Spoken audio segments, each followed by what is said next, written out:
Today is December 21st. Does it ring a bell? Indeed, it is the day of the supposed apocalypse, yet nothing has transpired. Whether one rises at the stroke of midnight or endures until this late afternoon, the anticipated chaos zombies, superhumans, or otherworldly invasions has utterly failed to manifest. The fervor surrounding doomsday theories that once threatened to overwhelm the internet has now waned, leaving only a handful of delusional enthusiasts proclaiming, "The end is nigh. I am a new savior, believe in me for eternal life." But such proclamations bear no relevance to us, the introverted dwellers. Thus, life must continue as usual. Existence does not cease.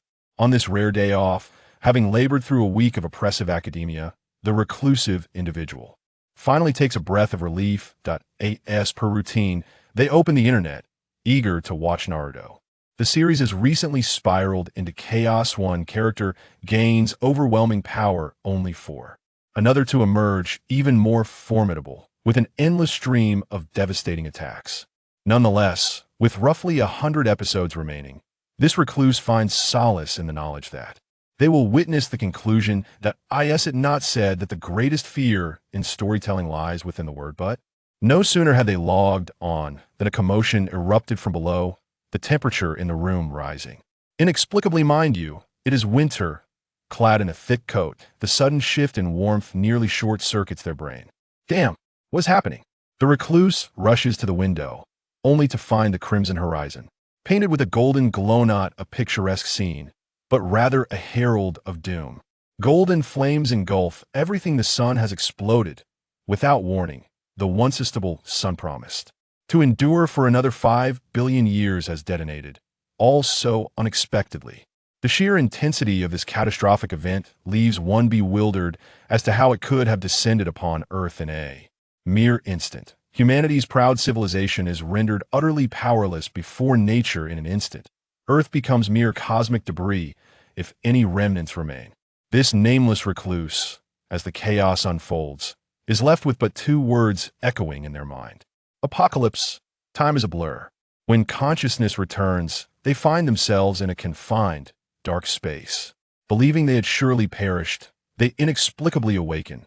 But before joy can take hold, a torrent of viscous substance surges into their body. Driven by primal instinct, they struggle desperately toward the soul exit. Yet the space is oppressively tight, akin to the constricting grip of intestines, nearly suffocating them. The icy sensation envelopes their head. It dawns upon them that they are nearing the outside. With renewed fervor, they strive to break free, faintly hearing the agonized cries of a woman and the anxious voices of those surrounding her, inexplicably in Japanese. Finally, they emerge utterly spent. Struggling to open their eyes, they are immediately blinded by a blinding light, forcing them to shut them once more. Have I been reincarnated? The recluse muses. After all these years at the starting point, if they were unaware of their fate, it would have been a waste of existence. Yet, the absurdity of the apocalypse makes it rather unsurprising. Manu? A weak voice calls out, presumably that of their mother, whose appearance remains unknown, yet her tone suggests kindness. Nanzu? A voice imbued with authority, yet tinged with excitement, responds. Chirha. The woman seems elated, predominantly filled with happiness. Yet, inside, the recluse is overwhelmed with tears. Whoever claimed that reincarnators come equipped with a universal translator was sorely mistaken. They barely grasp a word, save for a few terms from anime, deducing that the conversation revolves around gender and naming. The recluse, still disoriented, is momentarily stunned by the initial word, yet the latter name resonates profoundly. If they remain oblivious to their surroundings after years of watching Naruto, it would be a travesty. Uchiha Itachi. Goodness, they have become the legendary Uchiha Itachi. The recluse revels in an overwhelming sense of joy, blissfully unaware that they have entered a world rife with peril.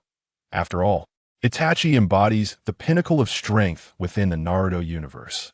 Although he meets his end, it is due to his brother, the overly dramatic Sasuke Uchiha.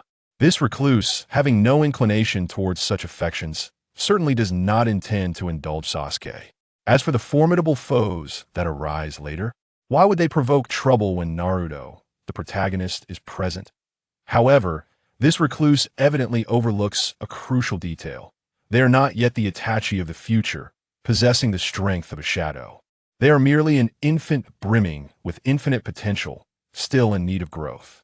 Itachi's childhood is anything but blissful. When this recluse reaches the heights of Itachi's prowess, will they still be the same? The path of a ninja is paved with blood while locals may acclimate. They are a product of modernity, one who has never even harmed a chicken.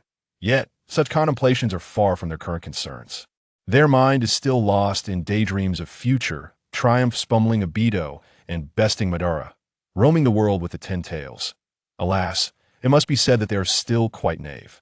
Due to their physical condition, despite their spirits soaring with excitement, an overwhelming fatigue soon envelopes this recluse as they drift into a blissful slumber, seemingly beckoned by a promising future. Kushina, the modern populace holds varying opinions about him. Yet both the authors of the Invincible Novice Flow and certain esteemed fanfiction writers depict the character of Minato Namikaze in a positive light. Although he initially appears only as a silhouette in the anime. Oh no. It seems even the silhouette is merely brushed over by a flash of light. One can discern his formidable prowess through his encounters with the masked man, Obito, and the Nine Tails. Ultimately, his mastery of spatial ninjutsu and sealing techniques leads him to triumph over his adversaries, establishing Minato as an unequivocal powerhouse. His overall strength, even when accounting for some formidable figures who have since departed, ranks among the elite. While the current Minato has yet to reach the divine heights of the future, his illustrious title of the Yellow Flash still unearned, it does not hinder Itachi from observing him with keen interest. Shall I reveal that our Itachi is merely observing others due to his inability to comprehend language? How absurd. Ahem, I digress. Minato, with his brilliant golden hair, radiates a striking yet gentle aura. Though contradictory, it is true that apart from the brief moment of embarrassment when Kushina expelled him, he quickly regains his sunlit smile, one that exudes sincerity, evoking an involuntary fondness in those who behold it. Truly, he is a little son, as Itachi can only affirm. Yet, he finds it difficult to fathom why Naruto, despite having such attractive parents, appeared so unremarkable in his youth. However, this is not the moment for such musings. Upon entering the room, Itachi is captivated by a kunai and some documents on a table.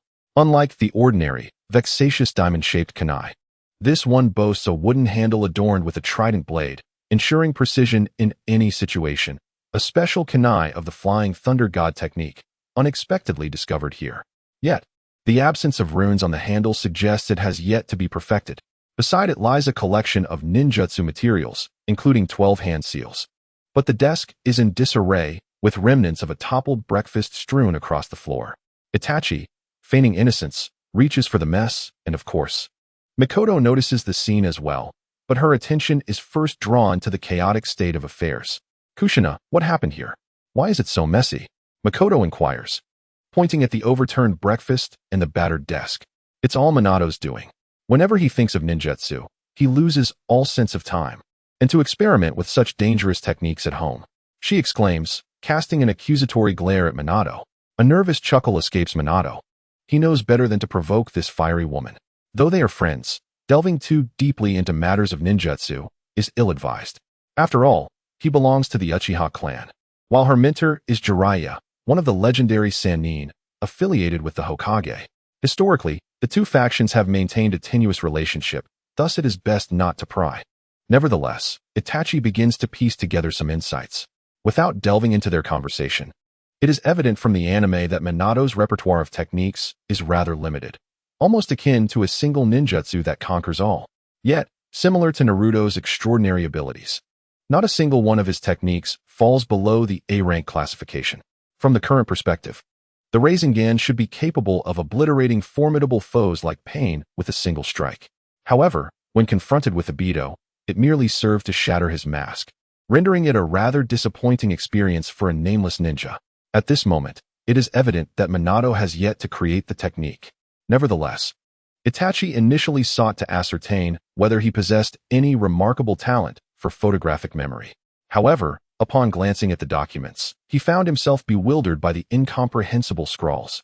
A significant setback indeed.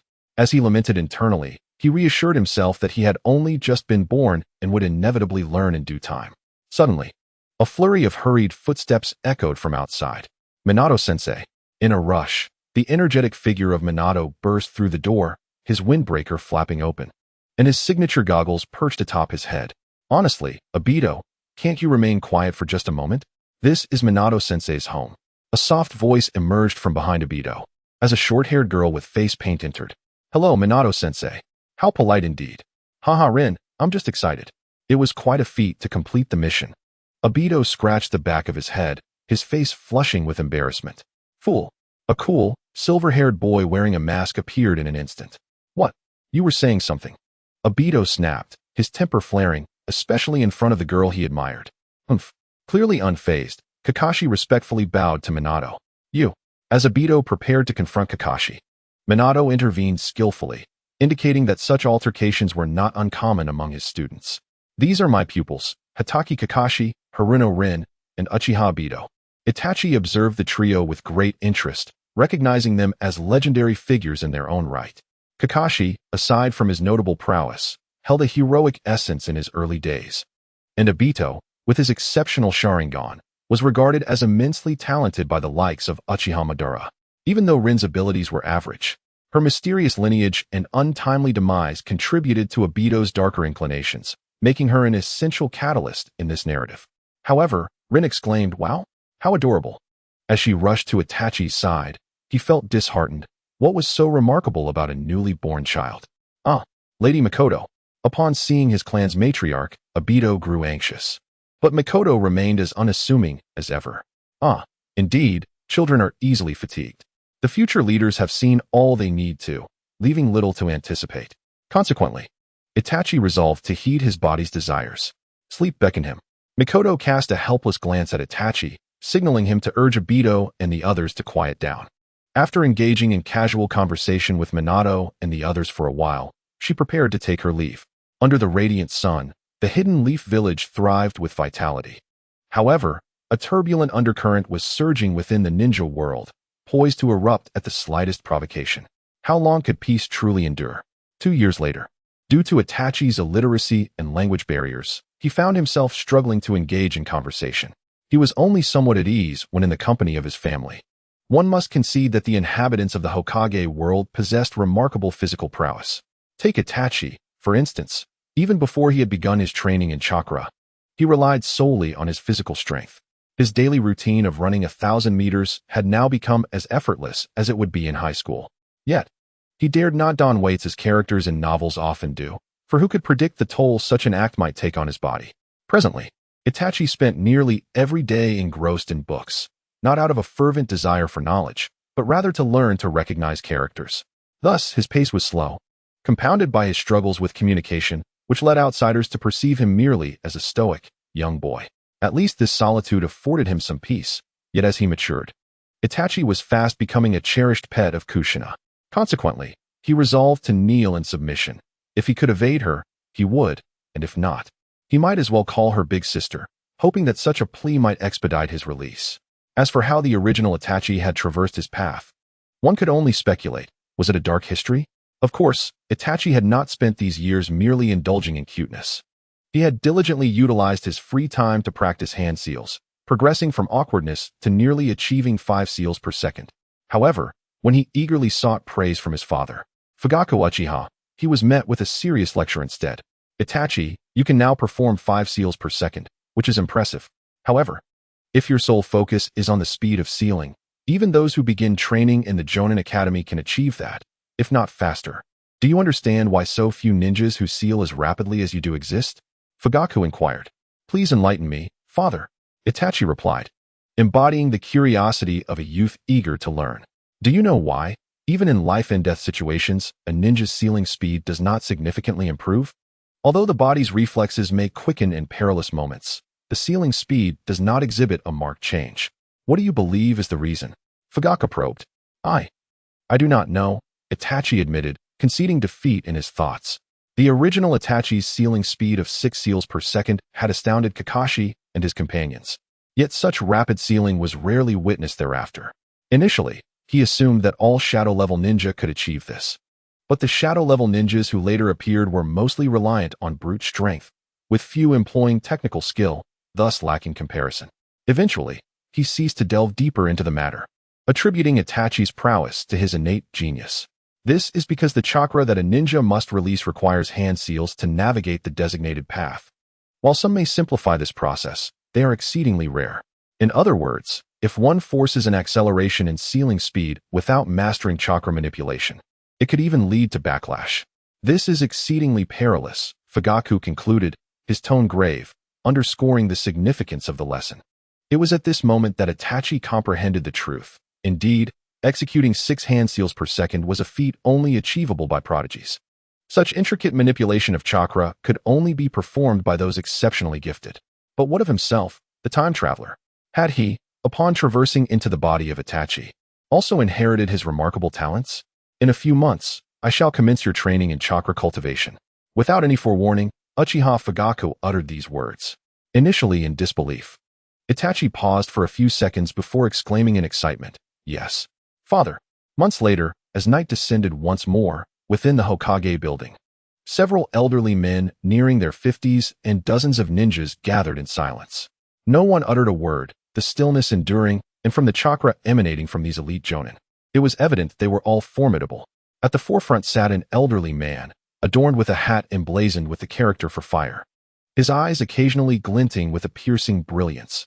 This was none other than the illustrious Hokage, Hiruzen Sarutobi, revered as the strongest among the 5 Kage.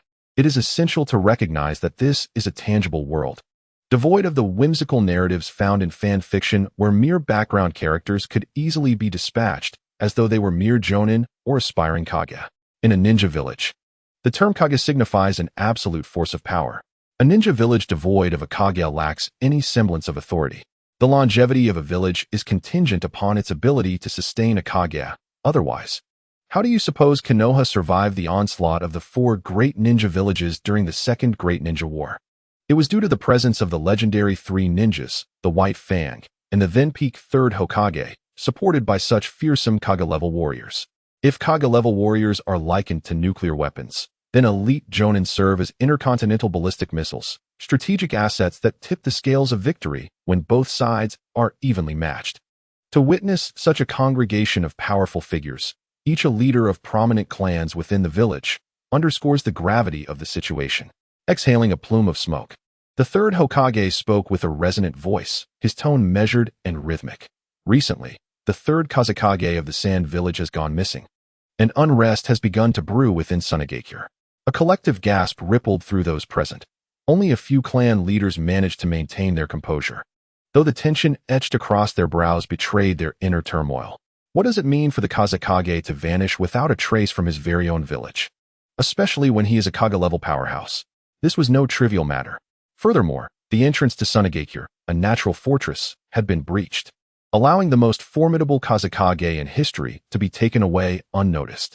This was not merely an affront. It compounded the issues left unresolved since the Second Ninja World War. Sunagakure could no longer remain passive. Ladies and gentlemen, prepare yourselves. Konoha is now on high alert. Though aged, the legacy of the 3 generations remains undiminished. Disband. In an instant, all those present vanished. Old friend, I must rely on you once more. Sarutobi spoke to the empty shadows. Humph. Accompanied by a disdainful snort. A man clad in a black and white kimono withdrew from the scene. It must be said that although Danzo became excessively radical later on, he genuinely had the best interests of Konoha at heart. Sigh.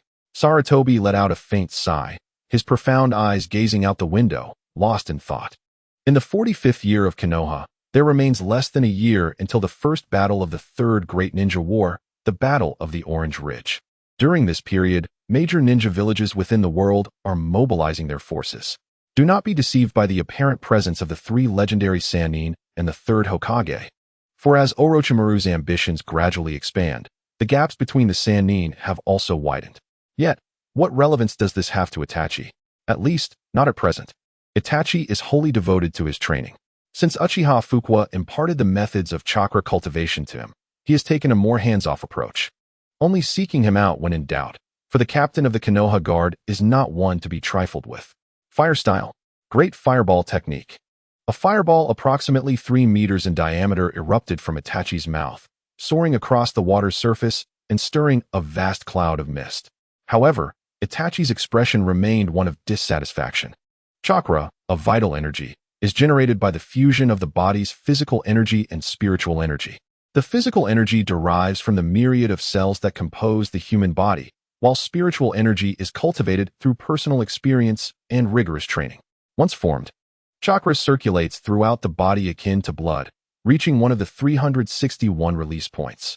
By executing 12 distinct hand seals, chakra can manifest supernatural abilities, such as walking upon water. Fuqua recited these concepts to Itachi as if reciting a formula. Itachi found himself perplexed. These were merely theoretical notions. If it were that simple, wouldn't anyone be able to grasp the utilization of chakra? Though some possess innate chakra, like Mizuki-bai, who cultivated it unconsciously through his bloodline limit, such gifted individuals are indeed rare. Observing Itachi's confusion, Fuqua stated directly, "Now, begin to refine your chakra, but first, attune your body to its sensations." He then positioned his hands in the appropriate seals to extract chakra, placing his hand on Itachi's abdomen, which began to emit a bluish light tinged with white. A warm current enveloped Itachi's entire being. "This is chakra," he thought with excitement, striving to concentrate and perceive it without error. Time slipped away as he immersed himself in this newfound sensation. His body felt as if it was ablaze with energy. Eventually, he lost track of time, and when he opened his eyes, it was already afternoon.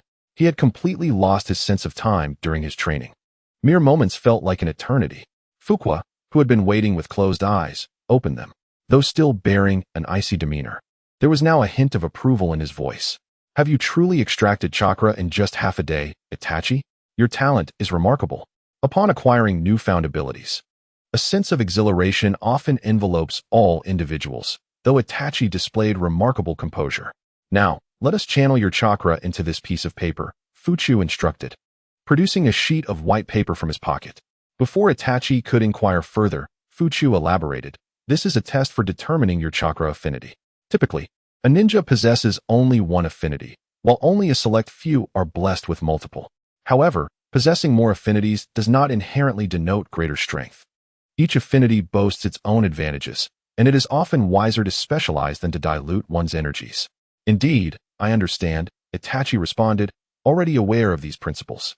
He did not harbor illusions of being an extraordinary protagonist akin to those found in fantasy novels, mastering all 5 elemental transformations or excelling in ninjutsu, taijutsu, and jinjutsu. Yet, as a traveler from another world, he mused that he must possess some measure of distinction. With eager anticipation, Itachi infused his chakra into the paper, which promptly responded. Its left side became damp, while the right side disintegrated into ashes. It appears I possess only these 2 affinities." A tinge of disappointment washed over him. In the original narrative, Itachi's affinities were water and fire, both admirable elements. Water release was epitomized by the second Hokage, while fire release was masterfully wielded by Uchiha Madara, a near-deific figure. Thus, it was evident that no affinity was inherently weak. Rather, it was the skill of the ninja that mattered.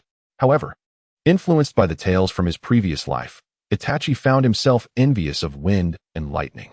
Not only did Naruto thrive with his Rasengan series, but Sasuke's Chidori and lightning release techniques also stirred feelings of yearning within him. "No worries," he reassured himself. "I shall develop these affinities once I reach the rank of Jonin." With a spirit reminiscent of Akyu, he sought solace. "Yes, fire and water are commendable affinities, Itachi. You must intensify your training," Fuchu advised. "Yet before you do that, it is vital to strengthen your physical body. Both physical and spiritual energies are indispensable." "Understood," Itachi replied, left with no other option than to acquiesce. The following day, in addition to his running regimen, he incorporated various exercises from his previous life into his training. Exhausted, he refined his chakra, and he had to admit that chakra significantly aided in alleviating fatigue. Upon returning home in the evening, he applied ointment to his wounds. After all, being the son of the clan leader afforded him certain privileges. As time progressed, the training with shuriken also became a priority. The Uchiha clan's expertise in shuriken jutsu proved invaluable, and the cost of kunai was a trivial matter, given Itachi's wealth accrued from his endearing antics with Mikoto, covering his face in mock embarrassment. In summary, He resolutely cast aside any notions of integrity. Fuchu observed Itachi's rapid progress with keen interest. One day, he visited Itachi's training ground, located in the backyard, and presented him with a scroll, casually remarking, "If you have questions, feel free to ask me," before promptly departing. Upon unrolling the scroll, Itachi discovered a few words: fire release, great fireball technique. The unexpected acquisition of this ninjutsu scroll exhilarated him, yet he pondered why Fuchu, who had taught this technique in the original narrative, merely provided a scroll in his case. After all, personal guidance encompasses unique insights that mere written instructions cannot convey. Nevertheless, his disposition from his previous life allowed him to swiftly disregard this concern. As the hand seals varied, so too did the flow of chakra, a phenomenon he had experienced when he first learned to harness it. However, his current speed in performing the seals was rather sluggish, taking nearly 3 seconds to complete the seal for the great fireball technique. Alas, when would he ever reach the remarkable pace of 6 seals in a single second as depicted in the original work? Itachi lamented silently. Upon concluding his reverie, he found himself back in the initial scene. Though the great fireball was indeed impressive in its grandeur, its actual potency left much to be desired. Despite being the first time he conjured such a large fireball, far surpassing Sasuke's efforts, it consumed all of Itachi's chakra. The excessive dispersion of energy rendered much of it futile, which deeply frustrated the devoted practitioner, for chakra was of utmost importance. Each training session necessitated chakra to restore vitality. Is there truly no solution? Itachi pondered, panting as he sat on the ground, only to suddenly spring to his feet with a spark of realization. How could I have forgotten that method? It had been previously stated that a ninja's seal speed relies not only on the swiftness of their hands, but also significantly on their control over chakra. Moreover, the execution of ninjutsu equally demands mastery over one's energy, making the ability to manipulate chakra particularly vital. Among the most classic training methods in the world of Naruto are, of course, water walking and tree climbing. Thus, after adequately replenishing his chakra, Itachi eagerly grasped a kunai, preparing to mark his progress akin to Naruto and Sasuke. He selected the tallest tree in the backyard, scrutinizing it closely. While it may not have been exceedingly high, it certainly loomed above him, presenting a notable advantage. Taking a deep breath, he slowly concentrated his chakra in his feet and dashed towards the tree. Yet, after merely 3 steps, he tumbled down. Ouch! Itachi clutched the back of his head in pain. What on earth? Why does Newton's law still apply here? This is far too scientific. Wasn't science supposed to be vanquished in this world? Well, disregarding the childish antics, the truth was that Itachi had lost his balance midway up. His chakra control disrupted by the force of gravity, leading to his unfortunate descent. Why is it that in the animations, those background ninjas stand firmly on cliffs and turbulent waters, while the predecessors who crossed over treat tree climbing as a leisurely stroll? Why must I suffer such misfortune? Itachi grumbled as he stood up, dissatisfaction etched on his face. This was to be expected. After all, Itachi was barely 3 years old. Since he could run, hardly any time had elapsed for him to engage in rigorous physical training. It should be noted that future ninjas, even newly graduated genin, would have undergone nearly 5 years of training at the Ninja Academy, their physical prowess far exceeding that of world champions on Earth. And what of Itachi? His overall strength was even inferior to that of a genin. While he could hit 7 out of 10 targets with shurikens, the rest would merely strike the target post. His taijutsu might surpass his previous self, yet his ninjutsu was limited to a half-baked great fireball, perhaps frightful enough to deter bandits. But in terms of true power, child, it would be wise to simply wash up and rest. As for illusions, I have yet to encounter them. In summary, I currently possess none of the original Itachi's formidable powers. Thus, Itachi finds himself cornered, drawing circles on the ground. I refuse to believe that I cannot ascend. Just as Itachi prepared to scale a tree, he suddenly halted, lost in contemplation. In the original narrative, Naruto, prior to mastering Sage Mode, could not lift a boulder. Yet after harnessing Sage Chakra, he effortlessly raised it, indicating that chakra indeed enhances physical capabilities. Consequently, Itachi concentrated chakra throughout his being, sensing the burgeoning strength within, and embarked once more on his tree-climbing journey. Itachi's conjecture proved correct. During his second attempt at ascending the tree, he no longer experienced the previous sense of powerlessness. Although still somewhat unaccustomed, he did not embarrass himself again, despite a slight discomfort in his mind. Countless times he fell, the exact number eluding him. Yet the scars left on the tree indicated a slight improvement over Sasuke in the original tale, though this was hardly surprising, considering the 10-year gap. Breathless and clad in tattered garments, Itachi chuckled, his kunai blades dulled and his chakra depleted. Indeed, he felt utterly exhausted. Yet, despite the overwhelming physical and mental fatigue, there were gains to be had. The further he climbed, the more pronounced the differences in the scars, signifying an enhancement in his chakra manipulation. Although he ultimately could not reach the pinnacle due to insufficient chakra, Itachi felt content with the outcome. Clearly, he must incorporate more physical training into his routine. In the original narrative, Itachi's physical and strength ratings were 9 and 7 respectively, though the criteria for this division remain unclear. Such levels could not merely stem from innate talent. Tomorrow, he vowed to exert himself further. Itachi gathered his equipment and sprinted towards home. Those who possess little strength yearn for power more fervently than anyone else. In his former life on Earth, he was an inconsequential individual, overlooked and disregarded by many. As if only within the realms of the two-dimensional could he find solace. Arriving in a world where strength reigns supreme, that yearning magnifies infinitely. Although he was indolent in his past life, in this era where efforts yield immediate results, Itachi felt compelled to strive harder, especially as a prodigy. As night fell, another day concluded. Itachi has now structured his daily routine. His physical training intensified, with lunch consisting solely of a soldier's pill. However, Makoto would not permit this, arguing that his body was still developing and required sufficient nutrition, lest it affect his growth. Initially indifferent, Itachi recalled Naruto being mockingly referred to as a short winter melon, leading him to alter his plan to include soldier's pills for lunch 3 times a week. His nightly rest was so brief that it evoked memories of high school. Yet he noted significant progress, relative progress, indeed. Climbing trees posed no challenge, though his stamina lagged behind. His proficiency in the great fireball technique improved, allowing him to execute it consecutively. His skill with shurikens flourished, reflecting the early shadows of the legendary Itachi. Time passed swiftly, and as the year drew to a close, a momentous event shattered the equilibrium of the ninja world. In the 46th year of Konoha, when Itachi was 3 years old, the Sand Shinobi launched an incursion. The foremost target is Konoha. The Sand Ninja launched an assault on Konoha, prompting the Third Hokage to orchestrate a counterattack. The two factions clashed at the battlefield of Kikyo Mountain, where the Sand Ninja faced a devastating defeat. Subsequently, Do, as a spy for Sasori, infiltrated Konoha alongside a young Sand Ninja, being adopted by the medical team leader. Feeling overwhelmed, the Third Hokage signed a treaty with the Sand Village and, seizing the lull in battle, hurriedly initiated the election for the Fourth Hokage.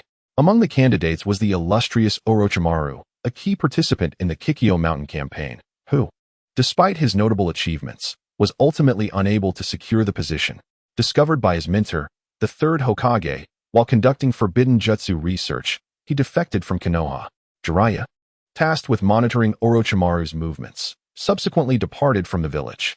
Compounding matters, following the departure of the second of the legendary 3, the sole female among them, Tsunade of the Senju clan, also left Konoha. In an instant, the once fortified village, protected by 4 powerful shadows, found its strength drastically diminished, leaving only the Third Hokage as its remaining elite. Various factions stirred restlessly, awaiting a catalyst to escalate the conflict to new heights. Although Konoha was initially the victorious nation, it now stood precariously, especially as the feudal lord of the Land of Wind, in the wake of defeat, drastically reduced investments in the village and shifted missions to Konoha, compelling the Sand Village onto a path of elite training and exacerbating the existing tensions between the 2 ninja villages, thus laying the groundwork for future retribution from the Sand. With the departure of the legendary 3, Konoha's strength plummeted to an all-time low, leading to the outbreak of the Second Battle of the Third Shinobi World War in the year 47 of Konoha. As the smoke of battle lingered in Konoha, a new conflict loomed in the northwestern region against the Rock Country. Clearly, the Rock Country sought to take advantage of Konoha's weakened state. Despite Konoha's victory at Kikyo Mountain, the adage to kill 10,000 enemies, one must sustain 3,000 losses rang true, compounded by the exodus of the legendary 3, which severely depleted Konoha's power. The timing of the Rock Country's offensive indicated their intent to capitalize on Konoha's misfortune. In such a scenario, cutting off their supplies was the most rational strategy. Thus, The pivotal moment of the Kamizakuri battle hinged on Minato personally leading Kakashi and two others to infiltrate the Rock Country and sever their supply lines. In the ensuing turmoil, Obito perished, bequeathing his Sharingan to his dear friend Kakashi.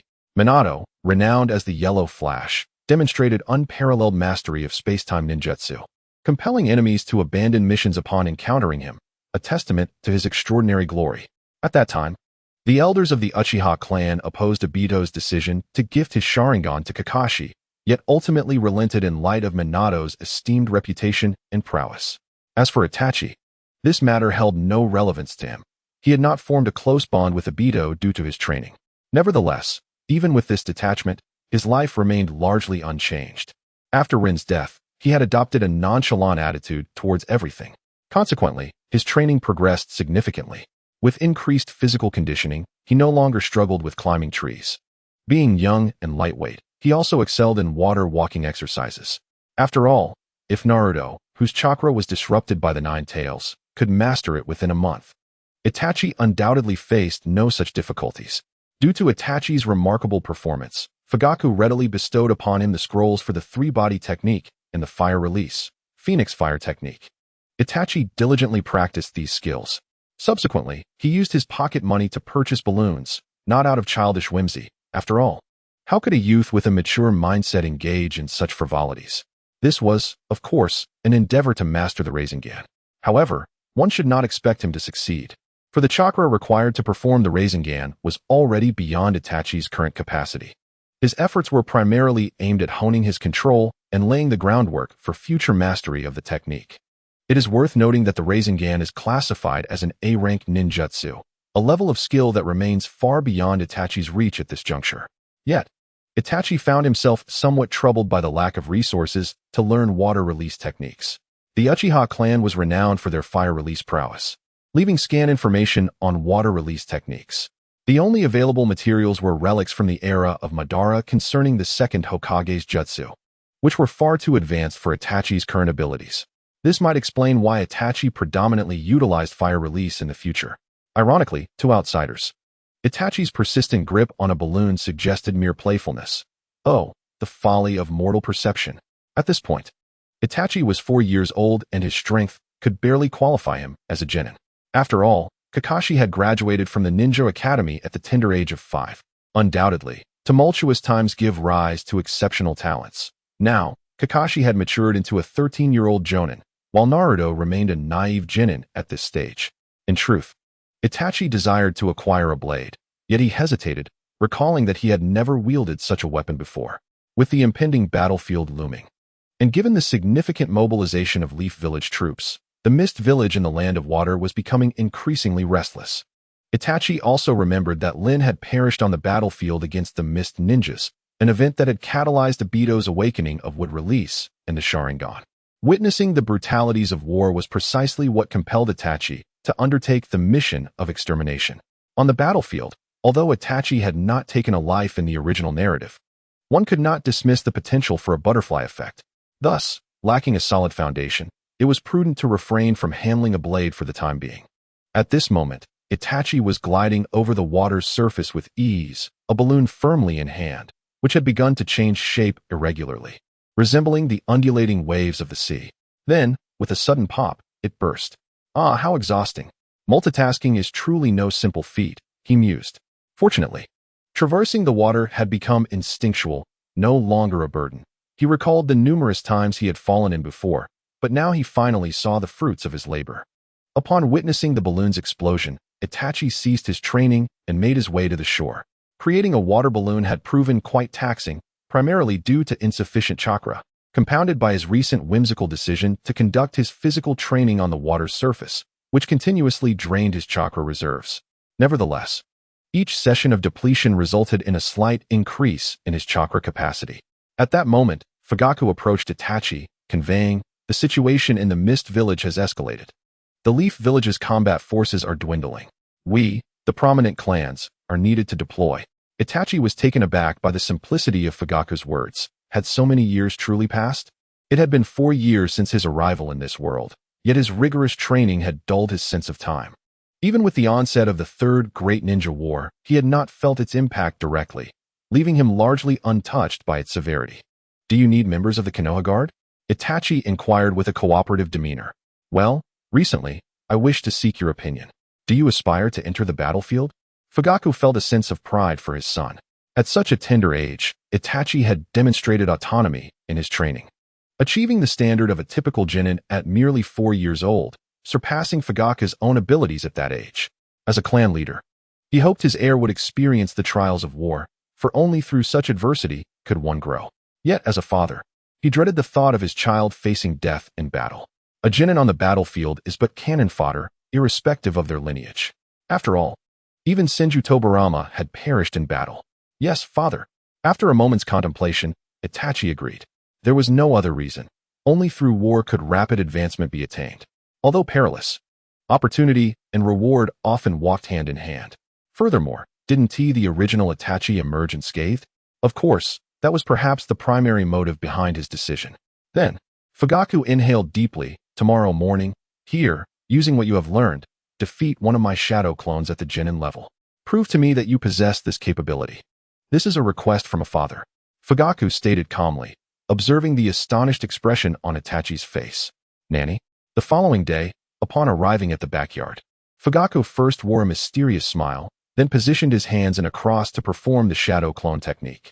After a puff of smoke, he used the body flicker technique to vanish, reappearing atop a tree, observing the scene below. Meanwhile, the shadow clone remained utterly still. Half an hour later, whoosh. The sound of projectiles slicing through the air echoed from a distance as several shuriken flew toward Fugaku. However, appearing to possess foresight, he turned his back to the shuriken, effortlessly catching one mid-flight and deflecting the remaining projectiles. He then addressed the empty backyard. "One of the ninja's essential tactics is body technique. Let me witness your growth, Itachi." Itachi had not returned home the previous night. Rather, he had stealthily emerged in the dead of night, fully aware that his strength would be insufficient to contend with Fugaku. Even if he suppressed his abilities to that of a genin, his combat experience was unmatched by a novice like Itachi. Thus, he had taken the initiative to lay traps in anticipation of this encounter. Realizing his shuriken had been deflected, Itachi understood his position had been revealed. He quickly performed hand seals and leapt from the tree. Fire release, Phoenix fire technique. 5 small fireballs surged toward Fugaku. Yet, Fugaku made no attempt to evade. He simply infused chakra into the shuriken, cleaving the fireballs apart, and hurled the shuriken toward Itachi while rapidly closing the distance. As the shuriken approached, Itachi instinctively deflected it. However, just as he landed, Fugaku charged before him, executing a spinning kick aimed at Itachi's head. In a panic, Itachi raised his shuriken to block the attack. But the force was beyond what he could withstand. Consequently, he was compelled to retreat sideways, finally dissipating the momentum after a considerable struggle. Once steady, Fugaku addressed Itachi. "Your stance is unstable. The strength and angle of your shuriken throw are merely adequate. Itachi, this level of skill is insufficient. Damn it. That uncle is bullying me just because of his age." Itachi silently cursed. However, shortly thereafter, Itachi hurled his shuriken towards several trees, the sound of snapping strings resonating in the air. In an instant, a dozen shuriken shot forth from the trees, aimed directly at Fugaku, who stood in the clearing. As the sound of flesh being pierced echoed, Fugaku transformed into a wooden substitute amidst a cloud of white smoke. This realization struck Itachi's mind like a lightning bolt. Substitution jutsu. Instinctively, he darted to the side. The essence of a ninja's combat strategy, ninjutsu, as a primary means of attack. What could Itachi truly accomplish? Fugaku observed from his perch in the trees, gazing down at Itachi. Fire style, Phoenix fire jutsu. This was not initiated by Itachi. Fireballs erupted from the branches, their speed and potency far surpassing that of Itachi's. Realizing he could not evade them, Itachi sprinted towards the pond. Invoking water style, water surface slashing. Harnessing the enhancement of water, the razor-sharp stream swiftly cleaved through the fireballs, surging towards Fugaku. This technique was freshly acquired. Upon returning home the previous day, Itachi had requested some low-level water-style scrolls from Mikoto. Ultimately, he had only managed to learn this C-rank ninjutsu. Unfortunately, the higher-level techniques were not something one could master overnight. Understanding Fugaku's chakra attributes, Itachi knew that few offensive water techniques could truly suppress him. Yet, as this was a newly learned jutsu, Itachi found himself wasting chakra. Upon witnessing Itachi's ninjutsu, a flicker of surprise crossed Fugaku's eyes, though it quickly faded into calmness.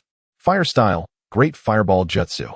The Great Fireball unleashed by Fugaku was unmatched in both power and size, far beyond what Itachi could contend with. However, due to the limitations of a lower-ranked shinobi, its potency diminished significantly after countering Itachi's water surface slashing. With no retreat available, Itachi had no choice but to face Fugaku head-on with his own Great Fireball Jutsu. Itachi was confident that this was the finest execution of the Great Fireball he had ever performed. Although the condensed fireball lacked the grandeur of Fugaku's, their power was surprisingly evenly matched. Chakra continued to deplete, yet Itachi dared not relent, as the temperature in the courtyard soared under the assault of the two fireballs. Finally, it appeared that Fugaku was running low on strength. Itachi's fireball surged forward, overwhelming the opposition. Boom! The explosion reverberated throughout the courtyard. Had it come to an end? Wiping the sweat from his brow, Itachi gazed at the dissipating smoke, murmuring to himself. Suddenly, the once calm surface of the water sprouted trees, ensnaring Itachi in an instant. What? With style? How could this be? Yet, this thought flitted through Itachi's mind before he dismissed it. Could the Uchiha clan truly wield with style? Such a notion was absurd. What of Madara, who had painstakingly transplanted the first Hokage's cells to attain such abilities? Was this an illusion? Although he grasped the cause, Itachi found himself unable to dispel it. The essence of a ninja's combat strategy, illusion techniques. With his eyes closed, Fugaku leaned against a tree, contemplating the Sharingan. Suddenly, a figure appeared before Itachi. Indeed, it was Fugaku, yet upon seeing him, Itachi was distinctly shaken by his eyes. The eerie blood-red double pupils, three black tomos swirling in the center, emanated a chilling aura. The Sharingan. Initially, the sight of the Sharingan in the animation evoked a sense of admiration. However, upon personal experience, it manifests as a harbinger of terror, darkness, and ominous foreboding. It is no wonder that even the Nine Tails regards it as an eye of misfortune, with a chakra more foreboding than its own. Such is the legacy of the Uchiha clan's bloodline limit, the Sharingan. Fugaku gazed at Itachi, who was taken aback, and remarked, to replicate, to perceive, to cast illusions, the Sharingan is the apex of bloodline limits. It is said that it can evolve beyond this, yet to date, only two have awakened its power. Itachi, behold our clan's eye, the mightiest of them all. A rare flicker of pride graced Fugaku's countenance. However, Itachi possessed a deeper understanding. For the moment, dispelling the illusion took precedence. Fugaku had stated that he employed only the strength of a genin. Thus, this genjutsu should still hold a glimmer of hope for those with a talent for illusions. Gradually attuning himself to the fluctuations of chakra within, Itachi meticulously guided his chakra back to its original flow. The trees that had ensnared him began to fade, and the sensation of confinement gradually dissipated. Noticing Itachi's transformation, Fugaku smiled with satisfaction. Release! Itachi exclaimed, disrupting the flow of chakra and breaking the genjutsu. Yet, he had inadvertently overlooked one crucial detail. He was still on the surface of the water. Consequently, Itachi plunged into the depths without a moment's hesitation. Honestly, Fugaku muttered, shaking his head at his son's naivete. Despite this, he felt a swell of joy. Undoubtedly, his son was a prodigy. Moments later, a glimmer on the water's surface transformed into a plume of white smoke before vanishing, as Itachi, seizing the opportunity, swiftly dispatched the shadow clone. However, no sooner had he emerged from the water than Fugaku hoisted him up. You little rascal! Are you unaware that the memories of a shadow clone return to the original upon its demise? You've just made me experience the sensation of death. How clever of you! Feigning ignorance, Itachi wore an expression of innocence, leaving Fugaku without an outlet for his frustration. So do I qualify for the battlefield now? At this, Fugaku's expression shifted to one of resignation. I truly do not comprehend your thoughts. Just don't perish, Itachi. Yes, father. Wait. As Fugaku turned, a thought struck him, and he handed a scroll to Itachi. This is a reward for your prowess. That technique, the water surface slash, was taught to you by Mikoto yesterday, wasn't he it? You mastered it overnight. Itachi, your talents are remarkable, so you must absolutely ensure your survival. With that, Fugaku departed, muttering something about carrying a ninjutsu scroll for Itachi behind his back. With a wry smile, Itachi opened the scroll with excitement. Water release, water clone technique. Fire release, Fire Dragon Flame Jutsu. His enthusiasm surged. Should he master these two jutsu, his strength would significantly enhance, affording him greater chances of survival on the battlefield. Thus, Itachi dedicated himself to learning these techniques, but he was not in a hurry. After all, the journey from Konoha to the battlefield in the Land of Water was still considerable, and his primary focus remained on adequately preparing his ninja tools. Days later, Itachi traversed through the forest alongside the main force. Fortunately, his rigorous training had prepared him well for the arduous journey that lay behind them. The leader of their contingent was none other than Uchiha Fugaku, the strongest among them, a seasoned elite jonin capable of commanding a large army. However, they were merely a support unit on the battlefield. This squad was predominantly composed of the Uchiha clan, supplemented by a few civilian ninjas, though the majority were Genin and Chunin. After all, the number of jonin in a village is limited. Moreover, Konoha had divided its forces for combat, making it commendable to sustain such a situation. Of course, the main forces of Konoha were not engaged on the battlefield against the Mist Ninjas, as most were deployed to confront the IWA and Kumo forces. Nevertheless, this did not warrant complacency. Despite the smaller numbers, the Mist Ninjas were all elite fighters, with even the Genin having emerged from the grueling selection exams that tested their mettle. Among them were not a few formidable opponents, each in their own right. Who could say if one would encounter a ruthless killer like Zabuza Momochi? Itachi was merely a Genin at this point, essentially nothing more than cannon fodder. On the battlefield, Genin were expendable, while Chunin served as the mainstay, and Jonin were the ones who could dictate the course of the battle. As for the Kage, well, if one were to encounter such an individual, it would be prudent to flee, if escape were even a possibility. The Mist Village harbored many ruthless individuals, including the 4th Mizukage controlled by Uchiha Madara, a perfect Jinchuriki, and the 7 ninja swordsmen of the Mist, each an elite jonin. Thus, Itachi found himself plagued by anxiety regarding his survival, though one would hope that they would not target a mere genin. Suddenly, a series of explosions erupted from afar. Be cautious, prepare for battle. Fugaku commanded decisively upon witnessing the detonation ahead. The surrounding fog thickened ominously, while the heart of the battlefield intermittently erupted with lightning, flames, and wind blades that momentarily dispersed the mist. Drawing his short blade from his waist, Itachi was momentarily stunned upon entering the battlefield. Blood adorned the ground like a grim decoration, with a vibrant life extinguished every second. Cries echoed through the air, and every eruption of flame or flash of lightning claimed yet another soul. An explosive tag detonated not far from Itachi, jolting him back to reality. At this juncture, Fugaku had no time to attend to Itachi. This was the battlefield, where even he could fall prey to a single misstep. Overwhelmed by fear, Itachi, a modern individual accustomed to witnessing such scenes only in films, felt the stark reality of it all as he stood amidst the chaos. Aware that retreat was not an option, he suppressed his trepidation and joined the fray. Fire style, grand fireball technique. A colossal fireball surged into the battlefield's edge. Even before Itachi could act, the addition of reinforcements invigorated the weary Konoha ninjas, who fought with renewed vigor as if fueled by some stimulant. Upon his initial encounter with the battlefield, Itachi was evidently overwhelmed, having forgotten his father Fugaku's warning. He unleashed a fireball with all his might. Yet in such a chaotic arena, such an indiscriminate display of power was tantamount to courting death. The massive fireball failed to claim a single life, merely injuring a few.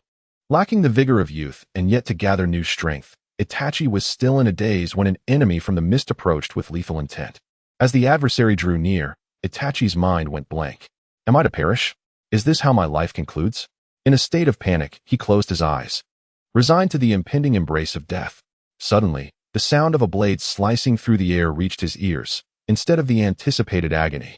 He opened his eyes to find a boy, no older than 7, standing defiantly before him. Hey kid, don't give up just yet. The child bore traces of blood on his face, and a short blade in his hand glistened with dark crimson fluid. The fan insignia on his back marked him as a member of the Uchiha clan. Itachi recognized him, but before he could respond, the boy vanished in a flash back into the fray. Now was not the time for contemplation. This time, Itachi had learned his lesson, binding explosive tags to his kunai and hurling them at the enemies on the battlefield. While uncertain of the outcome, it could at least help replenish some chakra.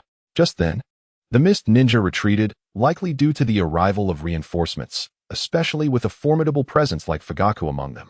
Seizing the moment, The Leaf Ninjas pursued their retreating foes. But Itachi refrained from joining, aware of his own limitations.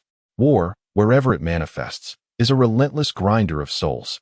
Itachi surveyed the Leaf encampment, where the wounded lay moaning in agony.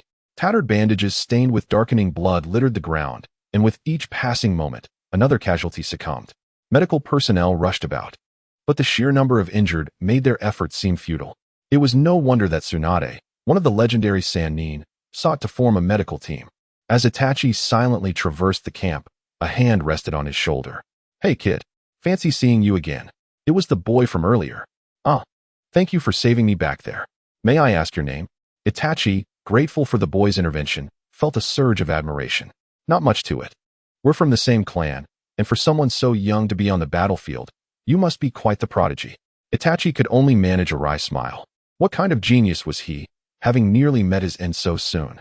Seemingly perceiving Itachi's thoughts, the boy smiled gently. "It's all right. I felt the same when I first arrived. There are countless sacrifices, and one becomes desensitized over time. By the way, I'm Uchiha Shursui. And you?" "I am Uchiha Itachi." "Wait, what? Uchiha Shursui? The Shursui of the body flicker technique?"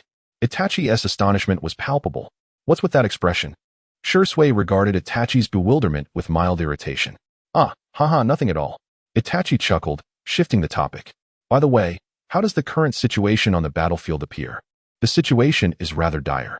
However, during the last incident, an entire squad from the Umbu of the Mist Village perished under mysterious circumstances. Notably, these individuals were prominent Mist ninjas participating in an exhibition, indicating that a significant portion of their core strength has been lost. This, in turn, grants us in the Leaf Village a brief respite," Shursui reflected. "The Umbu of the Mist?" In an instant, Itachi seemed to grasp something profound. Indeed, the Umbu comprised several Jonin and Chunin, totaling 50 ninjas who inexplicably met their demise, reportedly while executing a mission. However, little was disclosed from above, and it appears that only the Jonin Kakashi Hatake survived. The rest of the members were completely annihilated. The scene was described as exceedingly gruesome, with peculiar trees present. As Shursui concluded his thoughts in a hushed tone, it was evident that such matters were not widely known. Trees? Would release. When the topic of trees arose, one might instinctively think of the legendary First Hokage, known for his wood release, a bloodline limit that quelled chaos in the past. Yet, this seemed nearly impossible. Setting aside the current standing of the Senju clan, since the First Hokage, no other wood release users had emerged from that lineage, which explained Itachi's astonishment. What surprised Itachi even more was the progression of events to this point. It appeared that Akatsuki had indeed come into existence. Yet, this was improbable. Nonetheless, this situation bore little relevance to us, as the battles with the Sand and Rock ninjas were nearing their conclusion. The situation with the Cloud ninjas, however, was less favorable. With nearly 10,000 Leaf ninjas gathered for a decisive battle, it seemed that the Third Raikage was preparing to mobilize, leaving the outcome uncertain. Shursui paused and added that this had resulted in a severe shortage of combat strength on the Mist battlefield. Aside from essential defensive ninjas, even our Uchiha clan's Leaf security forces had been deployed to the front lines. Fortunately, the Mist side had also been experiencing turmoil. So, does this mean we must hold our ground? It cannot be stated so simply.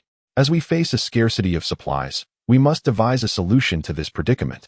I suspect we will soon see some action. By the way, young man, what is your name? Itachi, with an incredulous expression, gazed at Shursui, realizing that he had only just registered this detail. Itachi, Uchiha Itachi. Then, Itachi, follow me. Upon entering a makeshift tent, Itachi remained industrious, seeking to ascertain the current circumstances to deduce the timeline of events. However, the available information regarding the Third Great Ninja War was scant. He could only surmise that they were nearing the war's conclusion, anticipating a potential coup in the Mist Village, suggesting that this conflict would soon reach its end. A day later, Itachi received news from Fugaku, instructing him to join Team 10 to replace a fallen ninja. Upon arriving at the resting area of Team 10, he was greeted with surprise. "What brings you here, Itachi?" Shursui, already present, likely indicated to Itachi who his teammates would be.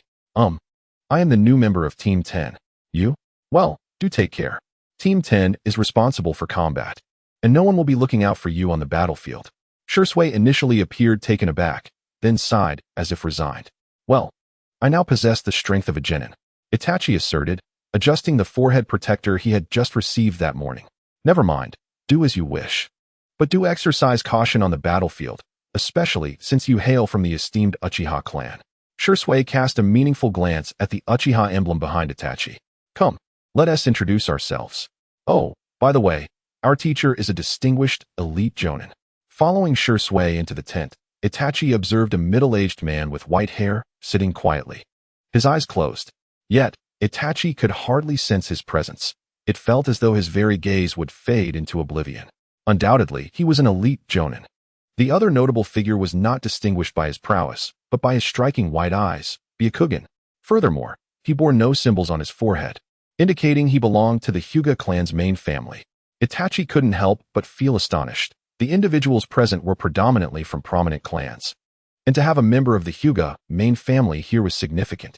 It was known that neither Shursui nor Itachi had activated their Sharingan, which diminished the likelihood of being captured by the enemy, whereas this individual was essentially a prime target on the battlefield. Hey, Shursui, is this person from the main family? Is it all right? Itachi gently tugged at Shursui's sleeve, whispering his concern. It's fine. Ichizo is quite amiable, Shursui reassured him with a smile, recognizing Itachi's apprehension. Indeed. Upon noticing Itachi, Ichizo greeted him with a hearty laugh. A newcomer, I see. Let us look out for one another, and do be careful not to meet the same fate as Seiji. Seiji? Oh, you mean that arrogant fellow who perished before your arrival, named Ito Seiji? Ah, good riddance. Itachi mused silently, wondering if his demise had been particularly gruesome. Are you the new kid? I don't know how talented you may be within your clan, but here, brilliance often leads to an early demise. If you wish to avoid such a fate, then tread carefully, young one. The captain, who had remained silent until now, spoke coldly to Itachi. What a fierce demeanor. This was Itachi's immediate impression. Haha, don't take it to heart. Our teacher is tough on the outside but warm-hearted within. He is just rather strict, Shursui said, scratching his head after receiving a sharp glance from the captain. Suddenly, a cry of an eagle echoed through the sky, and the captain's expression sharpened as he vanished in an instant. Hurry, Itachi, it's time to assemble. We have a mission. Shursui's earlier jovial demeanor had vanished, replaced by a serious tone. Shursui, you still haven't mentioned the teacher's name. Our teacher is Senjuzai? All right then, let us retract that. We are all from distinguished families. Additionally, their leading jonin was indeed an elite jonin. In the midst of the talent shortage on the battlefield of the mist, the individuals entrusted with such tasks could not possibly have it easy. Their mission was to launch a surprise attack on a medium-sized supply station, while the main forces would draw the enemy's attention, allowing them to strike unexpectedly. Perhaps the assault itself was a trivial matter, yet for Itachi, the true challenge lay in retreating. Given his strength, it was uncertain whether he could evade the enemy's frenzied counterattack after a successful strike. Nevertheless, for a ninja, the mission was paramount. One statement from Zai did provide Itachi with a slight sense of reassurance. I will never abandon my comrades. However, before their departure, Ichizo seemed to sense Itachi's tension and attempted to lighten the mood. With a seemingly earnest smile, he turned to Itachi and said, after this war, I shall return to Konoha to get married. The words nearly caused Itachi's legs to weaken beneath him. Brother, may I address you as granduncle? If you wish to perish, do not drag me along. Itachi screamed inwardly. Coach, I wish to change teammates. Continuing their journey under the guidance of the elite jonin, Zoe, Itachi and his companions experienced a calm passage. Yet, is it not said that extraordinary occurrences often herald mischief? Suddenly, the leading Senju Zoe's demeanor shifted, and he shouted, Scatter! Before Itachi could comprehend the situation, Shursui grasped him, attempting to throw him outward as the branch they stood upon exploded beneath them. Upon landing, Itachi looked forward to see four ninjas perched on a branch, smirking at them, adorned with the distinctive forehead protectors of the Mist Village. The head ninja sneered and commanded, Let us entertain these little mice. He swiftly formed hand seals. Two Chunin charged towards Shursui, while Itachi found himself targeted by a solitary Chunin. Fully aware that he could not assist Itachi now, Zoe silently prayed, and a glint of determination flashed in his eyes. In an instant, he executed a body flicker technique, appearing behind the Mist Jonin, and with a swift motion, cleaved him in two. However, what erupted was not blood, but water. What? The Jonin smirked. Water release, water dragon bullet technique. A colossal water dragon surged towards Zoe, who countered with water release, water barrier. A wall of water surged up before him, deflecting the water dragon in less than a second. Yet, just as the water wall began to dissipate, the Jonin emerged from the depths. His upper body solid, while his lower half transformed into water, merging with the water dragon bullet as he brandished kunai to strike Zoe. Yet, the cleaved sections were merely water. A water clone. A sudden sound emanated from Zoe, prompting the Jonin's pupils to dilate in realization. No, it is a water clone. With a thunderous crash, the Jonin rolled out of the smoke, but as he landed, a series of explosive tags detonated beneath him. Zoe stood atop a tree, his expression grave, for he did not believe the enemy would perish so easily. As the smoke cleared, the figure of his adversary materialized. Somewhat disheveled, yet entirely enveloped in water, flawlessly absorbing the damage from the explosive tags. Impressive, to prepare both a water clone and explosive tags in such a brief moment. Then calculate my landing spot with precision. Such mastery over water release and remarkable deductive skills, as expected of you, Konoha's white shark, Senju Zoe. However, it was unfortunate that he faced me, the genius of the Hozuki clan, Hozuki Enjetsu. The Jonin, no, Hozuki Enjetsu, boasted arrogantly to Zoe. Yet, one must not forget that the Hozuki clan's Kekkei Genkai inherently favors water techniques, while Senju Zoe's chakra nature is solely water. As elite Jonin, Enjetsu clearly held the upper hand in innate advantages. Nevertheless, let us not overlook Senju Zoe's title, Konoha's white shark. Those who prefix their titles with the name of their respective ninja village are invariably the elite of their village. However, the reason why Akatsuki Enjetsu lacks any notable titles is that he is overshadowed by an even more formidable genius, the wielder of the twin blades, Hiramiki. One of the 7 ninja swordsmen of the mist, Akatsuki Mangetsu. I do not recall you distinctly, yet it is said that geniuses are the most vulnerable to demise, remarked Sasuke coldly, as he swiftly formed hand seals and charged at his opponent. Oomph, I shall ensure that your mouth remains forever shut, he declared, raising his hands for the water release. Water iron cannon. The battle was about to commence, leaving aside the circumstances of the conflict unfolding on the other side. We are confronted with a dire crisis here. A Chunin grinned maliciously at Itachi, his eyes brimming with avarice. Clearly, the corpse of a young Uchiha would serve as a splendid trophy for him. Presently, Itachi felt overwhelmed. Although in the anime, Chunin appeared to be mere background characters, easily subdued by anyone other than the protagonist, even the freshly graduated Sasuke felt no pressure. Yet now, Itachi wished fervently to drag out those authors of wishful thinking from the novels and give them a good beating. The notion that he could slaughter shadows like a rabid dog made Itachi feel perilously vulnerable against this unnamed Chunin. A moment's inattention could lead to his downfall. Moreover, the murderous intent emanating from his opponent was profoundly unsettling. Ninja from the mist have undoubtedly taken many lives.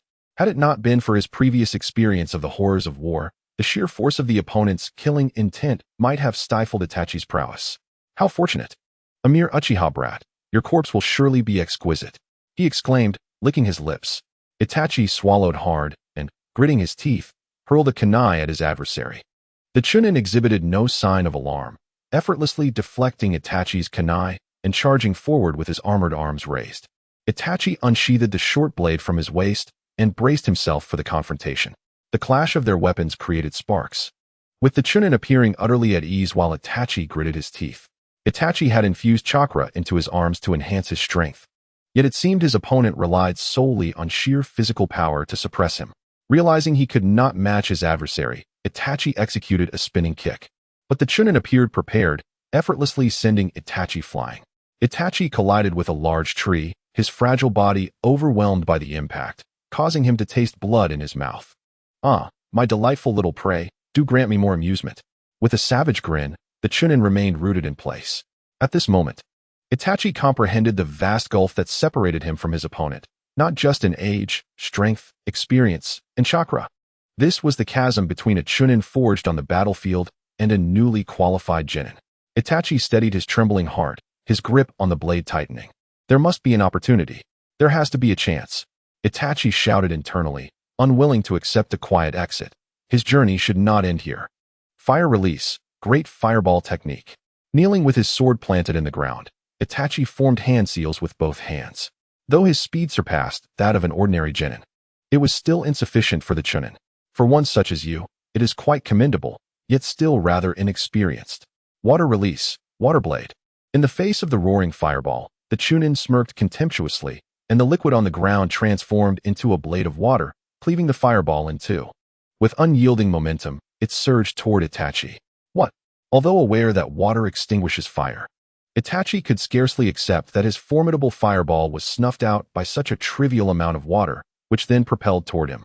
As Itachi hastily drew his short blade in preparation to flee, he was bisected before he could leap. Bang! The slain Itachi morphed into a piece of severed wood. Oh, indeed, a substitution technique. However, the Chunin paused, directing his gaze toward a tree, sensing a chaotic presence. Water release, water whip. With a flourish of his whip, he yanked the unprepared Itachi down from the tree. Bang! Itachi crashed heavily to the ground, feeling the lament of his body. Little brat. Though I could not join the Umbu, it does not mean I am incapable of detecting a mere child like you. If you lack any further tricks to amuse me, then you might as well perish.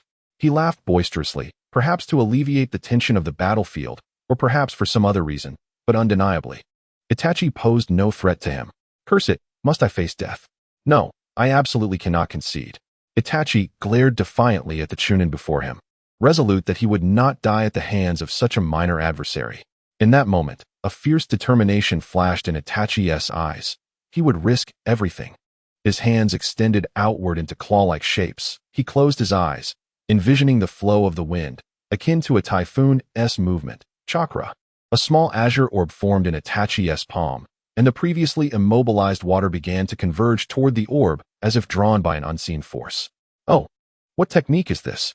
The Chunin observed Itachi's actions with intrigue, yet made no move to intervene, for he perceived that the orb held little power. Huh. Itachi exhaled lightly, and the gathered water was violently repelled. Then he disregarded the pain coursing through his body, leaping backward to swiftly retrieve a soldier pill from his ninja pouch. In truth, what Itachi employed was not the spiral sphere, but merely the first phase of its training. In the original work, Naruto utilized this technique to conjure a sea tornado. However, Itachi was astonished that his opponent did not attempt to stop him, perhaps to the Chunin. No matter how much he struggled, it was futile. What was that technique just now? Speak, and perhaps I shall grant you a swift end. Oh, it was merely a petty trick, a mere amusement for a Chunin who delights in bullying lower ranks. Itachi replied with a hint of mockery. Little brat, you are courting your own demise. The Chunin appeared genuinely enraged. Itachi unconsciously broke into a cold sweat. Then let me exploit your arrogance to send you on your way. This is my resolve, Uchiha Itachi. Prepare to pay the price for your hubris. Fire release, Phoenix fire technique. Itachi swiftly expelled several small fireballs from his mouth. But his target was the ground before the Chunin. The dust raised by the explosion obscured the vision of the Chunin, and then several shuriken surged forth from the smoke. TCH, such trivial cunning. With a disdainful smile, he prepared to swat the shuriken away. However, these shuriken seemed to lack precision, aside from a few that he deflected. The remainder lodged themselves behind him. Huh. In the end, he is just a genin. Can he not aim properly with his vision obscured by smoke? The Chunin's contempt deepened. After all, what combat experience could a mere child possess? As the dust settled, Itachi stood upon the water's surface, employing the water release technique. Oh, this level of water release is meant to challenge me, is it? Don't be ridiculous, brat. Allow me to demonstrate what true water release entails. Water release, water slash. Although he was on land, his opponent's equally formidable water release shattered Itachi's technique. Just as it appeared that Itachi would be bisected, he swiftly utilized the body replacement technique. Bang! As the most practical E-rank ninjutsu, the body replacement technique was undoubtedly a reliable means of survival, and thus Itachi had practiced it extensively. Before his adversary could utter a word, Itachi hurled several shuriken from the trees and promptly retreated. However, Itachi's behavior was rather peculiar. He did not flee but circled his opponent, intermittently launching shuriken. Yet, his opponent showed no intention of moving. Confident in his abilities, ninjutsu and taijutsu, he believed Itachi could not compare to him. Why would he need to evade? As for strategy, what could such a young child know of clever tactics? In the face of undeniable strength, any strategy would be futile. This was his conviction in his own prowess. Perhaps a tragic overconfidence. Nevertheless, the opponent would not allow a mere fly to incessantly buzz around him. Water release, water spirit wave.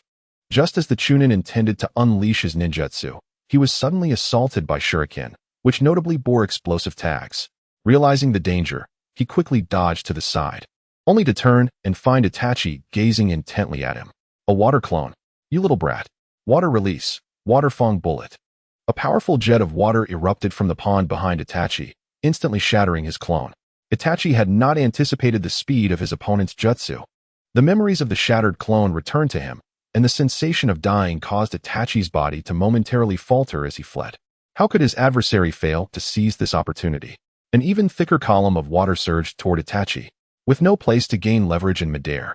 He could not utilize the body replacement technique. Damn, he was so close to completing his objective. Was he truly to perish here? Meanwhile, far away on another battlefield, Shursui and his companion were not to be overlooked. Both possessed the strength of Chunin and had cooperated for quite some time, facing two adversaries of equal rank without issue. However, the clash between Senju Sasuke and Hozuki Amatsuki was far more intense, with traces of their water release techniques evident everywhere. Both were masters of water release. Yet Sasuke undeniably held the upper hand. After all, his opponent bore the title of Konoha's White Shark. Titles such as these are not self-proclaimed. They are earned through relentless effort and established upon the corpses of foes. This represents not merely glory, but a profound deterrent. Even at this level, a ninja may possess inherent disadvantages. However, when faced with an adversary such as Akatsuki and Jetsu, the balance of power clearly tips in favor of Senjuzai, the contemptible scoundrel. Akatsuki and Jetsu howled in frustration, as his proud water techniques and secret arts were effortlessly dismantled and countered. What he could hardly bear was the taunt. You pale in comparison to Akatsuki Mangetsu. In his clan, all eyes were perpetually fixated on his rival, relegating him to the role of a mere supporting character. Hence, he had acted independently, disregarding the orders from above, and led his subordinates to ambush the opponent, only to discover that they were confronted by the formidable Konoha White Shark, who had managed to hold his ground against Akatsuki Mangetsu, even gaining the upper hand on occasion. This realization exhilarated him. A singular thought ignited in his mind. If he could vanquish this foe, he would prove his superiority over Akatsuki Mangetsu. However, the harsh reality loomed before him. The opponent's strength was far beyond his own. Humph, the wails of a defeated dog, are they? The intelligence regarding this supply station was intentionally released by your superiors, wasn't it? You. Akatsuki Angetsu was taken aback, for he knew that their leaders had deliberately arranged a path devoid of patrolling ninjas to lure the enemy into a trap. They had speculated that a small unit would be dispatched for a surprise attack, led by a ninja of notable rank. Thus, the ultimate target had been the elite forces of Konoha. Yet by sheer misfortune, the incompetent Akatsuki Angetsu had led his team into this confrontation. A scheme meticulously devised. Yet before the main force could assemble to encircle us, your foolishness has disrupted everything. I must thank you for that, Senjuzai remarked with a cold smirk. Akatsuki Angetsu's face darkened. He recognized his blunder. This was no longer merely about defeating his opponent. He was determined to eliminate him to atone for his errors. Humph. It seems I must act swiftly. If the reinforcements arrive, matters will become dire. You will die obediently. Illusion, dark walking technique. Suddenly, Akatsuki Angetsu found his vision engulfed in darkness, rendering him unable to see. Nevertheless, his instincts as a jonin allowed him to vaguely discern the opponent's position. Yet, at this rate, defeat was inevitable. Gritting his teeth, Akatsuki Mangetsu retrieved a pill from his ninja tool pouch and consumed it, feeling his chakra surge exponentially. The water surrounding him coalesced, enveloping him entirely. The sudden influx of chakra disrupted the illusion, freeing him from its grasp. In agony, he clutched his head and emitted a primal roar, transforming into a water beast, slightly smaller than a complete-tailed beast.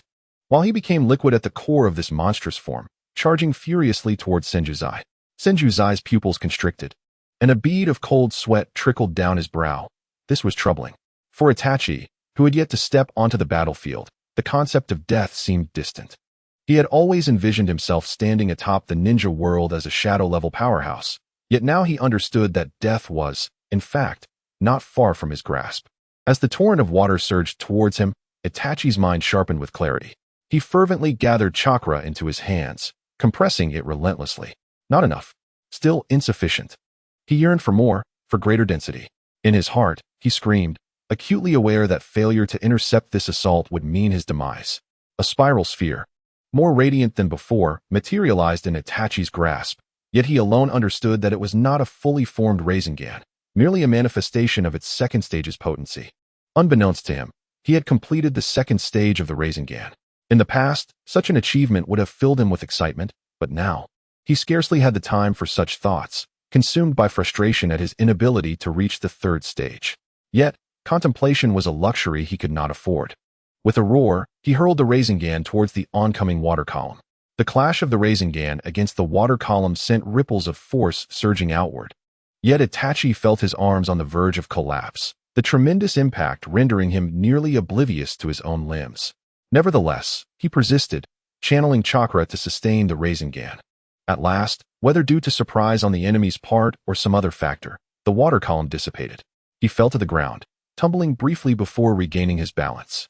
Ignoring the agonizing pain of torn muscles in his arms, he flung the few shurikens he possessed towards his adversary, but they collided at odd angles in midair, plunging into the earth once more. What is this? A sudden realization struck the Jonin, who had intended to taunt his opponent. As he noticed several fine wires glimmering in the sunlight, Itachi was not one to flaunt his advantage. Without uttering any superfluous words, he commanded the hidden water clone to act, pulling the wires taut.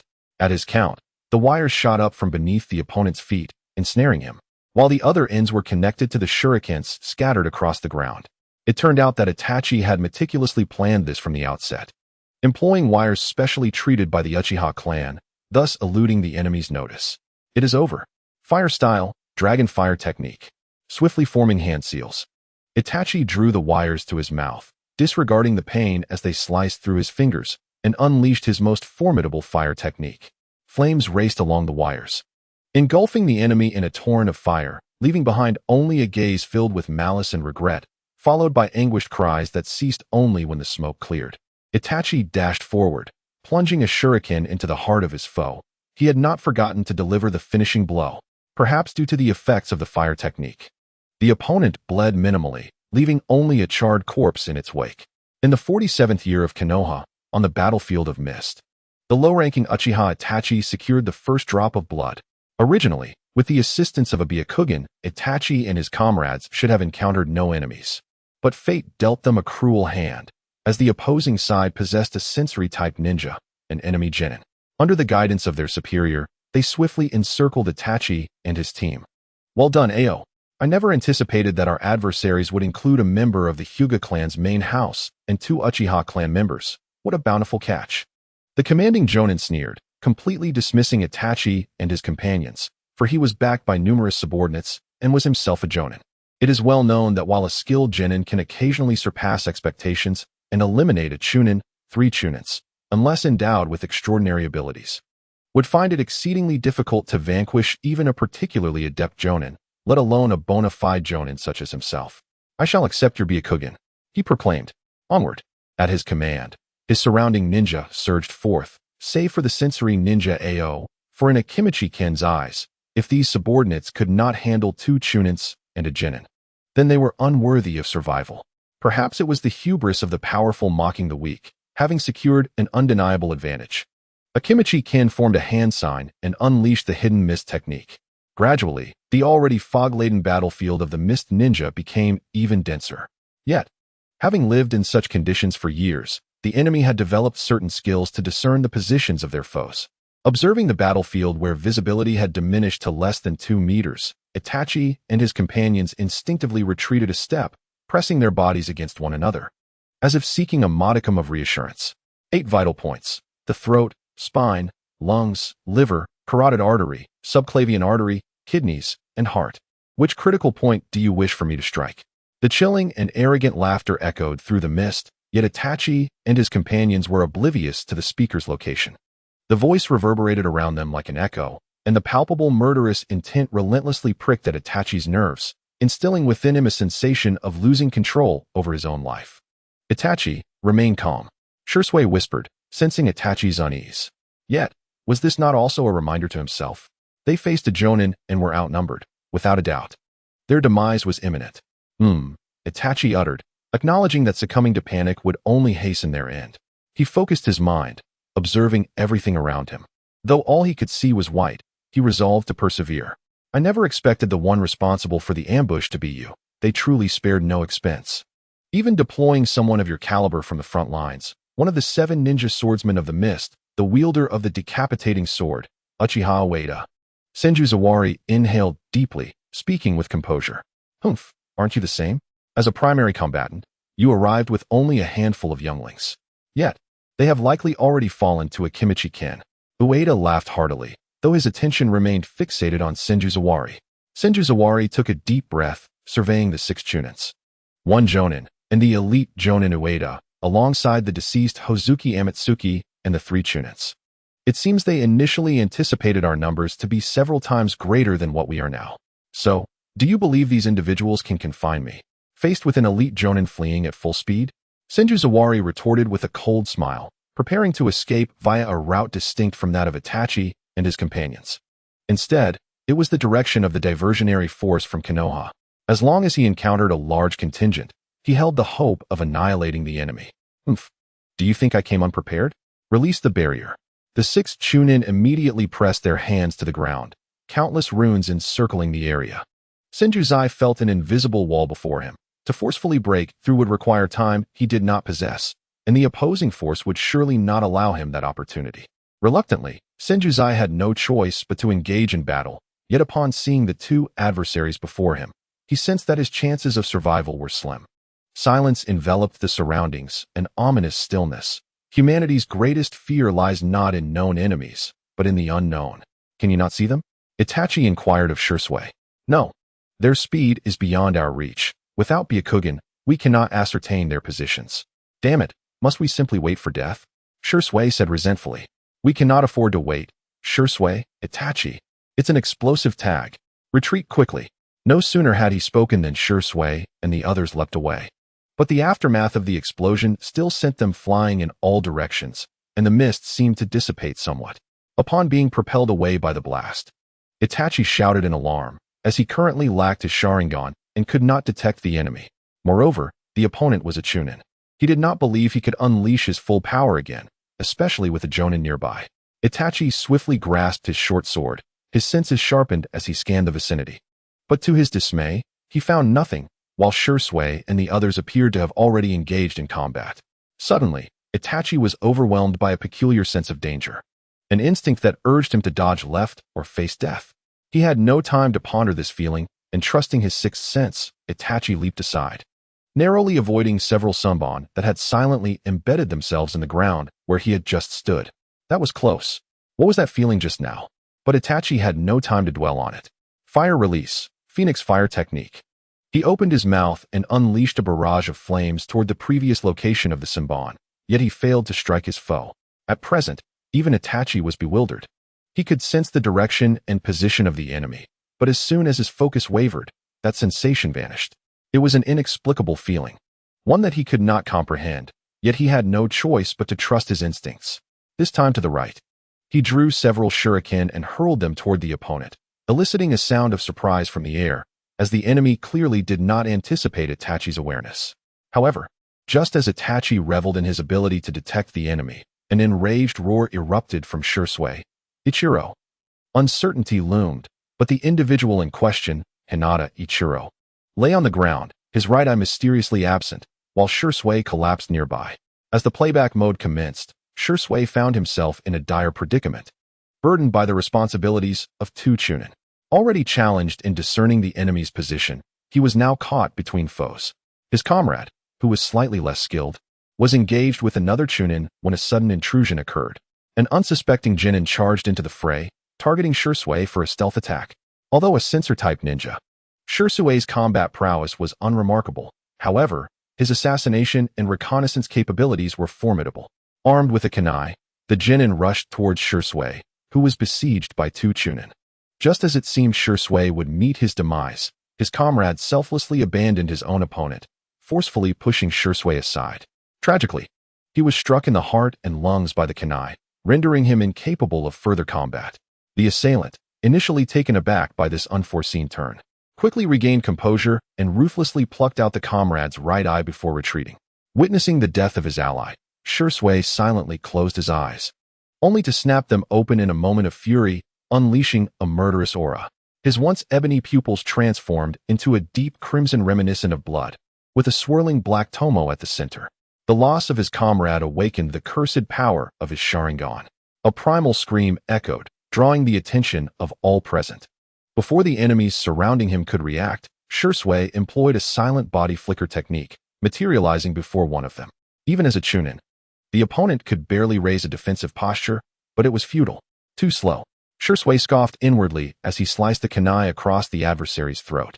Blood gushed forth, filling the assailant's eyes with terror as he beheld the blood-red gaze of Shisui.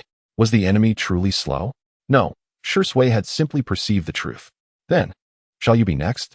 The Sharingan appeared to pierce through all veils of obscurity, as Shisui's eyes locked onto the Chunin engaged with Itachi. Though he yearned to eliminate his immediate foe, a sliver of reason urged him to rush to the aid of his comrades, lest more lives be lost. The Chunin, who had just pushed back Itachi, suddenly sensed a menacing presence behind him. Abandoning his pursuit, he attempted to evade, yet he was a beat too slow. With the Sharingan awakened, Shisui was exponentially more formidable than before. The limitations of age and speed fell away, allowing him to unleash his full potential. The kunai cleaved down from his side, severing the Chunin's left arm. Before the anguished cries could escape his lips, Shisui executed a graceful spinning kick, slashing open the enemy's throat. This was the might of Konoha no? The unparalleled power of the Sharingan, a bloodline limit that even a newly awakened Uchiha exhibited against adversaries of equal standing. The blood splattered across Shisui's face, yet he remained unperturbed, his gaze coldly fixed upon the direction of the remaining 4 adversaries.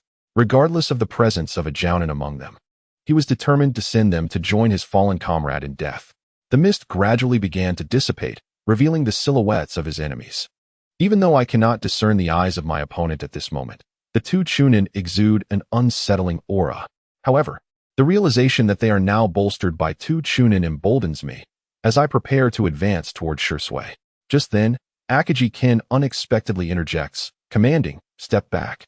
He is mine." This declaration does not stem from any affection for his subordinates. To him, they are merely dispensable tools.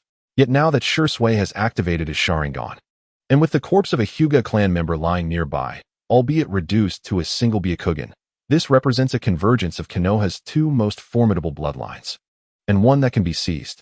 In fact, he contemplates eliminating everyone present so he might monopolize this power. As this thought crosses his mind, the fervor in his gaze intensifies. With a low growl, he lunges at Shisui, exclaiming, "Die, brat." Suddenly, a blade of water materializes in his hand, and Shisui swiftly counters. Though the blade is fashioned from water, it produces a metallic clang as it collides with Shisui's kunai. They remain locked in combat, Akagi's eyes fixed greedily upon Shisui's. "Rest assured, I shall soon take your life, and with it, your eyes will belong to me." "Humph, let us see you try." The 2 combatants, locked in a stalemate, seem to share an unspoken understanding as they retreat swiftly, forming hand seals for water release, exploding water colliding waves. A water sphere, reminiscent of a great fireball, is expelled by Akagi Ken. However, its power and velocity betray its non-offensive nature. Shisui finds his vision obscured by the sudden torrent. And while he can ascertain his opponent's position through his Sharingan, he cannot launch a counterattack. He leaps to the side, but Akagi's cold smile signals his next move. Water release, water body flicker. Suddenly, Akagi's figure materializes beside Shisui, and he swings his hand to decapitate him. Yet, he soon realizes something is amiss. As Shisui's body transforms into tendrils that ensnare him. "Jinjutsu, release," Akagi Ken exclaims, and as he dispels the illusion, he finds Shisui thrusting a kunai towards him. A seasoned Jonin, even in the face of Shisui's activated Sharingan, Akagi's extensive combat experience far surpasses that of Shisui. Observing the kunai, he does not retreat but rather advances, seizing Shisui's wrist with astonishing speed, so swift that even Shisui cannot react in time. "Brat, do not let your newfound power cloud your judgment. Even with your Sharingan, you remain a mere Chunin. The chasm between Chunin and Jonin cannot be bridged by a pair of eyes." Akagi Ken sneers, "Then, I shall claim your eyes." As the blade of water draws perilously close, a sense of despair envelopes Shisui. Though the motion appears agonizingly slow through his eyes, his body fails to synchronize with his vision. At that moment, Itachi, who had been recovering his chakra off to the side, suddenly unleashes Phoenix Fire towards Akagi Ken, launching it in a direct line. "Damn it, Akaji curses, swiftly retreating, for he realizes that Shursui has yet to lose his combat effectiveness. Any lapse on his part could lead to dire consequences. Fire release, great fireball technique. Itachi suddenly executes a great fireball, but it is directed skyward. Haha, brat. Fearful to the point of losing sight of their objectives? The nearby Chunin couldn't help but mock, while Akimiki Ken, standing aside, suspected this was no mere accident. Was he conveying information to someone? Senjusawa? No, he must be ensnared by that Oda-gen fellow, and besides, our allies surround the area. So who could it be? In truth, Itachi was taking a gamble, wagering on his perceptive abilities. Amidst the peculiar fluctuations, he sensed a small contingent approaching, yet he could not discern friend from foe. He could only hope they were allies, though the likelihood seemed exceedingly slim. Regardless, even if enemies were to arrive, it mattered little, they were already in a dire situation. Akimiki Ken surveyed his surroundings, spotting nothing amiss, and scoffed at the antics of the boy attempting to conjure illusions. At that moment, however, Ao's expression shifted. Akimiki Dano. Several unidentified chakra signatures are nearing us, one of which is moving rapidly.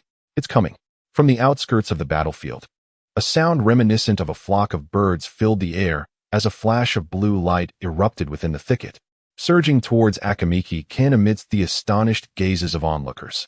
Upon witnessing the technique, Ken felt a visceral threat to his life, instinctively attempting to evade. Yet, it appeared as if the assailant anticipated his movements. Crouching low, they struck at an acute angle, piercing Ken's heart with a hand enveloped in blue lightning. In an instant, Ken's resistance crumbled. As he teetered on the brink of consciousness, he struggled to glimpse the assailant's visage, only to behold a single crimson Sharingan eye. The intruder withdrew their hand and uttered the words Raikiri before pivoting, their Raikiri radiating with intense brilliance. Who was this? The Sharingan's frigid gaze swept over the three mist ninjas opposite, an aura of murderous intent expanding uncontrollably, perhaps a reflection on Rin's demise, or perhaps something else entirely. Without a shadow of a doubt, the newcomer was Kakashi. After one of their team members from the Hyuga clan reported the situation, they dispatched Kakashi for assistance. Having determined that the enemies present were not formidable enough to necessitate more than his singular prowess. Furthermore, the Senjusawa they sought was not among them, allowing them to conserve their strength. The moment Ao beheld Kakashi, he turned to flee without hesitation, fully aware that he was no match for the opponent. With Akimiki Ken now dead, what chance did they have of turning the tide? Moreover, he had just acquired the Byakugan. He couldn't afford to perish before implanting it. That would be catastrophic. Thus, for whatever reason, he resolved to escape and subsequently implant the Byakugan to enhance his power until he could safeguard it. The other two inconsequential Chunin, visibly shaken by Akimiki Ken's demise, were momentarily paralyzed. It was only after Ao's retreat that they regained their wits, fleeing in separate directions. Their intentions were evident, to utilize one another as bait, testing who among them would possess the fortitude to survive. But would Kakashi permit their escape? The answer was unequivocal. No. The azure light surged once more, swiftly closing the distance to the nearest Jonin to Kakashi. In the blink of an eye, it pierced the heart of the unsuspecting foe, elegantly withdrawing as it turned its gaze to another Jonin. The victim, utterly unprepared, perished within mere seconds, overwhelmed by terror, losing all semblance of reason. No, don't come closer. Demon, he screamed, hurling shurikens in a desperate frenzy. Yet such futile attacks held no significance before the might of the Sharingan. By the time the brilliance of Raikiri manifested again from another direction, the adversary had already succumbed to death. In less than 10 seconds since Kakashi's emergence, he had dispatched 1 Jonin and 2 Chunin, a testament to his genius. Having attained the rank of Jonin at the tender age of 12, the once dazed Itachi suddenly recalled something and shouted to Kakashi, "Kakashi and I, hurry, pursue him. That remaining individual has seized Iching's Byakugan." What? As a former member of one of Konoha's great clans, he understood the gravity of the Byakugan, a transferable bloodline limit. This was not merely a provocation to a clan, but a potential threat that could unveil the secrets of his family's bloodline. It was well known that Kakashi had faced countless trials from the Uchiha clan before acquiring the Sharingan. And had it not been for Obito's voluntary gift and his mentor Minato Namikaze, Kakashi might have been forced to relinquish it. The fact that the thief was an enemy ninja only escalated the stakes. Recognizing the severity of the situation, Kakashi hastily pursued, yet Ching, being a sensory-type ninja and acting alone in hostile territory, ultimately eluded him. Itachi, however, remained oblivious to this, silently observing Shisui kneeling beside Iching, whose soul Byakugan was half closed, gazing vacantly at the sky, while the other eye socket lay empty, blood congealed into a solitary tear. Just 10 minutes prior, comrades engaged in conversation had now become lifeless corpses, stirring a complex emotional turmoil within him. He began to comprehend the sentiment behind Orochimaru's words. Life is truly fragile. However, the exhaustion and pain from the relentless battles surged forth the moment Itachi's mental defenses faltered, causing him to stumble and collapse, succumbing to unconsciousness. The author's secret technique descends. For the unconscious, the concept of time becomes irrelevant. When Itachi eventually awoke, he found himself in the infirmary of the camp. As he attempted to move, a wave of pain coursed through his body, inducing a cry of anguish. "Itachi, are you awake?" Suddenly, Shisui's voice resonated from outside, and with a face of elation, he entered, albeit adorned with numerous bandages, though still fewer than those on Itachi's own body. At that moment, Shisui appeared notably more mature, perhaps a transformation spurred by Iching's death, albeit at a tremendous cost. "Shisui and I cough. How are they?" Itachi struggled to articulate, though his injuries were too severe to allow for much speech, fortunately sparing his internal organs.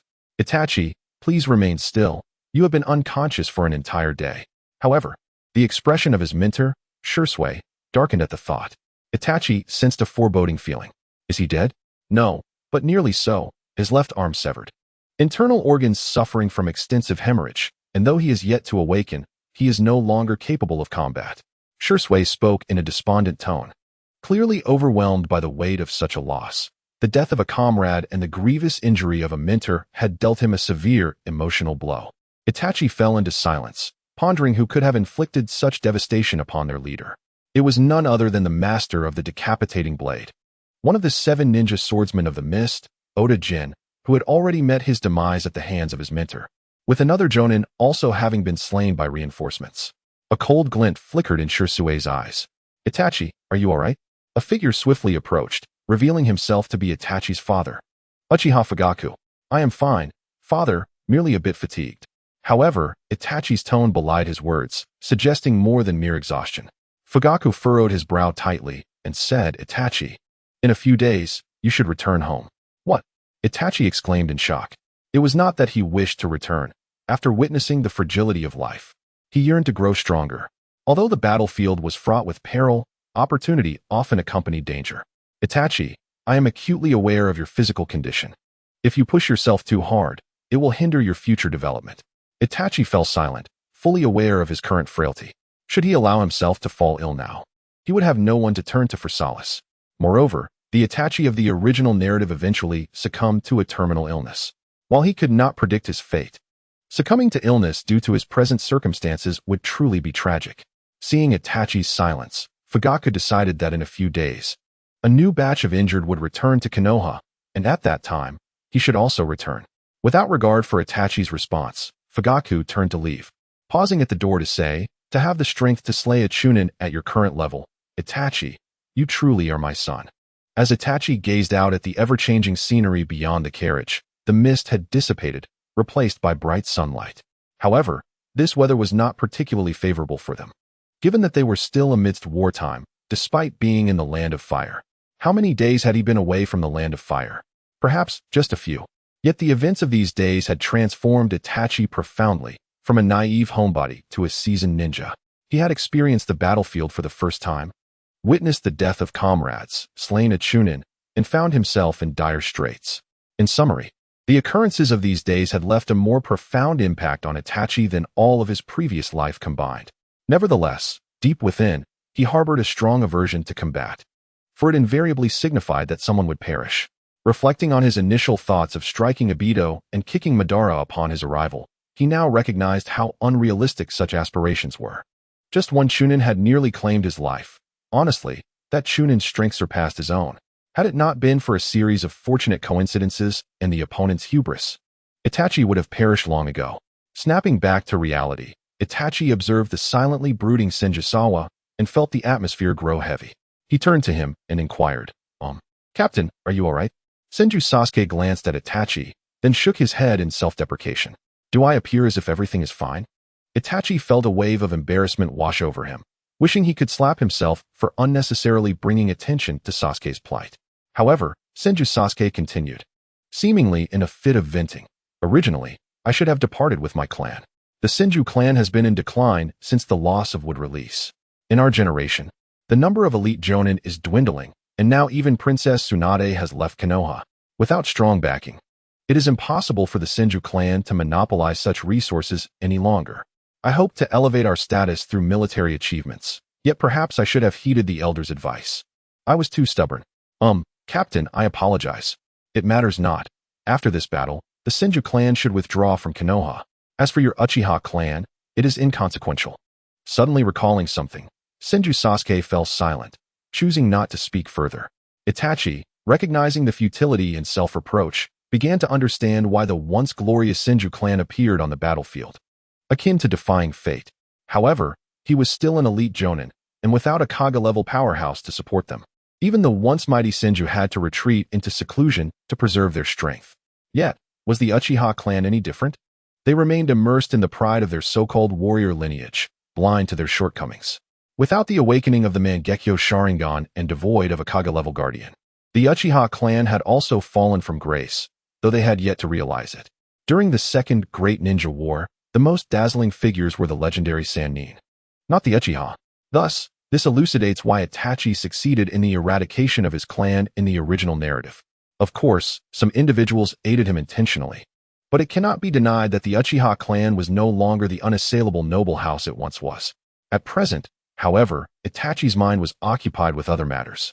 Specifically, the peculiar fluctuations he sensed on the battlefield. What could these fluctuations be? Initially, he perceived them as akin to the observation haki from the world of pirates. Absurd, for he had never traversed such realms. Although he was unaware of any distasteful rules governing such phenomena, the disparate systems could not manifest within a mere unremarkable traveler like himself, so he dismissed that notion.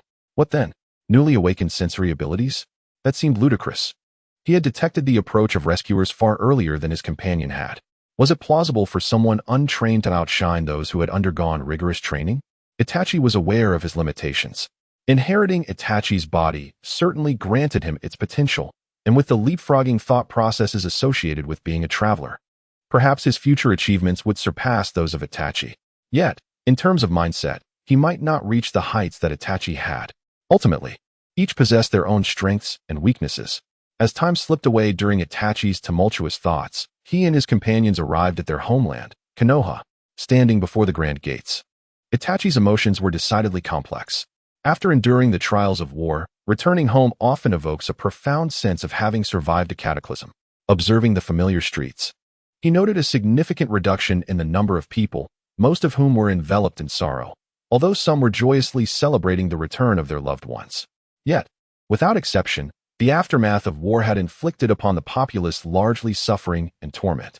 Upon reaching his abode, Itachi paused outside the door, inhaling deeply before pushing it open. "I'm back," he called into the interior, only to be met by the sudden appearance of a figure behind him. "Finally back, little rascal. Did you know your mother missed you terribly?" The voice was not that of Mikoto Uchiha, but rather Kushina Uzumaki. She playfully grasped either side of Itachi's head, inadvertently tugging at his wounds, prompting him to shout in pain, "I was wrong. Please, Sister Kushina, spare me."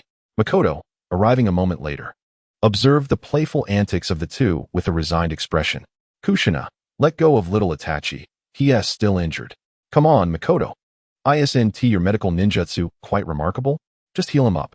Kushina responded without a hint of modesty. "You are incorrigible," Mikoto retorted with a sigh. Regaining his composure, Itachi quickly darted behind Mikoto, drawing a sharp glance from Kushina, yet this indicated a relatively amicable rapport between Itachi and Kushina. "Sister Kushina, what brings you to the Uchiha clan?" Itachi inquired, his curiosity piqued.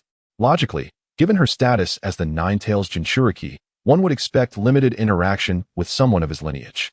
However, Itachi had underestimated Kushina's capabilities. As a formidable ninja, she was indeed a jonin, and with the backing of the Umbu, the elders of the Uchiha clan would not dare to act foolishly on their own territory. They may have been unaware of certain clan secrets, but as elders, they were acutely aware of the Uchiha's prowess. It was only after the Nine-Tails attack that the Uchiha found themselves under scrutiny. Hee. It's not that Makoto can't go out. I'm just here to keep her company, Kushina stated matter-of-factly. Itachi then noticed that Makoto's belly was noticeably rounder than before. Is Mother Dear expecting another child? He innocently inquired, though internally. A flurry of thoughts raced through his mind. Wait, is Sasuke about to be born? Are we finally aligning with the narrative? Makoto's cheeks flushed, likely recalling something inappropriate. Before she replied, yes, but there are still 4 or 5 months to go. Suddenly, Itachi remembered something important, pulling Kushina aside to whisper, by the way, Sister Kushina, could I ask you for a favor? Intrigued by Itachi's secretive demeanor, Kushina leaned in closer. What is it, little Itachi? Indeed, Itachi's words may seem somewhat dull. Yet this was not a facade. Rather, his subsequent statement was genuinely difficult to articulate. Speak up, as long as it is something my elder sister can assist with, Kushina declared with exuberance. May I take Lord Minato as my mentor? Itachi resolutely inquired, his cheeks flushed. What? After departing from the Minato household, Itachi felt elated. Becoming Minato's disciple would alleviate a significant portion of future troubles. Although Minato was soon to depart from this world, the future leader of Konoha would be the third Hokage, who might offer some protection as a Grand Master. Through the window, Minato observed Itachi's silhouette fading into the sunset, a gentle smile gracing his face.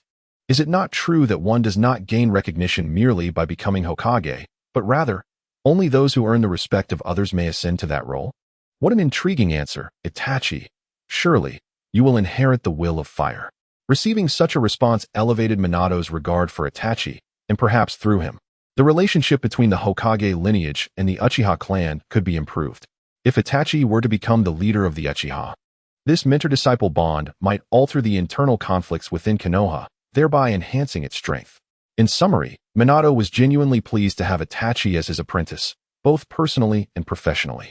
However, Itachi, should you ever commit an act that harms Konoha, I shall personally end your life. I sincerely hope you do not disappoint me, Minato silently mused. The following day, at the Minato estate. Sensei, may we commence our training? Itachi eagerly asked. This urgency was understandable, as the attack of the Nine-Tails was less than half a year away, and Minato was subtly indicating his impending role as the Fourth Hokage. Once he ascended to that position, his availability to guide Itachi would dwindle significantly. Time was of the essence. Itachi, do not be overly hasty. First, I shall impart to you a special A-rank ninjutsu, Minato replied with a smile, his expression akin to that of a guardian observing a child. Indeed, even as a ninja, Itachi remained a child in Minato's eyes. An A-rank ninjutsu? Itachi's face displayed a hint of confusion, yet he had already surmised what it entailed. Indeed, this is it. I have named it the Rasengan. A sphere, akin to the size of a small basketball, radiated a cerulean glow, quietly hovering above Minato's palm. Though it appeared tranquil, the chakra swirling within at high speeds was formidable. Incredible. Itachi was truly astonished. It is essential to recognize that the disparity between reality and anime is vast. Unless we are in a peculiar world akin to One Piece, the pressure exerted by such techniques is no laughing matter.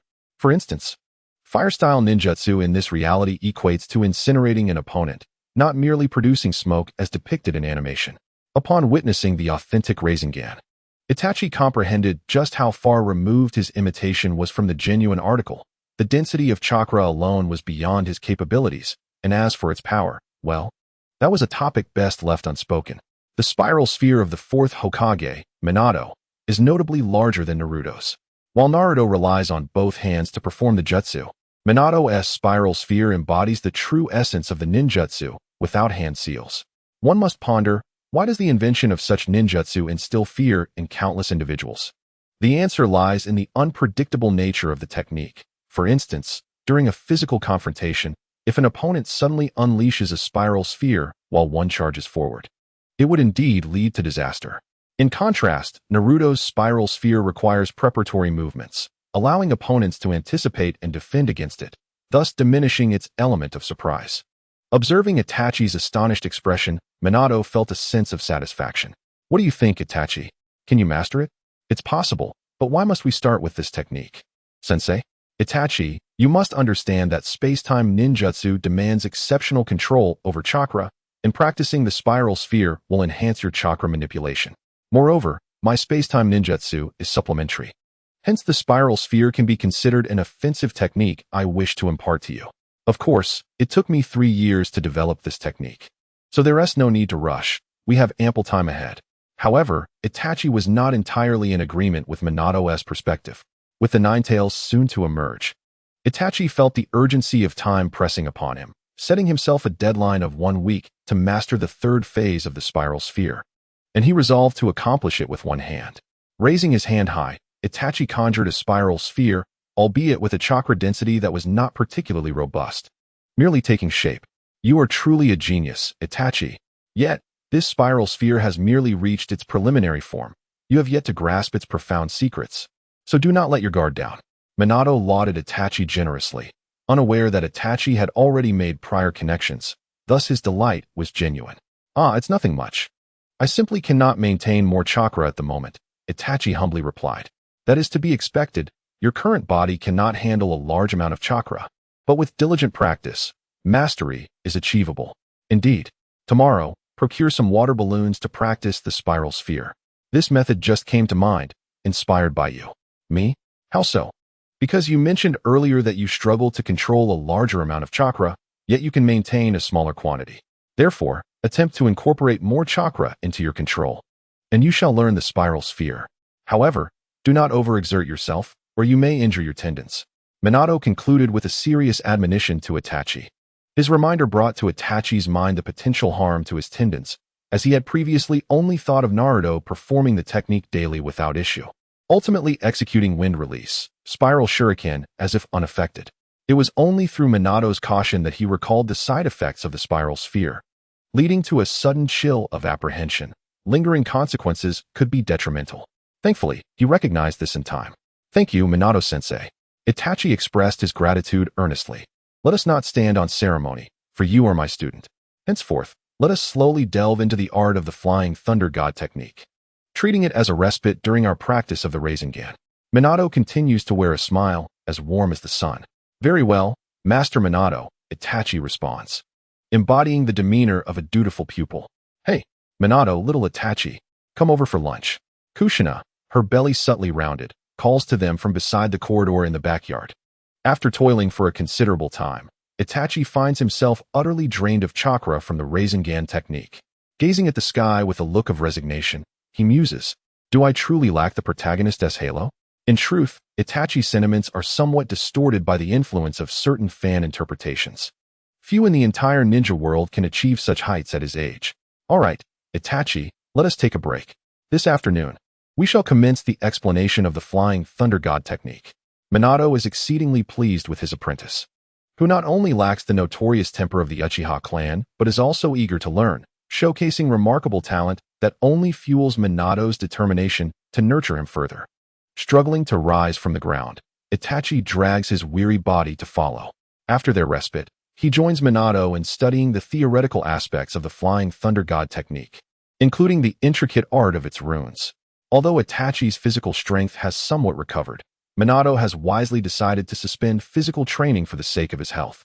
Faced with the scroll before him, Itachi wears a grim expression, for theoretical knowledge does not sit well with him. The content, though limited, is profoundly complex, filled with terms he has never encountered. Despite the advantages conferred by his current physique, which have notably enhanced his comprehension, Itachi still yearns to learn ninjutsu through physical sensation. However, it is evident that a theoretical foundation is imperative for mastering the Flying Thunder God, an S-rank secret technique.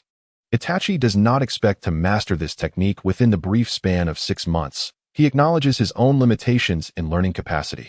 Thus, his primary goal is to assimilate all of Minato's experiences related to the Flying Thunder God, leaving future endeavors for another time. However, after half a day of study, Itachi feels the pace of learning is excessively slow. Suddenly, he recalls a peculiar technique from the world of Naruto. By the way, Master Minato, could you teach me the shadow clone technique? Why do you wish to learn the shadow clone technique? You should know that simultaneously studying multiple ninjutsu can be more taxing for a ninja than focusing on a single technique. Not at all. I have merely heard my father mention that the shadow clone technique is a high-level forbidden technique of Konoha. By using shadow clones, one can acquire experience at several times the normal rate, though I have heard the side effects can be significant. Indeed, the shadow clone technique does offer such an advantage. When this technique is dispelled, all memories from the clones will be relayed back to the original. However, this brings forth a particular concern. Watergate paused momentarily. If the shadow clone were to be destroyed, then all the agony experienced before death would be borne by the caster, presenting a lethal blow to the caster's psyche. For those of frail mental fortitude, such an experience could lead to a complete mental breakdown. Furthermore, the shadow clone technique distributes the caster's chakra evenly among all clones, which poses a disadvantage for those with limited chakra reserves. After speaking, Watergate fixed a serious gaze upon Itachi. Do you still wish to learn this technique now? If you choose to learn it later, it would lessen the burden on your body. He continued, moreover, Itachi, your current strength is already at its peak for your age. Further training may leave potential risks for the future, so I suggest that you refrain from excessive physical exertion at this time. Is it truly that severe? Itachi appeared somewhat skeptical. Indeed, Watergate explained patiently, excessive strain on your body may lead to remarkable advancements in the short term, yet compared to others, your abilities may deteriorate more rapidly in your later years. Itachi contemplated this carefully, convinced that as a traveler from another world, his mental resilience must surpass that of his contemporaries. Master Watergate, I wish to learn the shadow clone technique. Even if I cannot master it, I would still like to study the theory. Sighing, Watergate replied, what if you practice in secret? Well, this is your choice, but do take care of your health. Yes. At that moment, Itachi's smile held a hint of darkness. Now, let's proceed to discuss the Flying Thunder God technique. Itachi, you should be aware that this is my signature jutsu, allowing for instantaneous movement within the space of the summoned seal. However, the technique is fixed, necessitating a medium to bear the seal, specifically this special kunai. Watergate held up an unmarked kunai, shaking it in front of Itachi. Utilizing the seal on the kunai, I can execute near light speed movements to strike down my opponents, leaving them incapable of response, and I can also leave seals upon them. However, the only flaw lies in the fact that if an opponent's defense exceeds my attack, it becomes ineffective. Hence, I developed the Rasengan to counter such adversaries. Watergate paused to allow Itachi to digest this fundamental knowledge before continuing, in addition to enabling the caster to traverse back and forth. The Flying Thunder God technique can also be employed to transfer objects elsewhere.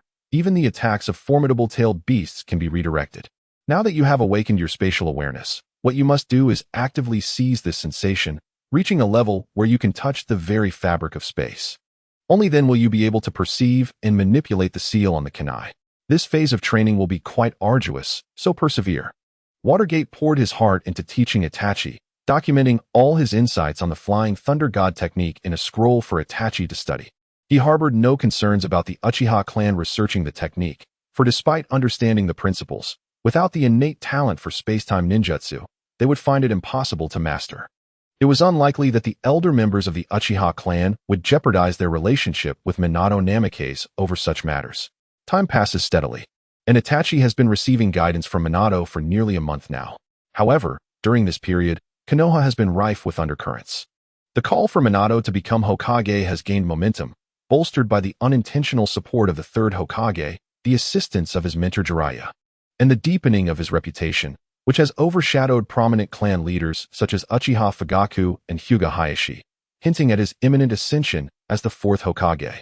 Nonetheless, Minato has refrained from addressing such matters, perhaps influenced by Itachi's assertion that gaining the people's recognition is what truly qualifies one to become Hokage, rather than merely holding the title. Now, Minato has brought Itachi to a place both familiar and foreign, the Forest of Death. Itachi swallowed hard and, with a look of disbelief, addressed Minato.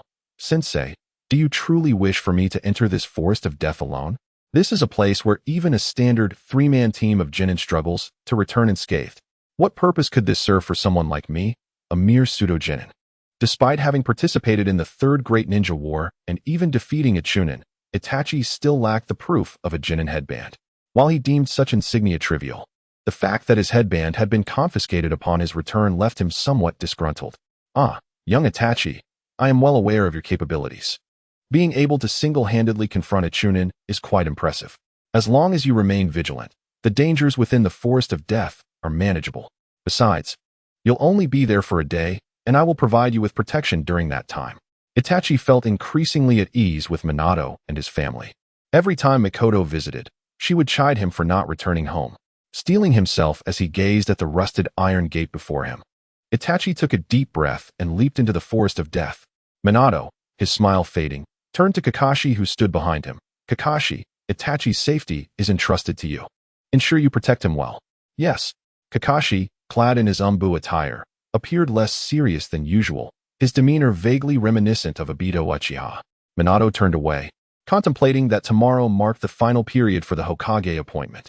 He hoped that no unforeseen events would arise. Beneath the sun of Konoha, hidden currents flowed quietly. Fire release, great fireball technique. The roaring fireball collided with a swarm of large leeches. Itachi wiped the cold sweat from his forehead, mentally chastising his esteemed teacher. What is this about no issues? I nearly fell prey to a lion just on the outskirts, and then encountered a gigantic snake. Truly, this forest of death lives up to its name. It had been 6 hours since Itachi entered the forest of death. During this time, the wild beasts had welcomed him with fervor, imparting to him a profound understanding of the term death. Merely on the periphery, he encountered creatures on par with genin, and he could scarcely fathom how the protagonists of the original narrative managed to reach the forest center. Was it truly orchestrated from behind the scenes? However, Itachi evidently overlooked the fact that within a realm inhabited by ninjas, known as the Forest of Death, there must exist creatures capable of claiming the lives of ordinary ninjas.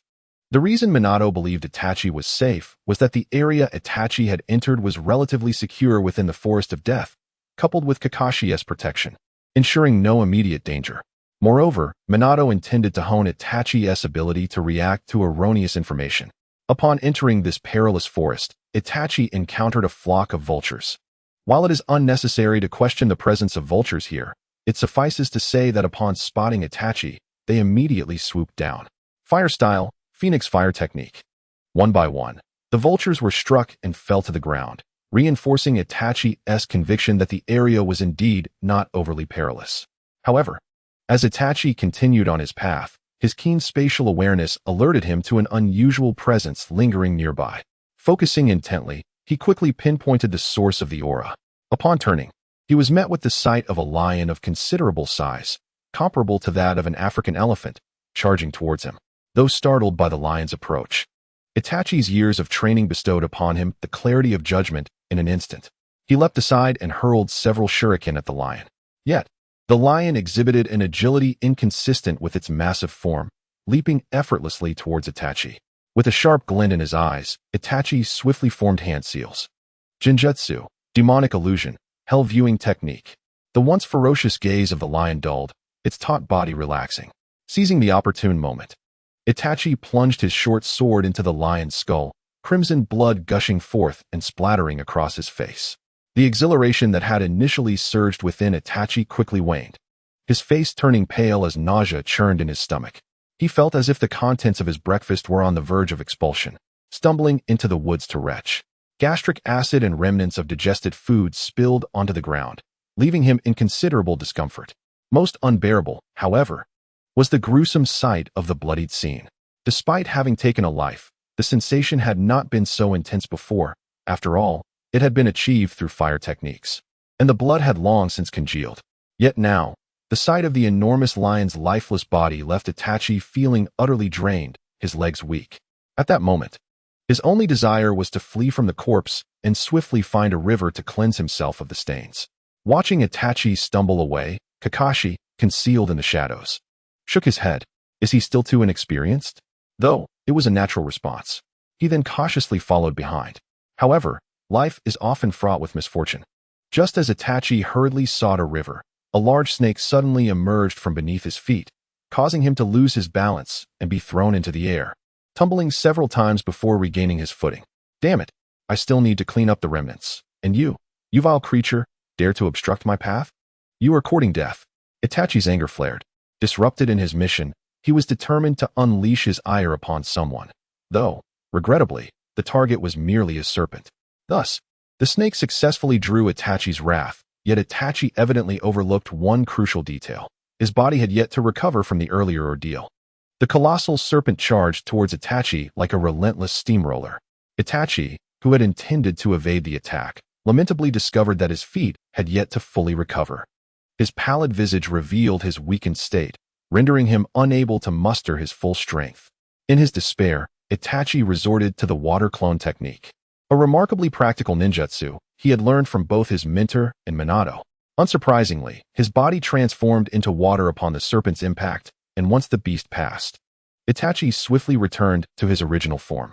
He then gathered the scattered water and unleashed the water release, water blade technique, sending countless water blades slicing through the serpent's body.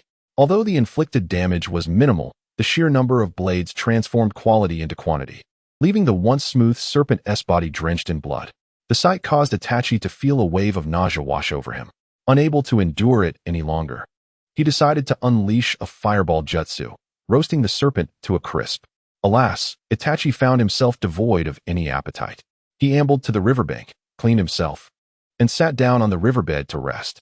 However, fate seemed to conspire against him. Before he could regain his composure, a swarm of leeches fell from the trees nearby, startling Itachi into leaping onto the river's surface, leading to the scene depicted at the beginning of this narrative. Thus, Itachi's unfortunate outdoor existence was set to continue. His frustrated cries echoing through the forest, "Minato-sensei, I despise you." Meanwhile, what was Minato, the object of Itachi's grievances, up to? Earlier that day, the third Hokage had boldly announced the appointment of Minato Namikaze as the fourth Hokage. The once competitive clans fell silent, for the third, despite his declining health, still maintained formidable influence over the village. Minato's reputation was also exceptionally high. The newly appointed fourth Hokage had been bested by him, further enhancing Minato's prestige. Despite the Cloud Ninja's claims of a draw, with his unique charm, formidable strength, and robust support network, Minato had garnered considerable backing from the grassroots level, facilitating his swift ascent to the position of Hokage before the major clans could react. However, while attaining the position was relatively straightforward, the underlying struggles remained uncertain. That evening, Itachi, who had initially taken a back seat, became the subject of various discussions. In the Hokage's office, the third Hokage, shedding his ceremonial robes for more commonplace attire and puffing contemplatively on a pipe, addressed Minato. "I've heard that you've taken a child from the Uchiha clan as your disciple. Is that truly wise?" "There's no cause for concern," Minato replied. "Itachi is a remarkably kind-hearted child. Even at his young age, he comprehends the significance of the Hokage. He possesses a sensitive nature and will not be confined by the limitations of his clan. He will inherit the will of fire and protect this village. I have unwavering faith in him." Minato's assessment of Itachi genuinely surprised the third Hokage, hinting at the possibility of Itachi following in his mentor's footsteps. If this is indeed the case, then I have nothing further to add. However, Watergate, should he exhibit any irregularities, we must be prepared. Yet, if we can leverage him to enhance our relations with the Uchiha clan, that would be a favorable outcome. I comprehend, esteemed third Hokage, but I have faith in Itachi. He will safeguard this village. The elders of the Uchiha clan share similar sentiments. Their emotions regarding this matter are intensely fervent. Fugaku, what on earth is happening?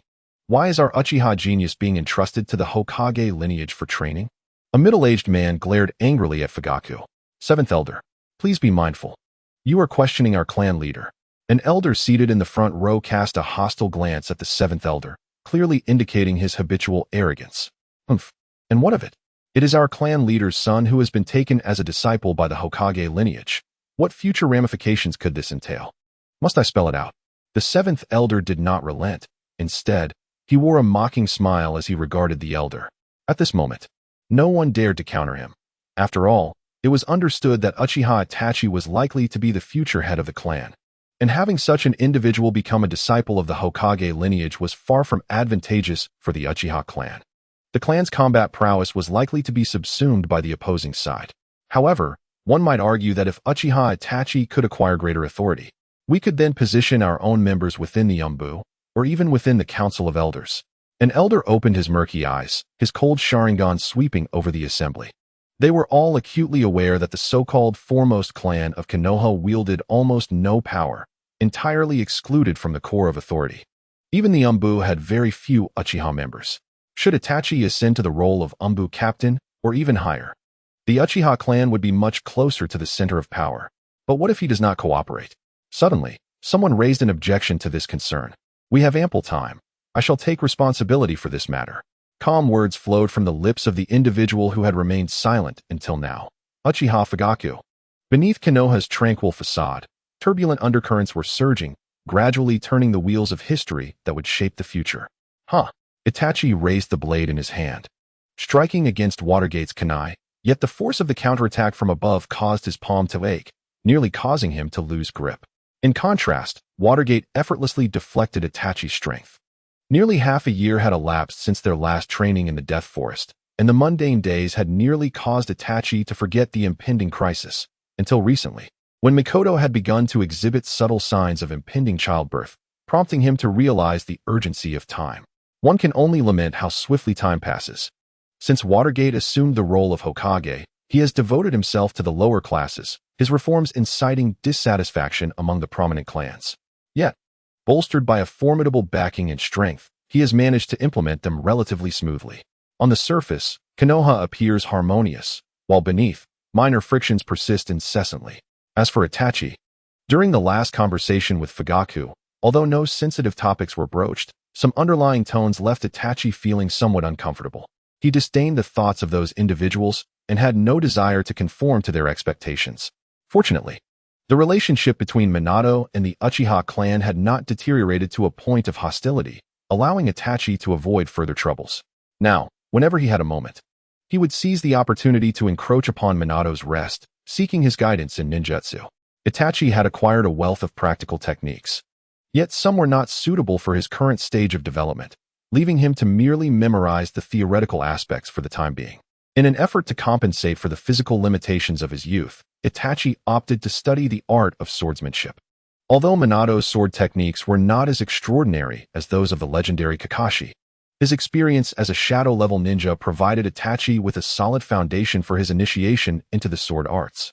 Leaf style, Dance of the Crescent Moon. Itachi retreated before charging forward once more, leaping above Minato.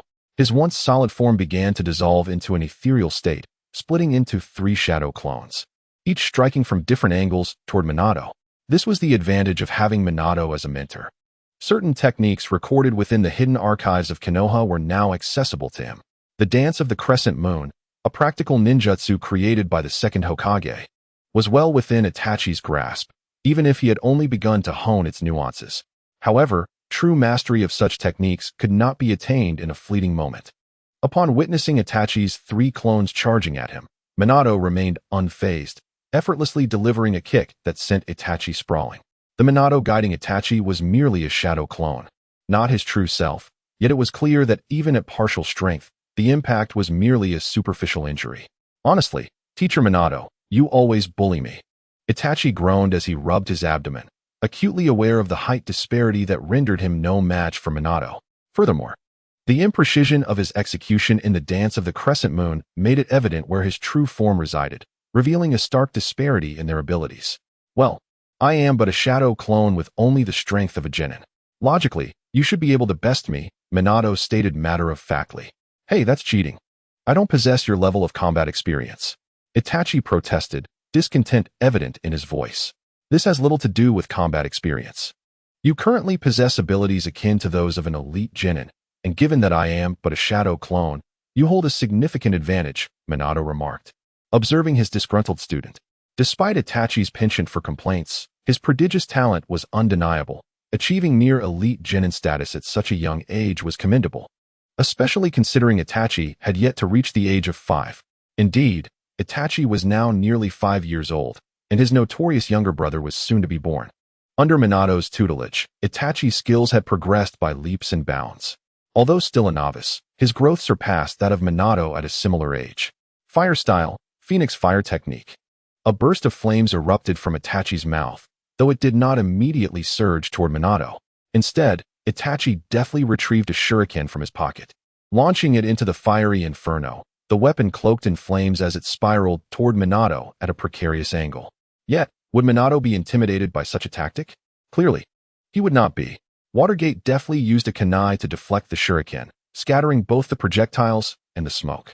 The remaining shuriken were evaded as Watergate leapt gracefully aside.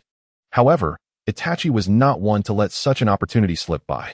With remarkable speed, Itachi closed the distance to Watergate, unsheathing a short sword, and declared, Six paths soared.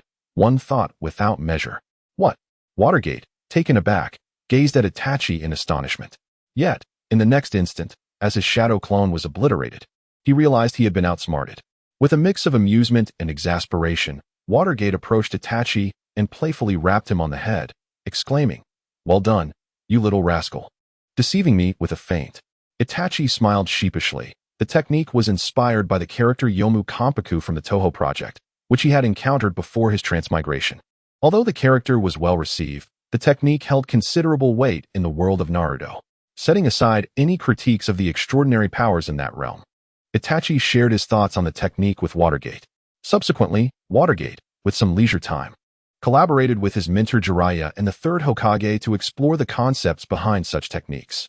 While they did not create any new techniques, they did jot down a few inspirations, acknowledging their limited expertise in that area. Itachi merely dressed the techniques in the names from the original work.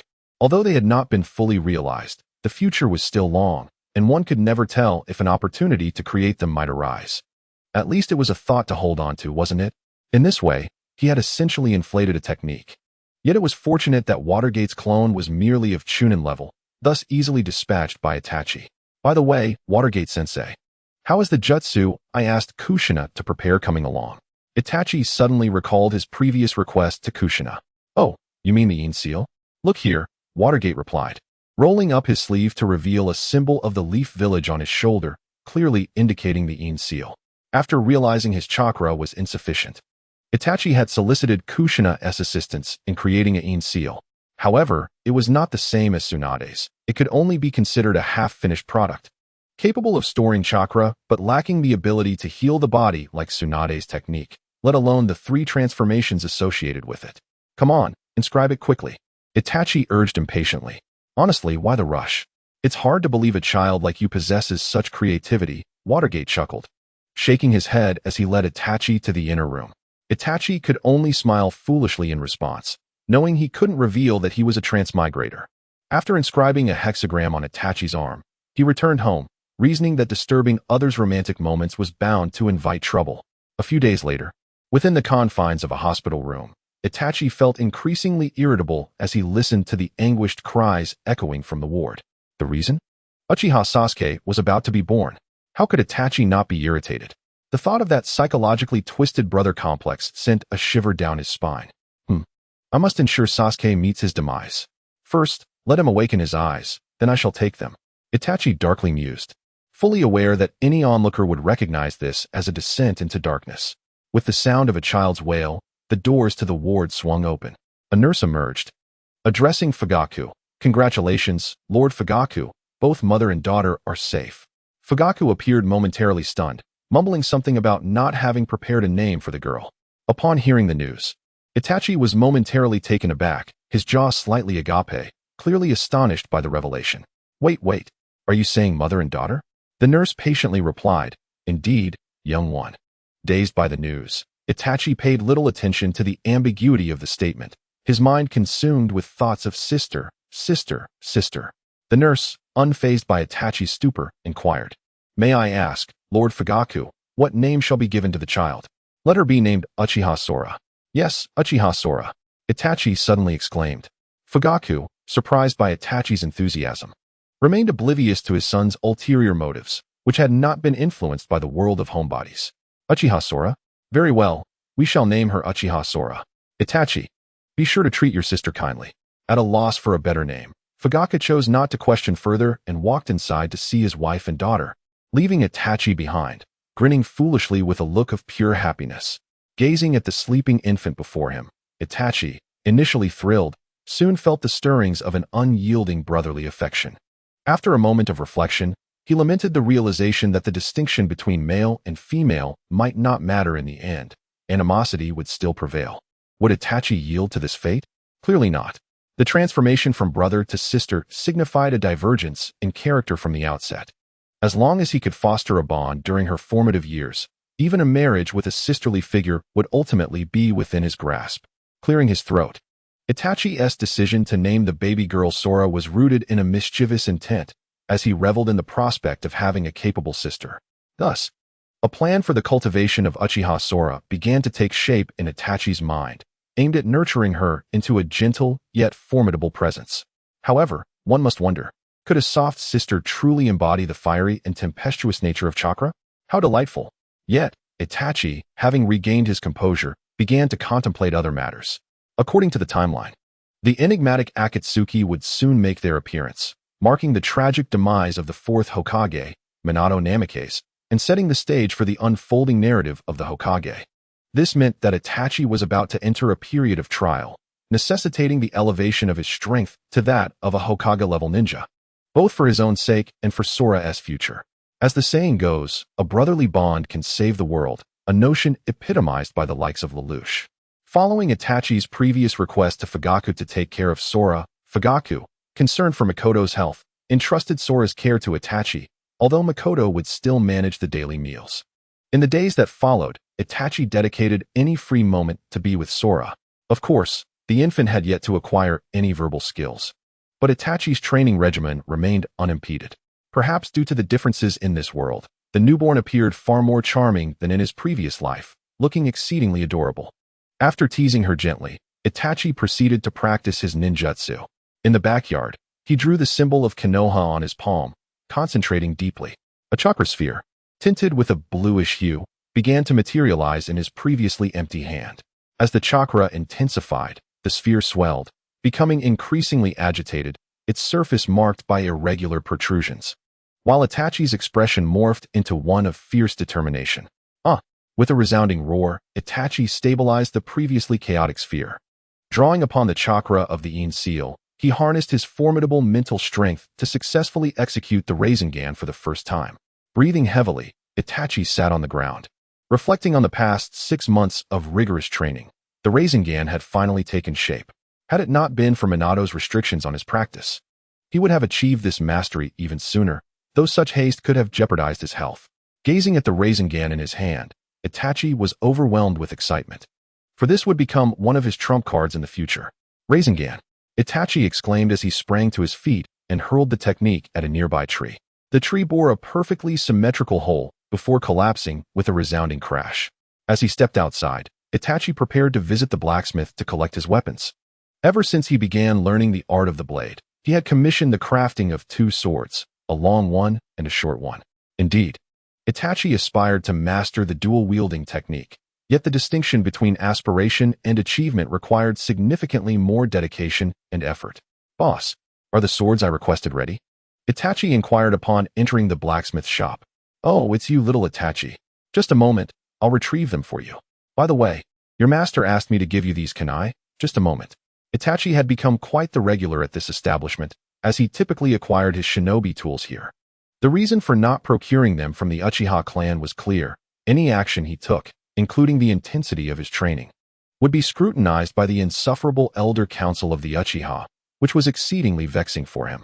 While the safety of this place might not be guaranteed, it was certainly preferable to the oppressive atmosphere of the clan. Ever since Itachi became Minato's disciple, the elders had frequently sought to create trouble, even attempting to seize the scroll Minato had entrusted to him. Fortunately, Minato had inscribed a genjutsu to prevent any mishaps, much to Itachi's disdain for those meddlesome elders. However, it was merely a handful of extremists causing trouble. Ultimately, with Minato's intervention, Itachi's life had become less burdensome. Nevertheless, the sheer intensity of Itachi's aversion towards them indicated their profound failures. Who would have imagined that Itachi harbored the soul of a young man? He received kunai specially crafted by Minato for the Flying Thunder God technique, albeit without the necessary seals, those he would have to inscribe himself. Pondering the stark contrast between Minato and those elders, Itachi shook his head and prepared to return home. As he walked partway, he noticed a cloaked figure standing still, seemingly ignored by the passers-by. However, with his spatial awareness, Itachi detected the dissonance of the scene. He merely glanced at the figure, feigning indifference as he hastened his pace. After traversing several streets, he paused to wipe the cold sweat from his brow. Damn it, it's Obito. Here already? The Nine-Tails attack is just days away. If I hadn't reacted just now, I might have revealed my anomaly. Itachi had initially failed to recognize Obito, but as he passed by, the realization struck him, compelling him to quicken his departure. Fortunately, Obito's understanding of these matters was not as profound as Madara's, or he would have certainly detected Itachi's peculiarities. calming his tumultuous emotions. Itachi swiftly made his way home, casting aside the troubling matter from his thoughts. What could time truly change? Informing Minato? Such folly. The multitude of consequences was far beyond what Itachi could bear. The level of conflict was something he could only gaze upon from a distance, if he could even glimpse it at all.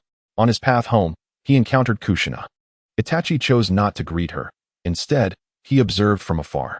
Kushina seemed to sense his gaze, turning to smile at him before playfully shaking her fist, likely chiding him for not visiting her as she prepared to welcome her child. A slight discomfort stirred within Itachi, although it had only been a brief interval. He felt the care that both Kushina and Minato had extended toward him.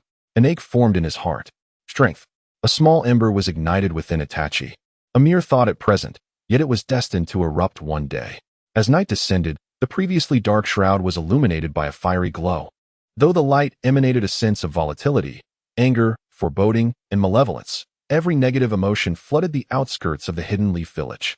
A crimson fox rampaged forth, its 9 massive tails creating tremors with each whip. The 9 tails had arrived. The village alarms blared, echoing through the air as countless ninjas, under the command of the Third Hokage, charged fearlessly into the fray.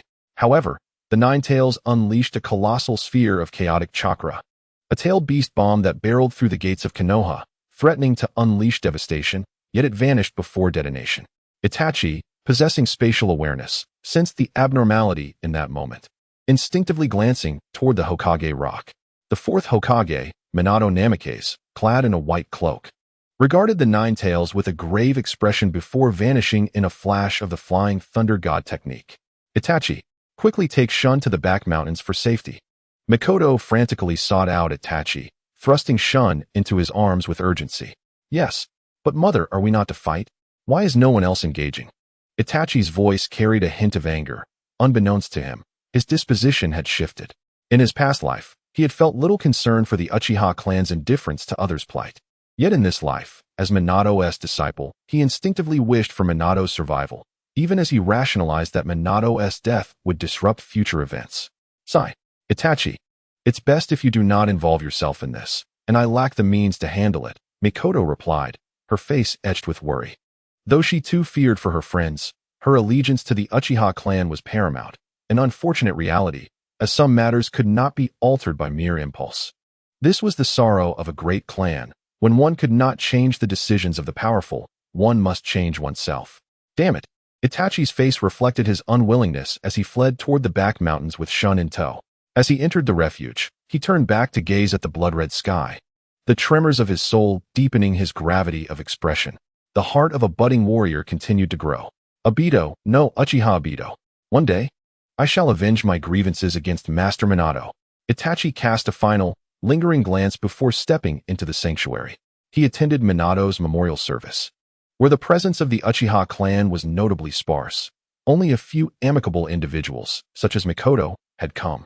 It was impossible for Itachi not to feel sorrow at Minato's demise. Although he yearned to alter this tragic fate, he lacked the power to do so. Since the 9 Tails assault on the village, the Uchiha clan's standing had become increasingly precarious. On the surface, the Uchiha clan maintained their usual demeanor, seemingly unchanged. However, those observant enough would note that on the fateful night of the 9 Tails attack, the Uchiha clan members failed to emerge to organize a defense. As part of the Konoha Guard, their absence during such a critical moment raised suspicions regarding their involvement in the incident. Furthermore, after the Third Hokage discerned that the 9 Tails had been manipulated, the Uchiha clan found themselves in an even more vulnerable position. The reason was clear. Only the Uchiha clan's Sharingan possessed the capability to control tailed beasts. With the chaos wrought by the 9 Tails, Konoha's strength plummeted to an unprecedented low, relying solely on the aging Third Hokage to uphold the village. The surrounding 4 great ninja villages watched with keen interest, and once the strength of the nation began to recover, they would not hesitate to instigate the 4th Great Ninja War. Arriving early at the memorial stone, Itachi beheld a solitary figure standing there, lost in thought before the stone. Yet, he was aware that the individual had already detected his presence. Itachi approached the memorial with a bouquet in hand, placing it gently at the base of the stone. Gazing at Minato's name inscribed upon it, rendered momentarily speechless. "Brother Kakashi, have you come to pay your respects to the teacher as well?" he inquired, as the misty morning evoked a deeper sense of melancholy. Yes, but there are also comrades, Kakashi replied in a calm tone, yet beneath it, one could wonder if his heart lay in a state of numbness. Throughout a ninja's life, the departure of loved ones is an unavoidable reality, one that he had come to terms with since his aspiration to become a ninja. The two spent a silent morning together, during which Itachi reflected upon many thoughts, his experiences in this world, the future of the so-called ninja realm he had glimpsed in his past life, all intertwined. He understood that he needed to begin his preparations. For the sake of others and himself, he must become stronger. Upon returning home, Fugaku approached him, presenting a letter to Itachi. As he opened it, Itachi's expression turned to one of incredulity as he looked at Fugaku and asked, "Do I truly need to attend the Ninja Academy at this juncture?" "Indeed, this is your enrollment notification for the Ninja Academy. Generally, children of your age are eligible to attend. Following the Nine Tails attack, Konoha's deficit in combat prowess necessitates the cultivation of new strength."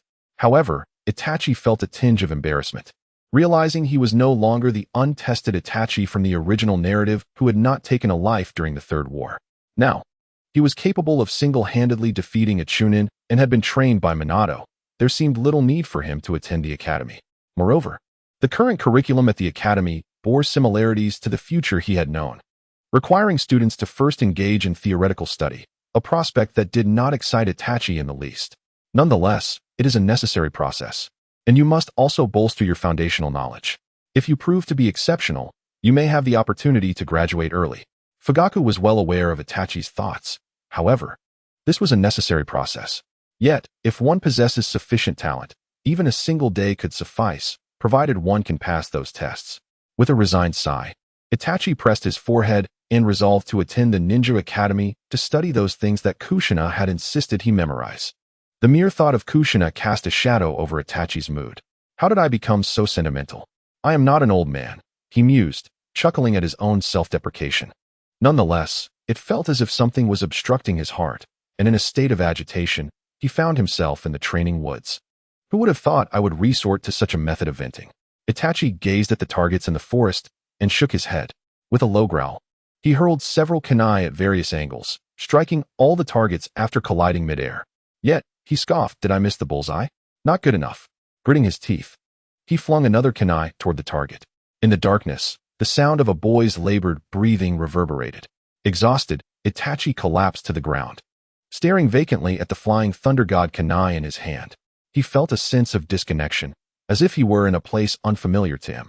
When he finally stood, he realized he was not in the woods, but in his own room. Before he could ponder the circumstances, Mikoto entered Itachi's room.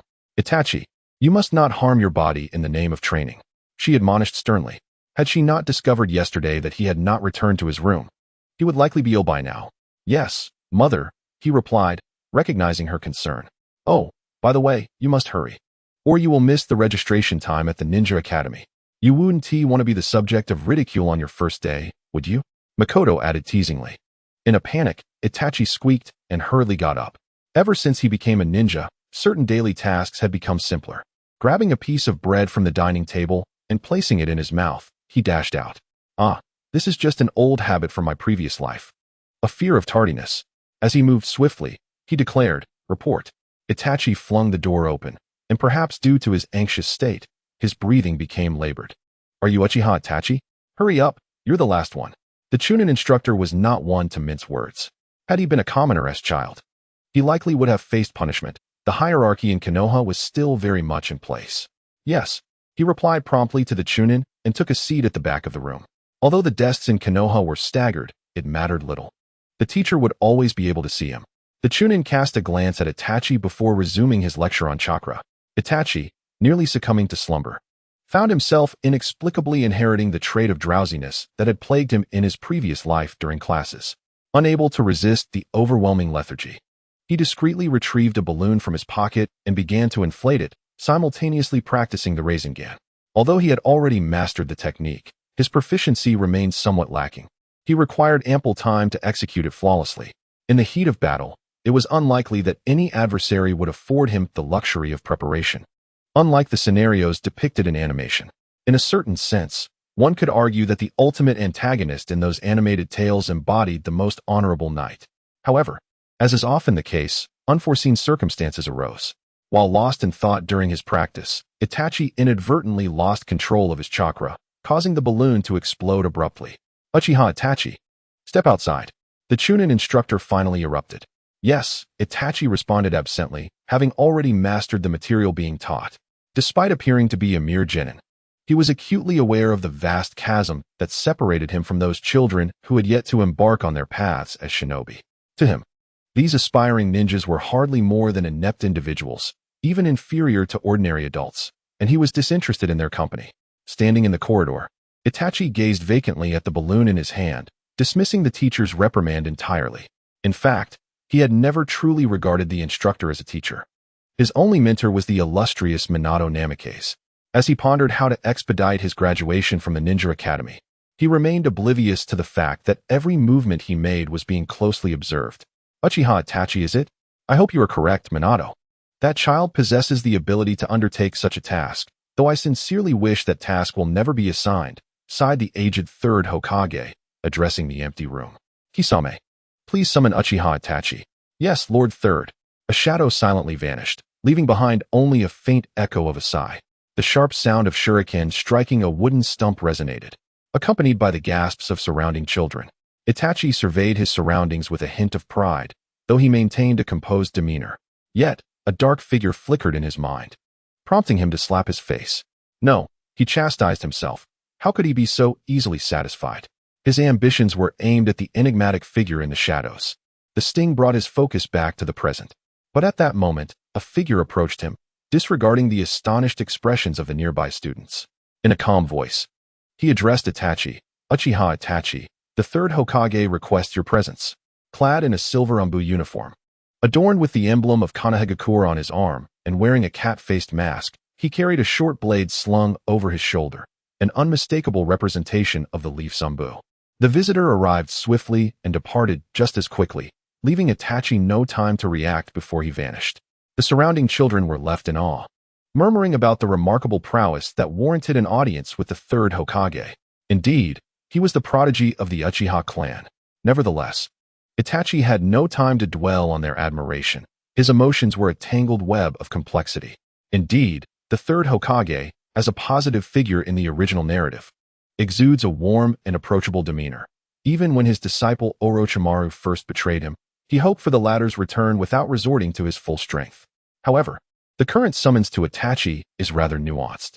Setting aside the fact that the mission to annihilate his clan was issued by the third, whether it was a unilateral decision or not adds a layer of complexity to Itachi's feelings. Moreover, how many individuals who ascend to the position of Hokage are devoid of a shadowy past? Without a firm grip, who could manage the powerful clans beneath?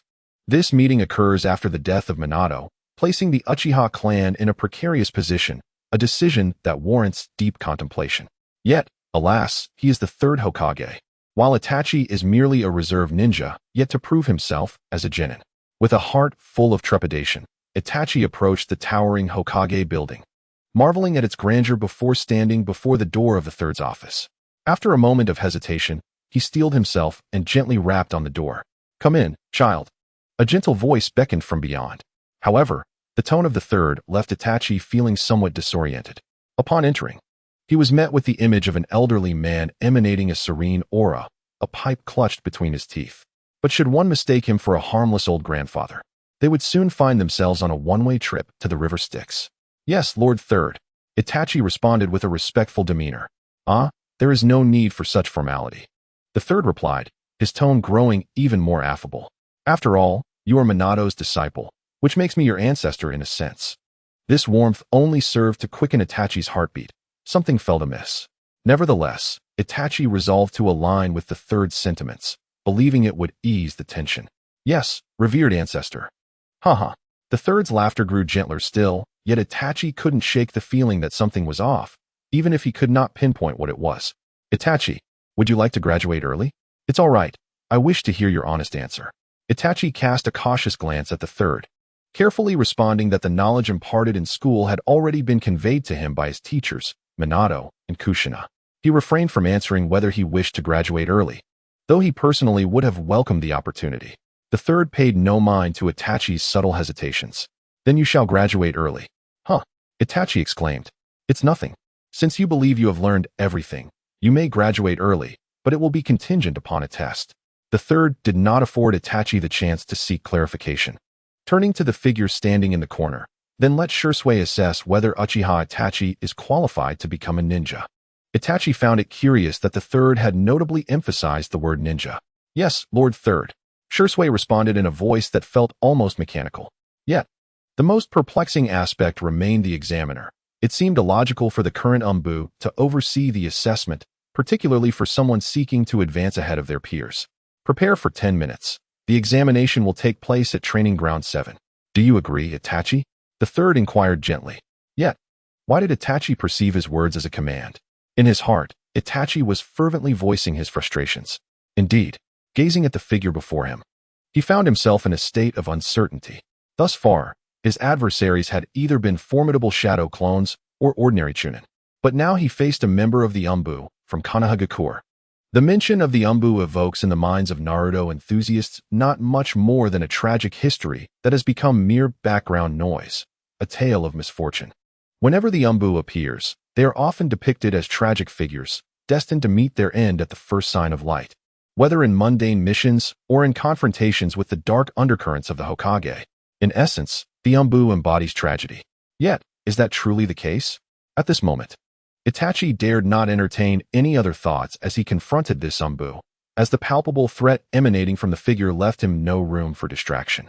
Without his spatial awareness, even if the Umbu stood beside him, Itachi might not have sensed his presence. The Umbu had perfectly concealed his aura, resembling a venomous serpent lurking in the shadows, a presence far beyond what a mere genin like Itachi could contend with. Fortunately, this was merely a test, calming his racing heart. Itachi's eyes glimmered with resolve as he unleashed the fire release, Phoenix Fire technique. The fireballs raced toward the figure, but with a mere body flicker technique. The Umbu evaded the jutsu and appeared right before Itachi. Startled, Itachi swiftly retreated, drawing the katana from his back. Yet before he could even adopt a defensive stance, the Umbu seized his hand. Turning to face his opponent, Itachi felt as though the empty eye holes of the mask were attempting to draw his very soul within. Is this all you've got? Thus far, the Umbu had uttered only these words. Of course, there's more. Itachi's voice echoed from behind as he pressed a short blade against the Umbu's back. A water clone, perhaps? The Umbu glanced at the nearby puddle, but it was still too naive. Without a moment's hesitation, he swung his blade to sever the water clone before him, only to be struck by Itachi in the next instant. Substitution technique. Itachi gasped, staring at the tree stump before him. Earth release, tearing earth technique. What? Without any forewarning, Itachi was dragged underground. This is bad. Quickly, he activated the substitution technique, which proved invaluable in moments like these. However, against an Umbu, could he truly evade capture? The answer was a resounding no. Just as he landed on a tree branch, Itachi felt a chill run down his spine, as a short sword pressed against his neck. It seems you are still unqualified. The Umbu's voice came coolly from behind him. Perhaps not, Itachi replied. Beads of cold sweat forming on his brow. Water release, water barrier. Itachi, having swiftly formed hand seals, executed the technique. His proficiency in hand seals had significantly improved since mastering the Rasengan, and since the Umbu was merely here for evaluation rather than a life-or-death duel, there was a slight leniency.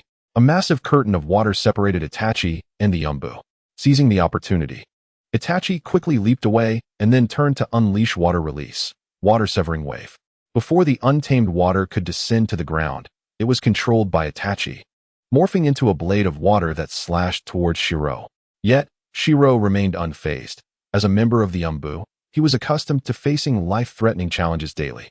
Earth release, earth barrier. As the steady words left his lips, a wall of earth rose to block the water blade, which, astonishingly, failed to even penetrate half the thickness of the wall. Upon landing, Itachi hurled shurikens imbued with explosive tags. The ensuing explosion shrouded Itachi's vision in dust. However, his spatial awareness allowed him to discern Shiro's location. Instant slash, half moon. In a flash, Itachi appeared before Shiro, his short blade tracing a graceful arc, concealing a lethal threat beneath its elegance. The strike, akin to a waning crescent moon, grazed Shiro's form, yet it felt as though it had struck mere earth. Itachi's eyes narrowed. Was it a mud clone? The sound of the explosion tags caused him to change color in alarm. Gathering the remaining chakra, He activated the body flicker technique to escape, though he was still propelled away by the blast's force. Despite having learned the body flicker technique through his connection with Minato, a unique variant at that, Itachi found the technique exceedingly taxing. Although he had innovated his own series of slashes inspired by games, animations, and novels from his previous life, his repertoire of usable techniques remained limited. The reason? Many of those techniques were excessively overpowered, their descriptions too scant to replicate, leaving Itachi's path of imitation long and arduous. Drawing upon the chakra sealed within him, Itachi remained vigilant. In his perception, Shiro was indeed present. However, the disparity in strength was overwhelming. The moment Itachi approached, Shiro countered with swift precision. Damn it, Itachi thought in frustration. There was no recourse. His opponent was stronger and more elusive. Although he was aware of Shiro's presence, capturing him was another matter entirely. After a moment of careful concentration, Itachi employed the body flicker technique once more, this time without his blade. Konoha Whirlwind. He executed a spinning kick aimed at Shiro. Of course, Itachi refrained from uttering the technique's name, mindful of its comical connotation. Shiro seized Itachi's leg with one hand, leveraging the motion to throw him backward. Itachi somersaulted mid-air, landing to deliver a spinning kick, while Shiro leaped and pressed one hand against Itachi's head, the other forming a hand seal. Itachi's hand clawed toward Shiro, a sly grin curling at the corner of his mouth. Rasengan. A swirling sphere of chakra materialized in Itachi's palm, the frenetic rotation of the Rasengan eliciting a visceral response from Shiro, who instinctively broke into a cold sweat. Yet, he continued to form his hand seals with one hand. One-handed hand seals? Itachi regarded Shiro with confusion, yet the speed of the Rasengan diminished, refraining from an actual attack. For this was a trial, not a battle. Striking down his opponent would undoubtedly lead to a myriad of complications. However, in the next moment, Itachi found himself immobilized, the Rasengan halting just 5 centimeters from Shiro. His shadow bizarrely darkened beneath him, merging with Shiro's own. A shadow imitation technique? From the Nara clan? The shadow imitation technique was successful. A tone of monotony emanated from the other party's lips. The two stood in an eerie stillness, and after a moment, Zishu gazed at the vanishing Rasengan before him and remarked, "You have qualified." Having dispelled the shadow imitation technique, Zishu turned and, employing the body flicker technique, departed, leaving only the instruction, "Gather at the Hokage's office immediately." Once he sensed the absence of his opponent, Itachi exhaled deeply, collapsing onto the ground, gazing skyward, and releasing a heavy breath to restore his composure. "Zishu, how did it go?" The third Hokage inquired quietly of Zishu, who knelt before him. Although he had already gleaned the outcome through the crystal ball, he yearned to hear Zishu's perspective. "Yes, Lord Third," Zishu replied. Uchiha Itachi possesses remarkable reflexes and formidable sensory abilities. His ninjutsu and taijutsu far surpass those of his contemporaries. Even the graduates of the last class could not best him. Although he did not employ genjutsu, his exceptional chakra control indicates a natural aptitude for it.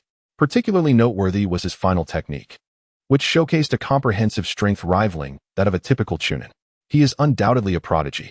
Having battled against Itachi, Zishu was acutely aware of his prowess and held him in high regard, especially considering the strength he exhibited at such a young age. It was evident that he would one day stand at the pinnacle of the shinobi world. The third Hokage exhaled a puff of smoke, smiling as he remarked. Moreover, he deliberately slowed his attack speed, maintaining a calm mindset and not succumbing to the heat of battle. Such clarity of thought and immense talent are indeed worthy of the pride of Minato. Then let us allow him to participate in the final assessment. Understood, Lord Third. When Itachi arrived at the Hokage building, the first words from the third Hokage left him astonished. "Itachi, report to the Umbu with Zishu and participate in the final test." "Wait, Lord Third, I'm only 5 years old. Is it not too early for me to join the Umbu?" Itachi's composure faltered, as the narrative he had envisioned was being shattered. Itachi, your ability to contend with Zishu to such a degree already attests to your strength. Currently, there is no mentor available for you, and the Umbu will provide an ample environment to hone your talents. Soon, the task of safeguarding Konoha will rest upon your shoulders. In that moment, Itachi felt as though not he had traversed worlds, but that the world had transformed around him. What was this sense of being entrusted with the protection of the realm? What did it mean to be adequately trained?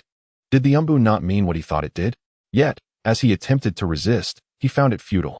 Ultimately, under the resolute decree of the third Hokage, Itachi could only follow Zishu to the Umbu with tearful eyes. Watching Itachi's retreating figure, the third Hokage adjusted his hat, murmuring, "Minato, I am sorry." Upon arriving at the Umbu, after receiving his equipment, Zishu addressed Itachi. "Now, we embark on your first mission, which also serves as an assessment for joining the Umbu." Itachi scoffed slightly. "Given that I could contend with you to such a degree, surely I am capable of passing this."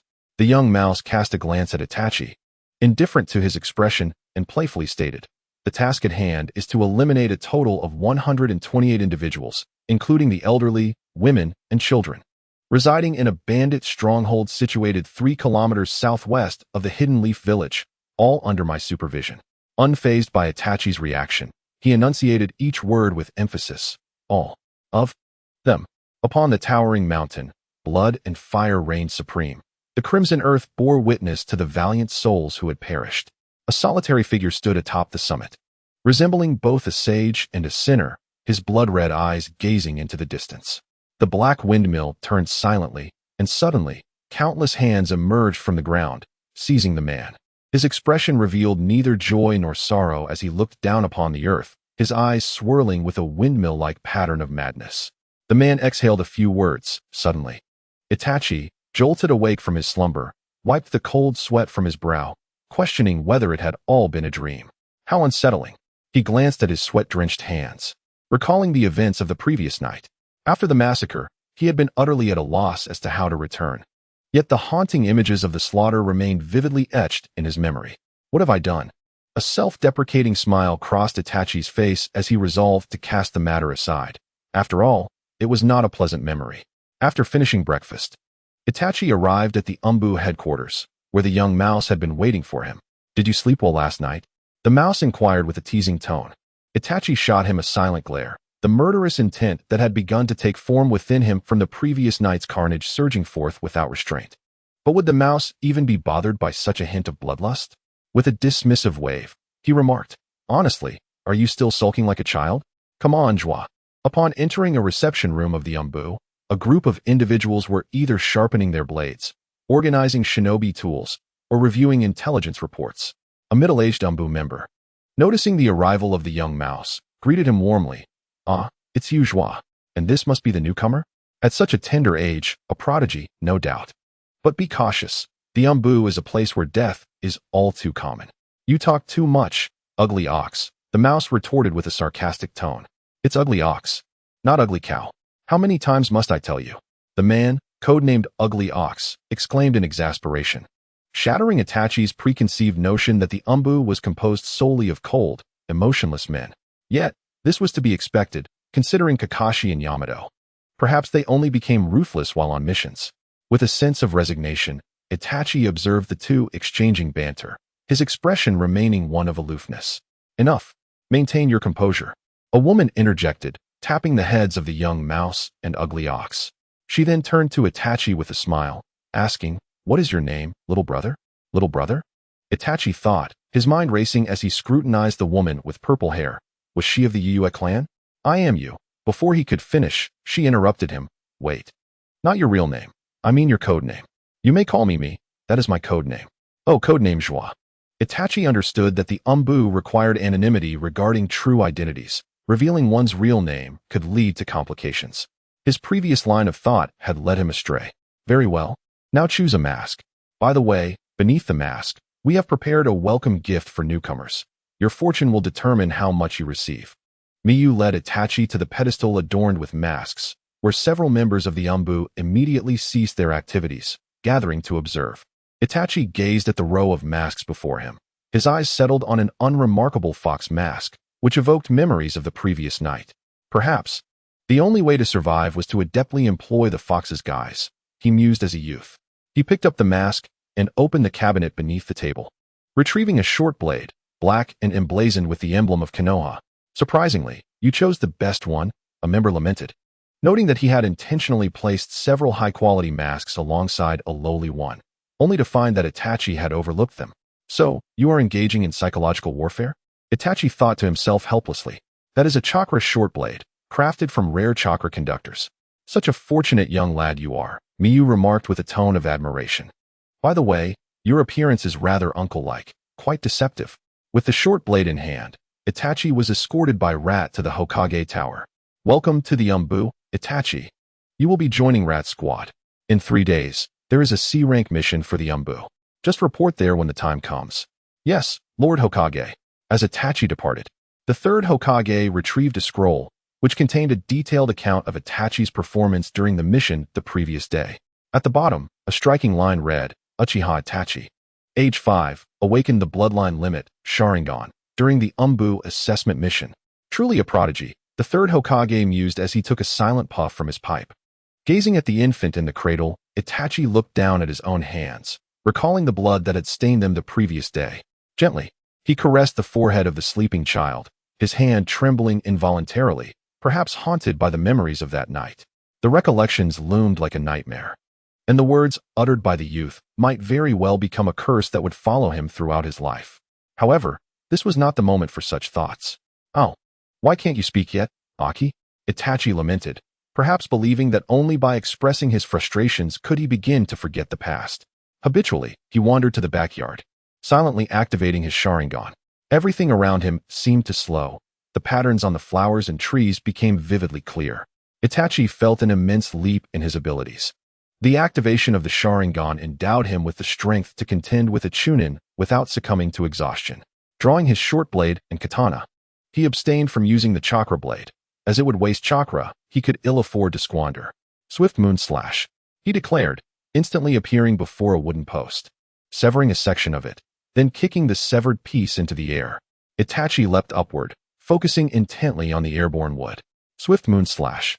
The short blade traced a graceful arc through the air, while the katana swept forward from behind, creating a beautiful circle around Itachi, though it was a circle of death. Landing back on the ground, Itachi couldn't help but grimace. Is it still not sufficient? Is it truly so difficult to connect the movements from behind? He was dissatisfied with his attack and furrowed his brow. Indeed, it was time to strengthen his physical prowess. Due to his previously fragile physique, Itachi had refrained from carrying any burdens. Although he remained somewhat delicate, he was now capable of engaging in moderate exercise. However, the mere thought of working out brought to mind those 2 watermelon rinds. Was he to emulate them? No, that would be utterly embarrassing. Yet, a slight reduction in intensity was indeed feasible. After a vigorous internal struggle, Itachi resolved to acquire some weights and adopt the training methods of the beasts, albeit in a significantly scaled-down manner. In the backyard, the sounds of youthful endeavor resonated.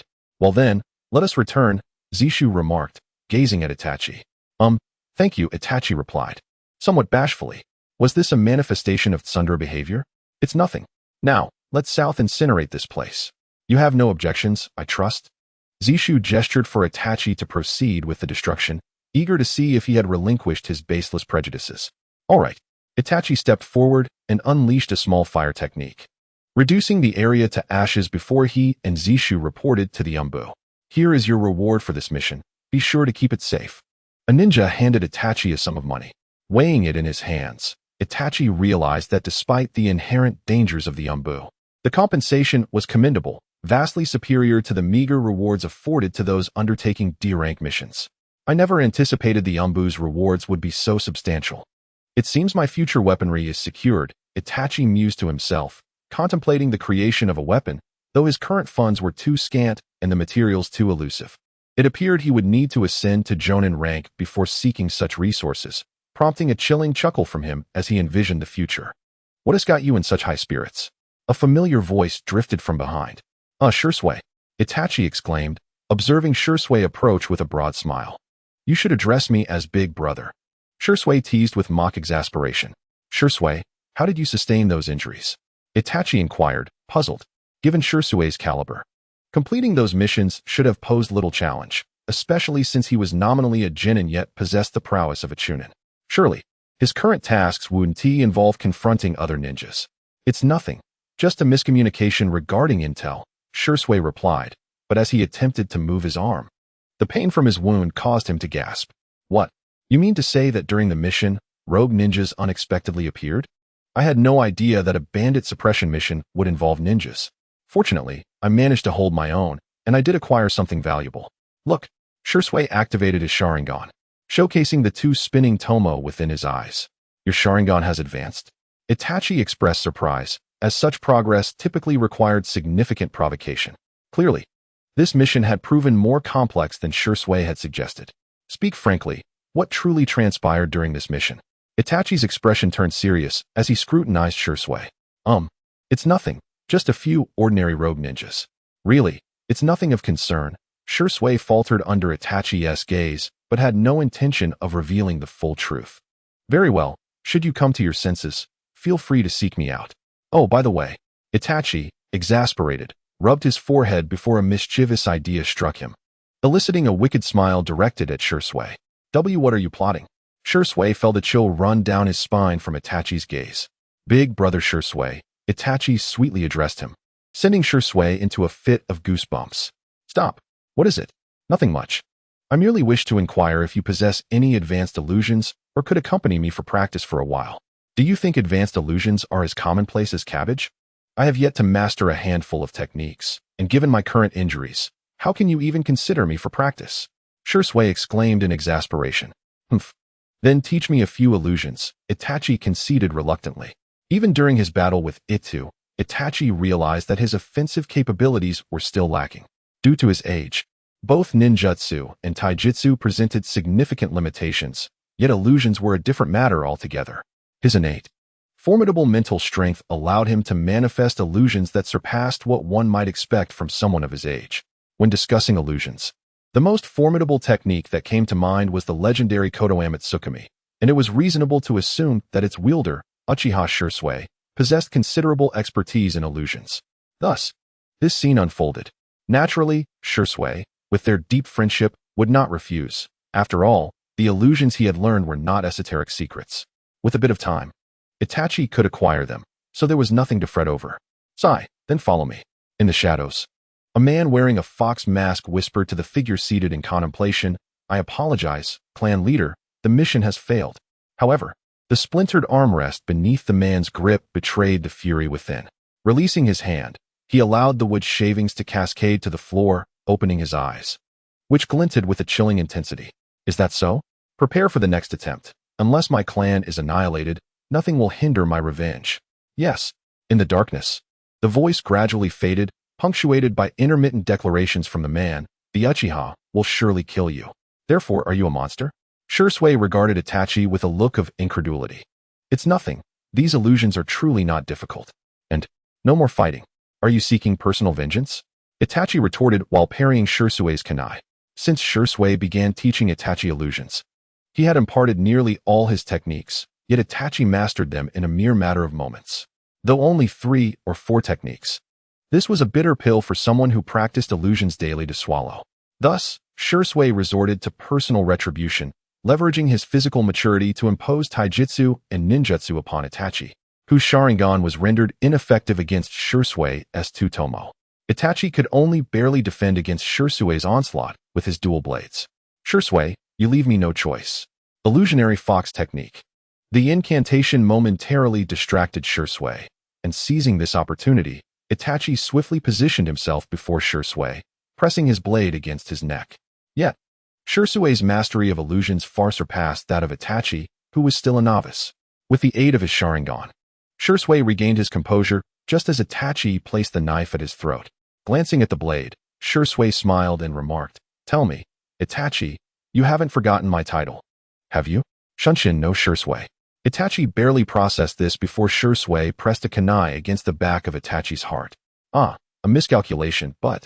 Suddenly, Itachi raised his voice, turning around to strike, but Shui effortlessly dodged the attack. Seizing the opportunity, Itachi lunged forward to deliver a follow-up blow, yet striking Shui proved impossible. Aware of his futility, Itachi retrieved a handful of shuriken from his ninja pouch and hurled them. Hey, are you serious? Shui exclaimed, evading with a body flicker technique, his expression reflecting a mix of exasperation and amusement at Itachi's enthusiasm. Although Itachi was caught up in the moment, he recognized that he could not overcome Shui and decided to abandon the confrontation. Let us call it a day. We can continue tomorrow, he declared, disregarding Shui's protests, and turned to head home, leaving Shui behind to voice his discontent. However, did Itachi care? To him, the companionship of a good friend paled in comparison to the importance of his little sister.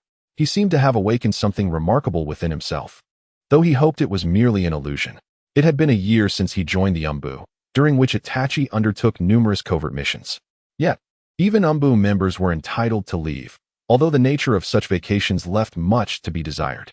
They involved executing D and C rank missions under the guise of a regular ninja, essentially relegating Itachi to the status of a genin. This amused the morally ambiguous members of the Umbu for quite some time. The reason? Itachi's progress was evident, yet within the hierarchical structure of the ninja village. His rank as a genin remained a significant drawback. Despite possessing solid Chunin-level strength, Itachi could not escape the teasing from those Chunin and even Jonin in the Umbu. Determined, Itachi resolved to participate in the Chunin selection exams as soon as possible. Setting that aside, the ninja world had become increasingly unstable. Umbu missions grew more arduous, and the mortality rate surged. Several elite Umbu operatives had perished, primarily due to recent tensions between Konoha and the Cloud Ninjas, exacerbated by internal power struggles that escalated the situation with the Cloud. Most of the Umbu sent out to scout had met grim fates. Meanwhile, the Mist Village had remained isolated since the Third Great Ninja War, and the Blood Mist policy implemented by the Fourth Hokage had resulted in a lack of news from the Mist Ninjas, creating an equally bleak outlook. Fortunately, the strength of the Rock and Sand Ninjas had significantly diminished, posing no immediate threat to Konoha. After concluding another day of missions, Itachi returned home, only to be greeted by the sound of Itachi Onii-chan, as his little sister, Ko, rushed to him, bringing him a moment of solace. At just 1 year old, he doted on her immensely, often taking the time to play with her and diligently teaching her to call him Onii-chan. Indeed, the first name she uttered was not that of their parents, but her brother's, a significant milestone in her development. Ignore my earlier ramblings, he chuckled, as he tenderly ruffled Ko's hair, his usual stoic demeanor softening in her presence. Is mother not around? He inquired, his expression almost betraying his typically composed facade. Ko replied, mother said she had a mission and needed to go on patrol or something. Uchiha Aoi cheerfully spoke, for someone like her, whose parents were rarely present. The moments spent with her brother were the most joyous of her day. Hee. Well then, let us go out and have some fun. All right. As soon as they stepped outside, Itachi noticed someone leaning against the fence in front of their home. However, even without looking, he knew exactly who it was. It was always like this. Sai Shursui, what brings you here this time? Itachi shook his head in exasperation. Whenever he had the chance to spend time alone with Uchiha Aoi, Shursui would inevitably show up to disrupt their peace. Oh, it's nothing much. Just wanted to tell you something. And how many times must I remind you? You should call me big brother. Shursui replied with a hint of annoyance. Although they maintained a distant demeanor as the Uchiha clan's prodigies, their camaraderie behind closed doors was undeniable, and their carefree banter was the best testament to that bond. TCH. Can't you see I'm taking Aoi out? Itachi shot him a disdainful glance. Hey, you're such a siscon. Shursui muttered under his breath. What? I'm merely concerned for my sister. You must be jealous because you don't have a sister yourself. But honestly, Itachi, do you not feel embarrassed saying that? Brother, what does siscon mean? Aoi asked innocently. You're still too young to understand. Itachi replied sternly. It was no joke. He couldn't let Aoi learn about such things, or his careful nurturing plan would be in jeopardy. TCH. Still being stubborn. By the way, Itachi, have you heard? The Chunin exams are coming up. Chunin exams? That has nothing to do with me. I'm only 6 years old. Even the record for the youngest Chunin is held by Kakashi, who was also 6, Itachi remarked. Suddenly, he recalled that he graduated from the Ninja Academy at 5. Much like Kakashi, but unlike Kakashi, he had directly joined the Umbu. So, are you considering trying the Chunin exams? Shursui asked with an enticing expression. Well, even if I wanted to, it would be pointless without a recommendation. Besides, I'm part of the Umbu and have no teammates to participate with. Do you have anyone in mind? Itachi queried, puzzled. Logically, it seemed that Shursui's teammates, aside from Itachi, were all gone, and even their teacher. He patted his cheek, feeling a tinge of sadness at the thought of Senjuzo. It's fine. I actually have a recommendation. Since the Third Great Ninja War, many teams are incomplete, so there is plenty of room for makeshift squads, though such arrangements do raise concerns. Shursui scratched his head. Itachi pondered for a moment. Perhaps I should personally request to participate in the Chunin exams from the Hokage. Itachi declared after a brief silence. Oh, you're interested? Well, let us see. I'm currently a genin, and I don't fit in well with the Umbu. Plus, it's infuriating to be bullied by Zisuo and the others. They're not that much stronger than me, Itachi lamented. In truth, he underestimated Zisuo and the others' abilities. As elite Umbu, their experience far surpassed that of an average shinobi, especially someone as inexperienced as Itachi. Then let us go? However, after Itachi comforted Uchiha Aoi, he heard the cry of an eagle echoing in the sky. Was this a signal from the Umbu or a message from the Hokage? Itachi pondered in surprise. Nonetheless, in this realm, the Hokage's commands were absolute, so he promptly briefed Shisui and then dashed towards the Hokage's office. My Lord Hokage, Itachi, donning a mask, knelt on one knee before the third Hokage, his voice tinged with a hint of indifference, for at this moment, he was merely a member of the Umbu. Ah, Itachi, it has been a year since you joined the Umbu, hasn't it? The third Hokage remarked with a nostalgic tone as he gazed at Itachi before him. However, Itachi remained silent, adhering to the teachings of the Umbu, which dictated that words were unnecessary unless warranted. Do not be so tense. This conversation is not as an Umbu member, but as Uchiha Itachi, a genin of Konohagakure. The third Hokage exhaled a puff of smoke. Now, remove your mask. I wish for you to participate in the upcoming Chunin exams, as certain missions within the Umbu require the rank of Chunin to undertake. Understood. Itachi's hand trembled slightly before he removed his mask. Very well. Arrive at the designated location for the Chunin selection exam in 1 week. Your teammates will be there, so prepare yourself, Itachi. Watching Itachi depart, the third Hokage gazed longingly out the window at the Hokage rock. Minato, your disciple is remarkably talented. Once Itachi had prepared, he took a deep breath and stepped outside. However, instead of his Umbu uniform, he wore the standard attire of the Uchiha clan. The streets were bustling with people, including many from various regions, and notably, some foreign shinobi. Indeed, today marked the first day of the Chunin selection exams. Upon reaching the designated area, Itachi noticed that few had arrived, a consequence of his excitement, reminiscent of pre-exam jitters. Habitually, he had stayed up late the previous night, but fortunately, being a ninja, such matters were trivial to him. After waiting for a while, Itachi began to feign sleep, but a clear voice interrupted his slumber. Excuse me, is this the gathering place for Team 10?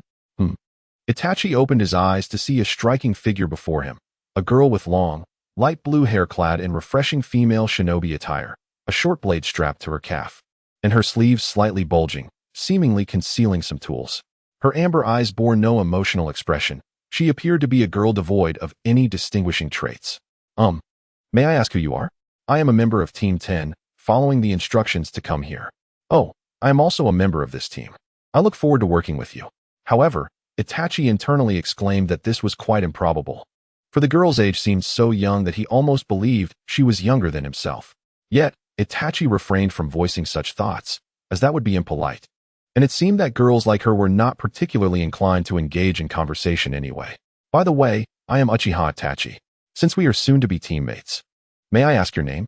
Itachi, still pretending to nap, had honed his perceptive abilities through years of missions, and he felt an unsettling awareness of the girl's subtle observations, prompting him to speak first.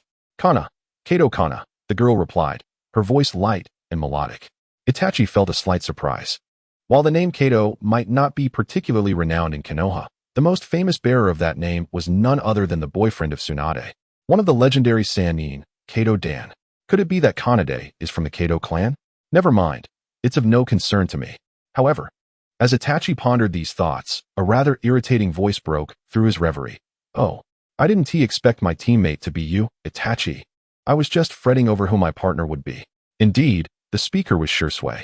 So, how is it going with this little sister of yours? You should be grateful to me, your big brother, for my assistance. Shisui teasingly pulled Itachi closer, his voice lowered. Itachi felt a few symbols of annoyance appear on his forehead, yet he pressed on. I assure you, I had no such intentions. By the way, how do you know her name? Oh, I know. You're interested in her, aren't you? Truly, you're quite the little sister complex. Shisui waved his hand dismissively, ignoring Itachi's piercing gaze. But it's understandable. You spend so much time in the Umbu that you wouldn't know. She graduated from the Ninja Academy at the tender age of 6, a prodigy. Though she can't compare to your extraordinary talent, she is indeed a rare genius. Having graduated after you, now she is 7, just a year older than you. With that, Shisui emphasized her age with a playful tone. Yet, Itachi chose to disregard Shirsue's envious remarks. Kato Kanade, one must admit, she is indeed a prodigy and quite formidable. Having spent time in the Umbu, Itachi could discern that Kanade's abilities were far from mediocre. Participating in the Chunin exams at such a young age, she might not rival Kakashi. But she is certainly a child of destiny. Are all the members present? A voice called from the eaves above. Looking up, they saw a figure crouching on the edge. A kunai held in his mouth, a headband adorning his brow. With a graceful leap, he descended. I am Nara Shinku, your instructor during the Chunin exams. I see you all possess remarkable talent, but I hope that does not lead to disobedience regarding my instructions. Now, let us begin with introductions, and follow me. Nara Shinku, one of the instructors? Itachi recalled from his previous life that he seemed to possess knowledge of the Flying Thunder God technique. However, Itachi felt no need for guidance, as his theoretical understanding was already profound, and he had begun to master the technique to the point of moving small objects. Uchiha Itachi, Uchiha Shirsuei, Kato Kanade. Well, a trio of stoics, Itachi and Shirsuei appeared as icy as glaciers before others. Given their demeanor, Nara Shinku could only muster a slight effort in his expression before muttering a curse under his breath. Fine, follow along. The body flicker technique was executed with remarkable swiftness. By the time Itachi registered the action, Shinku had already vanished, evidently retaliating against their aloofness. However, with years of experience in the Umbu, Itachi quickly discerned the traces left behind. This way, leading Shirsuei and Kanade, Itachi followed the deliberate signs left by Nara Shinku until they arrived at the destination, the Forest of Death. After a brief wait, the number of individuals outside the Death Forest increased. Just as Itachi had anticipated, there were no members from the Mist or Cloud villages present. Only ninjas from 3 different villages gathered, totaling approximately 50 groups. Silence. A cloud of smoke materialized before the iron gate of the Death Forest, revealing several members of the Umbu. Leading them was a scarred man clad in a dark coat, a cold smile gracing his lips as he surveyed the now quiet crowd. I am Marino Ibiki, the chief examiner for the first test. This is my inaugural time overseeing an examination, yet do not doubt my capabilities. He paused, casting a glance around at the somewhat excessive number of participants, a sly grin creeping onto his face. You have 10 minutes to complete your registration forms before the examination begins. Should you fail to submit your form within this time frame, your team shall forfeit its chance to participate. Continuing to smirk at the increasingly restless examinees, Ibiki nodded with satisfaction. Of course, only one member from each group may fill out the form, and it must be the strongest among you. Should 2 members fill out the registration, that team will also be disqualified. He emphasized the word strongest before stepping back and gesturing towards the registration area, his smile unwavering as he observed the growing agitation of the candidates. The strongest? Itachi mused, casting a peculiar glance at his 2 teammates.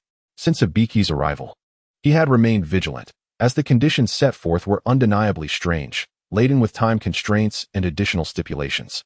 This approach resembled a true examination, where the slow would be eliminated. Furthermore, with only one registration point, if the person ahead deliberately delayed, it could easily lead to conflict among those behind them, escalating into violence. Although Ibiki had not specified the consequences of such altercations, given the current circumstances, fatalities were likely. The notion of the strongest seemed to be a trap designed for teams composed of prodigies like theirs, where innate pride could lead to resentment if deemed inferior by others. Already, some teams had begun to clash, revealing their superficiality. So, Shirsuei, what are your thoughts? Itachi scanned the surroundings. Aside from a few teams, most were engaged in disputes, although some had already moved towards registration. What can we do? It's clearly a scheme devised by those old-timers. Though somewhat displeased, as the elder, I shall graciously allow you to take this honor, little brother, Shirsuei said, adopting a tone reminiscent of a mentor. You have no objections, do you, Kanade? Itachi turned to see the girl, who had remained silent since the outset, her eyes reflecting not indifference but perhaps purity. Kanade shook her head slightly. Then I shall proceed. In a flash of body flicker technique, Itachi arrived at the registration point, swiftly surpassing several groups, drawing the attention of both the examiners and some formidable candidates. Disregarding the gazes of those around him, Itachi calmly stated, Team 10 of Konohagakure, Uchiha Itachi, Kato Kanade, and Uchiha Shirsuei reporting. 10 minutes swiftly elapsed, and it appeared that Itachi had set the precedent. Many teams relinquished their disputes. However, with only one registration point available, some individuals resorted to violence, resulting in both sides being disqualified from the examination. During this time, numerous teams were eliminated for various reasons, reducing the original count of over 50 teams to merely 30. Since Itachi's team was the first to register, they garnered considerable attention from others. Mori no Ibiki scanned the surroundings, nodded subtly, and then fixed his gaze upon Itachi and his companions. Yet, the number of participants was still rather excessive. Was this due to the presence of a young prodigy? This could pose a challenge, but it also promised an intriguing first examination. With this thought, Mori no Ibiki donned a sinister smile that sent a shiver down Itachi's spine. Now that those who have registered are gathered here, I shall divulge the details of the first examination. As you can see, the examination will take place in this forest of death, where the beasts within are capable of rivaling elite Chunin. Therefore, if you are not cautious, death may swiftly ensue. With these words, Mori no Ibiki released a menacing aura, deepening the psychological shadows cast upon the candidates. Your task is to traverse this forest and, by any means necessary, locate both the Heaven Scroll and the Earth Scroll. You must bring these two scrolls to the tower situated in the heart of the Forest of Death. There are 10 of each scroll, which implies that this examination is designed to eliminate 2/3 of the participants, if not more. Ignoring the agitated candidates below, Mori no Ibiki continued, I do not care how you achieve this. As long as you procure both the Heaven Scroll and the Earth Scroll, you will pass. Securing multiple scrolls is also acceptable. Consequently, it is likely that fewer than 10 teams will remain by the end of this examination. Furthermore, the precise locations of the scrolls remain unknown. So, I wish you all the best, ha. Upon concluding his words, the iron gates swung open instantly. Mori no Ibiki swiftly leapt to a nearby tree, observing the conflicted expressions of the candidates, and added fuel to the fire. Now, let the examination commence. It matters not whether you enter or not. If you fail to meet the aforementioned requirements within 5 days, you will be deemed unsuccessful and lose your qualifications. In an instant, the candidates erupted like a boiling pot, rushing forward, with only a small fraction remaining in place, including Itachi and his comrades. Shursui, do you have any thoughts? Itachi inquired calmly. The Chunin exams are never as straightforward as one might believe, especially during such tumultuous times. Instances of complete team failures are far too common, and the difficulty of the examination varies with the examiner. Clearly, we have encountered formidable opposition, Shursui replied nonchalantly. Yet he seemed unfazed by the circumstances. So, do you have a plan? You mentioned something earlier about being outside. What was that look in your eyes? I never stated that the scroll was within the village. You have observed the current situation, haven't you? With so many individuals surging in together. It would be remarkable if no incident occurred. Additionally, the iron gates have been opened, indicating that entry is possible from there, thus avoiding unnecessary complications. Given the multitude of examinees present, we could also resort to forcibly seizing another scroll to pass the examination. The examiner's previous intent to reduce the number of participants suggests that a larger crowd makes it easier to locate the scrolls. In other words, the positions of the scrolls are not as elusive as one might imagine, correct, Shursui? Well then, let us proceed, Itachi. You should be familiar with this place, right? Oh, after being tossed here by teacher Minato, I have indeed grown quite accustomed to it. So let us move on, Kanade, Shursui. After Itachi and the others departed, several individuals followed suit, and those present took note of each other's appearances, for most here were either intelligent or formidable. Guided by memory, Itachi quickly located a river, the very place where he first encountered that repulsive group of leeches. Indeed, this is the spot. From here, following the river will lead us to the central tower. Though one must also be wary of the formidable beasts that dwell here. It was here that I was once deceived. Speaking of which, Itachi felt a wave of frustration. Was he cursed with a raven's tongue? Just as the thought crossed his mind, he sensed a colossal beast approaching their location.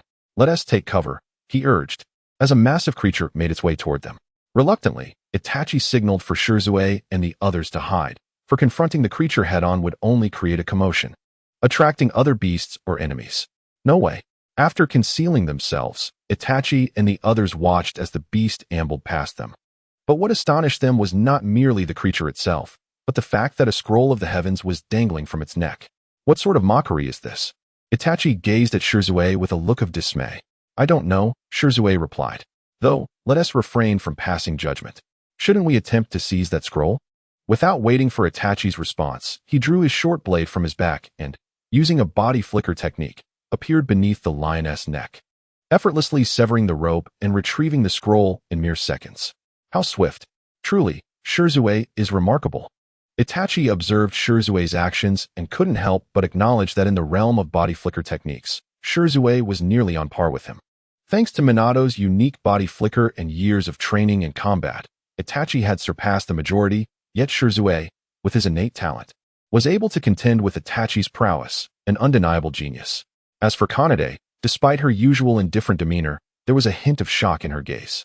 Well, we secured half of our entry tickets now, Shirzue quipped, holding the scroll in hand. If only someone would deliver another scroll to us right away. Shirzue. There may indeed be such individuals, Itachi remarked, casting a peculiar look at Shirzue. In his perception, he sensed a pair drawing near, but upon approaching, they suddenly altered their course. Moreover, distant tremors hinted at the fact that they were truly being pursued. A pair of individuals is approaching, seemingly pursued and threatened with death. Excluding the possibility of a vendetta, it appears that their group possesses at least one scroll. The sudden change in their direction suggests they may have discovered something. Perhaps even us, indicating the presence of perceptive ninjas, Itachi? The ever-silent Kanade then took over the conversation. Indeed, however, if they can detect us from such a distance, they either possess exceptionally acute sensory abilities or belong to a clan with a unique bloodline limit. As far as I know, the only possibility is that a member of that clan is among their ranks. Itachi cast a meaningful glance at Shirzue. Is that so? The Hyuga clan. It seems Shirzue thought of that cheerful boy, Hinata Shino, the only member of the Hyuga clan he did not find off-putting.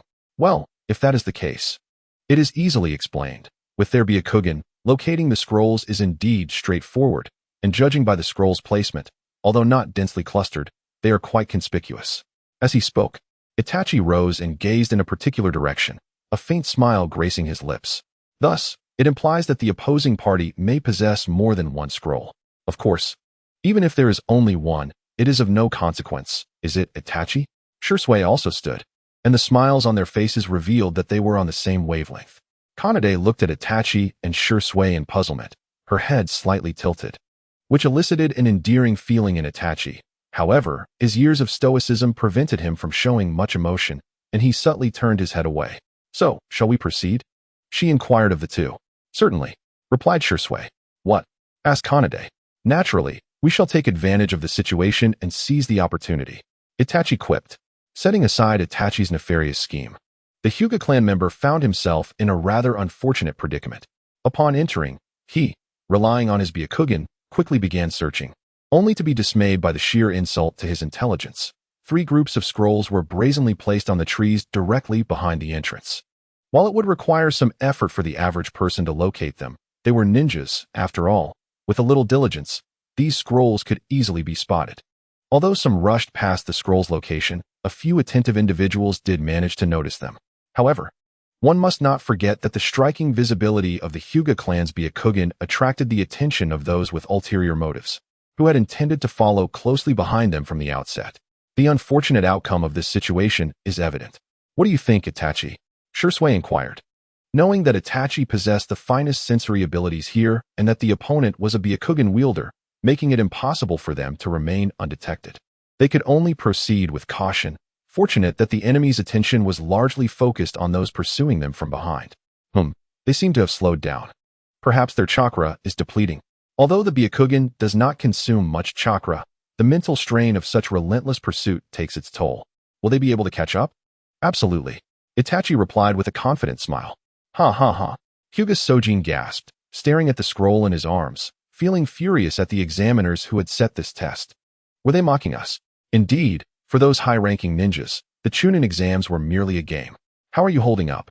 Hinata Munenori gazed at his teammate and remarked that his Byakugan had been activated, allowing him to escape his pursuer.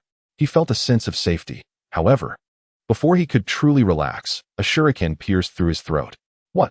Munenori stared in shock at his fallen comrade, barely registering the horror before activating his Byakugan to survey the surroundings. Yet, upon his first glance, he was met with overwhelming pressure, for they were encircled. 6 ninjas surrounded them, their forehead protectors indicating they hailed from the Sand Village, and several wielded peculiar puppets.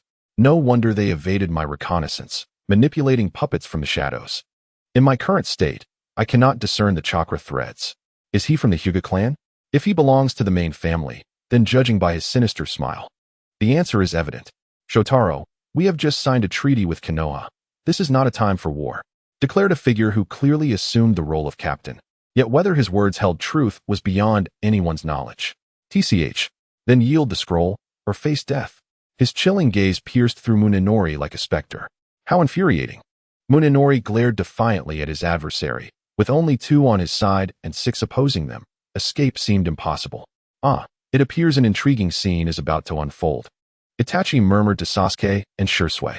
However, from Konoha's perspective, I hope he survives. Despite our clans being adversaries, Shursui added with a nod. Itachi, what do you propose? Sasuke asked, maintaining her usual melodic tone. While I am reluctant to wade into this murky water, the scroll is part of our mission, and Shursui is correct. From Konoha's standpoint, it is prudent to extend our assistance. With that, Itachi sprang into action. Fire style, Phoenix Fire Jutsu. His year-long training in shuriken techniques manifested its power here. His precise chakra and mastery of the shuriken technique rivaled that of elite jonin. Perhaps not quite at their level, but certainly on par with jonin. What? The sand ninja gasped, hurriedly using puppets to block the shuriken, yet some shuriken collided midair, striking down 2 unfortunate souls. In that instant, Itachi disregarded the thoughts of both parties, using a body flicker technique to appear before Munenori, brandishing a katana. Moonlit Slash. A horizontal arc cut across Munenori's chest. Although he anticipated pain, it did not come, but the scroll hidden within his chest flew out instead. Though Itachi wished to question why it wasn't he stored in a ninja tool pouch, he remained loyal to his stoic persona, placing both scrolls into his pouch before turning to hurl a few kunai at the sand ninja and executing another body flicker to join Sasuke and Shursui. Let us go.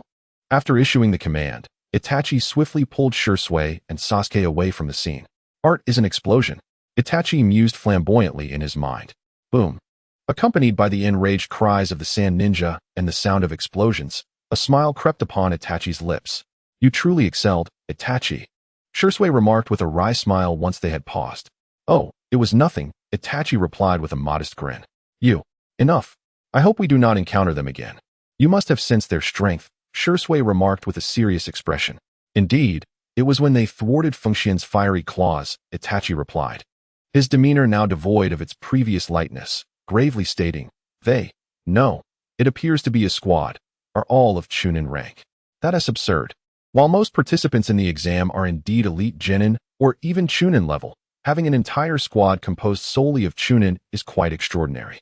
Even our team has yet to reach that level, Shursui replied, his face etched with concern. Perhaps it is merely a coincidence, or perhaps something else. Wait, are they all from the Sand Village? Itachi seemed to have made a sudden realization. Exactly. What is the matter? Both Kakuzu and Shursui inquired, puzzled by Itachi's epiphany. I believe I have unraveled the situation, Itachi began, but was interrupted by a fit of coughing. Suddenly, a massive puppet opened, and 3 figures emerged from within. Damn it! One of them cursed vehemently. Calm down. A sand ninja replied darkly. Kozu, are you really letting this go? Another sand ninja, whose attire suggested he was not a puppeteer, queried. Of course not, Musashi. However, we have more pressing matters at hand. Let us forget about that Hyuga for now. Kozu directed his gaze at Chuji, who was poised to pursue the recently awakened Hyuga Sojin. Are we just going to let it slide? The scroll is gone, and I am not permitted to eliminate that brat. Chuji protested, visibly agitated. I understand your frustration, but do not forget our mission. We did not come here for leisure. Kozu admonished Chuji. No more complaints. We can still chase them down, Musashi remarked coldly, looking in the direction of Itachi and the others as they fled. Let us go. Itachi urged softly to Shursui and Kakuzu. What is the situation, Itachi? I'm fine. They have already distanced themselves. The celestial and terrestrial scrolls have been collected. The forest at night is perilous. We now face 2 choices, Itachi said, his eyes half closed in contemplation. First, we could rest here until daylight or recuperate before departing. Second, to prevent any unforeseen complications, we could head to the central tower immediately. Of course, we might encounter ambushes along the way, but given the current circumstances, their deployment does not seem fully prepared. Moreover, our sensory abilities may allow us to evade them. Yet, the longer we delay, the more disadvantageous it becomes for us. What do you choose? Itachi gazed at the 2. his voice tinged with faint fatigue. Then let us proceed to the central tower, Itachi. Is your body all right? Shursui inquired after a moment of silence. Yes. I can manage until then. Very well, let us depart. The three figures gradually vanished into the night. Chief Examiner, someone has arrived. An umbu reported to the individual gazing out the window. Oh, is that so? Who might it be? Marino Abiki responded in a measured tone, as if it were a trivial matter. Indeed, the individuals are from Team 10 of Konoha, led by Jonin Nara Shikamaru. They have brought 2 celestial scrolls and 1 terrestrial scroll, fulfilling the requirements. Then, let their team leader handle the aftermath. Understood. After the shadowy figure departed, Senju Abiki gazed at the documents in his hands, a mysterious smile gracing his lips. The papers contained details about Itachi and his companions, 2 prodigies from the Uchiha clan and a genius from the Kato clan. What an intriguing combination. A soft chuckle echoed in the air. What shall we do now? Shursui inquired, sitting beside the meditative Itachi. Patience is key. They will undoubtedly send someone back. There is no need for concern, Itachi replied, his tone calm. Suddenly, his half-closed eyes flickered open, revealing a glint of brilliance, prompting subtle reactions from Shursui and Kanade. Remarkable child. I had anticipated it would take over 3 days for you to arrive here. Noara Hashikage emerged from the shadows, biting on a kunai. Is there something you wish to convey? Itachi asked, his demeanor unruffled. Well, first of all, congratulations on passing this round of the examination. You have 4 days to recuperate, as the second phase will commence shortly. Moreover, your early arrival and acquisition of multiple scrolls indicate that you possess an exceptional preparation time and have successfully eliminated a group of adversaries. Observing their lack of enthusiasm, Noara Hashikage shook his head in resignation. I suppose you are already aware of this. Do you have any requests? Could you examine my leg? Itachi requested calmly, locking eyes with Noara Hashikage. Very well, but let it be known that I am not a medical ninja, so temper your expectations, Noara Hashikage replied, crouching down to inspect Itachi's left leg. He furrowed his brow, then asked, have you been practicing the body flicker technique frequently? Indeed. No wonder. Aside from cramping, your calf shows signs of a mild strain, likely due to excessive use of the body flicker technique. However, your situation is particularly concerning. Your young age means your body is still developing and is subjected to various strains. The pain in your leg serves merely as a warning. If left unaddressed, it could lead to more severe consequences. What do you mean?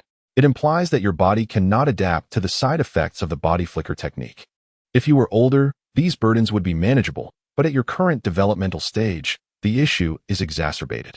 The body flicker technique is classified as an advanced ninjutsu, typically reserved for jonin, though many chunin can execute it, albeit infrequently. Do you know why? No, Itachi pondered, realization dawning upon him. Precisely. The physical constitution of a chunin is generally not suited for such techniques, let alone someone of your age. Ninjutsu not only grants immense power, but also inflicts varying degrees of harm upon your body. Even the basic body technique can result in negligible damage. The consequences of prolonged use beyond one's physical limits manifest in this manner. Consider yourself fortunate that your situation is mild. If possible, refrain from utilizing that technique until your body has fully healed, Noara Hashikage advised, shaking his head. With that, he left Itachi in contemplation after exchanging a few parting words with Shursui and Kanade. As for Itachi, he was not lost in thought. Rather, he was cursing under his breath, lamenting the disparity between himself and other time travelers who flaunted their prowess wielding a Soul Reaper's blade, effortlessly teleporting to vanquish foes. In stark contrast, he had merely learned a body flicker technique in his youth, which had since left him with lingering ailments. What a predicament! At the tender age of 6, I have brought shame upon fellow time travelers. Ahem, to return to the matter at hand, having resolved to avoid unnecessary troubles, Itachi relinquished the use of the body flicker technique, at least for the time being, opting instead to rest and await the commencement of the examination. The 4 days passed swiftly, with teams gradually arriving at the central tower to collect their scrolls. Among them were 3 chunin from Sunagakure and a duo from the Hyuga clan, alongside various teams from Konohagakure, Sunagakure, and Iwagakure, though some groups were missing members. The 7th team, it seemed, was just right. Thus, the second phase of the examination, the selection matches, was about to commence. Participants would face off in pairs, and only the victors would be granted the privilege to advance to the next stage. Those who felt unprepared and wished to withdraw were encouraged to do so now. Marino Ibiki briefly outlined the rules, yet it appeared no one wished to withdraw. However, there were still some troublemakers. But their raucousness was swiftly quelled by the imposing presence of the examiners. Once more, I ask, who wishes to withdraw? I, 16 participants. Then let us begin the preliminary matches. With that, Marino Ibiki stepped back, satisfied, as a ninja approached the forefront. I am Nara Shikaku, the chief examiner for this examination. The daimyo and various ninja leaders are eager to witness a true contest. Thus, only the victors shall qualify for the next round. Do you understand? Now, let the matches commence. Upon concluding his statement, he cast a brief glance at Itachi, who met his gaze with a fierce glare. Cursed be it. Do not presume that just because you are unmasked, I do not recognize you, Shursui. What are you staring at? Enjoying the spectacle? Beware, or I shall take you down. Itachi thought in a frenzy. Indeed, this was Itachi's superior from the Umbu, Shursui. As names scrolled across the electronic screen, Itachi averted his gaze and joined Shursui and the others in the viewing area. After watching several matches, Itachi, feeling bored, leaned against the wall. Shursui, when it is my turn, give me a nudge. I shall rest for a moment. Itachi, I believe your chance has come to an end. Shursui's lips twitched slightly as he patted the dumbfounded Itachi, gesturing towards the screen, which read, Uchiha Itachi vs. Kato Kanade. Several days had passed since the second selection match of the Chunin exams, and as per tradition, Itachi and his companions were granted a month's respite. Lying in the observation room, Itachi was unaware of who had advanced, but according to the news Shursui had brought, 8 individuals, including Itachi, had successfully passed. Among them were 4 from Konohagakure, while 2 formidable Chunin from Sunagakure, Musashi and Kojiro, engaged in a fierce battle. Ultimately, Kojiro emerged victorious. Though Shursui hinted that they had likely coordinated beforehand, as Musashi had forfeited, allowing Kojiro to advance unscathed. The remaining 2 were ninjas from Iwagakure, with none from the other nations making an appearance. The so-called 5 great shinobi nations, covertly manipulating competitions to ensure that no other ninja villages overshadow them. In any case, this has little to do with Itachi. He must recover and train as needed. Alas, I find myself utterly at a loss. The art of swordsmanship seems ill-suited to my current state. Why did I not pursue lightning or wind chakra back then? Perhaps I would not find myself in this predicament now. Sighing, I was suddenly reminded of wind chakra. The memories of that day as competition linger vividly in my mind. Given the impact, it is improbable that So's condition is as favorable as I had envisioned. Had I not glimpsed So upon leaving the forest of death, my thoughts would likely remain in turmoil. However, her pallor appeared rather concerning. Perhaps I should check on her. Rising, Itachi ambled toward the dining hall, observing Mikoto's diligent figure. He was taken aback to find Fugaku at home today. Wasn't he usually preoccupied with the Konoha police force, regardless of whether there were matters to attend to? What could be so special about today? Good morning, mother, Itachi said calmly, then took a bite of the fried egg on the table. Itachi, I've already mentioned that your body has yet to fully recover. Why are you training again? What if you exacerbate your injury? Mikoto chided gently, her gaze lingering on the beads of sweat adorning Itachi's forehead, revealing her deep concern for him. He is already a ninja. He is well aware of his own body. We need not be excessively strict. I trust he will manage, right, Itachi? Fugaku interjected with a snort, though his occasional glances at Itachi's wounds betrayed his true feelings. Haha, Itachi chuckled awkwardly, scratching his head. Itachi Onaikin. A sweet, melodic voice called out as a petite figure leaped towards him, her long black hair tracing a graceful arc through the air. Under normal circumstances, Itachi, being the doting brother, would have effortlessly caught her, but judging by his expression now, one could tell he was both pained and pleased. Ouch, ouch, ouch. So don't move. You're tugging at my wound. One hand supporting So's body, the other inadvertently brushed against the injury, a misfortune indeed. Once So was settled, Itachi turned to Mikoto, saying, Mother, I would like to visit So today. So, you mean Kato So, the girl I fought against? I wish to pay her a visit, Itachi stated calmly. Mikoto regarded him with a peculiar expression before smiling warmly. Itachi has grown up. Huh? Itachi asked, sipping his milk, his demeanor adorably innocent. Isn't it so? Today is the Chishi festival, Mikoto said, playfully tapping her cheek as if feigning innocence. Itachi nearly choked on his milk. No, he retorted loudly. However, Itachi-san, your argument would be more convincing if your face were not flushed, Mikoto teased gently. Oh dear, I did not specify what kind of event it is. She added with a warm smile. With a helpless expression directed at Makoto, Itachi thought, my dear mother cannot possibly be this mischievous. I'm off. After hastily finishing his meal, Itachi departed. Now I understand why Fugaku was home so early today. A grand celebration awaits in the evening, which will entail a significant workload, making this a rare moment of respite. Wait, Itachi, let's take Sora with us. She has been clamoring for days to see her brother, Makoto said, handing Sora over to Itachi with a smile before walking away. Itachi, looking somewhat exasperated, gazed at Sora and muttered, if this were an ordinary day, it would be perfect. As he watched Makoto disappear through the door, her smile faded, and she turned to Fugaku, asking, Fugaku, is this really all right? Well, if we can obtain the Kato clan's secret techniques, it wouldn't be a bad outcome. Moreover, Itachi seems to have no objections, so we have little reason to oppose it. Fugaku replied quietly without turning around. True enough, Makoto's smile returned. Is this the place? Itachi asked, knocking on the door as he stood before the entrance. Coming. A cool voice responded from within. It was Kanade, though she was still wrapped in numerous bandages. Kanade, are you all right? Itachi inquired with concern. I'm fine, she replied. Yet, despite her words, Itachi felt uncertain. At least she was well enough to open the door. How about we go out for a stroll? Itachi suggested, struggling to find the right words, as he had no experience interacting with girls. He decided to be direct, but the more he thought about it, the more he felt uneasy, realizing his invitation sounded akin to asking someone out on a date. Sure, Kanade responded calmly.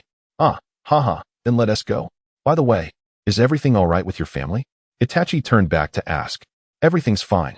As night fell, the streets of Konoha began to bustle with life. Vendors set up stalls, displaying various wares to attract customers, while ninjas, aside from those on duty, had shed their usual attire, blending in with ordinary life. Here you go, Sora, Kanade, Itachi said, handing them 2 fishing nets.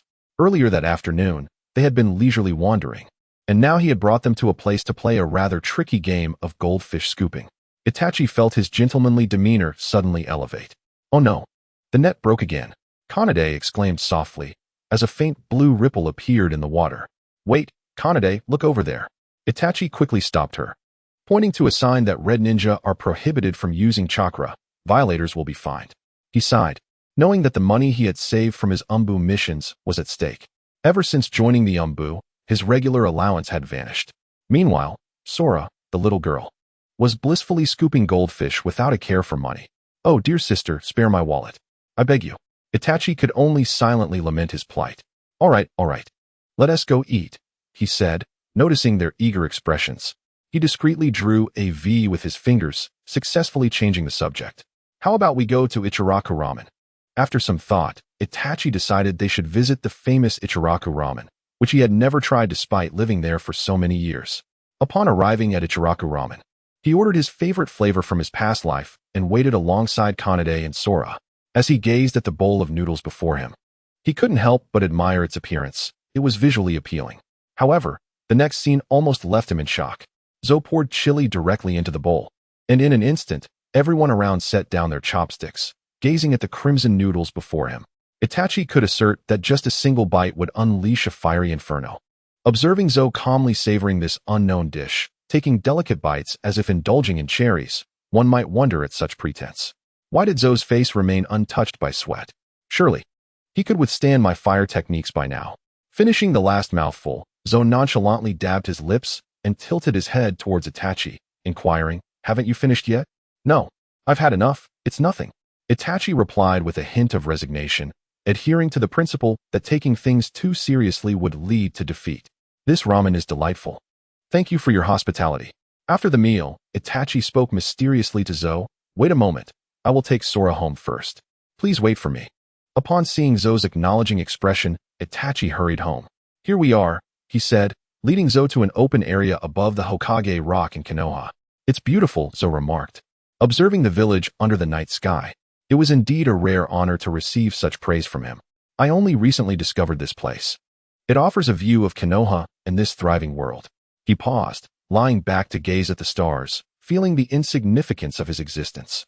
Zo reclined beside him, and under the unpolluted sky, the vastness of the cosmos was breathtaking. The grandeur of the Milky Way highlighted humanity's smallness, We are but a part of the greater whole, destined to live our most extraordinary lives in this lifetime. So, would you care to watch my performance?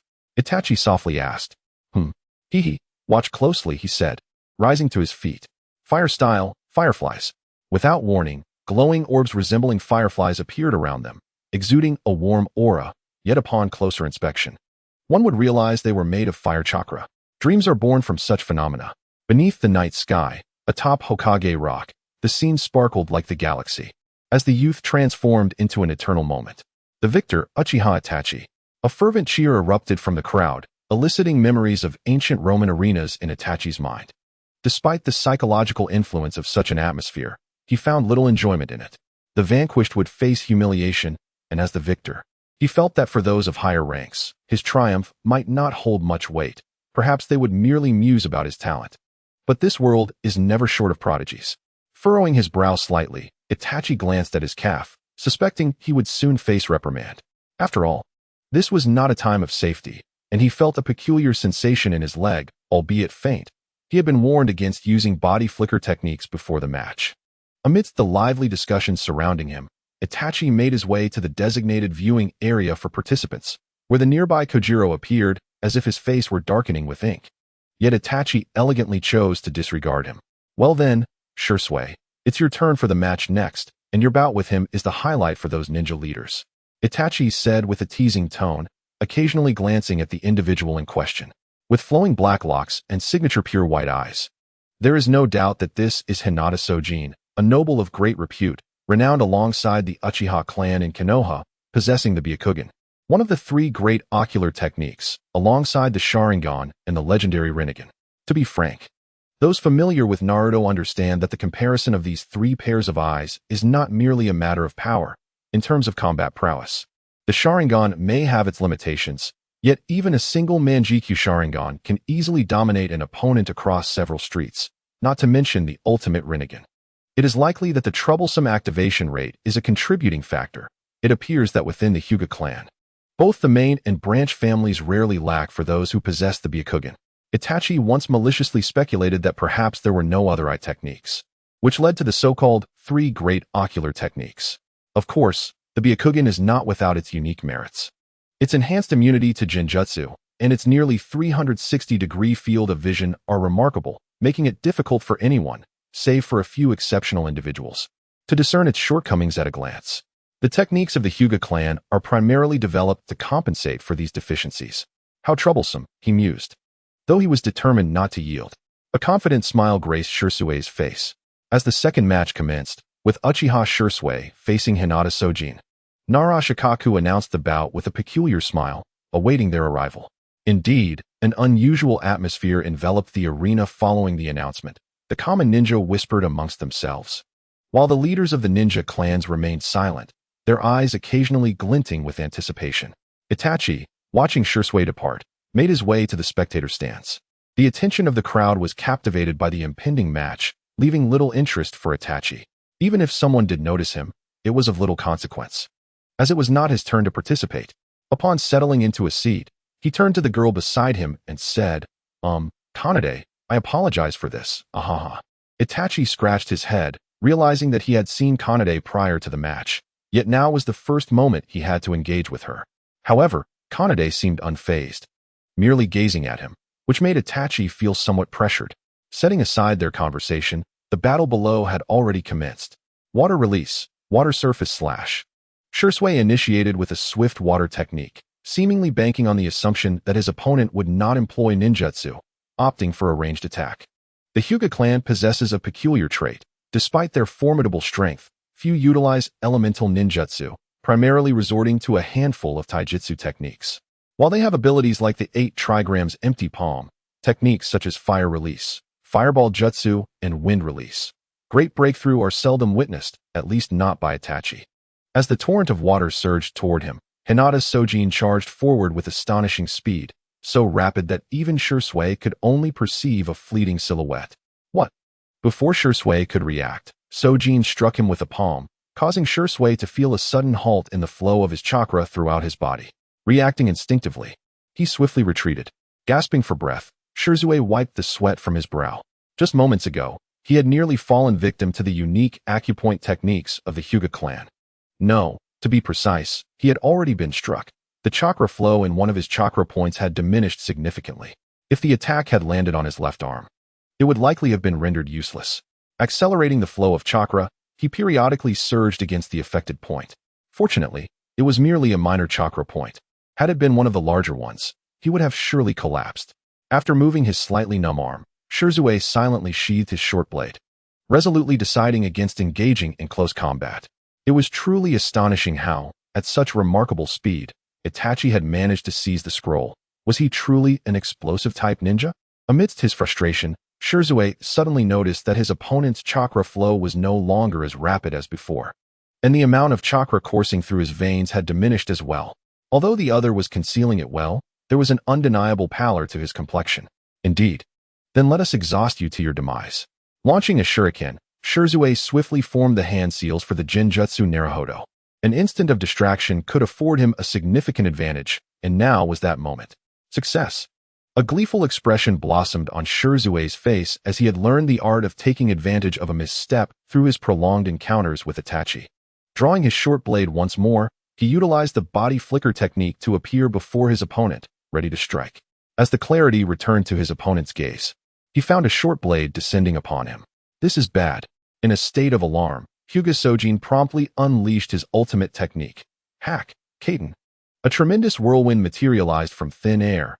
No, it was more akin to a spiraling chakra vortex, centered around Sojin himself. This was the signature technique of the Hyuga clan, specifically designed to counteract the deficiencies of the Byakugan. Undoubtedly, its efficacy was remarkable. One need only recall how, later on, it was bolstered by Naruto's Nine-Tails chakra to withstand a strike from one of the Ten-Tails tails. Shirzue was sent flying by the Kaiten, and upon landing, he looked at Hyuga Sojin and inquired, "Are you of the main family?" It was no wonder Shirzue was unaware. Sojin wore his forehead protector on his brow, concealing the curse seal known as Caged Bird from view. However, Shirzue would not linger in astonishment over such a trivial matter. Observing Sojin with keen eyes, he prepared to form seals for the Genjutsu Kuro no Gaku, but was interrupted when Sojin suddenly raised a hand and, eyes closed, calmly declared, "I forfeit." What? What is going on? Are you not going to continue fighting? Instantly, the atmosphere erupted in confusion, with Shirzue mirroring his opponent's astonishment. Utterly perplexed by the turn of events. "And the victor is Uchiha Shirzue," Nara Shikaku remarked, casting a quizzical glance at Hyuga Sojin, yet fulfilling his duties as the examiner. Ignoring the clamorous outcries around him, Sojin strolled past Shirzue, speaking in a subdued tone, "My purpose in this examination was never to attain the rank of Chunin. I merely wished to see what kind of person my brother saved with his life, and to discern whether such actions were truly worthwhile." "Brother, you are the younger sibling of Niji." Without uttering a word, Shirzue watched Hinata Sojin leave the examination hall, leaving both him and the audience in a state of astonishment. The direction in which Sojin departed was unmistakably towards the memorial stone. Shirzue emerged victorious, albeit from a match that seemed utterly nonsensical. Setting aside the peculiarities of the previous match, the subsequent task was to gather intelligence, a domain in which Itachi excelled significantly. Among the battles, a nameless Leaf Village genin fought valiantly against a Rock Village ninja, yet the audience, having witnessed the preceding encounters, displayed a lack of enthusiasm. The only contender that piqued Itachi's interest was a Sand Village ninja, Kojiro, who possessed the skills of a Chunin and astonishingly manipulated two puppets simultaneously. However, the quality of his puppets paled in comparison to those utilized by Kankuro in the original narrative, as they were the creations of the renowned Sasori of the Red Sand.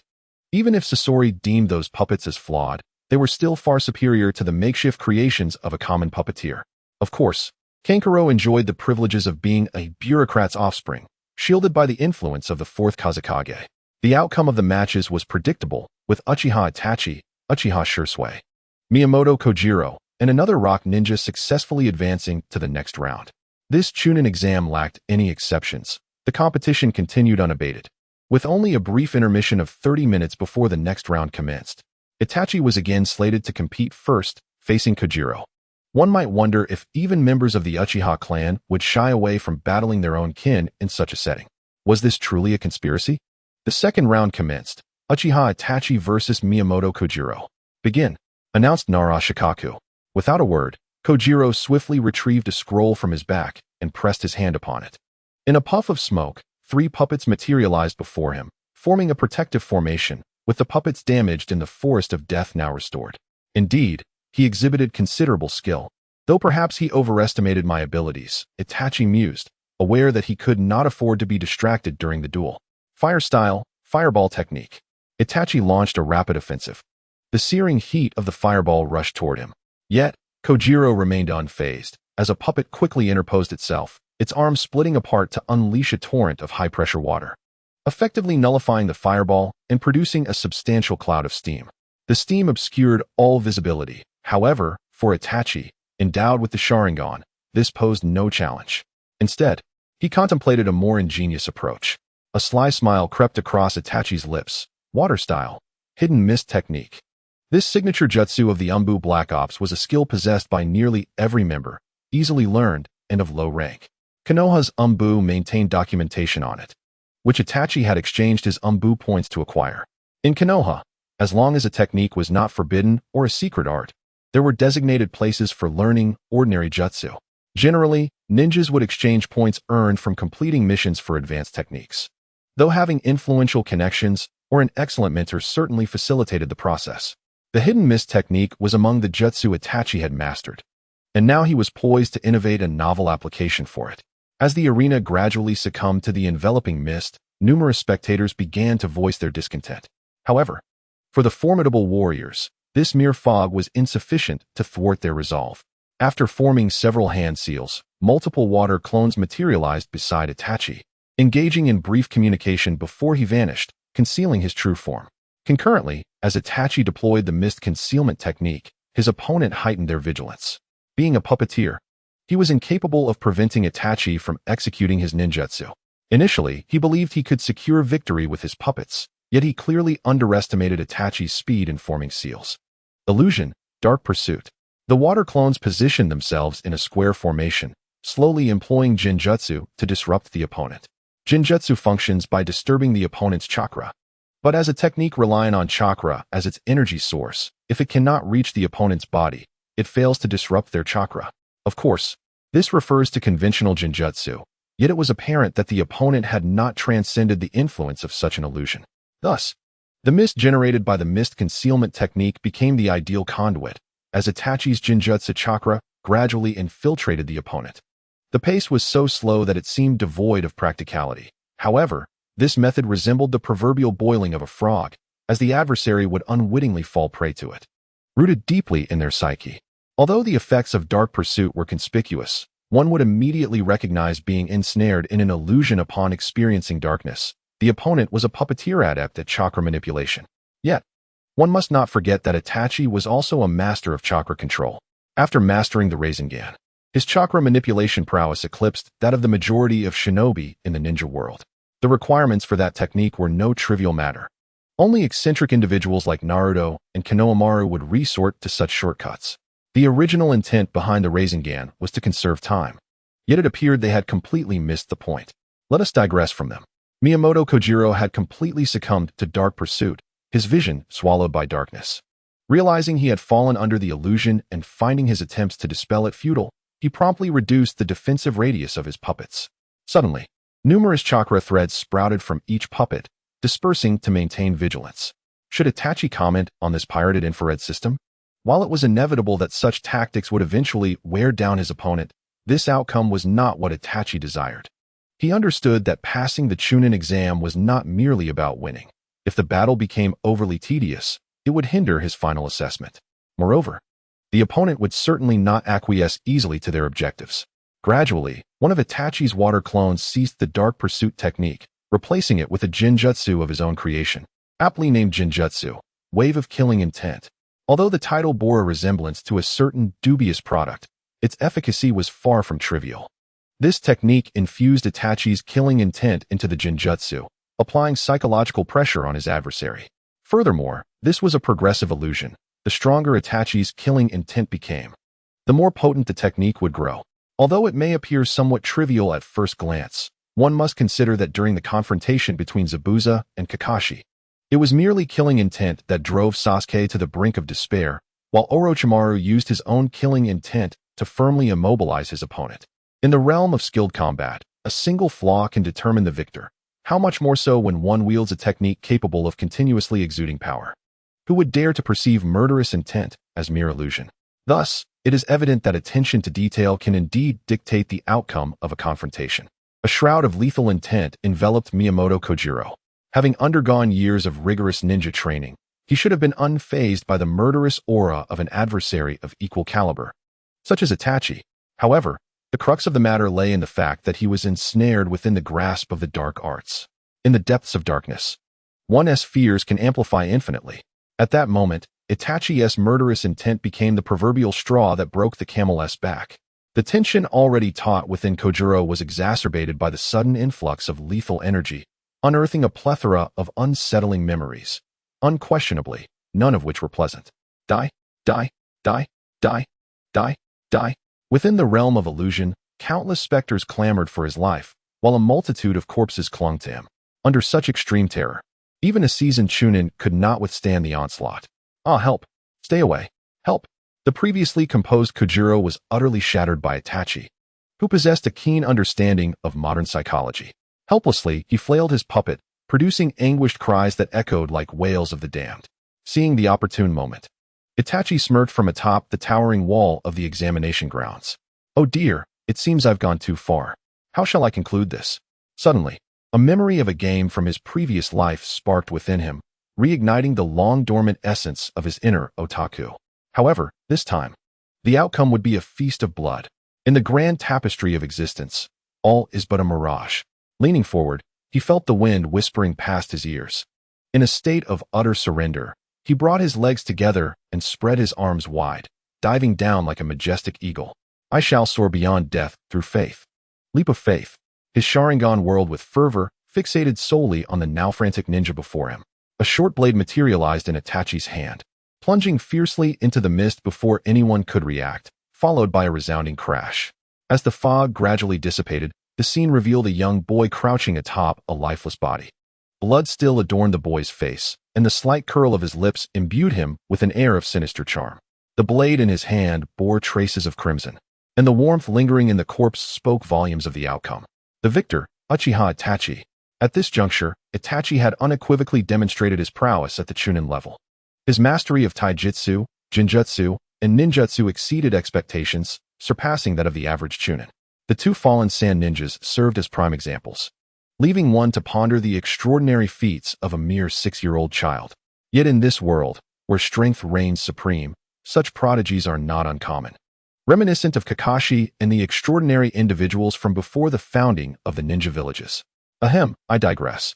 Logically, even if Itachi were to face defeat henceforth, it would bear little consequence, as he had already met the criteria for evaluation in all 3 disciplines. However, his next opponent would prove to be a nuanced challenge. Round 3, Uchiha Itachi vs. Uchiha Shursui. Please prepare yourselves. Upon finishing the reading, Nara couldn't help but smirk, silently acknowledging the monstrous prowess displayed. Just moments ago, Shursui had almost instantaneously vanquished an elite-level rock ninja, perhaps spurred on by Itachi's influence. Shursui's performance in the match was executed with such swiftness that it epitomized the essence of his technique, the body flicker, dazzling the entire audience. Itachi and Shursui exchanged a fleeting glance, and almost in the next instant, their figures materialized on the arena, stirring up a whirlwind that sent the dried leaves swirling into the air. However, detracting from the spectacle, Itachi seemed to hear a faint sound, prompting him to reflect. Ah, Itachi has once again employed the body flicker technique. I must have a serious talk with him about this. Such thoughts led Itachi to subconsciously disregard the dubious commentary. Begin. With no unnecessary movements, both combatants simultaneously launched a shuriken. The sparks from their weapons colliding in midair truly heralded the commencement of the duel. Watch closely, little Aki.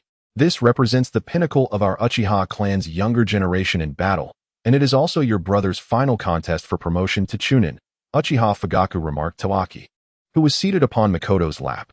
His Sharingan keenly observed every action on the battlefield. Undoubtedly, both finalists were prodigies of the Uchiha clan, and one of them was his proud son, which filled him with a sense of honor, though he would not display it outwardly. Fire style, fireball jutsu. Water style, water surface wave. Both opponents completed their hand seals almost in unison. Due to their youth, Shursui matched Itachi's seal speed, achieving an astonishing rate of 4.5 seals per second, nearly reaching the level of a jonin. Water extinguishes fire. However, extreme heat can vaporize water. The clash between the water surface wave and the fireball generated immense steam, eliciting a knowing smile from Itachi. Water style, hidden mist technique. Observing this, Itachi swiftly prepared to employ his previous tactic, but would Shursui allow him to do so? Of course not. With a swift body flicker, Shursui appeared behind Itachi, his Sharingan granting him acute insight into the battlefield. Yet, Itachi was also of the Uchiha clan. His Sharingan barely caught the afterimage, forcing him to abandon the ninjutsu he had prepared. Turning his back to Shursui, he drew his chakra blade to deflect Shursui's strike.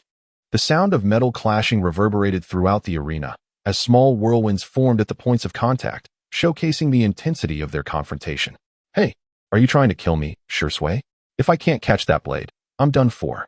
Itachi complained, feeling as though he had been thoroughly targeted, the blade almost grazing his carotid artery.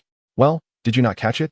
Shursui replied with a smile, seemingly unconvinced that Itachi would be unable to deflect his weapon. True enough. With an explosive surge of chakra, Itachi enhanced his strength, deflecting Shursui's blade before launching a counterattack. Full moon slash. The chakra blade radiated around Itachi, who then shifted from a defensive stance to face Shursui directly. His crimson Sharingan locked onto a singular objective, to defeat his opponent. As the blade of light surged towards him, Jishui cursed his own equipment under his breath. The inadequacies of his weapon became painfully apparent in this moment. Had he possessed wind-based chakra, he might have been able to deflect the attack. However, he lacked such chakra entirely. Even if he did possess it, he was no time traveler, unaware of the concepts of form and elemental transformation that would only emerge in later times. With no other choice, he evaded the oncoming strike and swiftly formed hand seals. Water release, water surface slash. Itachi's Sharingan flickered, swiftly capturing Jishui's hand movements. Anticipating the technique before it could be unleashed, he began to form his own hand seals. Water release, water surface slash. Though his execution was slightly delayed, it was enough to counter Jishui's attack, leaving only a puddle of water suspended in the air, ready to descend. Observing the situation, Itachi commenced another series of seals. Water release, water serpent. Utilizing the water in the air, the technique became remarkably easier to execute, sending a torrent of water surging towards Jishui. The moment he touched down, Jishui's expression shifted, prompting him to quickly leap against the wall. Under the force of the great wave, he felt the wall tremble, a testament to the technique's power, especially recalling the trees that had been severed by water serpent. Concentrating chakra beneath his feet, Jishui propelled himself into the air, charging towards Itachi. Fire release, Phoenix fire technique. Spotting Jishui's advance, Itachi immediately unleashed his fire technique. Unperturbed, Jishui hurled a kunai towards a nearby broken branch, retracting swiftly and allowing himself to be pulled away, evading the fiery assault. Utilizing the broken branch, he executed a body flicker technique, moving with such speed that even Itachi's Sharingan struggled to track him. As he closed his eyes to activate spatial perception, a short blade emerged dangerously close to Itachi's cheek, pressed against his neck, as if a mere twitch would result in his demise. Narashikamaru, having released the shadow imitation technique, glanced at Itachi's hands and declared, "The third match concludes. Result: draw." As soon as the words left his lips, the arena erupted in cheers, while Itachi found himself the target of exclamations, for they had hardly perceived the events that transpired. With both Itachi and Jishui ceasing their movements, the audience remained oblivious, save for a select few who understood the extent of the threat Jishui had just faced, evident in the fine beads of sweat now dotting his forehead and back. "Hey, Itachi, why would you engage in such perilous maneuvers when you know I would hold back? One misstep and I could have met my end," Jishui complained, his voice laced with irritation. "Rest assured, I had it under control, and I have practiced that technique extensively. My only regret is that I didn't get to utilize it in this match. Alas, I merely showcased it without causing any destruction," Itachi replied, a look of regret on his face. "But if it had worked, I would be dead," Jishui exclaimed, exasperated. It is worth noting that they were currently in the designated passage for contestants, so Jishui did not completely lose composure. Phew, what a relief. Ignoring Jishui's frantic demeanor, Itachi extended his hand, revealing a rapidly spinning azure chakra sphere. Though small in size, Its immense chakra and the palpable sense of impending danger could not be overlooked. With a flick of his hand, Itachi vanished, a smile gracing his lips as he disappeared into the corridor. It had been over half a month since the Chunin exams concluded, and the temporary team was naturally disbanded. Both Itachi and Shisui had successfully ascended to the rank of Chunin. It seemed that apart from the genin of Konoha, the remaining ninjas from other villages had met their demise. In this regard, one must commend Konoha for their commendable performance. Clad in the iconic green vest, the Chunin's attire appeared almost indistinguishable from that of the Jonin. Yet, during his past life watching the anime, Itachi had always perceived the Jonin's vest as being a deeper hue. Was that merely an illusion? Regrettably for Itachi, as a member of the Umbu, he found himself unable to showcase his new rank, as only upon reaching Jonin would his Umbu uniform undergo a change. Ahem, I digress. Today marked the final day of the holiday following the Chunin exams, and as per routine, Itachi arrived at the Umbu headquarters. Currently, the tasks awaiting him were not as simple as eliminating bandits. He was now to engage in high-stakes missions, such as assassination and the theft of confidential information from other ninja villages. After all, being a ninja is a perilous profession, is it not? Well then, Shisui, what is our mission this time? Itachi inquired, casting a glance at Shisui, who responded with an enigmatic look. Don't be hasty. We have 2 new members joining our team today, Shisui replied, a hint of mischief in his eyes. Newcomers? TCH. Itachi grumbled, extracting some money to hand to Shisui. This was customary. After all, how else would his chakra blade have come to be? Shisui merely smiled faintly. Shortly thereafter, numerous individuals began to fill the Umbu room. Among them some unfamiliar faces. The comrades Itachi had joined with upon entering the Umbu had dwindled significantly. Such was the nature of the Umbu.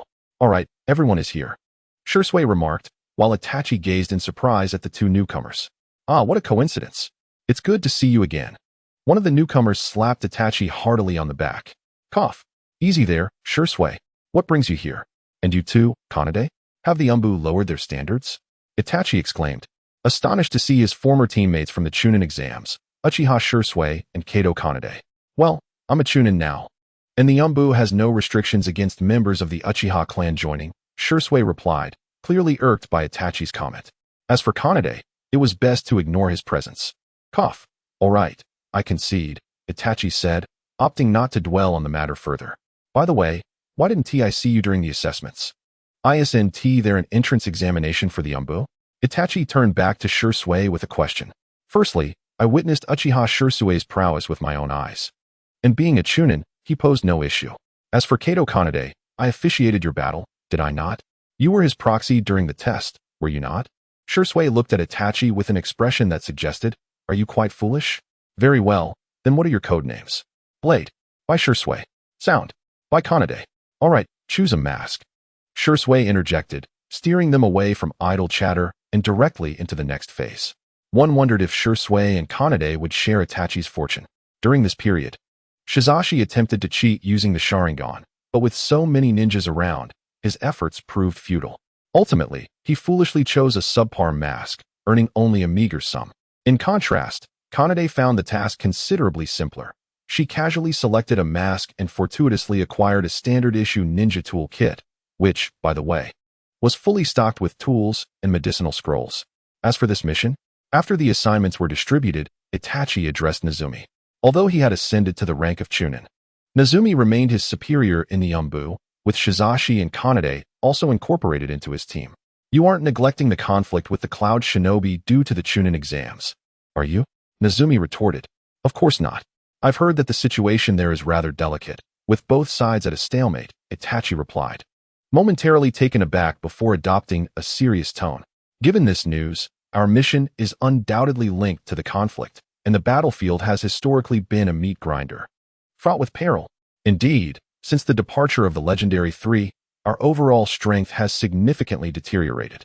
Even after the death of the third Raikage, the Cloud Village has yet to appoint a new leader, and internal political strife runs rampant. Yet, our team has been unable to gain a foothold in the Cloud battlefield, necessitating our involvement to provide assistance, Nezumi stated nonchalantly, as if nothing could faze him. However, Itachi was acutely aware of the dangers lurking there. A moment's carelessness could lead to severe injuries, even for elite Jonin or those of Quasi-Kage caliber. The brutes of the Cloud Village viewed the war as an opportunity to accrue merit and elevate their positions, treating it as the ultimate experience-gaining endeavor. Now, about the mission? Itachi pressed, pinching the bridge of his nose in frustration. Nezumi retrieved a scroll from the toolkit, revealing a map of the Land of Lightning. He pointed to a conspicuous red cross on the map and said, "This is the enemy's supply station. Our task is to scout the enemy's situation here, and if possible, to destroy it. If that proves unfeasible, we must relay the intelligence and personnel configuration back to Konoha." In summary, it was a thankless task, and they had received no specific information regarding the enemy's troop strength, defensive routes, or retreat paths, only vague indications of the general area. If it turned out to be a central supply depot, they could be in grave danger. Itachi gazed at the map, which merely outlined a rough location with no other details. What an utter disappointment. Thus, the success of this plan would hinge solely on their own capabilities. As for the rest, Nezumi glanced at the trio with a calm demeanor, stating, "Let's focus on surviving and returning." In essence, Nezumi epitomized the archetypal ninja, prioritizing missions above all. This is a common trait among most ninjas. However, those who truly understand Nezumi might think differently. At least, Itachi had once altered his stance due to a question posed by Nezumi, the answer to which he still pondered. "Itachi, if a conflict arises between duty and life, which would you choose? Do not rush to respond now. Perhaps in the future, an answer will present itself." Shaking his head, Itachi cast aside the question, focusing intently on the map before him. The assignments from the Umbu were indeed fraught with peril. Yet he could not help but wonder if this would turn out to be a dead end. Careful planning was essential. He must avoid an immediate disaster. With a bitter smile, Itachi contemplated the uncertain fate of this mission. Joie, meticulously scout the surroundings and minimize contact with the enemy, commanded the team leader, Zishu, to the two individuals behind him. Understood. They were in the Land of Lightning, the principal battlefield of the Cloud Ninja, where the conflict between Konoha and the Cloud Ninja had long been entrenched along the borders of the Fire and Lightning countries. The level of danger was palpable. After receiving the mission, Itachi and his team set forth for the Land of Lightning following a brief preparation. The group consisted of 6 members, most of whom Itachi was familiar with. Aside from Shursui and Kanade, they included Zishu's actual team, Choashi and Jia.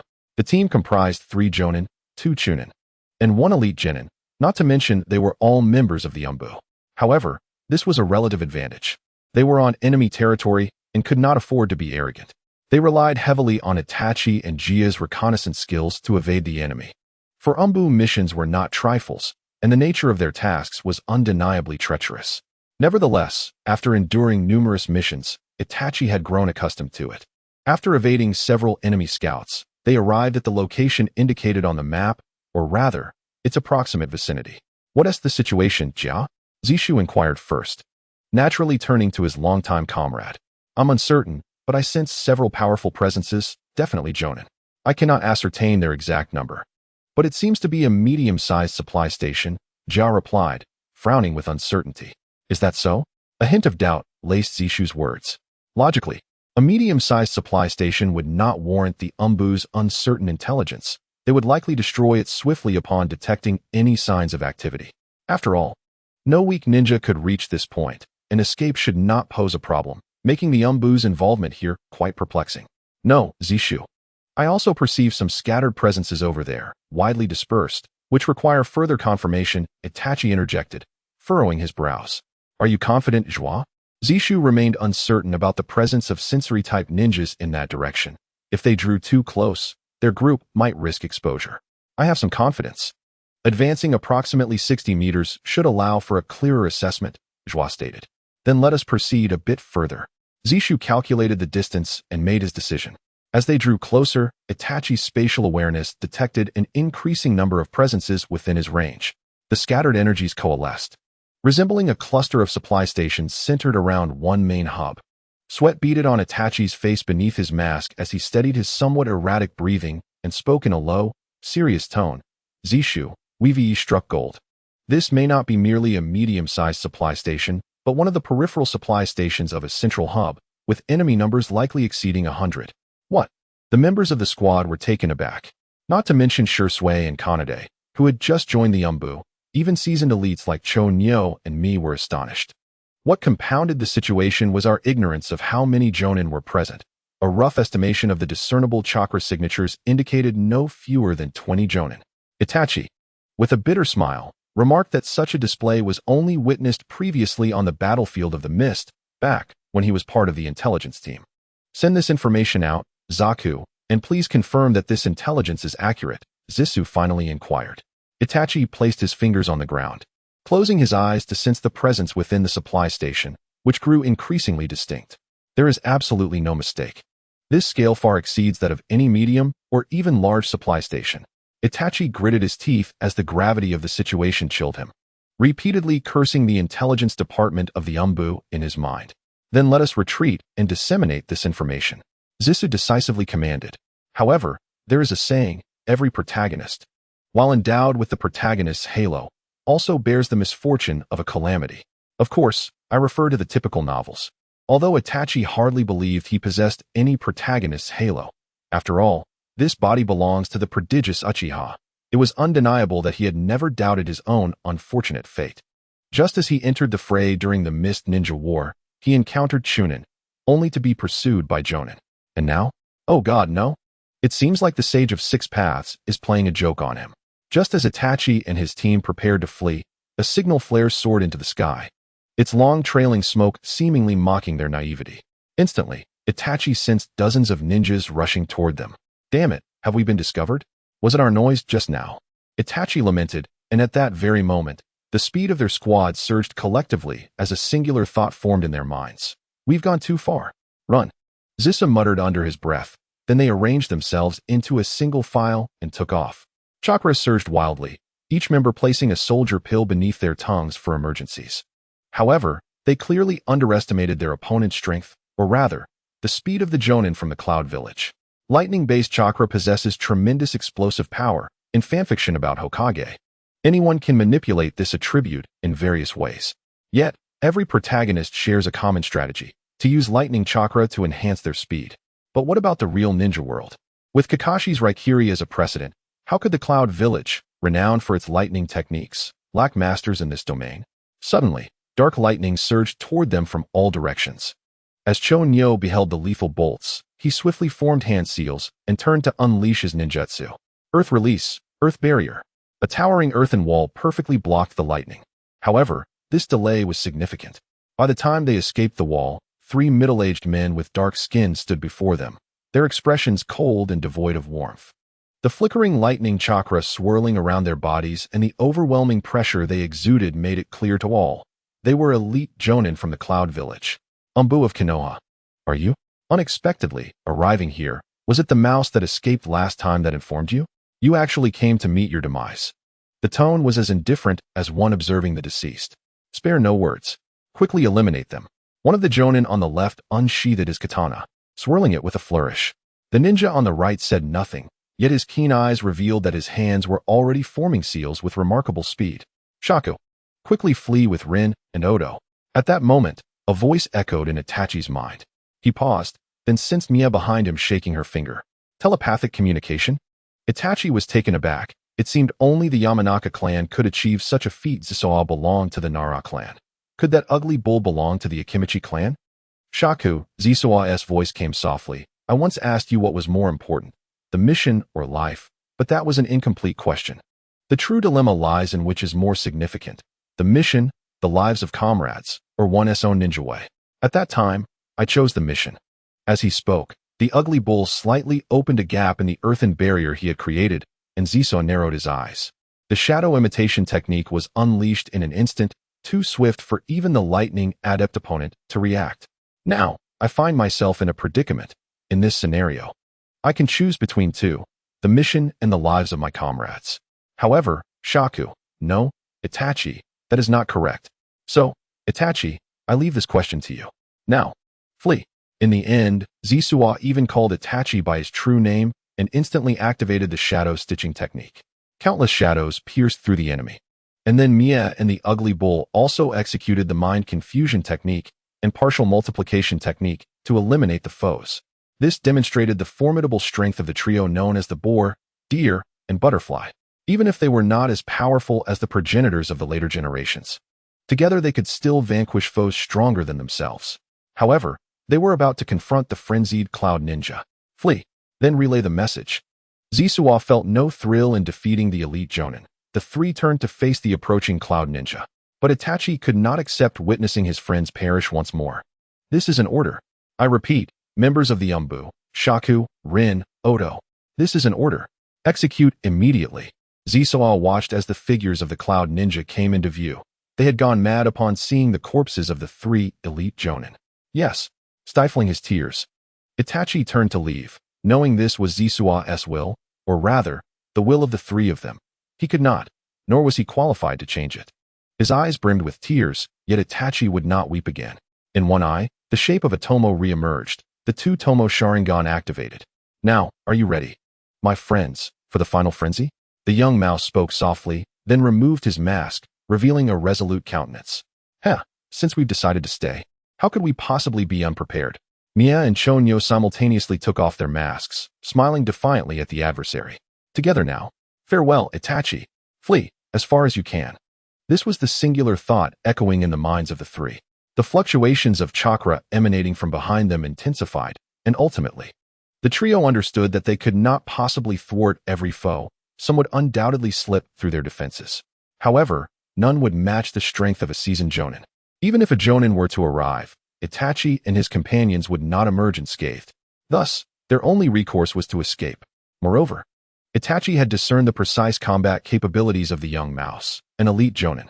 Likewise, the two companions of the young mouse possessed strength surpassing that of ordinary Jonin. Although they had not attained the level of elite Jonin, together, they could effectively contend against multiple adversaries. Yet, they were currently facing an entire supply station of enemies. The outcome was all too predictable, yet they still insisted that Itachi and his companions flee first. If they were to perish, even Itachi himself would find it impossible to forgive them. Chakra surged frantically into their legs, propelling Itachi and his companions forward with increasing speed. However, the pursuing forces were no slouches. The gap in their abilities fluctuated continuously, resulting in a grueling tug-of-war. This is intolerable. Blade, sound, prepare for battle. Itachi gritted his teeth and issued the command. What was the strength of their opponents? Shursui was clearly reaching his limit, yet given the enemy's rapid speed, their power could not be underestimated. If they acted rashly and a skilled opponent were to arrive, it would be tantamount to courting death. Never mind, they are merely Chunin. Albeit with lightning release techniques, which naturally grants them an advantage in speed, Itachi replied, maintaining his composure. Bolstered by the absence of any Jonin-level threats in the vicinity, at least none that he could sense. Thanks to Itachi's perceptive abilities, they had successfully shaken off a portion of the pursuing ninja. Sound, blade, prepare to execute that technique. Swift resolution. Itachi instructed them. Understood. Fire release, great fireball jutsu. Wind release, great breakthrough. Fusion, gale fireball technique. With the winds fueling the flames, Itachi and Kanade unleashed this combination technique, initially conceived during the Chunin exams, under immense pressure. The moment the Cloud Ninja Chunin revealed himself, he was swiftly annihilated. The complementary nature of their ninjutsu, even if of lower rank, proved sufficient to vanquish their foes. A few fortunate Chunin managed to evade the initial onslaught, but they would soon face the second wave of retribution. Water release, water surge. A colossal wave of water surged forth, a dual-layered assault that howled towards the enemies.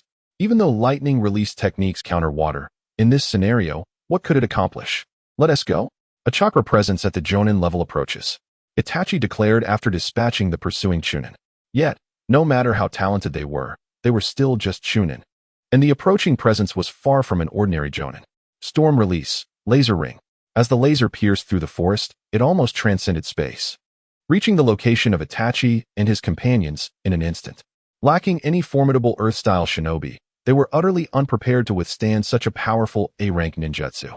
Although its might was not as overwhelming as that of the previously encountered elite Jonin, it was still far from easy to counter. Cursed be their fate. Under the gaze of the Sharingan, the speed of the laser slowed considerably, granting Itachi a moment to react. Blade, he shouted, swiftly crossing his hands to form seals. Shadow clone technique. Water release, water barrier. With a mutual understanding, he and Shursui unleashed their ninjutsu simultaneously. A massive curtain of water manifested before the trio, while two shadow clones appeared in front of Kazu and Shursui. As the water barrier was pierced, Itachi gritted his teeth and thrust his hand forward. Spiraling sphere. The formidable technique, reminiscent of past glories, successfully intercepted the laser's beam. The tremendous force sent them crashing to the ground, and the shadow clones dissipated as the spiraling sphere vanished. Quite the nimble escape, little ones from Konoha. A chilling voice resonated from the trees ahead, revealing a dark-skinned man with a cold glare directed at Itachi and his companions, flanked by 3 other shinobi. Without needing to sense their presence, the overwhelming aura they exuded was enough to instill a sense of impending doom within Itachi. 3 Chunin and a Jonin wielding storm release bloodline techniques. This time, we are in deep trouble, Shursui murmured, silently drawing his short blade. Escape had become an impossibility. Even if they left 2 behind to stall, their pursuers would undoubtedly catch up to them and deliver a fatal blow. In truth, the moment they discovered the supply station, their fate had already been sealed. Prepare for battle. Itachi and Kazu drew their weapons in unison. There's no turning back now. The Jonin is mine, Itachi declared quietly, fixing his gaze on the Jonin. What? How can that be? If we are to engage, it should be me, Shursui exclaimed, momentarily taken aback before raising his voice. In terms of age and experience, Shursui undoubtedly surpassed Itachi. Although they had been evenly matched during the Chunin exam, the constraints of age and experience favored Shursui. So why was Itachi so intent on confronting the Jonin? Subconsciously, Itachi perceived himself as the protagonist, convinced that he would not meet his demise regardless of the adversary, believing that even against shadow-level foes he could successfully evade capture. Over the years, Itachi had come to regard Jonin as opponents he could contend with. This, it must be said, was a grievous miscalculation. Furthermore, while they deliberated whom to confront, their enemy had been patiently awaiting their moment of reckoning. A mere Chunin thinks he can challenge me? Prepare to perish. Lightning release, false darkness. Dark bolts of lightning surged forth, compelling Itachi and his companions to rely on their Sharingan to narrowly evade. Kazu was pulled along by Itachi, who shielded him from the onslaught.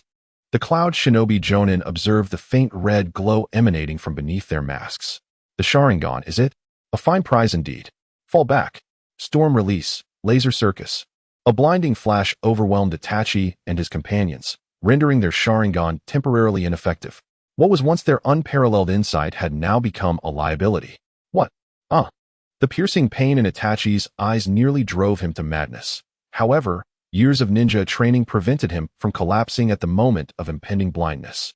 He knelt on one knee, gasping for breath, and both Shursui and Konan were not faring much better. Just moments ago, in an effort to evade their opponent's attack, their focus had been entirely on him, and the outcome was predictable. You all attack. The Cloud Ninja Jonin commanded his subordinates. The 3, being Chunin, acted decisively without hesitation. At 3 o'clock, 5 o'clock, and 12 o'clock, incoming. Utilizing his spatial perception, Itachi sensed the movements of his adversaries. Although he had temporarily lost his sight, his spatial awareness seemed to have intensified, as if it were endowed with newfound strength. Yet, there appeared to be something else at play. Oh, so you are the eye of this squad? Then let us begin with you. One of the Chunin turned and charged towards Itachi. In the darkness, Itachi's perception expanded infinitely, and concurrently, an unusual sensation surged from within his heart, or perhaps from his very soul. Wind. A left uppercut? Within his spatial awareness, he detected the chakra of his opponent swirling, the chakra concentrated in the right fist appearing as luminous as fireflies in Itachi's perception. Turning his head, Itachi extended his right hand and pressed it against the opponent's abdomen. The chakra began to flow, but this time, the gathering of the Rasengan felt distinctly different, as if a remarkable sensation had been growing stronger, particularly during the formation of the Rasengan. Yet, one could not afford to be distracted in battle. Rasengan. The tremendous rotational force caused the opponent's body to contort, blood spewing forth from their mouth and splattering Itachi's mask. Since mastering the Rasengan, Itachi had never before claimed a life on this battlefield of Cloud Ninjas. Damn it! The Cloud Jonin spat in frustration upon witnessing Itachi's kill. Truth be told, the Cloud Ninjas were quite honorable, yet in the era of war, they had long accepted the inevitability of death. Still, this Jonin had not anticipated that after diminishing the power of Itachi's Sharingan, he would still fall victim to a counterattack. Not wishing for further surprises, he charged directly at Itachi, a violent surge of lightning chakra enveloping his body, launching a straight punch towards him. However, Itachi remained composed, raising his blade in response upon sensing the opponent's approach. Clang. The sound of metal meeting flesh resonated, astonishing Itachi further when he realized his blade had been dulled. What manner of monster is this? After parrying the attack, they were locked in a struggle, but the opponent's strength far surpassed Itachi's. With a swift kick, he sent Itachi flying, crashing into a tree. Coughing, Itachi struggled to rise, hardly catching his breath before the opponent charged once more. He adeptly employed the shuriken technique. Yet the shuriken he had just thrown was brutally swatted away by his adversary. As Itachi raised his blade again, a surge of electricity coursed through him. The lightning chakra assaulted him as soon as it made contact with his body. His body not only went numb, but the ferocity of the lightning chakra was not easily withstood. Thankfully, this was not true lightning. Oomph. The Cloud Jonin snorted dismissively and then exerted greater force, shattering Itachi's blade entirely. A powerful fist struck Itachi's abdomen, the overwhelming force nearly causing internal bleeding in his young body. He coughed up several mouthfuls of blood and was sent flying once more. Shursui and Konan, witnessing Itachi's dire state, attempted to rush to his aid. But Shursui's Sharingan was restricted, and Konan, whose strength was that of a mere Chunin, could not maneuver past the enemy, putting themselves in grave danger. Coughing weakly, Itachi lay on the ground, questioning if this was the power of a Jonin. It was laughable that he had ever thought he could defeat such an opponent. With great effort, he opened his eyes, but what met his gaze was a static-laden screen, reminiscent of an old television with no signal. Shaking his head, he drew his short blade and chakra knife to support himself, managing to rise to one knee. Truly a resilient spirit, he was still alive. For a Chunin, he had done remarkably well, but this was the end of the line. The Cloud Village Jonin smirked disdainfully, and with a sinister grin. He gathered lightning chakra in his hand and charged at Itachi, leaving no doubt in anyone's mind that Itachi was doomed. For Hands of the Convergence? No, it was merely a mimic technique. But did I still have hope?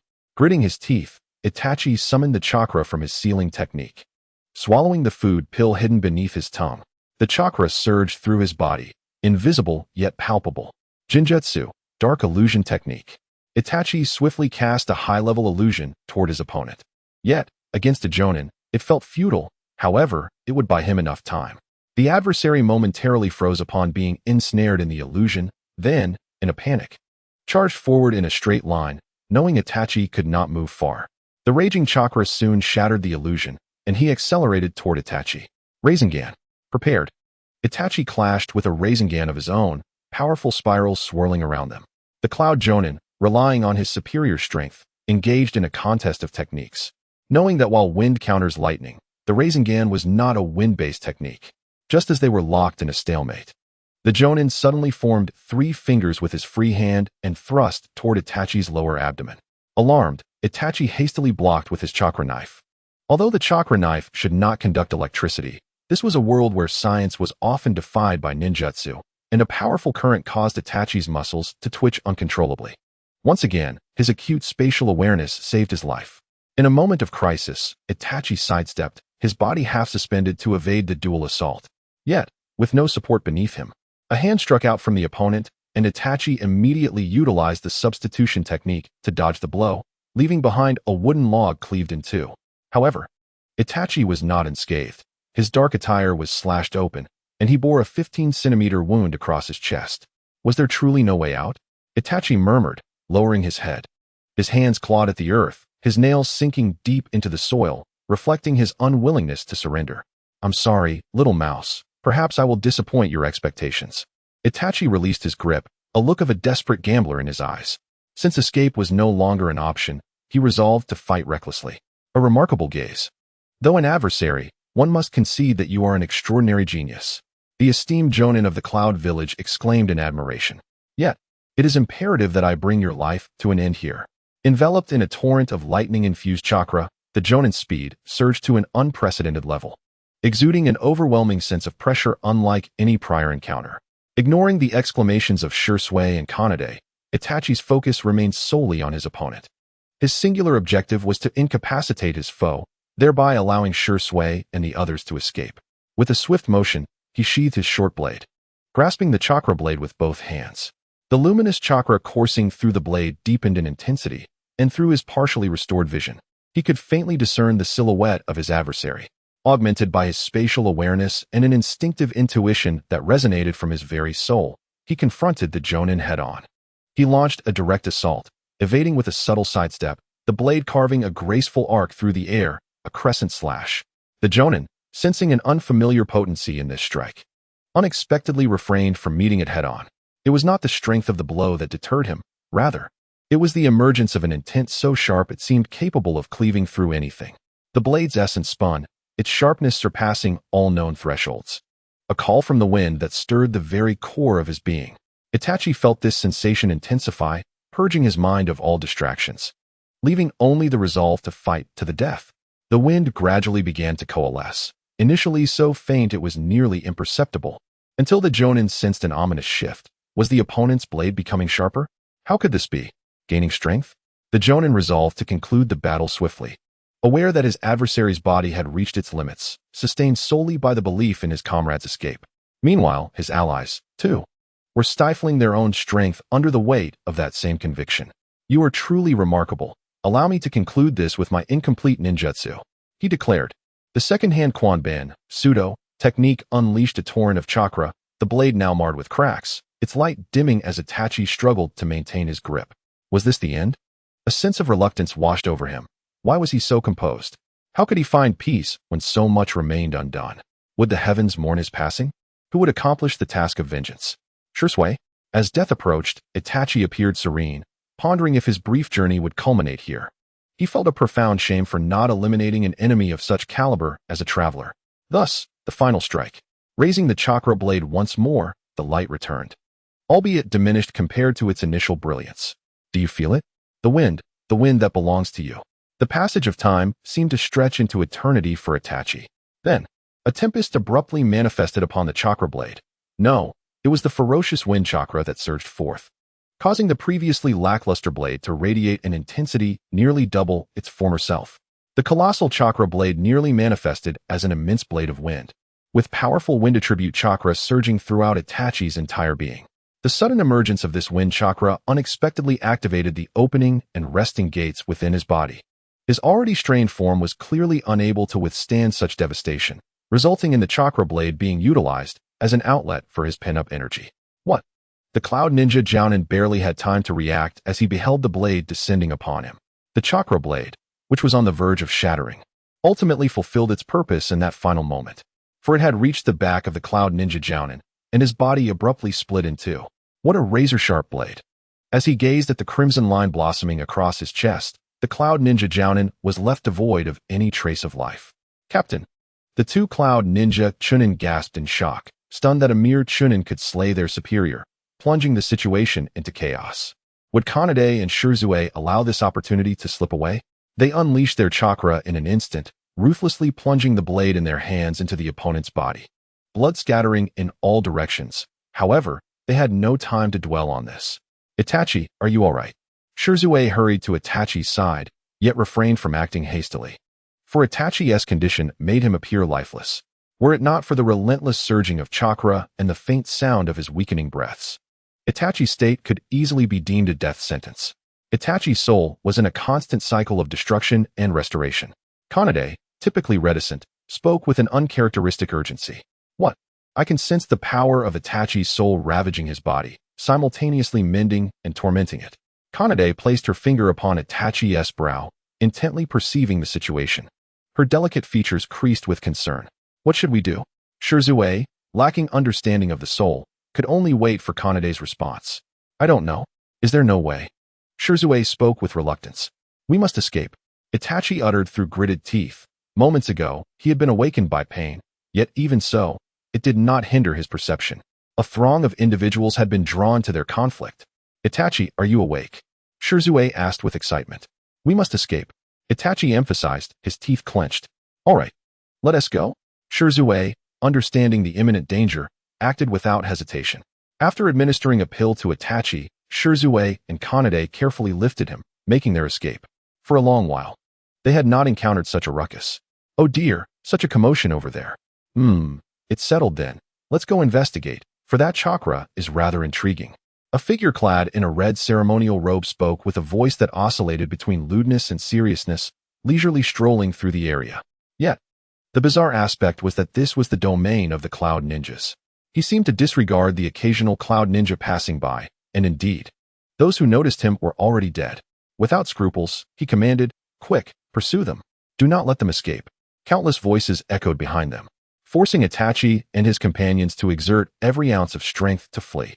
At this moment, Itachi had become a burden, having lost consciousness earlier.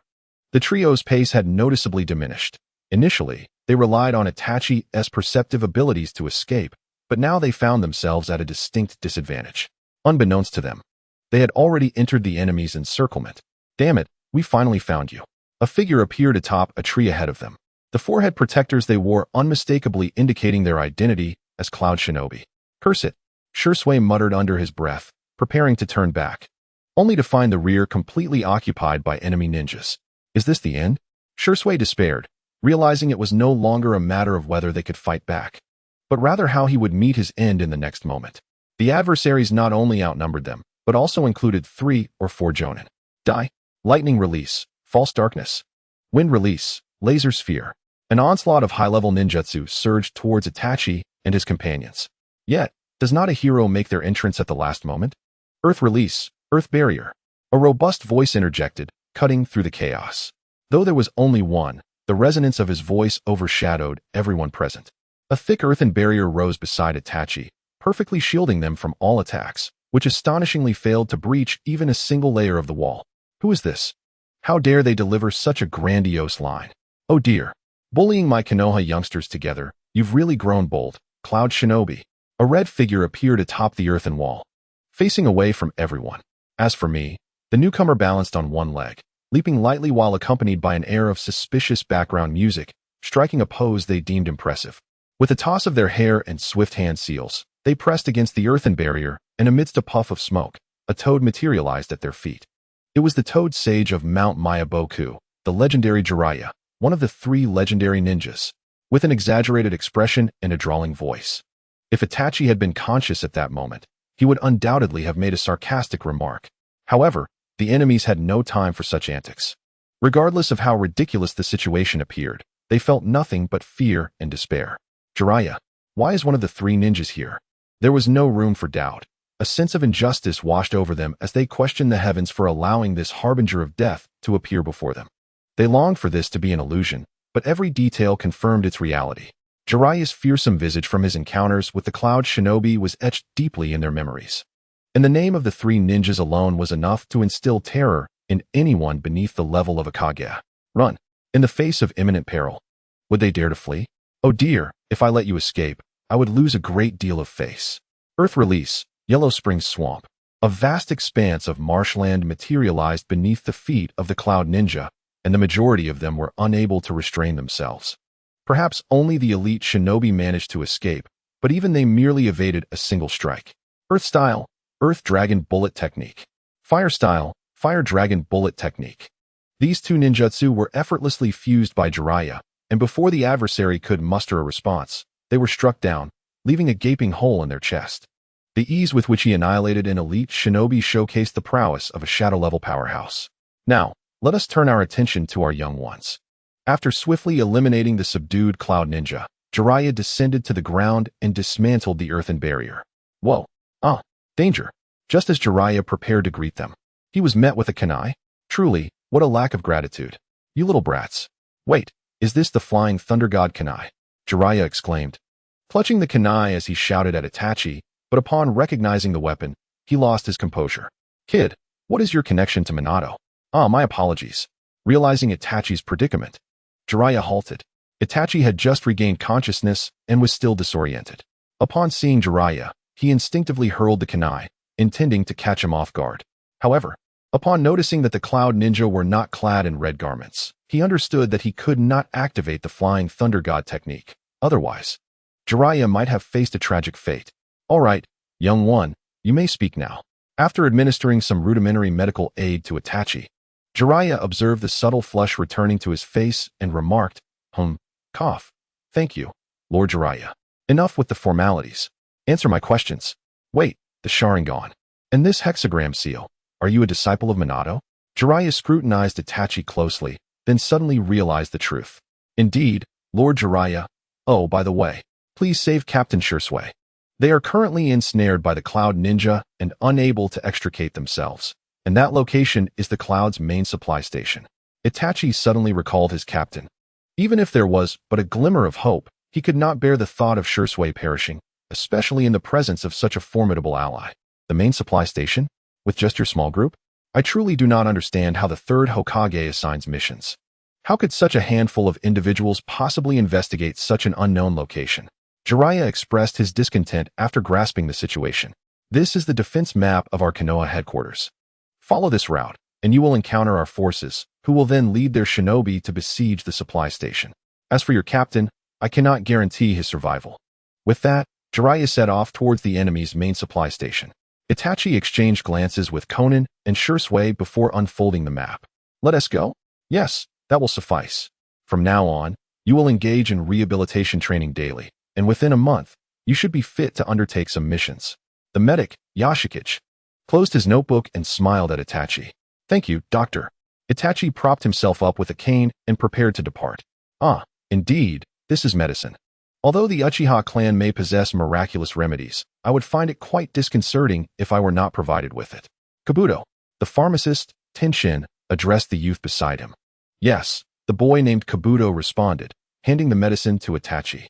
Oh, thank you, Itachi said, momentarily taken aback before accepting the potion, casting a meaningful glance at Kabuto. Is this the future hidden boss? For now, he is merely a lowly genin. Yet, he is already a spy for Orochimaru. Nay, perhaps a double agent. Sensing Kabuto's strength, Itachi sighed inwardly.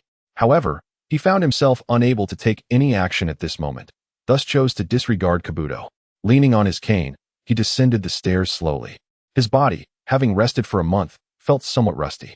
As he ambled along the streets of Konoha, despite the ongoing war, the daily lives of the people remained largely unaffected. Furthermore, thanks to the contributions of Itachi and his comrades, the conflict had reached its concluding phase. 3987. 3988. A peculiar sound reached Itachi's ears. Turning around, he beheld a verdant, indistinct creature traversing the ground upside down. No. It was more accurate to say it was walking on its hands, with sweat pooling beneath it, leaving evident drag marks behind. Senior guy? Itachi suddenly recalled that he had opened 2 of the 8 gates, and with no one to guide him. Perhaps encountering this azure beast of Konoha could provide an opportunity to learn. Although he might be coerced into performing some embarrassing, let's not misinterpret that, feats. He was currently in a state of injury. 4012, 4013. Senior guy. A symbol appeared on Itachi's forehead. 4032. Kakashi is coming. Itachi shouted at Guy, who was passing by. Yo, Kakashi, my lifelong rival. With a swift motion, Itachi performed a flip and gave a thumbs up, his bright smile threatening to dazzle Kakashi's titanium eyes. Ah, where's Kakashi? Itachi, feeling rather exasperated, dragged Guy to a nearby alley. It was too embarrassing to be seen on the main road. Senior Guy? Could you instruct me on the 8 gates? Itachi asked with eager anticipation. Guy looked at Itachi's face, trying to recall something. Who are you? I am Uchiha Itachi. Itachi replied, feeling a twinge of annoyance, as he genuinely forgot that Guy struggled with recognizing faces. Oh, you are the one Kakashi often speaks of. Young man, shall we not revel in our youth together? Guy exclaimed, suddenly enlightened, and then struck a classic toothy pose, accompanied by a flash of light.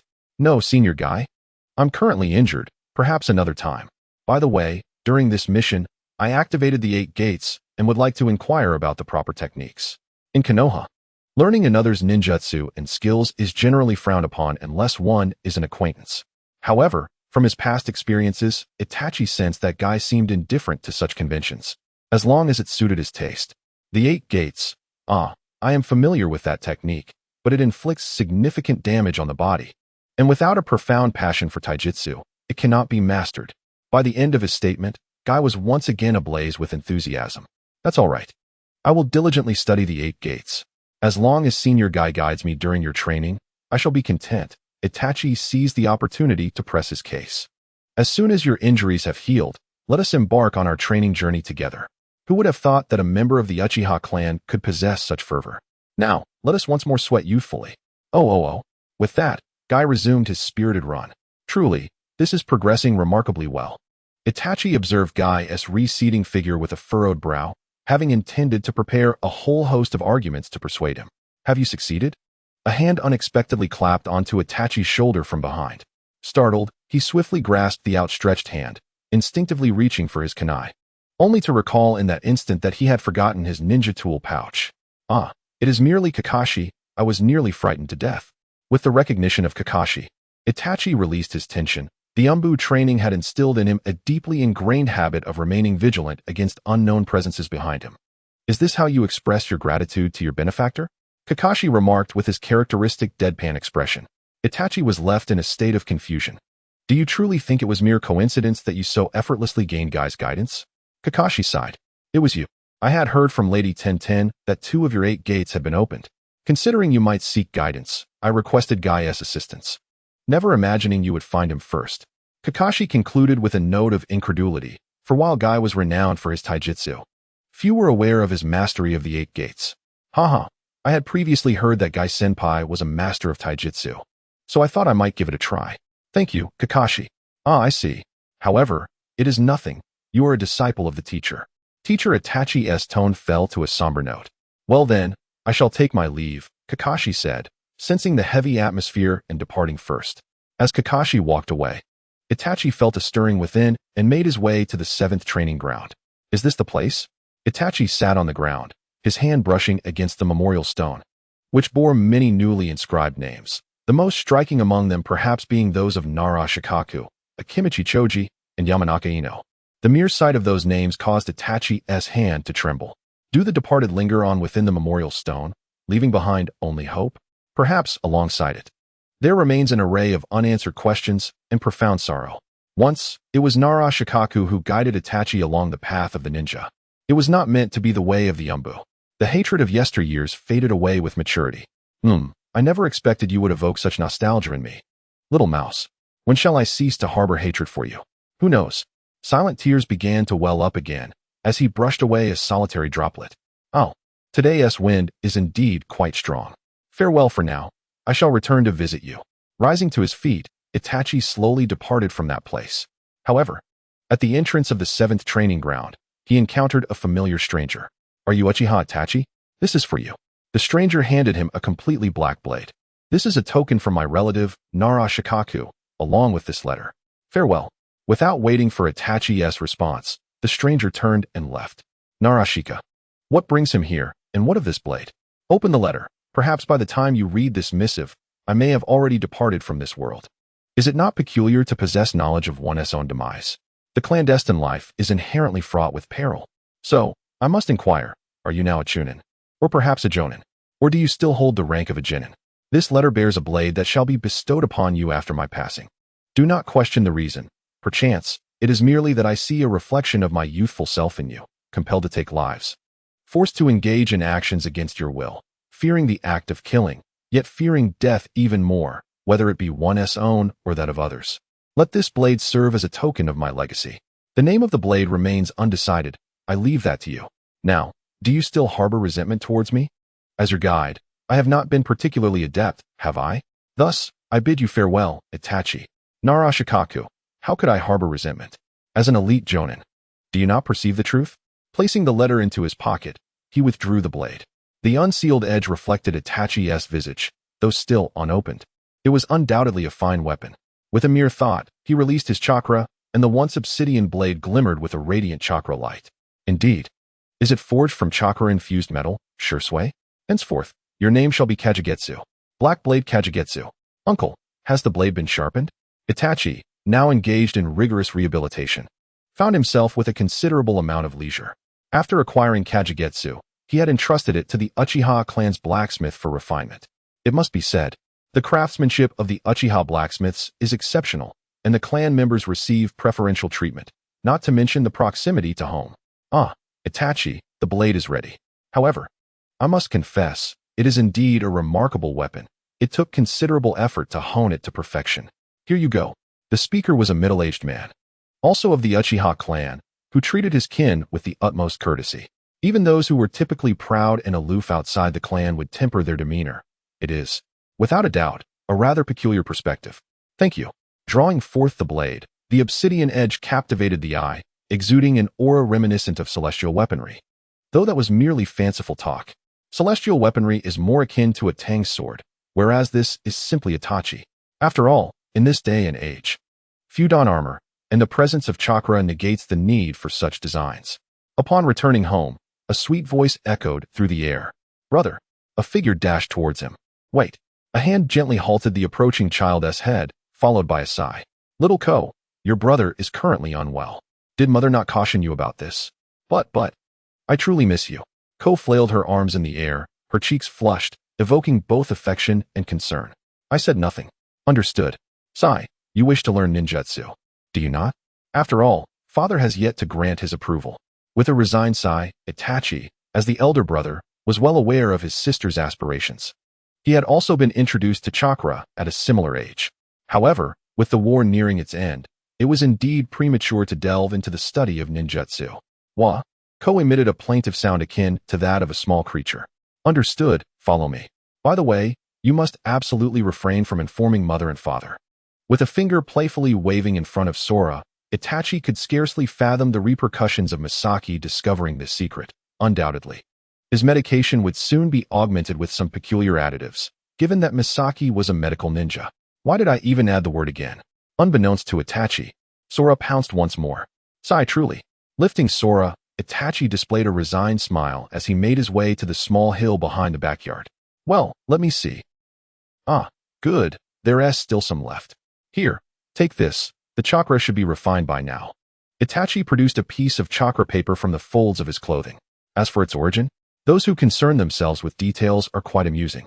Sora placed her hand upon the chakra paper and began to channel her chakra into it. As one side crinkled, the other was reduced to ash. Indeed, even with a change in gender, the chakra properties remained unchanged, Itachi mused. "Fire and lightning attributes, quite splendid indeed," he remarked, genuinely impressed. He had long desired the lightning attribute himself, though his obsession had waned significantly since acquiring the wind attribute chakra. "So, can you teach me ninjutsu now? And brother's swordsmanship?" Sora exclaimed, brimming with excitement. "Don't be in such a hurry. Moreover, if your chakra control isn't robust, your ninjutsu will suffer greatly."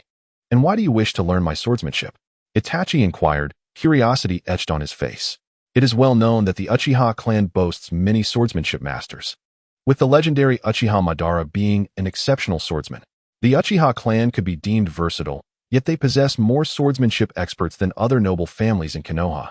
"Because brother's swordsmanship is so beautiful," Sora innocently declared, prompting Itachi to feel exasperated. "Beautiful? Indeed, the techniques I witnessed during your match were quite stunning. I must remind you, Sora, that swordsmanship is intended for combat and has little to do with beauty. If one were to describe it, the term handsome would be more appropriate," Itachi replied, somewhat helplessly. "Is that so?" Sora tilted her head in confusion. A critical hit. The effect was outstanding. Itachi felt overwhelmed. Cough, cough. Let us return to the subject at hand. For now, why don't you try climbing a tree? Itachi leaned on his cane as he approached a tree and instructed Sora, noticing her puzzled expression. He added, "You are to climb with your legs, not your hands." Without waiting for Sora's questions, Itachi mimicked Kakashi from the original story, using his cane as he leisurely ascended the tree under Sora's astonished gaze. Although there was still some pain, his chakra flowed throughout his body, and he felt considerably better. "How is it?" Itachi asked, dangling upside down from the tree. Sora let out a series of whimpers, clearly startled, yet she mustered the courage to run forward, only to unceremoniously fall to the ground. "Ouch!" Sora rubbed her head and complained to Itachi, "Brother, you're bullying me." "Well, who told you to climb the tree like that? Though I must admit, I was once just like you." With a sigh, Itachi rose, leaning on his cane. He concentrated chakra at the soles of his feet, mindful of its distribution. An imbalance could lead to a fall. Spreading chakra throughout his body to enhance his physical strength was essential. Otherwise, his underdeveloped core might cause him to topple. "That's it, Q," he said, playfully adopting a cute demeanor. The last sound was puzzling, and the situation was far from simple. Q complained, then climbed the tree again. Meanwhile, Itachi, blushing, lowered his head, embarrassed that he had acted cute in front of his sister. Where would his dignity reside after this? As the morning passed, Q drew nearer to Itachi's position. One must admit, girls possess remarkable control. "All right, Q, take a break. It's almost time for lunch," Itachi said, brushing off the dust from his clothes and addressing Q below. Just one more time. Look at all these trees marred with shuriken scratches, Q replied. Honestly, I'm covered in injuries. How am I supposed to explain this to Mother when I return? Perhaps I should have had you try a different method. With a sigh, Itachi glanced at Q. But this distraction led to a mishap. Whoa. A moment of instability caused Q to tumble from the tree. How careless. Star puppet strings, imitation. Several chakra threads connected to Q, suspending her in midair as she trembled in fear. Be careful. These chakra threads can easily snap, Itachi cautioned, leaping from the tree to gently set her down on the ground. Indeed, the star puppet strings were merely a borrowed name. Their potency was negligible. This technique had been inspired by observing the chakra flow of two chunin from the sand village after a confrontation. Perhaps, after encountering more puppeteers, Itachi would refine this technique. But for now, it was merely a playful endeavor and served as a supportive tool in combat, not something he took very seriously. Upon returning, he could expect a lecture from Mikoto. Life continued in its mundane rhythm as Itachi steadily recovered, until a significant news event shattered the tranquility. The Cloud Ninja has surrendered. Lord Hokage, unknown individuals have infiltrated the Hyuga clan's stronghold and abducted the eldest daughter of the main branch. The original is currently engaged in battle. Itachi's shadow clone reported succinctly at the Hokage Tower. What? Understood. Realizing the gravity of the situation, the third Hokage immediately summoned the Umbu and council members, dispatching a shadow clone to assist. Having evaded the fire dragon flame bullet, Itachi did not relent. His senses detected an immensely powerful aura approaching the Hyuga compound. He recognized it to be Hyuga Hayashi. Illusion technique, dark pursuit. Itachi quickly cast the genjutsu, intent on buying time. From his earlier assessment, the opponent was at least a jonin, and with one hand occupied holding Hinata, their strength was significantly diminished. Not everyone could perform hand seals with one hand, resulting in this rather awkward scenario. Body flicker technique, Heaven S line. With a swift strike, he aimed a lethal blow. Yet Itachi's intention was merely to target his opponent's shoulder. Cursed be the moment. At a critical juncture, the seasoned shinobi's instincts saved his life. He deftly evaded Itachi's assault, though a scar now marred his shoulder. With a venomous glare, he retrieved a smoke bomb and hurled it, dispelling the shadowy technique. Preparing to flee. However, confronted by the Uchiha clan's Sharingan, could a mere smoke bomb truly suffice? Yet before Itachi could act, a sharp voice echoed from the rooftop. Who goes there? In an instant, veins throbbed violently around his eyes, and the Byakugan activated. Upon seeing his daughter abducted, Hyuga Hayashi wasted no time with pleasantries, launching an attack. Wait, Lord Hayashi. Could Itachi permit the imminent demise of the Cloud Ninja right before him? A moment's hesitation flickered across Hyuga Hayashi's face before he struck the Cloud Ninja leader's right chest, mere centimeters from the heart. Yet, his mastery of force ensured that the heart remained unscathed. Grabbing the opponent, he unleashed a flurry of 64 precise strikes to the chakra points. The speed of the 8 trigrams, 64 palms far surpassing any visual experience derived from mere animated depictions. Furthermore, Itachi observed that upon completing the 64 strikes, the chakra within the opponent exhibited no sign of flow, akin to an ordinary person untrained in chakra manipulation. Itachi could only concede that Hyuga Hayashi truly lived up to his reputation as the clan leader. What brings you here? After executing his actions, Hyuga Hayashi calmly regarded Itachi, evidently dissatisfied. The audacity of abducting his daughter under his very nose warranted execution, yet the man before him was, after all, a pseudo-benefactor. It was clear that without a reasonable explanation, Hyuga Hayashi would not hesitate to end his life. I beg your pardon, Lord Hayashi. The fluctuations in this man's chakra reminded me of the Cloud Ninja leader who visited this morning, prompting my suspicion. Please consider this carefully. Hyuga Hayashi was well aware of the consequences of killing the man and recognized Itachi as a sensory-type ninja, thus harboring no doubts.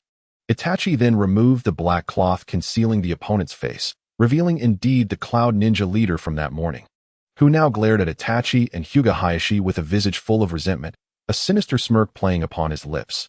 What could this mean? Under Itachi's Sharingan, he observed the man's lips move slightly. Though subtle, the slowed perception granted by the Sharingan left no room for concealment. Itachi pried open the man's mouth, discovering a small pouch containing remnants of a purple liquid. Is this poison? Itachi's Sharingan narrowed in astonishment, nearly exclaiming in shock. Huh, now let us see how you handle this. He coughed, exclaiming with his last breath, in the end, it's the Cloud Ninja who profits. After uttering this, the Cloud Ninja leader collapsed, foaming at the mouth, devoid of life. Both Itachi and Hyuga Hayashi wore grim expressions. Hyuga Hayashi understood that with the man's death, the Hyuga clan could not absolve themselves of the consequences, especially considering the use of a highly undetectable poison. Even with irrefutable evidence, one could not ensure that the Cloud Ninja would not retaliate with accusations. Itachi pondered deeply, questioning why the leader of the Cloud Ninjas, a fellow Jonin, had been so effortlessly slain by Hinata Hizashi. Why, at the moment of his demise, did he froth at the mouth? What compelled him to arrive alone? Devoid of any escape techniques? Perhaps there were numerous reasons, yet Itachi began to grasp a singular truth. This individual had never entertained the notion of returning alive. Where was this place? The Leaf Village headquarters. Without the prowess of a shadow, how could one hope to abduct a person? Perhaps even the shadows would falter, let alone a mere Jonin like himself. Furthermore, he was merely a Jonin. He had not even reached the threshold of being a remarkable Jonin. What gave him the audacity to assume the role of a Cloud Ninja leader? All of this was merely to extract the Byakugan from the Hyuga clan. That was their fundamental objective. It was laughable that Itachi had failed to realize this sooner. Had he arrived too late? The third Hokage's shadow clone gazed upon the lifeless body on the ground, his expression grim. He could envision how the Cloud Ninjas would spin their narratives. The Leaf Village could no longer withstand such attrition. Should another war ensue, the Leaf could very well find itself languishing at the bottom of the 5 great ninja villages. I must take a journey. I require further intelligence, the third Hokage declared coldly. Itachi exchanged a glance with Hinata Hizashi and followed suit, bearing the corpse of the Cloud Ninja. The outcome remained unknown to Itachi. All he knew was that later, the elder of the Uchiha clan and Fugaku Uchiha had arrived, while Itachi had removed his Umbu attire and lay in his home, helplessly awaiting the inevitable. Damn it, he exclaimed, frustration manifesting as a clenched fist striking the floor. The more he contemplated, the angrier he became. Without a doubt, he had been ensnared. Originally, he intended to dig a pit for the Hyuga clan, only to find himself, as a member of the Uchiha clan, tumbling into it as well. Perhaps the Cloud Ninjas were reveling in their victory now. Itachi's cold Sharingan bore into the mirror before him. He was uncertain if the Leaf would abandon him, but judging by the Uchiha stance, it seemed they would strive to protect him. However, the death of Hinata Hizashi appeared unavoidable. Itachi, a commanding voice resonated. Yes, father, Itachi replied, shaking his head as he approached with a somber expression. Itachi, starting tomorrow, you are to leave the Leaf for a while. Return only once we send word. Fugaku articulated plainly. Yet, Itachi felt a sense of relief. At least he would not face death. What? How can this be? Itachi is still just a child.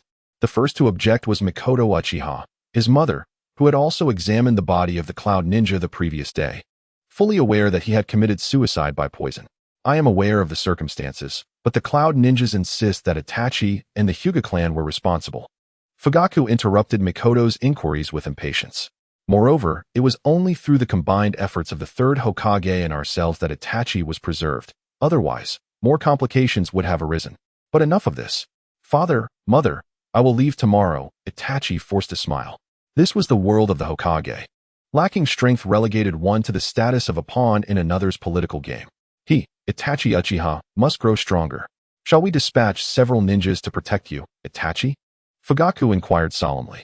No, I wish to venture out and hone my skills. Farewell, Itachi replied, shaking his head as he exited the entrance. Fugaku and Mikoto exchanged worried glances in Itachi's direction before Fugaku spoke. I am aware, Mikoto, but this is his choice. Do you truly believe Itachi to be a mindless individual? Uchiha Fugaku rose and departed. What occupies your thoughts now, Fugaku? An aged voice resonated beside him as an elder emerged from the shadows, leaning on a cane. The elder, Konoha, may have fallen into decline, Fugaku lamented, shaking his head. Well, then, do you know what must be done? A faint smile crossed the elder's lips. Yes, I understand. I shall restore the Uchiha clan to its former glory. A glint of cold determination shone in Fugaku's eyes. Haha, there is no rush. We have ample time. So, be cautious, Itachi, Shursui remarked, his discontent apparent. It's nothing, Shursui. I'm merely stepping out for a moment, Itachi reassured him, aware of Shursui's simmering frustration. Be careful, Kasumi said calmly, though her eyes betrayed her unease. All right, I understand. Next time I return, I hope you, Kasumi, will have become a Chunin. Farewell, everyone. Itachi placed the new sword and the shadow moon into the seals on his wrists, waving goodbye to all. To be frank, Itachi currently lacked a definitive goal. However, this did not impede his journey. The land of wind is too hot and inhospitable. Pass. The land of earth is unfamiliar. Pass. The land of water is chaotic, and Pain's group resides there. Pass. The land of lightning. Well, let us disregard that. So, it seems the only option left is the land of fire? Yet, wandering around my own doorstep feels somewhat disconcerting, especially since I have never ventured beyond the land of fire. Pausing momentarily, Itachi halted his steps. Thus, it appears the only destinations mentioned in the original work are those small countries. The land of demons, the land of grass, the land of snow. Ultimately, is the land of snow the most suitable for training? Resolute, Itachi set his sights on the land of snow. Months later, in a small village near the border of the land of fire. Indeed, takoyaki is the most delectable. Satisfied after finishing a plate of takoyaki, Itachi calmly addressed the astonished owner. Sir, I would like another plate. Young brother, do you have enough money? The owner, being quite practical, was taken aback by the quantity Itachi had consumed. Let me see. Oh dear, will this cover the bill? Wait, there's a bit left. Alas, I clearly haven't had my fill. Itachi sighed, preparing to pay, muttering quietly, I should have taken more earlier. Robbery. A familiar voice echoed from the entrance. Hand over your money. A group of menacing mountain bandits stormed in, yet in Itachi's perception, they were merely ordinary individuals, easily handled by even a low-ranking ninja. Quickly, hand over all your money, or I shall slay this child. The bandit leader, observing the wary expressions of the patrons and noticing a few attempting to discreetly escape for help, seized a child from a nearby table, placing a knife at the child's throat as a threat. Delicious, Itachi thought. Ignoring the knife poised against his neck, Itachi calmly skewered a takoyaki and consumed it, leaving onlookers in a cold sweat. Wait, I'll fetch the money right away. Please do not harm that child, the proprietor responded in a flurry of panic. Ah, uncle, you are such a good person, Itachi remarked with admiration, inadvertently issuing a card of benevolence. He then flashed a radiant smile. Allow me to alleviate your troubles. What? The bandit leader, still in shock, struggled to comprehend the situation. A sickening sound of steel-piercing flesh echoed as he felt a sharp pain in his heart. He and another bandit lowered their heads laboriously as a pitch-black blade protruded from his chest, while the child in his arms vanished. Pulling the knife free, both men collapsed. Double crescent moon. 2 arcs flashed by, and the 2 bandits standing behind Itachi fell as well. Ninja are indeed formidable. One bandit recoiled in terror, realizing that for bandits, ninjas represented an insurmountable force. Stay calm. P.S. Just a child. Hey, uncle, do you really need to raise such a conspicuous death flag? The atmosphere thickened with murderous intent. A palpable aura of bloodlust enveloped the bandits, as if they were submerged in a sea of crimson.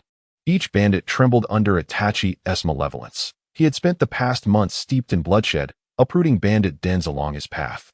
In times of turmoil, bandits proliferated. And as for those coerced into banditry, Itachi merely turned a blind eye. The criteria for judgment left unspoken. And where do you think all that money comes from?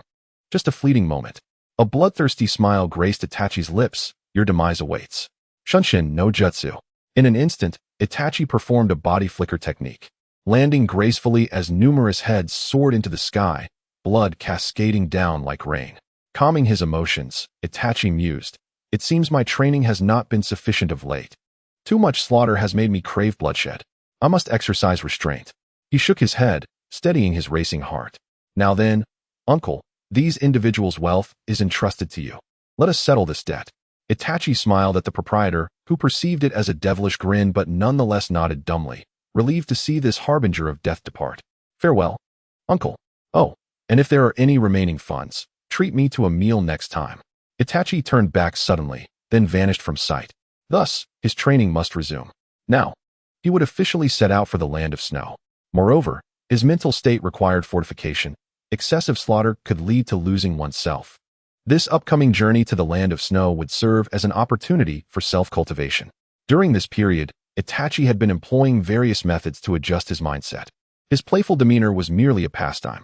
Of course, if such habits became second nature, there was no telling whether Itachi might acquire some eccentric traits.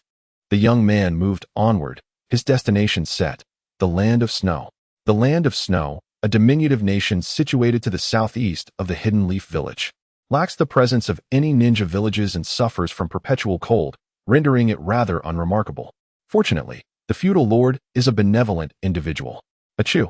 Itachi sneezed, tightening his garments. If I had known chakra offers no warmth, I would have brought more clothing. Truly, are novels just fabrications? Where does chakra even derive its temperature-regulating properties? He scoffed. Yet he could endure the chill. After all, he had been a ninja for many years.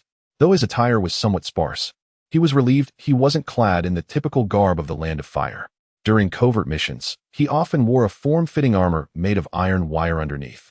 Akin to the footwear of Akatsuki's Red Bean, one must realize that it was indeed made of iron, making the morning ritual of donning it quite a frigid affair.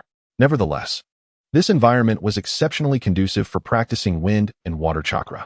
Itachi recalled that the ninjas in the Naruto movies had employed ice techniques in such an atmosphere. Despite not being from the Mizuki clan, gazing at the icy expanse before him, he shook his head. Frankly, he admired those ninjas. After traversing so many years, he understood the formidable challenge of employing bloodline techniques based on geographical advantages. Setting aside other considerations, merely mastering chakra control was something even he could not achieve at present. However, while there are benefits, there are also drawbacks. Becoming accustomed to such a combat style could significantly diminish one's capabilities when fighting elsewhere, leading to a disjointed fighting technique. Yet, what astounded him most was Kakashi, who, with a single Sharingan, had replicated and executed the ice release white whale technique, a jutsu of A rank. The proficiency in utilizing the Sharingan was a rarity even within the Uchiha clan, let alone Itachi's now diminished two-tomo Sharingan, which could not perform such high-level feats.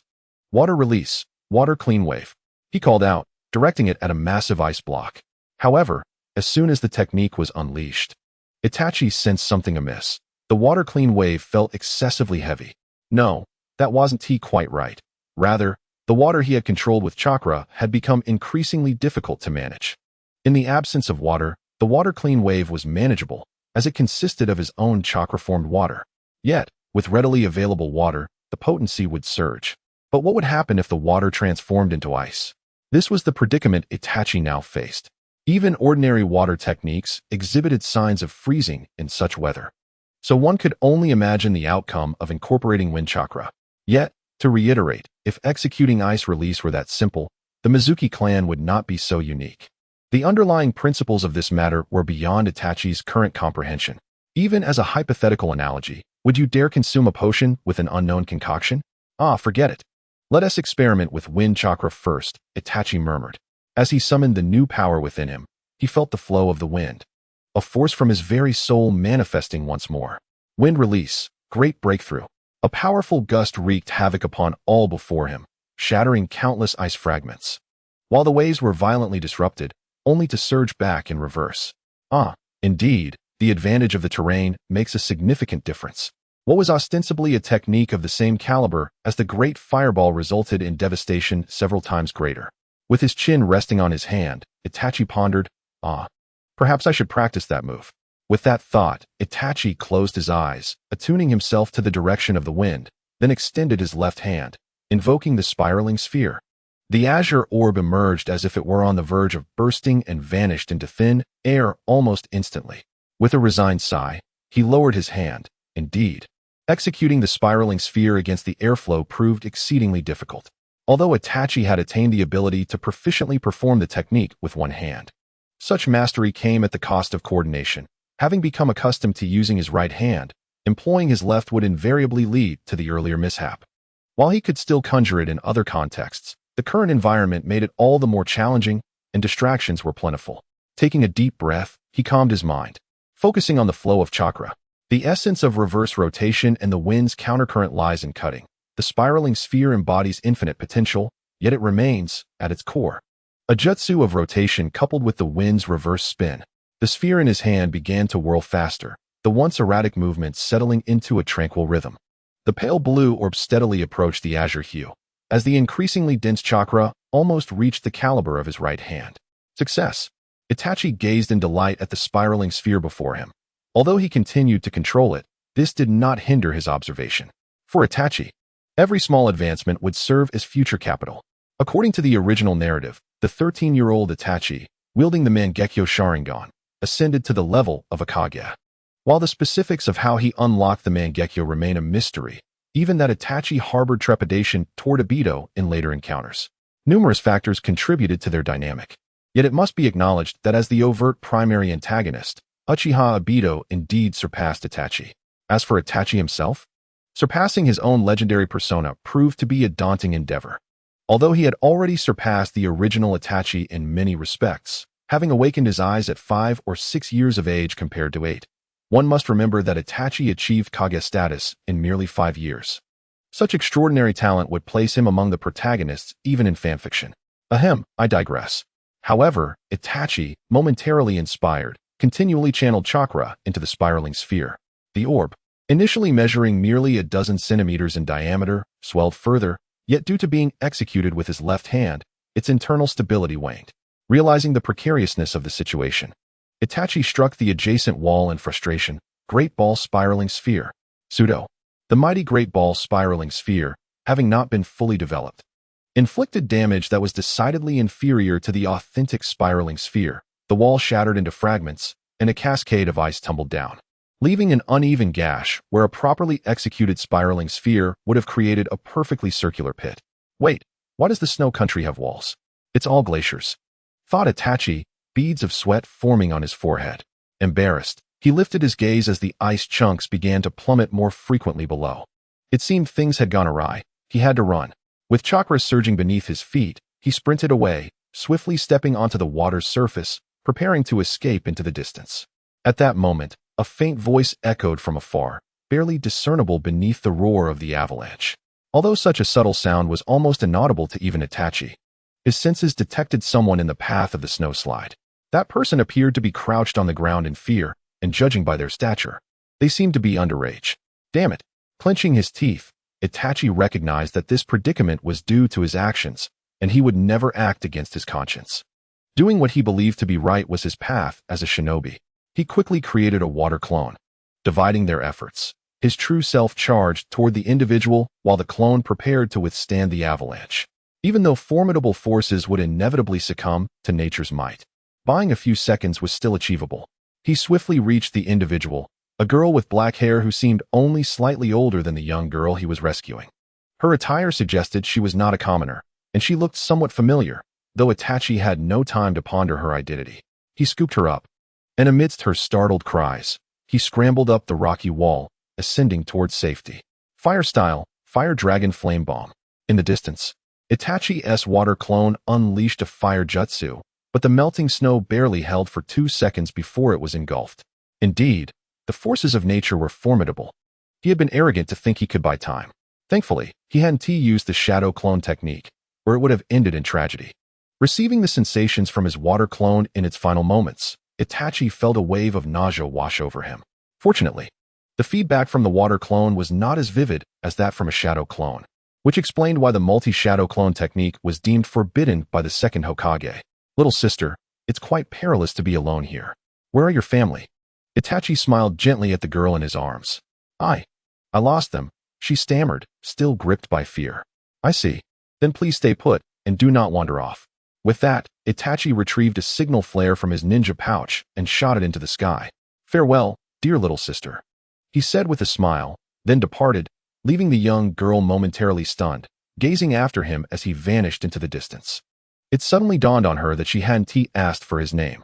As the realization struck, she attempted to call out, but he had already gone far away. After Itachi had departed for a while, he began to recall the probable identity of the little girl. Although there is a stark contrast between the two-dimensional and three-dimensional worlds, and despite the distinct characteristics of the inhabitants of the Naruto universe, the only figure in the land of snow that felt familiar to Itachi was that of the character from the movie Snow Princess, the Ninja Scroll. Undoubtedly, the black-haired woman was none other than Kaze Hanakoyuki. However, this revelation bore no relevance to Itachi. His act of saving her was purely coincidental. Perhaps had he not arrived, she would have encountered no peril at all.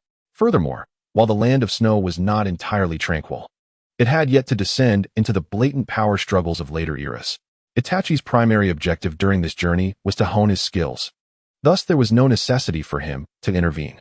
Enveloping himself with chakra, Itachi trudged laboriously through the snow. Upon closer inspection, one would notice the absence of distinct footprints, indicating that Itachi was practicing his control over chakra. However, as Itachi moved, a shadow darted past him through the blizzard. Itachi halted his steps. After such a duration, it was impossible not to notice something amiss. Just moments ago, a vague silhouette flashed through his perception. Had it not been for the blizzard's interference, he might have detected it sooner. Moreover, what troubled Itachi most was that the shape was not human. Having followed me for so long, shouldn't you reveal yourself? Itachi closed his eyes to sense his surroundings, marking any substantial movements with a label of danger.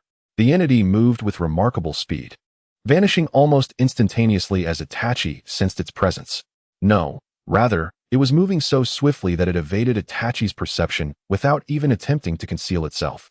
Yet, Itachi possessed more than just spatial awareness. It is crucial to note that the blizzard posed almost no obstruction to his Sharingan in observing chakra entities.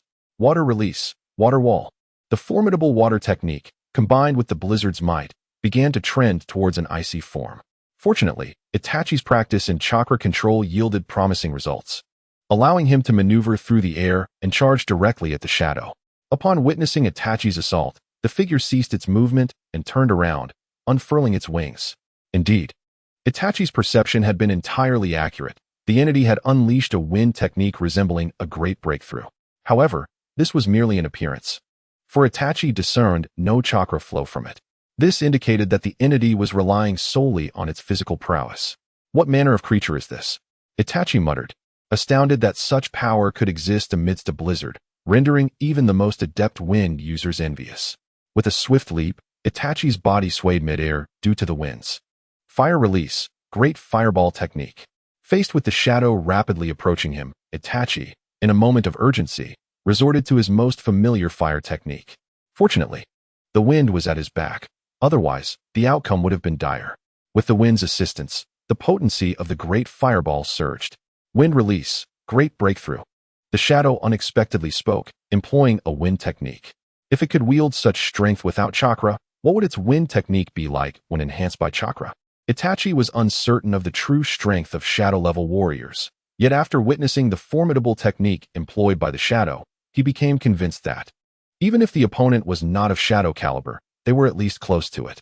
The sheer destructive force unleashed was unmatched by any other. The tremendous breakthrough, infused with boundless power, momentarily dispelled the surrounding blizzard, rendering nature's might momentarily subdued.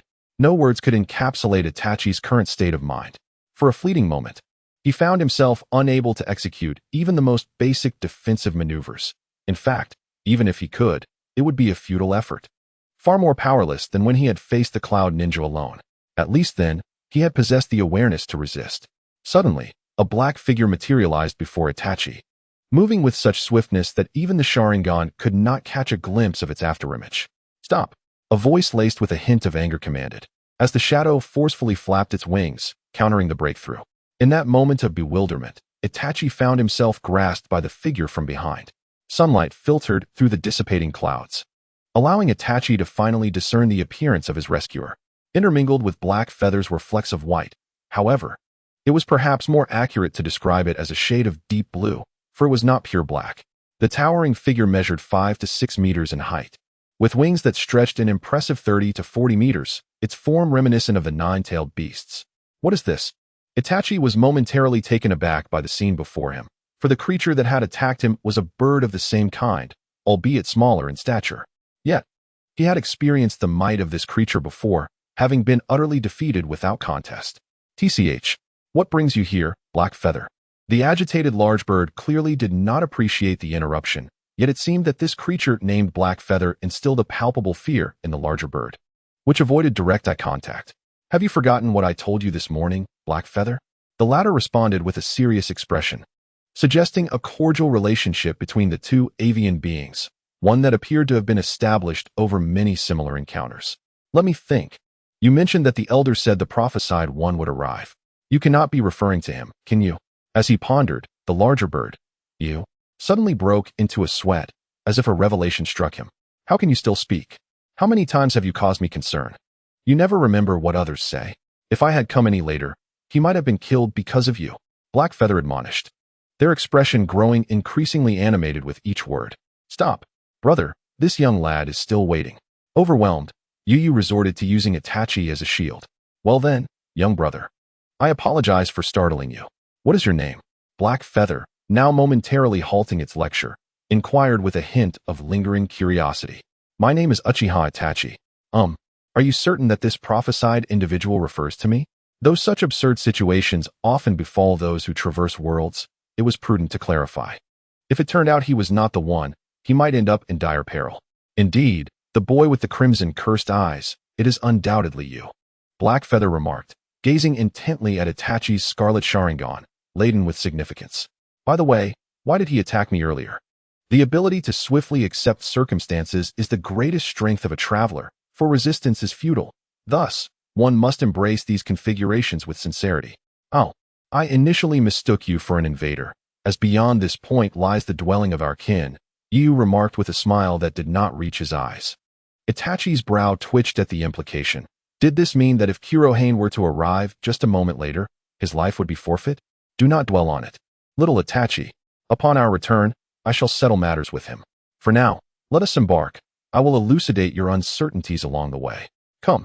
With that, Kurohane leaped into the air, the fierce winds howling past Itachi's ears, who could only cling to Kurohane with his chakra, filled with questions. As they ventured deeper into the snow-capped mountains. Kurohane, could you guide me in my training? Are there suitable locations for cultivation here? Oh, and I mean places that are conducive to human training. Despite his myriad of uncertainties, it appeared that Kurohane and the others were not privy to the answers. The so-called 7 years likely referred to the period just after Itachi had traversed into this realm, with no one possessing clarity on the matter. Itachi recalled the original intent of his presence here, training. There is a waterfall in the mountains below, typically a place where our clan frolics, though it could be deemed a training ground for humans. However, there is still one final step that remains unfinished, Kurohane mused, a smile gracing his lips. The final step? Is it the signing of the summoning contract? Indeed. He led Itachi to a hidden chamber located beneath the central seat of the Feather Clan. Despite being a hidden chamber, it was expansive by human standards, with a massive scroll enshrined at its center, nearly the size of a person. Is this it? Itachi inquired, gazing at the deep blue-black scroll adorned with various avian motifs, at the center of which was a colossal three-legged crow, the Yatagarasu, embellished with a magatama. Indeed, this is our clan's summoning contract, a sub-scroll derived from the primary scroll crafted by the esteemed Yatagarasu. While there exists the possibility of summoning a pure Yatagarasu, it is exceedingly arduous. Furthermore, prior to you, no one from our clan had ever entered into such a pact, which has consequently become a shared legend among our kin. Kurohane recounted with a touch of reverence as he mentioned the Yatagarasu. Understood, Itachi replied quietly, feeling an overwhelming sense of solemnity wash over him merely by gazing at the depiction of the Yatagarasu. It was an authentic embodiment of authority. As he slowly unfurled the scroll, he retrieved a kunai, making a delicate incision on his thumb, blood welling forth. If he had just arrived in this realm, he would never have consented to such a summoning contract. The pain of slicing his finger was unthinkable. Even now, Itachi would not willingly draw blood to invoke a summoning technique. Upon inscribing his name, his acute spatial awareness inexplicably sensed a strange power linking him to the beings of this place. This must be what constituted a summoning contract. The architect of such a contract was certainly a figure of monumental prowess, undoubtedly the sage of 6 paths, given his possession of the Rinnegan. Let us embark on an experiment. Shall we? The hand seals for the summoning technique are as follows. Hi. Suyu, Shunwei.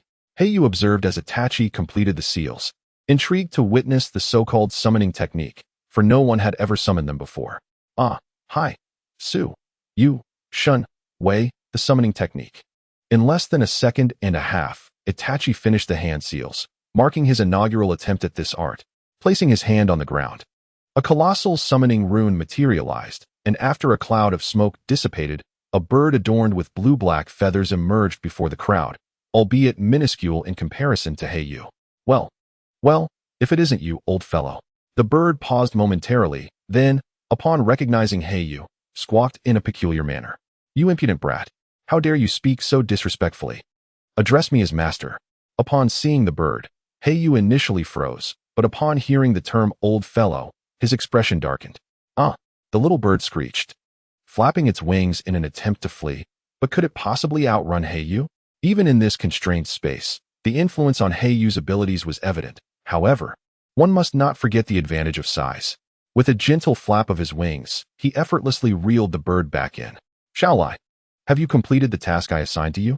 I suppose you have not. Heiyu's voice grew increasingly fervent, and gradually, the eyes of the small bird named Lai began to shift towards the Rinnegan. Itachi, aware of Heiyu's propensity for lecturing, hastily interrupted. TSK. Return and fly 30 laps around the perimeter of the basin.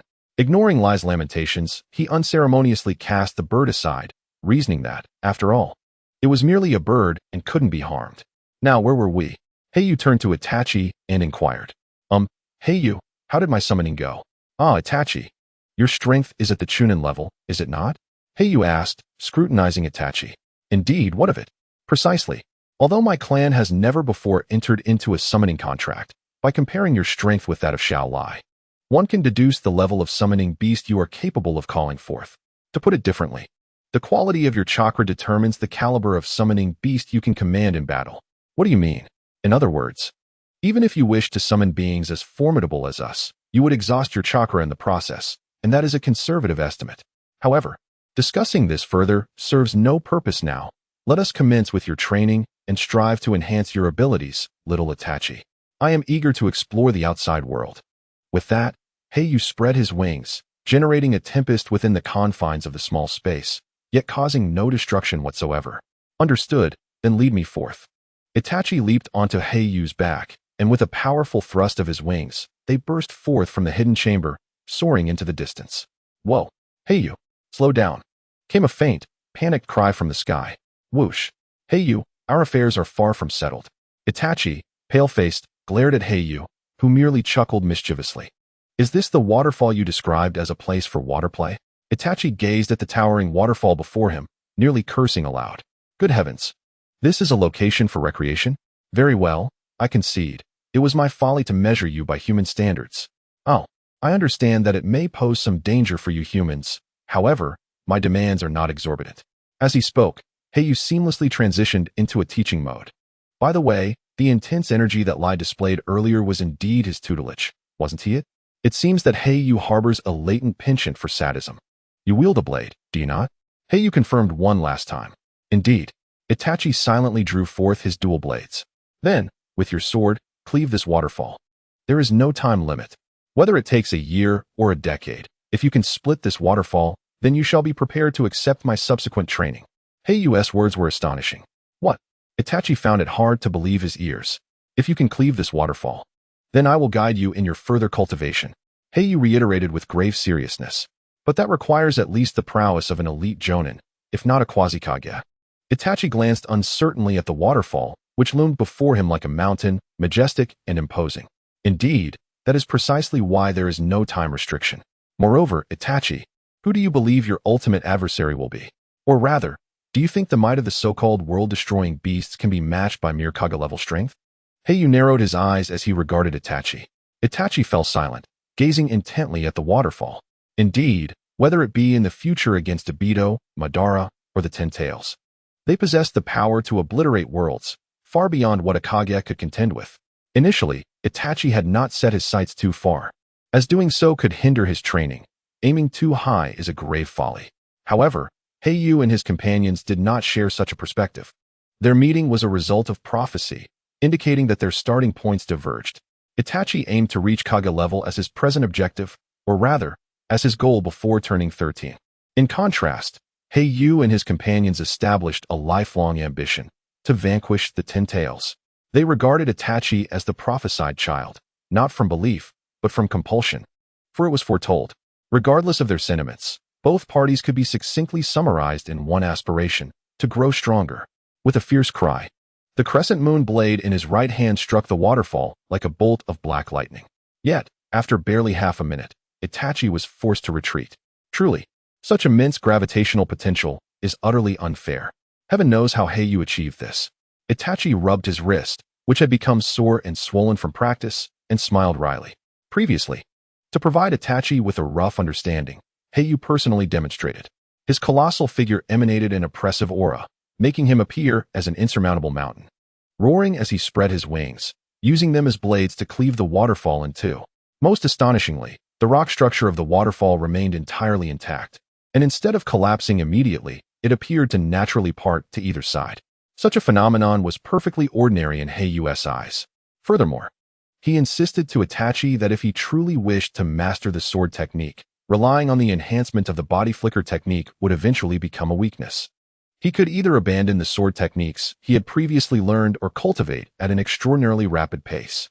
Itachi, of course, was reluctant to relinquish his pursuit of ultimate speed. Although he could not precisely define what that speed entailed, he did possess some points of reference, such as Naruto in his Nine-Tails mode and the Fourth Hokage. His former teacher, Minato Namikaze, was also renowned for his prowess in this regard, though Itachi had never witnessed the full extent of Minato's abilities. While he had triumphed over the youthful Fourth Hokage in a match, it remained unclear whether he had employed space-time ninjutsu or some other technique to achieve victory. Moreover, Itachi currently bore a vulnerability after utilizing the body flicker technique. The subsequent pause rendered his arm movements with the blade significantly slower than the instantaneous speed of the technique itself. He possessed swiftness in his legs, but lacked the same speed in wielding his weapon, a critical weakness in the eyes of Kuroha.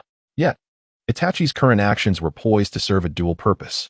With a sigh of abandon, Itachi ceased the flow of chakra throughout his body and naturally descended into the pool below the waterfall, immersing himself in the water to calm his spirit, a habit he had cultivated recently. "Hey, little Itachi, how goes it?" The newcomer was Kuroha, who had come to observe Itachi's training without any vigilant duties to attend to. "Not much progress," Itachi replied, emerging from the water and shaking off droplets from his hair. "My body hasn't fully developed yet, so I must take care of it. Thus, no matter how swiftly I train, it won't be overly dramatic. Don't be disheartened. Remember the first time you were washed away by the current." Kuroha exclaimed mischievously. Indeed, on his initial visit, Itachi had inadvertently sent his blade flying with a single strike, leading to an unexpected loss of balance that caused him to tumble into the pool, a moment he considered a dark chapter in his life. "By the way, could you take me out of here?" Itachi sighed, expressing his resignation. "Of course."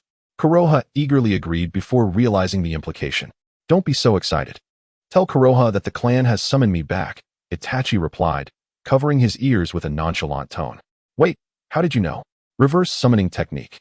I received the information scroll through reverse summoning, which is somewhat of a Uchiha clan secret.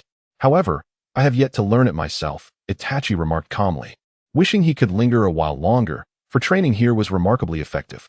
He had already established himself as an elite chunin, with only the accumulation of experience standing between him and the rank of jonin. "All right, I understand, but you must return." Kuroha conceded reluctantly. "Yes, I will." Itachi smiled as Kuroha soared toward the perimeter. What they did not realize was the magnitude of change that awaited Itachi upon his next return. "Ah, I'm back." Itachi softly opened the door to his room, gazing at the space he had not seen for nearly half a year. It remained impeccably tidy, suggesting that Mikoto Uchiha frequently tidied up. As it was working hours, neither Mikoto nor Fugaku Uchiha were home. "Oniai-chan." A sweet voice echoed from the corridor, and Itachi smiled at the sight of Sho. Gently, he tapped her forehead with his finger and said, "I'm sorry for coming back late. I didn't have the chance to see you. You've grown so much, Sho." Having sensed a burgeoning chakra, it became evident that the ability to perform techniques such as the Great Fireball Jutsu had begun to manifest. In simpler terms, those high school shut-ins from my previous life would find themselves woefully outmatched against Cheong. Indeed, they might even be likened to the weakest of warriors. After all, one must consider that the so-called weakest warriors wield firearms. Thus, one should refrain from indiscriminately belittling others as weaklings. With a gentle touch from Itachi's legendary skill, Cheong emitted a sound akin to that of a small creature, instantly melting Itachi's heart. Brother, come with me." Seemingly struck by a sudden inspiration, Cheong tugged at Itachi's hand and led him to the backyard. Without allowing Itachi a moment to inquire, she formed hand seals with a speed that, while not particularly rapid, was executed with remarkable precision and fluidity. Fire style, Great Fireball technique. A diminutive fireball shot forth, creating a massive plume of steam upon striking the lake's surface. "What do you think, brother?" Her cheeks flushed, whether from the exertion of chakra or some other reason. Cheong gazed at Itachi with eager anticipation. Not bad at all. For your level, that's quite impressive." Itachi offered a fair assessment. Although the technique posed no threat to him, indeed, he had performed it with greater efficacy in his own early days. How could he not commend his little sister?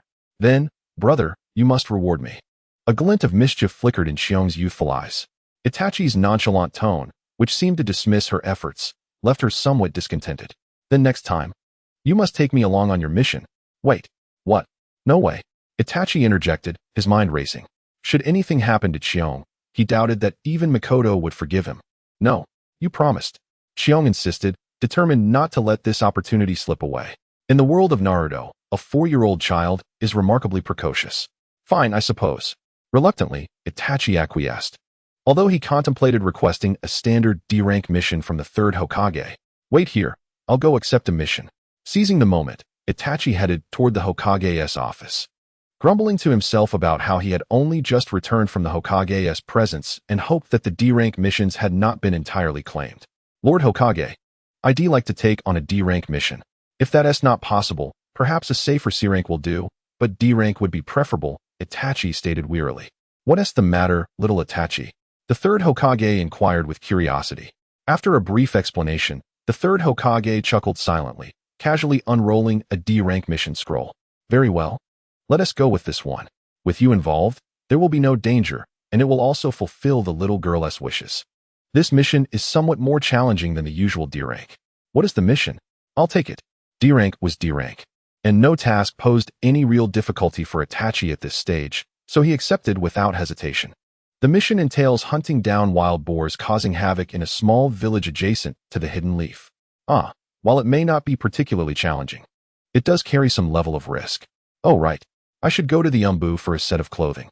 As I tread the path leading home, Itachi reflects on the recent mission and unabashedly engages in self-serving endeavors, for he is now a chunin, and acquiring a new outfit is hardly a concern.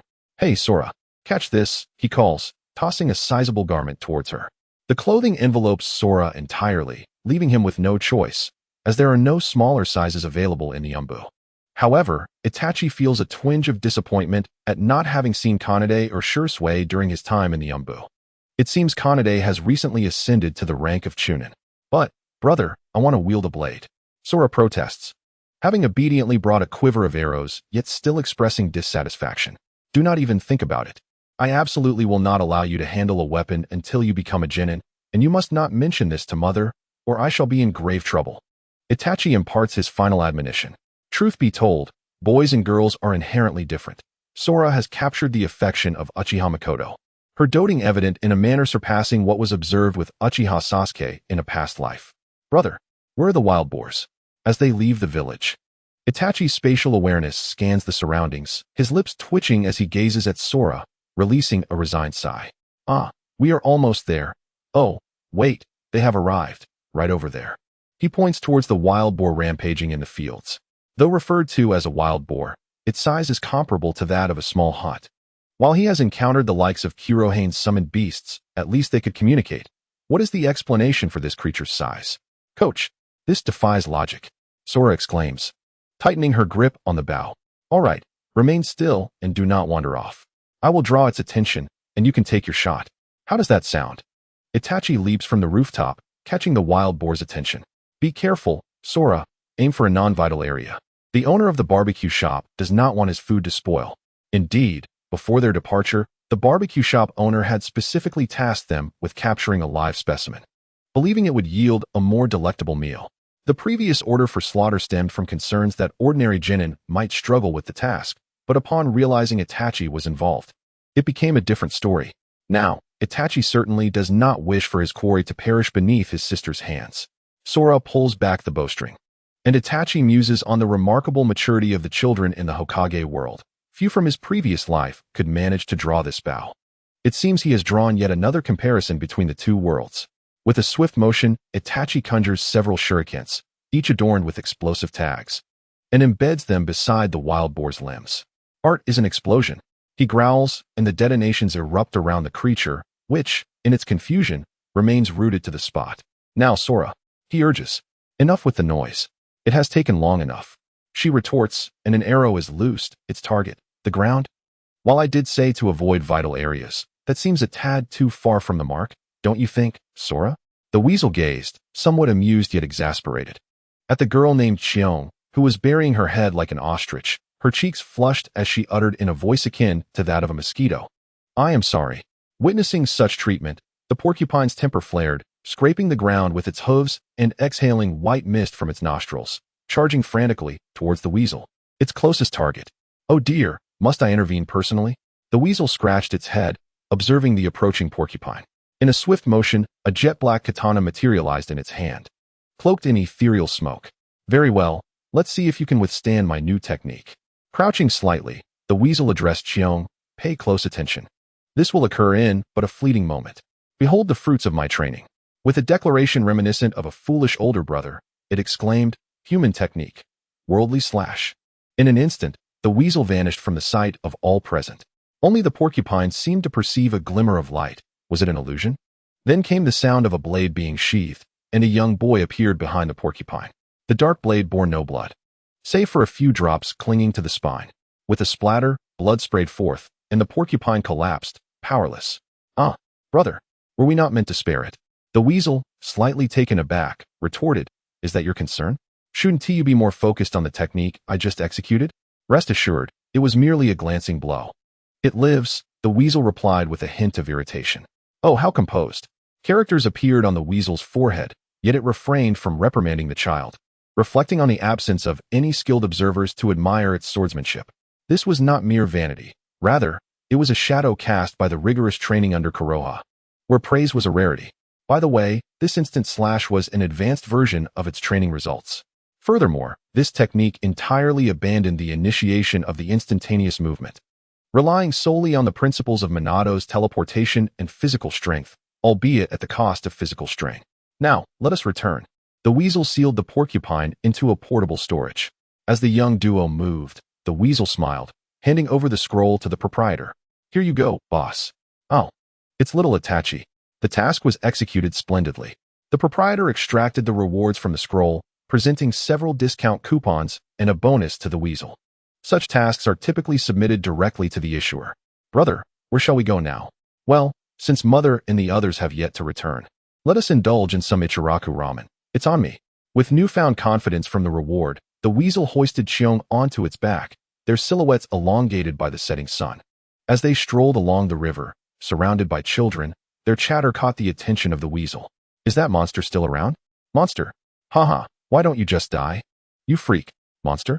Naruto?" The weasel halted, observing a group of youths encircling a golden-haired boy. It stepped forward. "Hey, what are you doing?" Perhaps the lingering scent of porcupine blood still clung to it, instilling a sense of trepidation in the boys. "Ugh, just scram, monster." With that, they fled in haste. "Hey, are you all right?" Itachi crouched down and placed his hand on the child's head, gently saying, "It is not a good habit to always be lying on the ground." With a warm smile, he helped the child to his feet. Who else in Konoha was deemed a monster besides him? Of course, it was the protagonist Naruto Uzumaki, who could conquer the world with just a few moves, having mastered the art of verbal combat. However, this Naruto seemed to exude an unsettling aura. Observing the child, who remained silent after standing up, Itachi sighed softly. The child's body trembled continuously, revealing various degrees of bruises that indicated this brutal treatment was not an isolated incident. It was perplexing how the higher-ups in Konoha could be so blind. At the very least, they should show compassion towards the descendant of the Fourth Hokage. Regardless of the original narrative or the present circumstances, Itachi felt compelled to look after him. One would never glimpse the light of tomorrow while bowing their head. Evading reality inevitably leads to self-inflicted wounds. Itachi placed his hand upon the child's head again. The child seemed to sense warmth, and his trembling gradually subsided.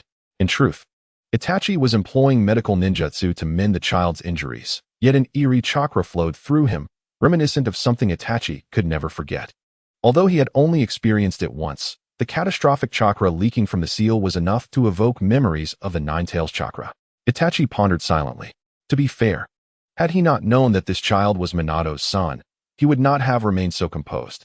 Konoha had meticulously covered up matters regarding this topic, the most compelling evidence being that Itachi had yet to hear a whisper about the Jinchuriki of the Nine-Tails. Even though the villagers labeled this child a monster, they did not comprehend the reasons behind it or when the term had first been applied to him.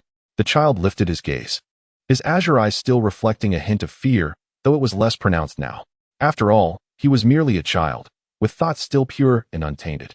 So, can you tell me why you endure their attacks? Itachi's smile was gentle, a warmth inherited from Minato, for a smile can sometimes alter circumstances. They say I'm a monster. The child's voice was barely audible, but Itachi thought he detected a hint of confusion.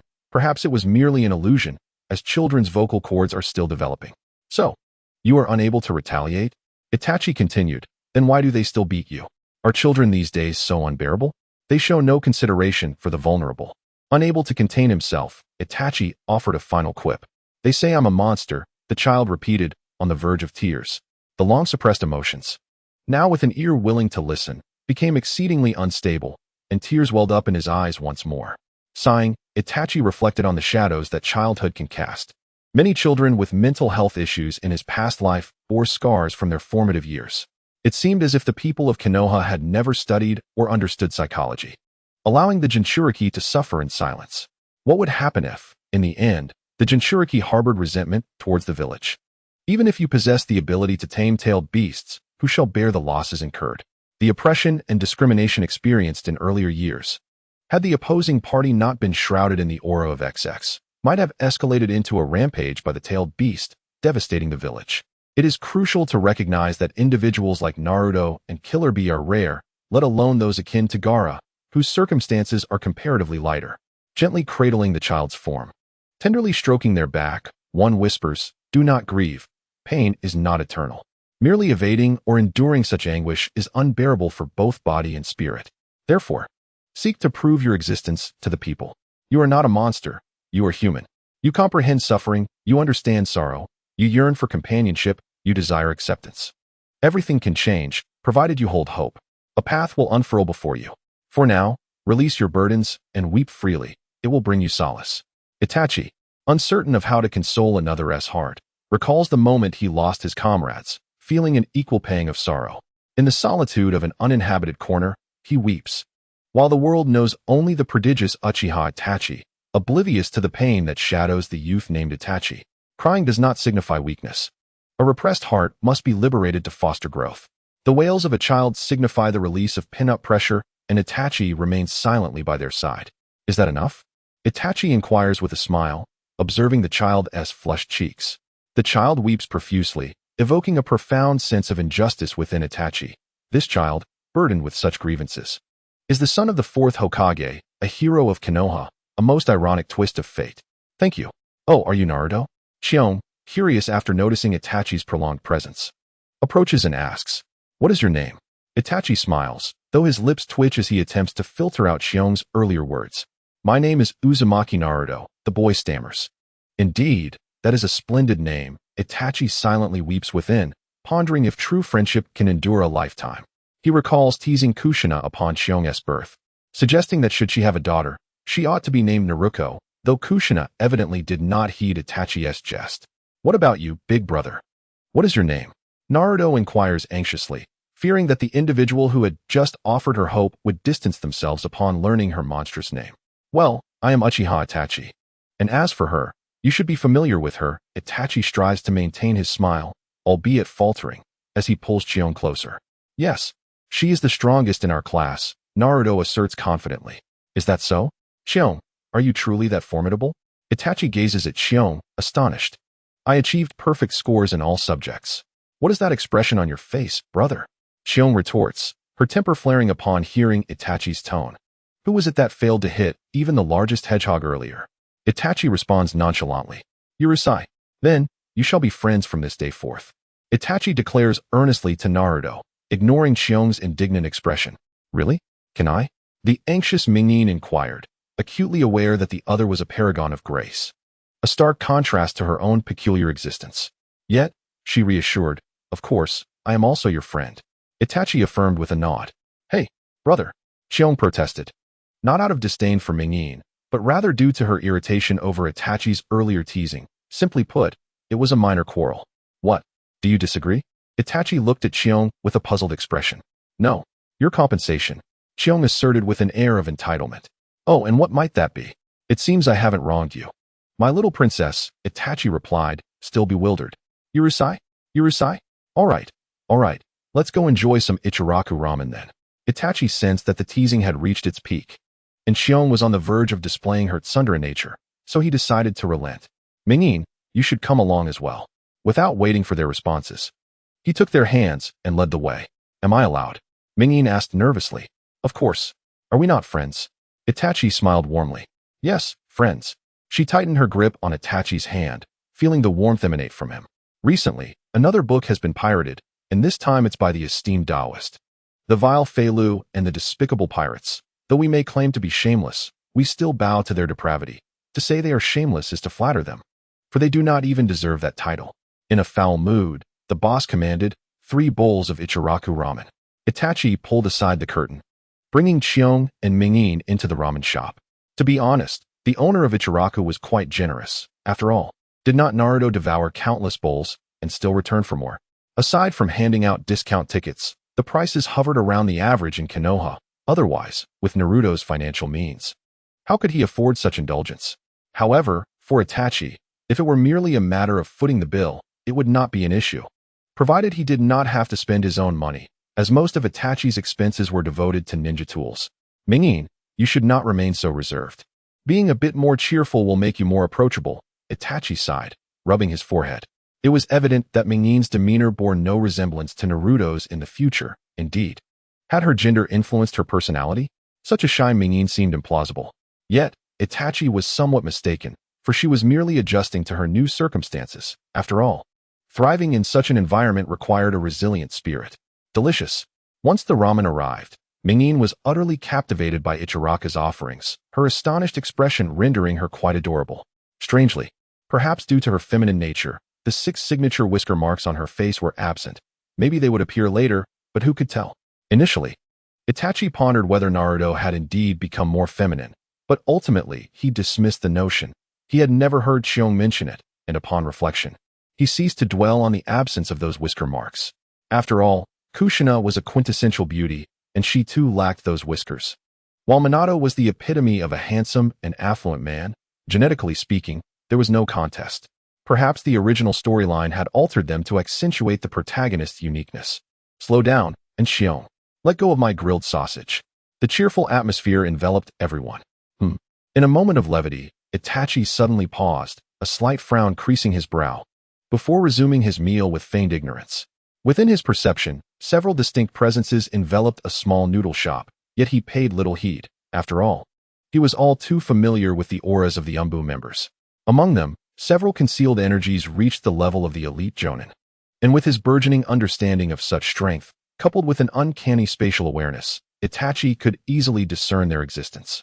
Nevertheless, he chose to remain indifferent, as their purpose was undoubtedly to safeguard Naruto. Even disregarding the value of a Jinchuriki, one would not overlook the fundamental duty of protection. What piqued Itachi's interest, however, was the evident division among these individuals. One faction belonged to the Umbu under the Hokage's jurisdiction, while the other comprised the underlings of the despicable Danzo. The atmosphere he had painstakingly cultivated dissipated with their intrusion, though outwardly, he maintained his composure. Brother Itachi, who is the ninja you admire most? Naruto inquired. Without a doubt, my mentor, Minato Namikaze, Itachi replied naturally. In terms of stature, Minato held an irreplaceable position in Itachi's heart. Without Minato, Itachi would never have attained his current prowess, whether through the Flying Thunder God technique or the tutelage of ninjutsu. Not to mention the influence stemming from being the Fourth Hokage's disciple. Who is Minato Namikaze? Naruto asked innocently.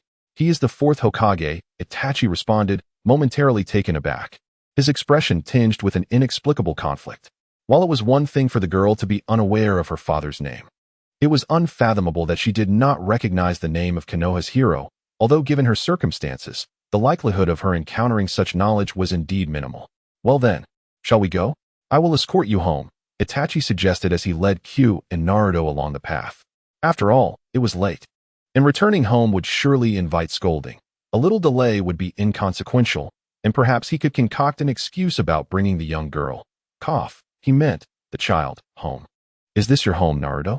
Itachi inquired, scrutinizing the building before him.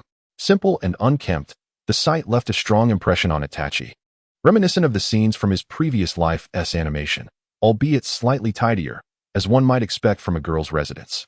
Why yes, Naruto replied, a hint of anxiety in her voice. Honestly, what are you afraid of? Sensing her discomfort, Itachi remarked with a hint of exasperation, realizing she was likely concerned about his judgment. Upon entering, Itachi's senses detected several energies locking onto him. However, he remained unfazed, glancing at the milk on the dining table. Noticing its impending expiration, he truly could not fathom how Naruto had endured with such provisions. Shadow clone technique. He formed a series of hand seals, summoning 3 clones of himself. Please assist with the cleaning, everyone. You there, go fetch some daily necessities for Naruto, Itachi commanded his shadow clones. Naturally, these manifestations of his will grumbled in unison, isn't the original just being lazy? Yet, they complied with his orders, knowing that the burden of fatigue would eventually fall upon him. Itachi brother, you really don't have to go through all this trouble, Naruto exclaimed in a flustered manner. Not at all. Since you have called me brother, it is only natural that I assist you, and all this is done willingly. Itachi gently stroked the head of Narumi and remarked, by the way, have you mastered the skill of head patting recently? Brother, came a displeased voice from Sora. Honestly, instead of a gentle pat, I responded with a playful flick to her forehead. A classic gesture indeed. Itachi lightly tapped Sora's forehead with a finger and gave it a gentle push. Ouch! Sora quickly hugged her forehead, puffing her cheeks as she looked at Itachi. Tilting her head slightly, she thought, I won't tell you that Itachi was utterly charmed. Well then, farewell, Narumi. Do remember to inform me if anything arises. Ultimately, once all matters were settled, Itachi departed with Sora.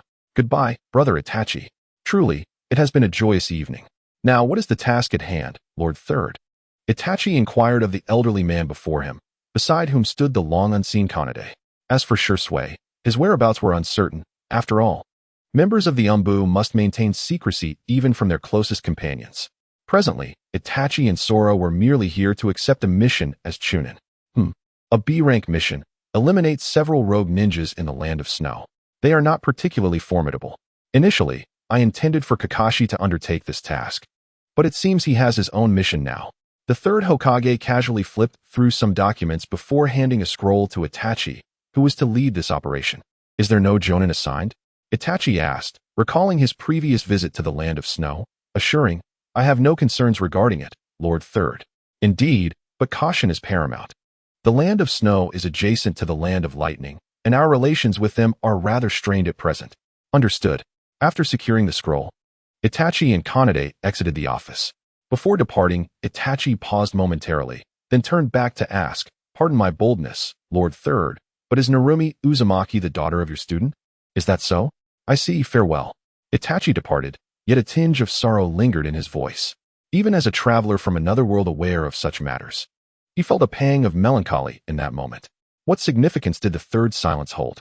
It reflected an array of helplessness. As Hokage, he could do nothing for his own granddaughter, who was also the daughter of a hero of Konoha, forcing her to endure such a tragic childhood. Perhaps Itachi's words would prompt the third to reflect on when Konoha had begun to deteriorate in this manner. Speaking of which, it has indeed been a long time since I last saw Kanade. As Itachi sprinted through the snow, he glanced back at the now stronger young woman. One might say, as expected of Kanade. To those unacquainted, her demeanor could make one feel colder than the Land of Snow itself, silently critiquing. Yet this was simply Kanade's way. Well, let us hope this mission's intelligence does not prove erroneous. However, as the information comes from another department, it should not be too troublesome, I hope. Itachi spoke calmly. Ironically, the intelligence from the Umbu, which should demand precision, now gives Itachi a sense of being less reliable than that of a standard mission. Is this what they mean by once bitten, twice shy? Itachi concealed himself behind a small mound of snow, signaling Kanade to halt. In his perception, approximately 5 miles ahead lay a group of ninjas. Despite the inclement weather severely hampering his sensory abilities, one must not forget that Itachi had trained in the Land of Snow for nearly 6 months. Exhaling softly, he noted that aside from 2 middle-ranking ninjas, the rest were merely ordinary individuals devoid of chakra and insignificant lower-ranking ninjas. It seemed that fortune had finally smiled upon him this time. Kanade, I shall initiate a surprise attack shortly. Thereafter, you will provide support with wind release. Itachi said with a mysterious smile. Understood. He pondered the efficacy of the method suggested by Kuroha, who was an expert in such matters, hoping that he would not end up being merely a pretentious authority. Shaking his head, he dismissed the peculiar thoughts lingering in his mind. Itachi advanced at a normal pace, Yet peculiarly, no one detected his presence, not even Kanade, who had witnessed him depart. Strangely, the snowflakes surrounding him drifted inexplicably a few centimeters away from his body, never making contact. This was a sophisticated application of spatial abilities. Although it was currently a rudimentary skill, it would undoubtedly evolve into a formidable force in the future. With a soft chuckle, he mused, perish amidst the splendid galaxy. Stopping less than 50 meters from the enemy's base, he observed that they remained oblivious, tending to a leg of some animal over a fire for warmth. There was no hint of deception, yet a glance at their blades revealed them stained with blood. Whether from human or beast. Fire release, firefly. Silently, a pale green orb resembling a firefly floated towards the base, radiating an unusual beauty amidst the falling snowflakes, yet carrying with it an ominous aura. What is that? A lowly soldier, catching sight of the luminous point, reached out to touch it, but felt nothing beyond a warm sensation. Hey, come over here. He beckoned to his comrades. What is it? Is that a firefly? Fool, how could there be fireflies here? Laughter erupted among them. Meanwhile, Itachi stood still, his hands moving rapidly to form seals, achieving a speed of 5 seals per second. That is foolish. Retreat. A ninja, noticing the chakra in use, broke into a cold sweat, realizing that such mastery over chakra indicated at least a middle-ranking ninja. The inexplicable presence of Itachi could only mean one thing, their imminent demise. However, they were too late. As Itachi completed his hand signs, their fates were sealed. Fire release, firefly explosion. The once gentle green fireflies suddenly surged with energy, transforming from a soothing hue to a fierce crimson, the warmth now a searing heat. With a light exclamation from Itachi, the tranquil village was engulfed in flames, giving birth to a sea of fire in this frigid land of snow. The fire release, firefly bomb, due to Itachi's lack of proficiency, resulted in a delayed activation time, allowing the ninjas to react swiftly. Nevertheless, only a handful managed to escape, comprising 2 Chunin and 1 elite genin. It appears that the activation time was excessively prolonged. Otherwise, the outcome would have been markedly different. Kanade. Itachi communicated through his earpiece, suppressing his urge to express his frustration about the anachronistic nature of such jutsu in the world of Naruto, which is modeled after ancient Japan. Received. Wind release. Great breakthrough. Simple and straightforward, Kanade leaped from behind the snowy mountains, a location specifically chosen by Itachi. Itachi was acutely aware that if a miscalculation in ninjutsu usage triggered an avalanche here, there would be no place for him to lament. Now, water release, water surge, ice release, twin halberds. The water surge split midair, and as the wind release arrived, the frigid water, influenced by the climate of the land of snow, transformed into ice release, twin halberds under Itachi's command. The Ice Feather clan, having resided in the land of snow for generations, initially lacked the ability to utilize ice release. It was by sheer chance they discovered that the fusion of water release and cold winds could evolve into ice release, significantly enhancing its potency. Consequently, some clan members pursued this development, and the ice release Itachi employed now was reminiscent of the techniques utilized by the clan's progenitors. The twin halberds moved with remarkable swiftness, betraying no sign of the ice's weight, as they pierced through the chest of a genin and a chunin. Meanwhile, another Chunin barely evaded Kanade's great breakthrough. If you do not perish, will I not lose face? Human technique, current world slash. Itachi's figure vanished into the snow, reappearing moments later with his blade sheathed, leaving behind a headless corpse, with only the warm blood radiating from it as evidence that it had been alive mere seconds prior. All done, let's wrap this up. Kanade. We're leaving. Kanade approached silently and gently brushed her hand across Itachi's face.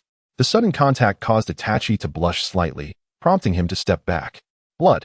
Kanade opened her hand, revealing several droplets of crimson that were not his, but rather the blood of the Chunin from moments ago, splattered on Itachi's face. Thank you. Itachi smiled shyly before turning away, feeling a warmth spread across his cheeks. Now, shall we head back? He murmured. Yes. Yet, fate had other plans. On their return journey, Itachi encountered an alarming sight. The residence of the land of snow's daimyo was ablaze. This was a scenario straight out of the Snow Princess's ninja scroll. After narrowing his eyes in contemplation, Itachi suddenly recalled that the third Hokage had mentioned Kakashi was on a mission. Was it really his turn to substitute for Kakashi's task in the past? It is worth noting that Kakashi, at that time, possessed the strength of a jonin and still managed to escape. What chance did Itachi and his companions have? From any perspective, venturing forth would undoubtedly spell doom. Naruto's ability to defeat a boss stemmed not only from his protagonist's aura, but also from the chakra of the Nine Tails. Regardless of the circumstances, the influence of the Nine Tails chakra subtly shaped Naruto's prowess. Let's go. Without waiting for Itachi to reach a conclusion, Kanade stepped ahead toward the daimyo's residence. Indeed, according to regulations, ninjas were forbidden from interfering in the internal affairs of nations, even in smaller countries, as dictated by the unspoken rules established by the 5 great countries. However, what if it involved a rogue ninja? That was a different matter altogether. Kanade, how infuriating. With urgency, Itachi rushed towards Kanade, intent on leading her away from this perilous place. A piercing scream echoed through the air, but it did not belong to Kanade. It was from Fukushirayuki. Itachi, are you all right? Kanade's voice, tinged with rare concern, broke through, yet Itachi's mind was preoccupied with more pressing matters. Cough, I'm fine. Just exhausted my chakra and sustained some internal bleeding. How is that child? He cast a glance at the pained expression on Fukushiyuki's face and sighed heavily. Rei, fly westward. It seems there are people there, likely allies of the daimyo of the Land of Snow. Itachi sensed several ordinary presences in that direction, along with one that was on the brink of collapse, all fleeing from the daimyo's estate. Rei, proceed with caution and scout the area first.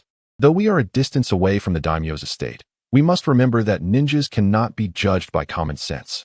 The emblem of the shogunate was evident. Even without activating his Sharingan, Itachi's vision surpassed the standards of the Air Force from his previous life. Kanade, send a shadow clone to investigate. Although he recognized someone among them, he could not afford to gamble with his life. Understood. Kanade formed hand seals and dispatched a shadow clone. To be prudent, Itachi and the others ascended to a higher altitude after the clone departed, just in case. Fortunately, the situation appeared favorable. Their opponents were not snow ninjas. They descended. But Itachi and the others had conspicuously forgotten one crucial detail. Fukushirayuki remained unconscious. Your Highness, Asahi Mitsutaka cried out upon seeing the fainted Fukushirayuki. Itachi twitched his lips slightly before slowly, using his recovering chakra to heal her wounds. However, the damage he had inflicted earlier had been mended. Yet Fukushirayuki was now grappling more with psychological trauma. My lord, what has happened to Her Highness? As a loyal subject of the Land of Snow, Mitsutaka's only concern was the kingdom's solitary hope. With the death of her father, Fukushirayuki was the only one eligible to inherit the title of daimyo, and he fervently wished for her safety. Thus, Itachi shamelessly shifted the blame entirely onto Naruto, for the burden of guilt was already heavy upon him. And a little more would make no difference. Have you considered what you will do moving forward? Itachi inquired while seated on the ground. Addressing the true custodian of Fukushirayuki, Mitsutaka, I hope to raise Her Highness and then return to assist her in reclaiming power, Mitsutaka replied, clenching his fists. Then exercise caution. Without strength, you cannot hope to seize power, let alone ensure your own safety. I recommend you refrain from using your real names. It would be too conspicuous. Despite his words, Itachi couldn't help but find it ironic that they were attempting to stage a performance, unwittingly revealing that he was still alive and present. Indeed. Then I shall take my leave. We must return to the village to report our mission. If we proceed from here, we will soon reach the borders of the Land of Snow. Unless something extraordinary occurs, it would be best not to return to the Land of Snow. Itachi sensed his chakra and then stood atop Rei's back with Sasuke. To ensure their safe passage, Itachi provided them with several explosive tags. Wait a moment, esteemed ninja, what is your name? Itachi, Uchiha Itachi. Upon this declaration, Rei swiftly took flight towards the Land of Fire. Upon returning to Konoha, Itachi found himself once again hospitalized. Now, nearly every doctor and nurse recognized him. Unfortunately, his visits to the hospital were never for minor injuries, but rather for life-threatening wounds that left him paralyzed. As a result, the medic, Tenzin, instinctively readied for surgery whenever Itachi arrived, though he had never been mistaken in his preparations. Honestly, you push yourself to the brink every time. I hope this isn't another case of erroneous mission intel, Tenzin remarked, gazing at the familiar face before him. Hee, it's nothing. I merely sought out trouble this time. Itachi responded sheepishly. Sighing, Tenzin warned, if this continues, you may find it impossible to continue as a ninja. You nearly damaged your chakra network during your recent use of the 8 gates. An injury there could lead to lasting consequences, even if healed. Moreover, the internal injuries you currently bear will undoubtedly have repercussions in the future. Doctor, please don't frighten me. Itachi exclaimed. Just kidding. While you do have some internal injuries, I will handle it. Tenzin rose to reassure Itachi before departing. Closing the door behind him, Tenzin rubbed his temples, lamenting, "Alas. It seems I must prepare for another sleepless night. My supply of medicinal herbs is dwindling. I shall have to consult the Nara clan." Despite Itachi's frequent severe injuries, the outcome was evident. His strength was escalating rapidly, akin to leveling up in a game. Each brush with the brink of death provided a profoundly enriching experience, and Itachi sensed that his Sharingan was on the verge of evolving into the three-tomo form. During this time, Shursui visited several times, claiming that had he been included, such occurrences would not have happened. Incidentally, Shursui, having ascended to the three-tomo Sharingan, took to showcasing his prowess before Itachi. However, Itachi was well aware that the evolution of the Sharingan was often accompanied by suffering. Without personal growth, the only path to awakening was through relentless effort. After his recovery, Itachi submitted a detailed report to the third Hokage. Though Sasuke had previously provided a brief overview, such responsibilities typically fell to the captain, and Sasuke was not privy to all the details. The third Hokage's response advised Itachi not to concern himself excessively with the matter, as treaties among the 5 great ninja nations prohibited interference in the internal affairs of smaller nations. However, the Snow Ninja clearly fell outside this jurisdiction, and only the village elders knew whether any boundaries had been crossed. Itachi assured that it was of no concern to him. After all, that was not a desirable task, and he had no intentions regarding the matter. As time flows, the ninja world operates beneath this veneer of peace, with each nation steadily recovering the strength lost during the Third Great Ninja War. Itachi's daily life continues unremarkably, filled with the routine of the Umbu, missions, and the mundane. The tedium of existence is only alleviated through interactions with Shursui, Konan, Ko, and other companions, preventing Itachi from succumbing to solitude. 2 years later, at the Hokage office building, the third Hokage acknowledges the successful completion of a mission. Dressed in the attire of a standard chunin, Itachi has matured. His youthful innocence now behind him as he steps into his 10th year. His abilities have naturally advanced to a considerable level, yet the growth is not exaggerated, primarily due to his body's inability to endure intense training. Reflecting on the past 2 years spent training with Guy, Itachi feels a twinge of embarrassment. What a ridiculous experience. Is it really you, Itachi, who has completed it so swiftly? The third Hokage expresses evident surprise, for this is a B-rank mission, and Itachi undertook it alone. Sir, is it still insufficient? Itachi sighs in resignation. A few months prior, when he proposed to the third Hokage for the Jonin examination, he was dissuaded on the grounds of insufficient experience. It is a jest. Although young, Itachi has indeed spent 5 years in the Umbu. Just recently, he celebrated his 10th birthday. Well, I shall grant your request. He happens to be available now, so let him assist you in the evaluation. Since your mission completion meets the standards, let me ask you one last time. Are you truly determined to bypass the special Jonin assessment and proceed directly to the Jonin examination? The third Hokage inquires once more.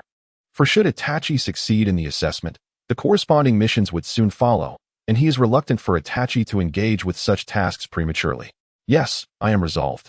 Itachi replies, his expression devoid of emotion.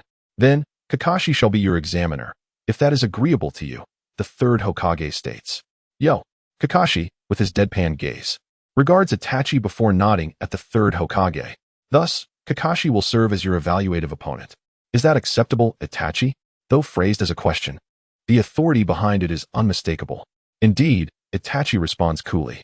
While Kakashi is formidable, Itachi considers it unwise to engage in combat with such an opponent unless it were a life-or-death situation. The examination will take place at Training Ground 7. Your task is to either defeat Kakashi or earn our approval. With that, the third Hokage clears his throat, and instantly, the concealed presence within the Hokage building emerges. The sheer magnitude of this gathering astonishes Itachi. Upon entering, he felt a chakra presence not inferior to that of a Jonin. But witnessing such an assembly leaves him momentarily speechless. Notable Jonin of Konohagakure, including Might Guy, Asuma Saratobi, and the Inazuka, Nara, and Akimichi trio, converge here, numbering nearly 10.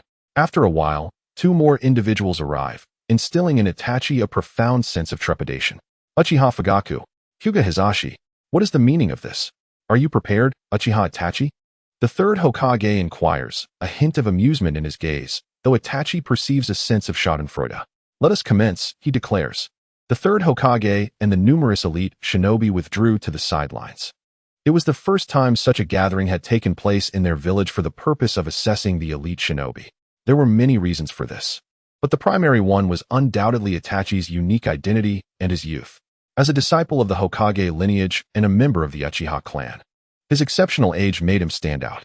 Furthermore, the addition of new elite shinobi would bolster the strength of a clan, and Itachi, being the captain of the Umbu, had the potential to ascend to the rank of Umbu squad leader, which held significant implications for the Uchiha clan, despite the fact that Shisui had already achieved that status. Fire release, Phoenix Fire Jutsu. A barrage of shuriken, imbued with flames, soared towards Kakashi, who deftly withdrew a kunai to deflect the projectiles. Are you not going to activate your Sharingan? You shall come to regret it. In an instant, Itachi activated his Sharingan, the three tomo spinning rapidly in the center. The three tomo Sharingan. After 2 years, Itachi's soul finally harmonized completely with his body. Following numerous Umbu missions, he had unlocked the most powerful eye beneath the Mangekyo, the three tomo Sharingan. Kakashi was momentarily taken aback by the sudden manifestation of Itachi's Sharingan. Just as he prepared to react, Itachi's figure vanished. Blade technique, twin moons. Suddenly, 2 corporeal forms of Itachi appeared before and behind Kakashi, wielding the Kagyuki, aiming for Kakashi's heart and kidneys. Just as Kakashi was about to deploy a jutsu, a shadow flashed past him. Blade technique, a line in the sky, targeting Kakashi's carotid artery. 3 glimmers of blades flashed, and in an instant, Kakashi was cleaved into 3 parts. Bang! A cloud of white smoke dissipated, revealing the segmented wooden blocks that testified to the event. Swish, swish, swish. The sound of kunai slicing through the air approached, as Itachi's 2 shadow clones were swiftly dispelled. Itachi's real form retaliated, deflecting the kunai before swiftly forming hand seals. Fire release, Fire Dragon Flame Bullet. Water release, Water Barrier. Just as the Fire Dragon surged forth, a massive water barrier materialized before Kakashi, enveloping the training ground in thick steam. Kakashi, your defenses have betrayed you. Jinjutsu, Dark Walking Technique. Utilizing the steam as a conduit. The effects of the Jinjutsu took immediate effect. Kakashi's pupils dilated, but in the next moment, Itachi found himself engulfed in darkness. Jinjutsu Rebound. Sensing danger, Itachi evaded to the side, brandishing 2 swords to parry Kakashi's assault. Breaking the illusion, their gazes locked, as Itachi's blades clashed with Kakashi's kunai. Upon encountering the single-eyed 3 tomo Sharingan, Itachi quickly grasped the situation. Kakashi had abandoned any underestimation upon witnessing Itachi's activated Sharingan. I never anticipated your growth to reach this level, Itachi.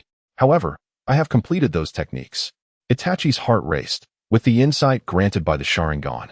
He observed the chakra points in Kakashi's body gathering immense chakra. Could it be? Lightning release, Chidori. In an instant, Kakashi radiated brilliant light, currents of electricity coursing through him like 1,000 chirping birds. Itachi cried out in agony. That was the Chidori. Astonished, Akai gazed at the scene before him and exclaimed, "What kind of ninjutsu is that?" Saratobi Asuma exhaled the smoke from his mouth and then reached for another cigarette. Oh, that concept was proposed by Itachi during our training together after he encountered Kakashi. We had previously completed a mission together, and it was then that Itachi developed an interest in Kakashi's Raikiri. Subsequently, he engaged in discussions with Kakashi regarding the evolution of this ninjutsu. I must say, Itachi's understanding of ninjutsu is truly deserving of the title of master, Akai remarked with awe, immediately igniting a desire to engage Kakashi in a delightful battle. Is that so? Just witnessing Raikiri inspires such profound thoughts. No wonder he is a genius of the Uchiha clan, Hinata Hayashi observed through his Byakugan, addressing the shivering Uchiha Fugaku beside him. Indeed, Fugaku replied calmly, but the glimmer in his eyes betrayed his composed exterior. Coughing to suppress the pain, Itachi released his wind-based chakra and swiftly retreated.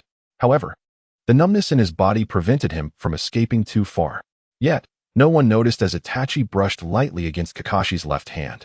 Observing the currents of electricity coursing through Itachi, Kakashi smiled slightly. It seems this is about to conclude, Itachi. Water release, Water Dragon Bullet Technique. Not so fast. Itachi's 3-tomo Sharingan spun wildly as he mirrored Kakashi's movements with his hands. The copying ability of the 3-tomo Sharingan. It is indeed ironic that Kakashi, the copy ninja of Konoha, would have his ninjutsu replicated by another. However, This era is not yet the time when the Uchiha clan would dwindle to only a few. Thus, Kakashi's reputation has not yet become widely known. Yet, due to the formidable power of Kakashi's lightning techniques, Itachi's movements appeared somewhat clumsy. This is the end, Itachi. Water release, water dragon bullet. A roaring water dragon surged forth from the nearby pool, hurtling towards Itachi. Beads of sweat dotted Itachi's forehead. But as he beheld the approaching water dragon, a peculiar smile emerged on his face. One-dimensional lines, two-dimensional planes, three-dimensional spaces. Space is a structure composed of length, width, and height. When an object cannot surpass a certain speed to reach its destination, it is a fundamental principle of existence. This notion applies not only to the ordinary world, but also to the miraculous realm of ninjas. Yet, humanity possesses an innate desire to challenge the rules. And those exceptional beings who transcend ordinary ninjas yearn to explore the unknown. For instance, space ninjutsu. In a moment of daze, the onlookers seemed to witness a black flash darting before their eyes, and then Itachi's figure vanished from sight. The water dragon roared past the spot where Itachi had just stood, yet it struck nothing. With a flash of light, Itachi's form suddenly reappeared above Kakashi's left hand. Water release, water dragon bullet. A massive water dragon emerged from behind Kakashi, charging towards him. A golden flash. Flying Thunder God technique. How is that possible? No. It truly is the Flying Thunder God. The third Hokage murmured, his grip tightening around his pipe, betraying his inner turmoil. Flying Thunder God. When did this happen? Kakashi's astonishment was no less than that of his peers. With his Flying Thunder God technique, Itachi undoubtedly solidified his position among elite jonin.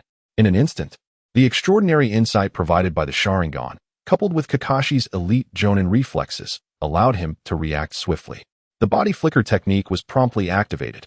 Yet Kakashi's left hand was grazed, his sleeve instantly shredded by the powerful torrent of water. Itachi's brow furrowed slightly, prompting Kakashi to quickly retrieve a smoke bomb from his ninja tool pouch, engulfing the arena in a thick cloud of smoke. But where is he, Kakashi? The formidable spatial awareness swept across the area, yet Kakashi had vanished. Could he be underground? A surge of impending danger alerted Itachi, who swiftly leaped away. However, just as he began to move, a hand emerged from beneath his feet. Earth release, decapitation technique. Kakashi's voice resonated from below. Damn it, Rasengan. A hand swiftly formed the Rasengan, crashing down towards the ground. The powerful technique created a massive crater, and Kakashi's figure emerged, disheveled, from the surrounding earth. That last move was indeed my mentor's Flying Thunder God technique. Truly impressive. To wield such a technique alone at your age, one that typically requires the collaboration of the likes of Noara Minato, you are certainly worthy of promotion to Jonin, Kakashi remarked, clutching his left hand, which resembled a charred remnant. Fortunately, since the Rasengan merely grazed him, the damage was insufficient to incapacitate his hand, and he seized the moment to recuperate swiftly. Then let us continue, Kakashi, the examination is far from over, and your approval alone is not sufficient, Itachi chuckled lightly. So, let us proceed with the final inquiry. Was the incantation for the Flying Thunder God inscribed while I unleashed the Chidori? With hands swiftly forming seals. Kakashi gazed intently at Itachi. He guess. As he spoke, Itachi positioned the Shingetsu beside him. Seal, void. Itachi's figure vanished in an instant. Yet, to Kakashi's eyes, Itachi merely blurred. The three-tomo Sharingan was more than capable of penetrating Itachi's current swordsmanship, having transcended the limitations of the body flicker technique. Itachi's swordsmanship underwent a complete elevation, rebranded as Seals, yet this did not signify the end of the body flicker era. Rather, as Itachi honed his mastery of the body flicker technique and acquired other ninjutsu, it would evolve into an instinctual skill. Lightning release, Thousand Birds. Countless lightning-infused chakra manifested as the Thousand Birds surged towards Itachi. Familiar with the effects of lightning release, Itachi was compelled to abandon his swordsmanship, deftly evading Kakashi's assault. The Shingetsu returned to its seal, and Itachi's hands swiftly formed seals once more. Fire release, Firefly explosion. Countless fireflies collided with the incoming Thousand Birds, resulting in a tremendous explosion. Oh, a direct confrontation, is it? Spatial awareness is not something mere smoke can obstruct. And that searing sensation alongside the cacophony of the Thousand Birds is no trifling matter. Is Kakashi finally resorting to his ultimate technique? Asuma exhaled another cigarette, marking his fourth, initially believing it to be a simple Jonin test, yet he found himself witnessing an array of unexpected marvels. It is not so certain. For Itachi possesses the spiral sphere, a technique that rivals the lightning cutter. Nara Shikaku remarked in silence. Perhaps it is not merely the lightning cutter. As Kakashi has seemingly mastered the thousand birds and the thousand birds flow, it is possible he has also grasped that technique. Akai suddenly interjected. Which technique? Just watch. A faint smile graced Itachi's lips as he instantaneously activated the 8 gates, his chakra surging once more. Come forth, Kakashi declared, and in an instant, Itachi accelerated forward. Great ball, thousand birds, spiral sphere, piercing spear. The voices of both combatants resonated simultaneously. In an instant, a long spear, entirely azure and radiating potent chakra, emerged from Kakashi's left hand, while Itachi's spiral sphere had expanded to several times its usual size. Instead of a colossal explosion, the two ninjutsu remained locked in a fierce clash, a brilliant aura emanating from their point of contact, threatening to engulf them both. This is perilous. The third Hokage's pupils constricted. With his strength, he could discern that both techniques posed a lethal threat even to shadow-level warriors, let alone themselves. Of course, this presumes they could strike a shadow-level opponent. With a swift body flicker technique, he positioned himself between the two, gripping each of their wrists before tossing them apart. In that fleeting moment, their techniques erupted into a tremendous explosion, creating 2 large craters in the river, subsequently submerging the area in a torrent of water. Not only has he enhanced the spiral sphere, but he has even mastered legendary techniques, such as the Flying Thunder God technique. Minato, you have worthy successors. The third observed with a sense of reassurance as Itachi emerged, drenched and disheveled from the water. Therefore, Uchiha Itachi, I hereby officially appoint you as a jonin. I trust there are no objections? The third's resonant voice echoed across the 7th training ground. No objections here. I must admit, I did not expect you to fulfill the vision I presented you, Kakashi. Itachi expressed with a sense of wonder. Indeed, it took me quite some time. Yet I still cannot match your prowess. You have even mastered the Flying Thunder God, the technique of our teacher. Kakashi scratched his head in humility. Do not jest. I still fall short of our teacher's capabilities, who can traverse between coordinates at will. I still require preparation time. Yet, it is impressive that you can contend with me, an elite jonin, using such extraordinary ninjutsu. Kakashi remarked, his deadpan gaze fixed on Itachi. Do not say that. It is merely the strength of the ninjutsu. My personal power is still that of a jonin, Itachi reassured him, though it seemed to have the opposite effect. At 13, I have become a jonin. I truly feel I have let everyone down. Haha. Itachi chuckled awkwardly before mysteriously adding, Kakashi, you won't go back on that promise, will you? Oh, that matter. You truly leave me no choice. Very well, here you go. Kakashi shot Itachi a reluctant glare. Retrieving a scroll from his vest, muttering phrases like incorrigible little brother complex under his breath, Itachi chose to elegantly ignore the affluent youth's grumbling. Itachi, please come to my office for a moment. After announcing Itachi's promotion to jonin, the third Hokage dispersed the crowd and classified today's test as A-rank confidential, prohibiting its disclosure. Everyone understood the implications of the return of the Flying Thunder God technique. Other ninja villages would undoubtedly strive to prevent Konoha from producing another wave when Minato, even if the individual in question belonged to the Uchiha clan. How frustrating. Each one of them, so self-righteous. Itachi sprinted through the forest, his fists clenched tightly, venting his discontent with a loud shout. Spiraling sphere. He conjured a Rasengan in his hand and struck down a tree that stood in his path with great force. Reflecting on previous conversations in Konoha, Itachi increasingly felt a growing sense of unease, leading him to undertake this B-rank mission alone. Recalling the words, congratulations, Itachi, on becoming a jonin. This scroll contains what you are entitled to as a jonin. Moreover, I have an S-rank mission that I hope you will consider, but first, I wish to pose a question, the third Hokage had said, his expression turning serious towards the end. Yes, Itachi endeavored to recall the original narrative. Logically, the only S-rank mission suitable for him would be one that involved monitoring the Uchiha clan. What is your perspective on the village? The third Hokage exhaled a puff of smoke, his tone gravely inquisitive. Indeed, the village is our stronghold, our homeland. As a ninja of Konoha, it is our duty to protect it. Furthermore, this is one of my teacher's legacies. From any standpoint, the safety of the village is paramount. Itachi responded to the third Hokage's inquiry, feeling a bizarre sensation akin to answering political questions from a past life. Very well. And what are your thoughts on the Uchiha clan? The crux of the matter had arrived. Itachi's heart tightened slightly, yet his long-cultivated indifferent expression remained unchanged. The Uchiha clan, as a prominent family within the village, possessed a significant portion of its elite combat power, serving as a pillar of the village. Itachi recited the common understanding of the clan from the perspective of ordinary citizens, akin to reciting from memory. However, this was not the answer the third Hokage sought. Enough. Itachi, what I wish to know is your perspective, that of Uchiha Itachi. The third Hokage sighed in exasperation. Yes. After a brief pause, Itachi lifted his gaze to meet the third Hokage's eyes.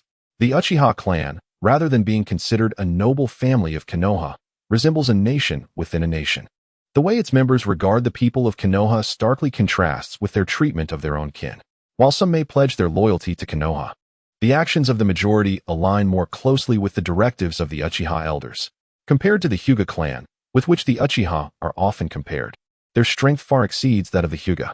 This disparity has existed since the founding of Konoha. The ancestors of the Hyuga clan, Hiashi, and the Uchiha's founding member, were not of the same caliber.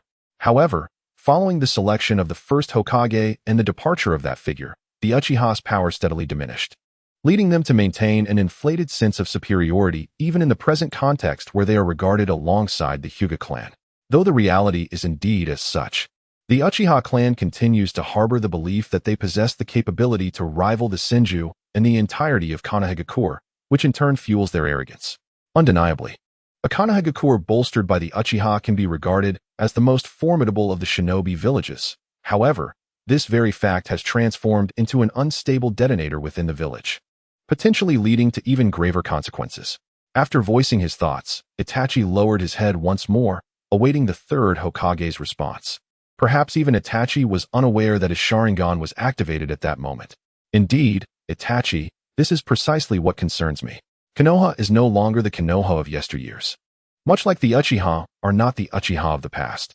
Having endured the trials of the Third Great Ninja War, Konoha has grown exceedingly weak. The loss of elite combatants, compounded by the fact that nearly half of our elite reside within the Uchiha's influence, renders Konoha incapable of withstanding any further risks. The third Hokage spoke with fatigue etched upon his features. What do you mean? Itachi inquired softly. Itachi Uchiha, I hereby assign you an S-rank mission in the name of the Hokage, to monitor the movements of the Uchiha clan. The third Hokage placed a scroll emblazoned with a conspicuous as upon the desk, its brilliance striking. Understood. Itachi stepped forward and tucked the scroll into his attire. I entrust this to you, Itachi. This does not signify a lack of trust in the Uchiha, but rather a hope that you can quell any potential crisis in its infancy. As long as no untoward incidents arise, the Uchiha shall remain Konoha's Uchiha. The third Hokage reassured with a comforting tone. I comprehend, Lord Third. I take my leave. Without waiting for a response, Itachi vanished from the location. In the Hokage's office, a long sigh lingered in the air. At the Uchiha clan's compound, within Itachi's residence. Damn it, I did not anticipate their arrival so swiftly. I should have been better prepared. Itachi lamented, recognizing that the S-rank mission, which should have been entrusted to him much earlier, had now led to his misjudgment. It was imperative that he regain clarity. An Umbu mission would serve as the most effective remedy, yet fate seemed uncooperative. Itachi, the voice of Fugaku Uchiha echoed from beyond the door. What is it, father? Itachi opened the door to meet Fugaku's gaze. Please do not tell me you require me to play the role of a double agent. Itachi silently prayed. Itachi, the Elder Council has requested that you assume the role of captain of the Umbu and to investigate classified information pertaining to the Umbu. Fugaku stated with a solemn countenance. Itachi's expression darkened instantly, yet there was valuable intelligence to glean from Fugaku's words. This was evidently an idea concocted by the Council of Elders, those who seemed to seek trouble as they awaited their inevitable demise. Very well, Itachi. The phrasing of the question had transformed into a statement. However, could Itachi refuse? Setting aside the potential ramifications of declining, the more pressing concern was the palpable presence of several elite jonin outside the door. Was this intimidation? Yes. Itachi replied grimly. The third Hokage's mission was framed in terms of righteousness. While this felt like a coercive task, it was no wonder that Fugaku's demeanor had appeared rather grim upon arrival. It seemed that the presence of his father, Shursui Uchiha, had rendered the elders uneasy. From the moment Itachi departed from Fuji to this place, and now preparing to leave, his countenance darkened increasingly. What began as mere annoyance had spiraled into something far more dire. To put it bluntly, Itachi felt an urge to kill. Cursed be it. With a fist striking the tatami, he gathered his ninja tools and set forth towards the mission location. As his reminiscence concluded, his spatial awareness swept ahead, dismissing one energy entity after another, until a colossal, unrestrained mass of chakra materialized in his mind. Itachi halted. A formidable ninja, presumably a rogue from the mist, exuding chakra of elite jonin caliber, accompanied by a chakra signature of a lower-ranked ninja. This was his target. Just as Itachi closed his eyes to sense further, the target suddenly moved. With a swift turn, a massive blade hurtled towards him. How could this be? Discovered? Itachi was startled and instinctively leaped aside, narrowly evading the assault, yet the weapon bore a familiar essence. The beheading sword. Calming his breath, Itachi suppressed the turmoil within, as a jonin. If he could not manage this, what hope was there of being a true ninja? Facing the notorious Zabuza Momochi once more, Itachi was confident that, given sufficient time and support, he possessed a 40% chance of eliminating the adversary, albeit at a considerable cost to himself. Despite the current equilibrium in his skirmish with Kakashi, it was far from a life-and-death struggle, thus the stakes were somewhat mitigated. However, what would unfold in this scenario? A rogue ninja from the mist slaying a member of the Konoha for a pair of Sharingan. The implications were all too evident. Reporting the intelligence gathered here was imperative, for my mission was merely to observe the rogue ninja within the Land of Fire. Itachi decisively opted to withdraw. Engaging further would yield no favorable outcome, especially with no prospect of a reward. Nevertheless, he resolved to use this encounter as a litmus test. Silently, he retrieved a kunai imbued with the Flying Thunder God technique and hurled it deep into the forest, exerting all his strength, causing it to vanish into the thicket before Zabuza could discern its trajectory. What was that? Zabuza observed a shadow dart past. What? Are you not sending your subordinates lurking behind that tree to investigate? Itachi insinuated, his spatial awareness unfettered by the mist concealing Mizunoto. Zabuza scoffed, raising his beheading sword. None of this matters anymore. As long as I can slay you here and mend my blade, I shall also acquire a pair of Sharingan. You possess such confidence? Itachi retorted disdainfully. The previous exchange revealed that his opponent was indeed a tier above him, yet not overwhelmingly superior to the level of a Kage facing a jonin. You cannot be so naive as to believe you can escape my grasp. Unknown brat of the Konoha. Zabuza hefted the beheading sword behind him, opting to dissipate the mist. He now realized that Itachi appeared unaffected by the hidden mist technique. Was it his Sharingan or some other reason? Water style, water dragon jutsu. Zabuza faltered, astonished that his opponent's movements mirrored his own. A copying ninja technique? TCH. Such a convenient eye, yet the disparity in skill cannot be bridged merely by sight. With a thunderous roar, Zabuza unleashed two water dragons that collided with one another. Given the proximity to a water source and the remnants of their prior battle, the power of the water jutsu was significantly augmented. Contrary to Zaboz's expectations, the water dragons did not crumble, but were instead perfectly neutralized. Was it not only the jutsu but also the might, release speed, and precision of control that mirrored his own? Zabuza furrowed his brow. Severing symbol, sky of one line. After being obscured by the curtain of water, Itachi erupted with astonishing speed, piercing through the watery veil with his blade aimed directly at Zaboz's neck. This is bad. Zabuza tilted his head, narrowly evading Itachi's blade as it grazed his cheek, leaving a slender wound. Itachi's body momentarily froze in midair, spinning to maintain balance. And then his right hand coalesced a Rasengan, which he aimed ferociously at Zabuza's back. Just as the formidable Rasengan was about to strike, an ice wall emerged before it. While its defensive capabilities were laughable against the Rasengan, Itachi, well versed in the ways of the ninja world, hesitated for a brief moment, causing a slight pause in the Rasengan's momentum. Seizing the opportunity, Zabuza executed a water barrier, creating a curtain of water and an ice wall to obstruct the Rasengan's path. Itachi exerted himself to shatter the defenses, landing a blow on Zaboz's back. However, the anticipated spray of blood never materialized, as Zabuza unexpectedly transformed into water and vanished. A water clone. Could it have been prepared earlier? Recalling the moment he was thwarted, Itachi's instincts kicked in, prompting him to instinctively raise his twin blades in a defensive posture. Suddenly, Zaboz's figure materialized from the ground, having skillfully employed the water replacement technique to evade the strike while cloaking his presence. Die? Zaboz's colossal blade descended upon him, and fortunately, Itachi's timely defensive maneuver saved his life, though his mass-produced sword was shattered in the process. Gazing at the broken blade in his grasp, Itachi felt a twinge of dissatisfaction. Yet, having previously wielded a short sword, he resolved to adapt the broken sword as a makeshift weapon. Wind release, thousand-faced wind. A myriad of wind blades shot towards Zabuza, who swiftly executed a water body flicker to escape the range of the attack. Zabuza seethed with anger at having to contend with a mere child for so long. Rapidly forming hand seals, he began to employ a jutsu, while Itachi, utilizing his Sharingan, mimicked Zabuza's seal formation. However, Itachi found himself unable to form seals in response. Even if he attempted, he would not keep pace with Zabuza's speed, and the frequency of his hand seals indicated a formidable water jutsu was in play. It's over. Water release, great waterfall technique. Zabuza exclaimed, finally completing his seals and addressing Itachi, who had been silent since executing the thousand-faced wind. Out of chakra? Then prepare to perish. The roaring torrent of water transformed into a horizontal water vortex, hurtling toward Itachi, annihilating the trees in its path. Such was the might of an A-rank forbidden jutsu. Indeed, it was over, a lamentable conclusion. If only he had brought more allies, perhaps they could have subdued Zabuza. Moreover, he felt a twinge of disappointment at failing to ascertain the gender of the enigmatic white figure. This final thought lingered in Itachi's mind, as he could not help but indulge in the most perplexing mysteries of the ninja world. Well then, until we meet again. It seemed as though a fleeting radiance had vanished, and Itachi's silhouette disappeared into the forest. Zabuza, obscured by the technique of the great waterfall, could not witness the moment Itachi employed the flying thunder god. Yet, when he arrived to gather the spoils, Itachi was nowhere to be found.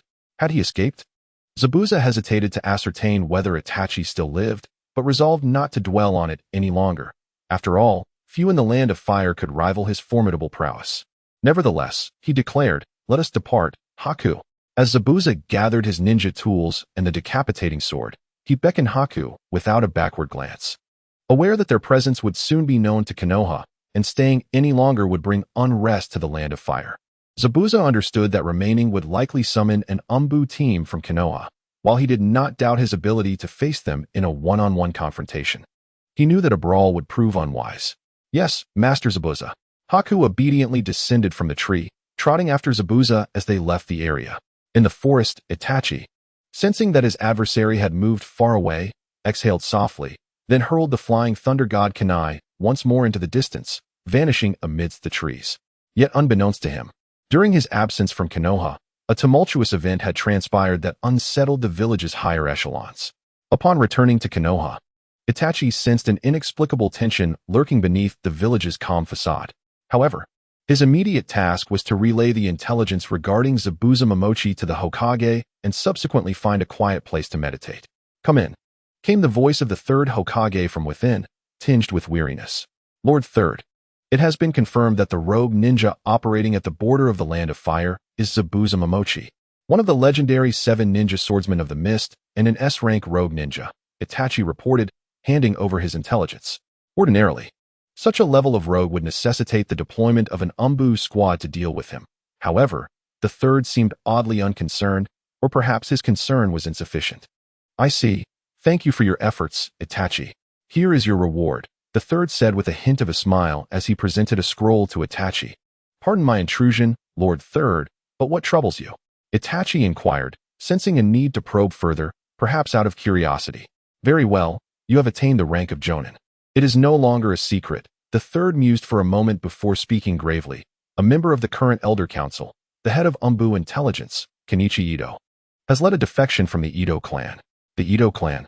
Itachi pondered, holding back his thoughts on the unfortunate choice of name, though he felt a flicker of familiarity regarding Kenichi. "Lord Third, may I inquire about the relationship between Kenichi Ito and Makoto Ito?" Itachi suddenly recalled that during the war in the Land of Water, he had taken Makoto's place in Team 10. That is his younger brother, the third reminisced. Makoto was once regarded as the hope of the Ito clan, bearing the mantle of a prodigy. "Is that so? And which Umbu members were dispatched to pursue him?" Itachi asked. "While this is classified information, it is permissible to share. 3 Umbu squads have been mobilized, including your comrades, Shursui Uchiha and Kanade Kato." The third Hokage cast a meaningful glance at Itachi. "Yes, I understand. Please allow me to proceed." Itachi produced his mask. "Is it just you?" The third smiled gently. Yet in his hand, he produced a mission scroll. This contains the latest coordinates we have received. You are to rendezvous with the Ino, Shika, Cho team to participate in a support mission. The traders from the Ito clan are primarily high-ranking members of the family. Although the combat prowess of the Ito clan, who control the intelligence of the Umbu, may not be the strongest, their organizational and reconnaissance capabilities pose a significant threat. Understood. Itachi replied, preparing to turn away. Wait, Itachi, is your body in good condition? The third inquired. Yes, the injury was from a few days ago. It has nearly healed and did not affect any vital areas. Upon returning home, Itachi retrieved a mass-produced katana from the Uchiha clan stock, though of superior quality compared to his previous blade, as this one was intended for Jonin, albeit still mass-produced. He inserted a kunai imbued with the Flying Thunder God technique into the backyard, a precaution for easier withdrawal. Although Itachi's current strength did not permit long-distance spatial jumps, it was better than nothing. Captain Shikaku, Itachi greeted as they reached the gate, merely exchanging pleasantries before following Shikaku's lead to form ranks and set out. It was rather disheartening that such an important pursuit assignment had dispatched so few reinforcements, yet considering their identities, Itachi held his tongue. The Nara clan, renowned for their strategic intellect, the Yamanaka clan, masters of mental ninjutsu, and the Akimichi clan, known for their formidable physical capabilities, not to mention the legendary Ino, Shika, Cho trio, were formidable allies. Their adversaries, the Ito clan, once held dominion over Umbu intelligence. Thus, their understanding of information was profound. Should they defect, the village would suffer immeasurable losses. And the unprecedented scale of this betrayal, with so many high-ranking members from a single clan, indicated a formidable level of coordination among them. Shikaku spoke gravely. Itachi, hi. Can you scout the surroundings? After a brief period, upon Itachi reporting the emergence of combat in the vicinity, Shikaku inquired, are there any additional chakra signatures nearby? Yes. There are several small chakra signatures, Hai responded. No, there is a significant chakra signature in the distance. With intense fluctuations, Itachi interjected suddenly. Having witnessed Itachi's ascension to Jonin during his examination, they no longer questioned his capabilities. Are you certain there are no other chakra signatures in the vicinity? Shikaku pressed. None. After a moment of focus, Itachi provided a resolute confirmation. Then let us proceed. Meanwhile, the focus shifted to Shursui, who seethed, damn it. Ito Kenichi. Do you even comprehend what you are doing? Shursui lamented as he gazed at the fallen Umbu and members of the Ito clan before him. Comprehend what? Our clan. Our clan's original hope has been obliterated by you. The last hope. After my father's death, I inherited the position of the council elder. But how do you perceive me? You monopolized all the resources, regardless of whether they are from the Hyuga or Uchiha clans. They all gaze down upon our esteemed Ito family. Who is it that risks their very lives to gather intelligence for you? It is us. Kenichi Ito, with crimson eyes ablaze, roared loudly, expressing the resentment that had built over the past 6 years. And now what are you doing? Don't tell me you are unaware. Shursue's fury ignited as he realized the adversary was sacrificing the lives of their kin to deplete Konoha's strength, and shockingly, they intended to sell Konoha's intelligence or offer it freely to foreign nations in exchange for status in other ninja villages. So what? You have forced my hand. I am not in the wrong. In this ninja world, if you had not turned a blind eye, how could he have perished? Kenichi Ito's emotions were in turmoil. Turn a blind eye. Aren't you part of the Umbu intelligence division? Why don't you investigate? He is resorting to betraying his teammates to barter for his life. Speaking of this, buried memories resurfaced. Back then, on the battlefield of the Mist, after being captured, Makoto Ito resorted to buying off his comrades to ensure his survival, a betrayal of the highest order and even more heinous. Impossible. This cannot be true. You are lying. This is deceit. Let them all perish. Let them all die. Ahaha. Kenichi Ito's actions had completely spiraled into madness. Similarly, as members of the oppressed Ito clan, they suffered greatly. Thus those who defected this time were steadfast loyalists, obedient to Kenichi's words. Damn it. As he swiftly eliminated an enemy, Shursui noticed that the original squad had dwindled to fewer than 5. A dull thud echoed, although Kanade managed to block the enemy's attack. The immense force placed a heavy burden on her, surpassing that of an elite Chunin. Sound. Itachi gazed at the approaching blade, and the figure of his brother flashed in his mind. Human symbol, worldly slash. The voice came from afar, yet the blade seemed faster, as if it cleaved the very heavens asunder. A head soared into the air, the ninja maintaining a grotesque expression even in death. Death was but a fleeting moment. Oh, There are indeed many here. Observing the enemies surrounding him, Itachi remarked, his tone oddly reminiscent of mockery. Do you still have the leisure to jest? Itachi, surely you are not alone? Removing the mask from his face, he realized there was no longer any need for concealment. Such disguises held no power against the adversary now, serving merely as symbolic gestures. Of course not, but their current task is to remain on standby. With that, Itachi instructed the surrounding Umbu. All of you, stand beside me. The remaining Umbu, save for Kanade, remained motionless, skeptical of Itachi's orders. Follow his command. Shisui frowned and commanded. Yes. What? Do you still seek a way to escape? Kill them. Quickly. Kenichi Ito scoffed, believing that clustering together made them easier targets. The folly of mortals. Itachi smirked disdainfully, forming a singular hand sign. The Flying Thunder God technique was instantly activated. For Itachi, the execution of the Flying Thunder God technique on a grand scale, particularly involving the transportation of living beings, was indeed a cumbersome task. However, with ample preparation time, the endeavor became significantly less daunting.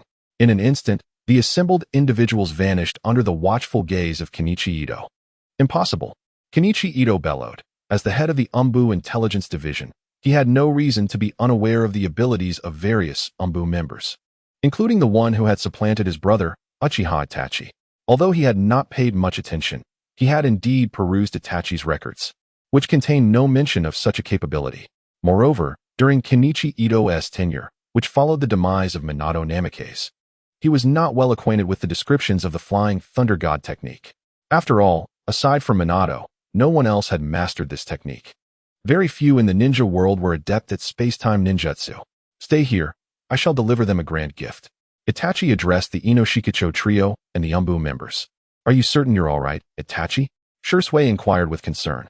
Now was not the time for discussions about the Flying Thunder God technique. Yes, I am fine.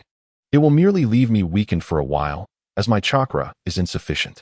However, with the special soldier pills from the Nara clan, I should be all right, Itachi replied, extracting chakra from his seal and employing the shadow clone technique. Once you see my attack succeed, launch your assault. Quickly search. Kenichi Ito scanned the surroundings, diligently sensing the environment. Yet, Itachi was equally skilled in this area. For a moment, Kenichi was unable to detect him. However, once Itachi began to utilize ninjutsu, he could no longer remain concealed. The failure of the Cloud Ninja's reconnaissance was your doing, wasn't it? You cannot escape the blame for the death of Zishur. The erroneous intelligence had led them into an enemy supply station, resulting in the deaths of Zishur, Chogyu, and Miku. Fire style, Great Fire Dragon technique. Wind style, Wind King Roar. The A-rank Fire style secret technique, Great Fire Dragon, and the A-rank original Wind style secret technique, Wind King Roar, were both mastered by Itachi after his promotion to Jonin, yet he had refrained from using them due to their chakra consumption. He vividly remembered the devastation caused by forcibly employing Wind King Roar in the past. Thus, he pondered the outcome of combining both techniques this time. Wind can extinguish fire, yet it can also empower it. Itachi and his shadow clones unleashed the combined might of these techniques to their utmost potential. Countless onlookers gazed in despair at the approaching ninjutsu, yet seasoned warriors would not simply resign themselves to fate. Water style, Water Barrier.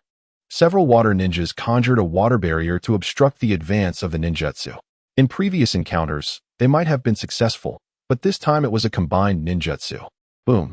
The explosion generated a gust that uprooted nearby trees. Witnessing the sheer destructive force, even Shisui and the others were taken aback. Go. Jiku maintained his composure and immediately issued a command upon witnessing Itachi's successful attack. Thankfully, the Umbu were accustomed to orders, swiftly reacting to surge back into the battlefield. In an instant, the sounds of explosive tags detonating and blood spattering filled the air once more. Uchiha! Uchiha!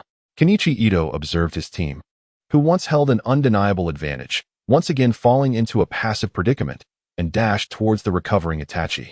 A crisp clash resounded as his blade was intercepted by two figures, Kanade and Shisui. Kanade, step back. This is our battle, Shisui exclaimed, his tone laced with irritation towards his companion, though his focus was understandably divided given the dire circumstances they faced, especially considering that the squad he led had suffered significant losses during this pursuit. Don't be so fierce, Shisui, Itachi remarked lightly, glancing at the retreating Kanade. He swiftly unsheathed his blade, Kagesuki, and appeared before Kenichi in an instant, delivering a downward strike. However, you did not prevent me from joining the fray. Kenichi shouted in frustration, his hair disheveled as he threw his head back in a roar. He produced a pill from his ninja tool pouch. And just as Itachi and Shursui sensed something amiss and prepared to advance, the opponent's chakra enveloped him like a tangible force. They exchanged a glance, both taken aback by the spectacle unfolding before them. Under the gaze of the Sharingan, the chakra within Kenichi surged dramatically, akin to gold, nearly tripling in potency. Yet this amplification brought forth a torrent of blood from his wounds. The 8 gates, fourth gate, open. He bellowed, his body radiating a crimson hue. Normally, the activation of the fourth gate would not manifest such a vivid scarlet skin tone, but the uncontrollable chakra surge propelled his strength to the precipice of elite Jonin, racing towards the threshold of a shadow. However, this enhancement came at a grave cost, forfeiting his status as a ninja. Die? Kenichi's foot slammed into the ground, creating a half-meter crater centered around him. Itachi and Shursui exchanged glances, quickly pulling Kanade back. In an instant, Kenichi surged towards them with a speed that even Itachi's 3-tomo Sharingan could barely perceive. Itachi and Shursui raised their blades to block, but the collision of steel and flesh unleashed a tremendous gale, scattering the surrounding earth, and Shursui's katana bore fine cracks from the impact. Their arms felt as though pricked by needles, overwhelmed by the unprecedented force they encountered. Seizing the opportunity, Kanade lunged at Kenichi with a strike, only for Kenichi to retaliate with a swift kick, sending Kanade crashing into a tree, blood spilling from his mouth, yet he remained alive. Kanade! Itachi shouted in alarm as Kenichi seized Itachi's Kagesuki, the blade surprisingly failing to sever Kenichi's hand. Raising Kagesuki, he delivered a kick that sent Itachi flying, then hurled the blade like a javelin towards him. In midair, Itachi, battling through the numbing sensation coursing through his body, executed a turn to catch the incoming weapon, colliding with a massive tree in the process. In a heartbeat, Kenichi had sent both Itachi and Kanade sprawling. Sensing the peril, Shursui swiftly withdrew. Yet Kenichi's figure inexplicably vanished from Shursui's sight. Then, a menacing aura emerged from behind, startling Shursui. Just as he prepared to turn around, he too was sent flying. Hurry! The situation over there is dire, Riku exclaimed after fending off an enemy, speaking to Hachi without turning. That presence is beyond the capabilities of anyone present. And that tumultuous chakra I have only witnessed in Guy. However, there is a discernible pattern to it. This is pure madness. We must expedite our efforts to address that situation, Rika stated after a moment of contemplation. But is there truly no problem over there? Dingzu inquired with uncertainty.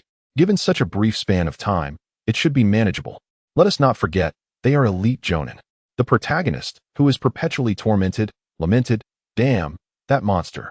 Itachi struggled to rise from the ground, observing Shursui valiantly resisting the onslaught, yet the adversary's attributes surpassed Shursui's. The only technique at his disposal, the body flicker technique, was rendered ineffective by the opponent's enhanced speed from the 8 gates. Thus, he could only engage in a defensive maneuver, while Kanade lay unconscious nearby. Kanade! He lifted her, utilizing a simple medical ninjutsu to restore color to her face, which brought him a sense of relief. Damn it, has that beast completely lost its mind? Earlier, Kenichi Ito was strategically targeting Shursui, but now it has descended into sheer madness, indiscriminately attacking. Damn! Itachi drew his dual blades, concentrating all his chakra, and astonishingly, he even opened the first 3 gates of the 8 gates. Human symbol, current world / Itachi's form became indistinct before vanishing in an instant. His full chakra unleashed. Itachi's power surged, nearly reaching that of an elite Jonin, but this strength was merely ephemeral, not the enduring might sought by true warriors. He infused the wind element into the shadow moon, which gleamed with a blue-white radiance, accompanied by a piercing sound. The wind serves as a cutting force. The blade flashed, and the instincts of the former leader of the Umbu intelligence saved him, allowing him to evade Itachi's strike. However, Itachi's attack was not without consequence. A deep gash appeared on Kenichi Ito's arm, blood splattering. Yet, neither was distracted by this trivial issue. One had completely forsaken life, intent solely on reveling in slaughter at the final moment, while the other understood that such wounds were of no concern to the monster. Rebirth sword, central flowing slash. The chakra coalescing in Itachi's arm granted him immense strength and speed, as the shadow moon unleashed a rapid series of slashes. Arms, left chest, right abdomen, thighs. cheeks. Itachi's relentless strikes rendered his opponent a grotesque figure. Kenichi Ito roared in agony, yet Itachi showed no sign of halting his assault. It is over. As the sensation in his arm began to fade, Itachi ceased his slashing and gathered the remaining chakra in his arm. The white blade of light, coupled with the black shadow of the crescent moon, created an illusion where the onlookers seemed to witness a violet full moon slicing through Kenichi Ito's body, from his left shoulder to his lower abdomen, nearly severing him in twain. With a swift twist of his left hand, another strike followed, this time from his lower left abdomen to his right shoulder, forming a massive X across Ito's body. The force sent Kenichi Ito soaring into the air. Perhaps he is not as formidable as I thought. Itachi, initially prepared to sheath his weapon, suddenly let out a curse. Logically speaking, under the circumstances of Itachi's ambush and his sudden surge of power, even a genuine elite jonin would struggle to survive, let alone someone like Kenichi Ito, who had forcibly augmented his strength, leaving his body in disarray. Moreover, the injuries he sustained were far from trivial. It should be noted that by the time Itachi struck, Kenichi's body was already marred from Shirsue's previous assault. Before Itachi now, Kenichi Ito bore the remnants of still-drying blood, his clothing tattered and torn. Yet his wounds were visibly healing at an alarming rate. It was reminiscent of Tsunade from the original tale. However, peculiarly, as he healed, his body aged rapidly. A frame that was barely 20 now appeared almost 30. Could it be that pill from before? Itachi recalled the capsule, initially believed to enhance strength, but turned out to be some sort of forbidden drug. This is troublesome. Once more, Itachi charged forward, raising his blade high above his head, preparing to deliver a devastating strike. Yet, it seemed that his earlier attack had invigorated Kenichi, who, despite the fading vitality, momentarily regained consciousness. With a fist raised, he charged at Itachi, now wielding 2 shurikens in his once bare hands. Unable to leverage the air, Itachi was sent hurtling backward. Die? Kenichi Ito dashed towards Itachi with ferocity. I say, have you forgotten about me? Fire release, fire dragon flame bullet. Shirsue, having recovered at the side, suddenly intervened, sending a fire dragon hurtling towards Kenichi. Get away. A formidable aura descended once more. The 5th gate of the 8 gates opened. His eyes turned white, skin flushed to the brink of bleeding. If his previous aura hovered between the pinnacle of elite jonin and the Quasi-Kage level, in this moment, his power had already stepped into the realm of the pinnacle of the ninja world, Quasi-Kage level. In this era, when the Akatsuki had yet to make their move, and when Kage-level powers lurked in the shadows, rarely revealing themselves, everyone present understood what it meant to encounter a Quasi-Kage. This is bad. Once again, he had lost his rationality. Logically, if they could escape this place, he would ultimately pay for his actions, the price of death. However, the issue lay in the deep-seated animosity they had cultivated. Even in his irrational state, he still targeted Itachi and Shirsue as his primary foes. Escape was an option, but only if one could elude the relentless pursuit of a completely unhinged Quasi-Kage level adversary. Everyone, retreat quickly. The order to retreat was immediately issued by Shirsue. However, the enemy paid no heed to those preparing to flee, fixating entirely on Shirsue and Itachi. Alas, Itachi lamented softly, then swiftly repositioned himself, incessantly launching shuriken at the adversaries. Shirsue, in turn, began to divert their attention, throwing explosive tags haphazardly, all to buy precious time for the others. The enemy had completed their preparations for escape, yet they grossly underestimated the frenzied determination of a relentless shadow. There was no need for ninjutsu. Mere physical prowess allowed him to appear instantaneously at the sides of Itachi and Shirsue, so swiftly that it seemed as if he had materialized before them in an instant.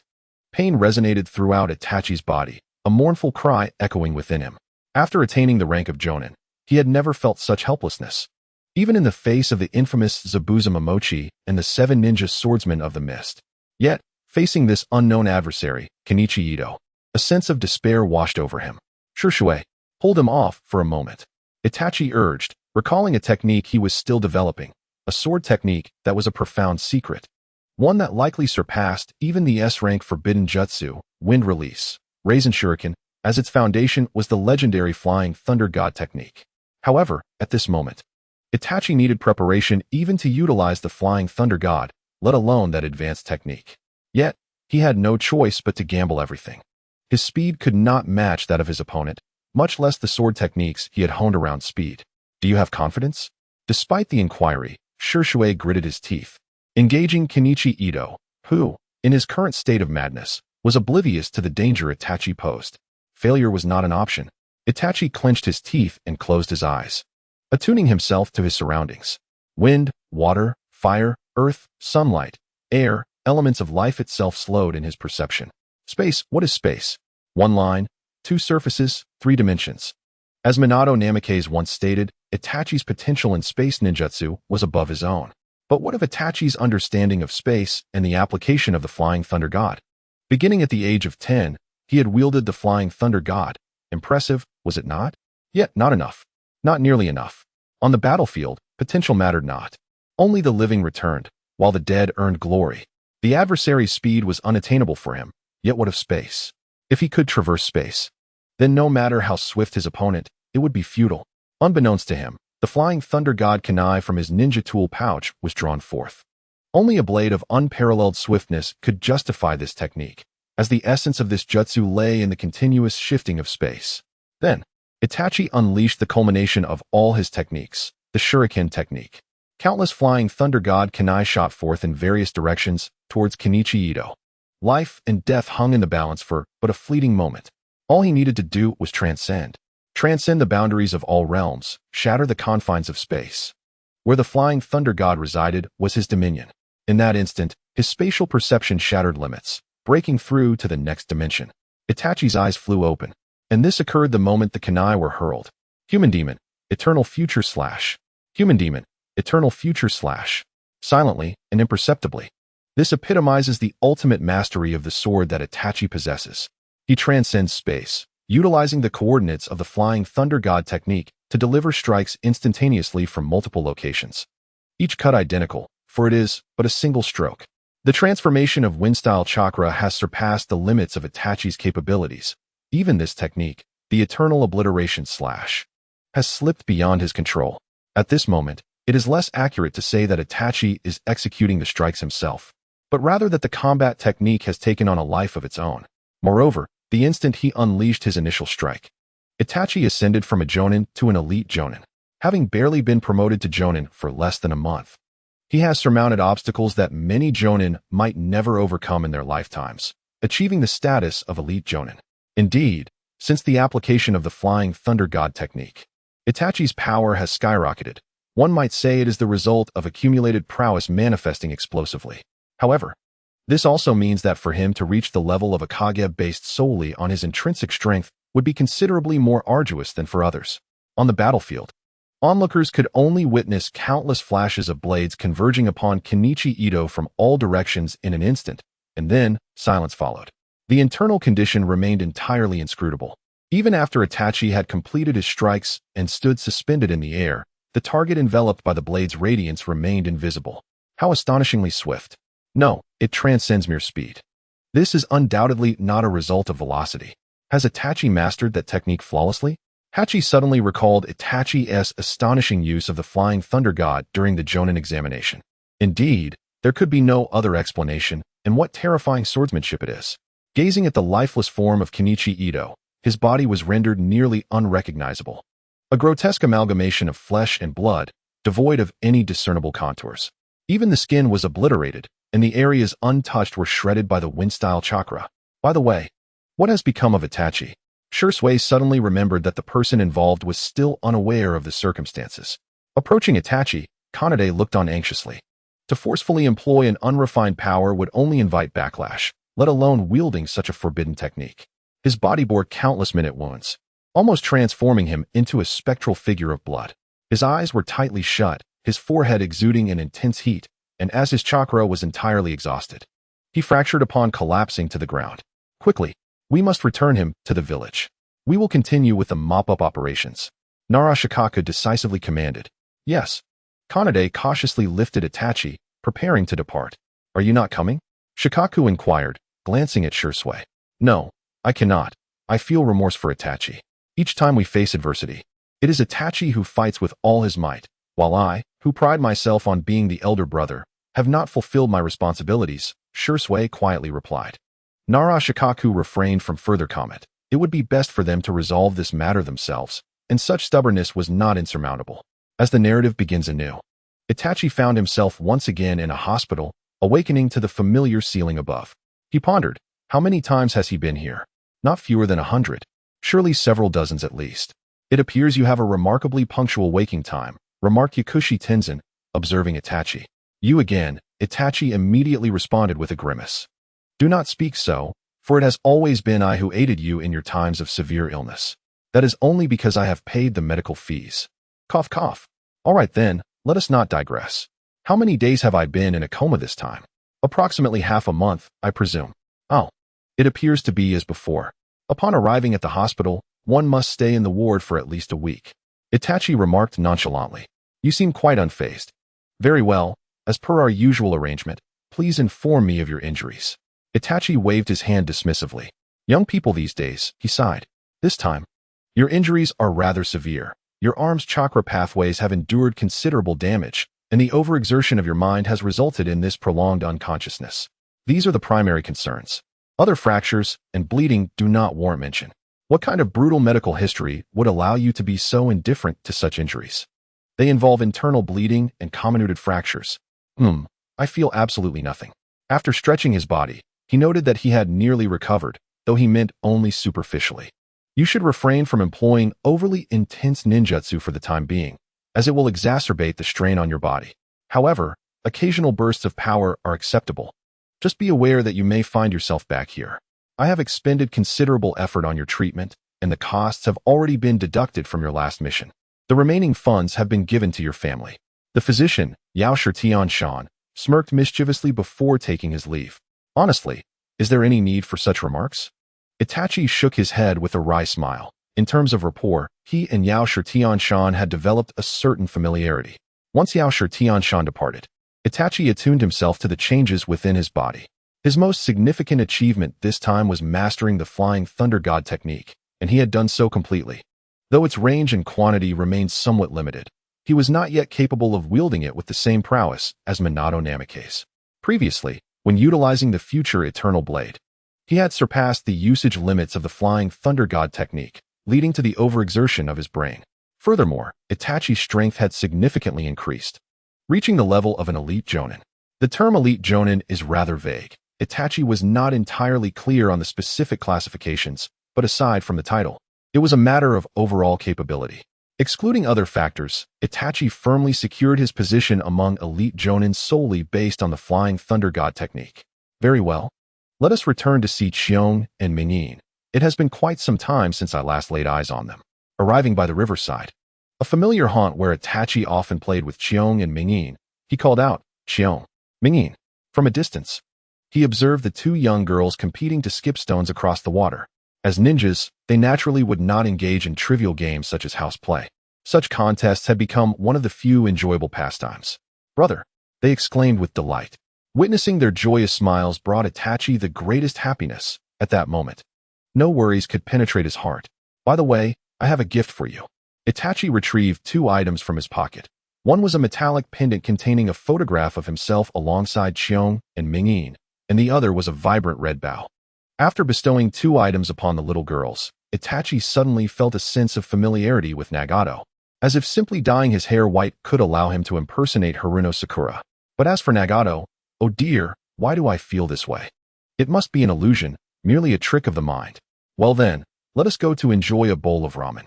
Although I have just awoken and have been fasting for 2 weeks, the care I have taken during this time is no trivial matter. I shall be just fine. Splendid. Thank you, dear brother. Joyful days still linger, yet upon the bright path ahead, will there truly be light? Time once again slips away unnoticed, and before long, another year has passed. The betrayal of the Uchiha clan had little impact on the lower echelons, with many unaware of the events unfolding. During this time, Itachi's technique, the Eternal Oblivion Slash, remained unknown to others, classified as an S-rank secret. The sheer destructive power of this technique, coupled with the shockwave generated by the Flying Thunder God technique, was beyond what any other ninja village could remain indifferent to. Thus, throughout the year, aside from his customary execution of Umbu missions, Itachi managed to secure the position of Umbu squad captain and became embroiled in several undercover operations. This clandestine lifestyle was nearly driving him to the brink of insanity, yet the interactions with Shursui, Kanade, Nagato, and Sakura provided a semblance of solace to his troubled heart. Recently, the Uchiha clan had become increasingly brazen, covertly exploiting their privileges to investigate the information of various elders within Konoha. After the disappearance of the Ito clan from the upper echelons, their influence was swiftly consumed by the other prominent families, leaving only a small territory for their survival. This situation mirrored the original narrative, where the Uchiha clan was annihilated overnight, their residence sealed off, and all visible assets divided, leaving merely a pittance for Sasuke. With Itachi's body nearly restored, he devoted himself to training to solidify his strength, and as he matured, his abilities stabilized, now reaching the level of a seasoned elite jonin. As for Sakura, she continued to cling to Itachi as she always had. However, what troubled Itachi was the thought that should he truly defect, would Sakura succumb to darkness? Resembling the tragic fate of the Darkin trios? It was also imperative to manage matters concerning Shisui, ensuring he did not foolishly reveal his powers to Danzo, which could lead to dire consequences. It was a lamentable reality that without strength, he could not save his mentor, yet with strength, failing to rescue a friend would render one a scoundrel. Nevertheless, Shisui had yet to awaken his Mangekyo Sharingan, making it premature to dwell on such thoughts, especially considering the unpredictable nature of fate. As for Kanade, their relationship remained strong, existing in that delicate realm between friendship and romantic affection. Yet after all these years, I have failed to advance my cause. To be honest, Itachi felt quite conflicted about his identity. Truly joining Akatsuki would not be a delightful endeavor. Not only must he confront the formidable boss, but he would also have to contend with those who bore the protagonist's halo. Fortunately, their current relationship was still amicable. However, one must wonder, Itachi, are you not afraid that Sakura and Nagato might turn to darkness? Ahem, let us not dwell on such matters now. Knock, knock, come in. The third Hokage set down the documents and remarked, I apologize for the disturbance, Lord Third. Upon entering, Itachi handed over a file to the third. Thank you for your hard work, Itachi.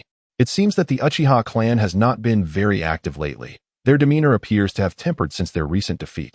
Itachi reported in a mechanical manner, a method of self-preservation for him. Indeed, perhaps it would be prudent to take a moment to rest, my child, the third sighed. Thank you for your concern, but I would like to accept an Umbu mission. Since Itachi undertook this S-rank task, Umbu missions had become infrequent. Originally, Shisui, who led Itachi's team, was no longer in the same unit, yet he remained within the ranks of Konoha. Very well, I understand.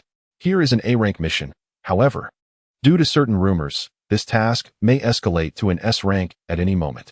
Are you certain you wish to proceed? The third secretly hoped Itachi would reconsider, but worried that he might impulsively accept the challenge. Nevertheless, given the strength of Itachi's team, such a task should not pose a significant threat. Yes, I comprehend. I will accept the mission. Itachi wouldn't be overly concerned even if it were to turn into an S-rank task, as long as he did not confront an enemy of Kage-level prowess. He could evade capture even when accompanied. Then allow me to brief you on the details of this mission. The third rubbed his temples. This task was originally assigned to ordinary ninjas, issued by the leader of Hakakatsura village, who claimed that ninjas were attempting to spy on their treasures. Thus, a B-rank mission was posted. However, I dispatched a team led by a jonin, and we lost all communication with them. Hakakatsura village? Itachi inquired with confusion. The name struck an ominous chord within him, an instinctive sense of foreboding akin to that of blood. Indeed, initially, I suspected that the enemy ninjas were simply too formidable, which warranted an Umbu investigation. Yet, subsequent teams sent to follow up also disappeared without a trace. The third's hands were clasped together, his hat obscuring his face. Is there something amiss there? Itachi questioned, uncertain. Indeed, I later had my men sift through some intelligence and rumors, and it is said that one of the legendary 3 sacred treasures, the Yata Mirror, resides there. The Yata Mirror? Itachi could not dismiss the significance of this artifact, deeply embedded in both past and present lore. As one of the 3 sacred treasures of Japanese mythology, it was said to reflect all attacks. Not to mention that in the original texts, Itachi's Susanoo bore the legendary Yata Mirror upon its left hand. He had initially believed it to be an intrinsic attribute of Susanoo itself. True, but that remains merely a rumor, unverified and largely dismissed as a jest. However, considering the current situation, the only thing potent enough to stir the interest of such rogue ninjas would be that enigmatic Yata Mirror, whether it truly exists or not. Yes, I understand. After acquiring the necessary intelligence, Itachi promptly gathered his team, which consisted of individuals of exceptional caliber. Even Kanade had ascended to Jonin within the year, including Itachi. Their team comprised 7 members. This mission is perilous, reaching the difficulty level of an S-rank task. Prepare yourselves, and let us depart. Remember to conceal your presence. After a brief explanation, Itachi set off immediately, though their pace was not swift. In such a mission, any expenditure could prove perilous. The small town of Hachiru, located near the border of the Land of Fire, boasted a population of no more than 1,000 souls. Yet, this unremarkable town, which would typically elicit no attention, now found itself in the midst of the third wave of visits from Konoha ninjas. Is this Hachiru? Itachi pondered gravely as he surveyed the town before him, an eerie sensation washing over him. Despite it being daytime, not a single person could be seen, and there were no traces of conflict to be found within the town. Logically, even the most inept ninjas from before should have left some evidence behind. More critically, Itachi was unable to perceive the essence of this city. He felt that his spatial awareness was being disrupted here, although he could still utilize the Flying Thunder God technique. The once effortless application now required a preparation time of nearly half a minute, rendering it nearly useless. The thought of spatial interference was unfathomable to Itachi. Firstly, the adversary would certainly not possess spatial ninjutsu. In the ninja world, only a handful could wield such techniques. Was it the so-called Yada mirror causing this disruption? Or perhaps it was the natural environment here affecting his abilities. Regardless, this mission was undeniably fraught with danger. Itachi contemplated silently. Conceal yourselves, we advance. He commanded in a hushed tone, and the group proceeded toward Hachiru. Earlier, a reader had pointed out that it was Yada, not Hachiru, though Ko had misnamed it. Such typographical errors need not draw too much concern, as long as the essence of the matter is understood. What an odd sense of unease this is. As they ventured deeper, the sense of impending danger, honed over years, grew increasingly potent. Zaku, what troubles you? Ko inquired, noticing Itachi's unusual demeanor. No. Perhaps I am being overly cautious, Itachi replied, shaking his head before asking if any abnormalities had been detected. None, Captain. That cannot be. This place has caused more than 2 Jonin to vanish without a trace. How could there be no enemies present? Itachi murmured. Zaku, look over there. Ko suddenly exclaimed, seemingly spotting something and beckoning Itachi over. Is that blood? Upon seeing it, Itachi immediately activated his spatial awareness. Although the spatial realm was highly chaotic, his close-range perception remained intact. Is this a barrier? Itachi sensed a barrier encircling the area ahead, and its expanse was quite considerable, covering an area of over 100 square meters. To maintain such a barrier, especially after so many ninjas had perished, it would require at least 3 Jonin to be stationed within. Ko, you must lead the 3 back to request reinforcements. Entering this place is tantamount to walking into a death trap, Itachi ordered decisively, while the others stood by him in readiness. Understood. As one of the 3 Jonin in the team, Ko, despite not being as powerful as the others, was capable of returning with the 3 Chunin to seek assistance. However, Itachi remained oblivious to the folly of his command. Not long after the departure of Zwa, in the absence of spatial perception, Itachi found himself unable to ascertain the nature of the inside, nor could he discern the purpose of this barrier, rendering any offensive action impossible. However, shortly thereafter, a brilliant red light flickered before him. No, they merely beheld a barrier, and behind them, another layer of barrier manifested, completely encircling Yada village. This is dire. Observing the sudden emergence of the barrier, Itachi abruptly comprehended the situation. It was, in fact, a double-layered barrier. The outer layer appeared to be a sophisticated concealment barrier, so advanced that even Itachi's spatial awareness could not penetrate it. The inner layer was likely a defensive barrier. As for why the internal perception remained suppressed, it might be that the extent of this inner layer encompassed the area from the outer perimeter of the central barrier to the outermost barrier. Itachi had been thoroughly outmaneuvered. Before Itachi could command in advance, the barrier ahead erupted with a fierce crimson light, and countless beams of light shot upwards, converging into a towering column of light that continued to coalesce towards the center. Damn it! The Great Ball Rasengan. In a swift motion, he gathered a Great Ball Rasengan in one hand and forcefully struck the barrier. The scarlet barrier gradually yielded under the impact, creating a sizable breach. Hurry! Itachi darted through the opening, followed closely by the others as they surged in just before the breach began to close. What is this? Itachi stood in stunned amazement at the scene before him. Upon a high platform, a middle-aged man was laughing heartily. and before him loomed a massive stone shield radiating a crimson glow, with the deep red hue slowly swirling upon its surface. The Yata mirror. It was identical to that in the original narrative, yet it existed in tangible form rather than an ethereal state. However, what astonished Itachi even more was the scene beneath the platform. Countless living and deceased individuals. The dead were systematically arranged from the periphery towards the center. As if each time a section of red light vanished, a life was extinguished, living sacrifices. The revival of the Yata mirror required living sacrifices. Most of them were indigenous to this village, and astonishingly, Itachi even recognized Konoha ninjas and others among them. To his horror, he realized that his fellow renegade companions were also being sacrificed. Surrounded by bewildered renegade ninjas, their faces etched with despair, they too had been exploited. Crimson light emanating from their bodies and flowing into the Yata mirror at the center. The man, upon seeing Itachi and the others, wore an expression of rapture. Another batch has arrived. How tirelessly the Konoha ninjas deliver my offerings. What a pity, my sacrifices are already sufficient. But you shall serve as the first souls to perish beneath this divine artifact, the Yata mirror. At this, the man's face radiated fervor. You are a rogue ninja from IWA, Murakami? One Umbu member exclaimed, as if he had seen a ghost. Murakami? Wasn't he the S-rank rogue ninja from IWA, who was presumed dead? How could he possibly be here? Evidently, Itachi had also heard of his infamous reputation.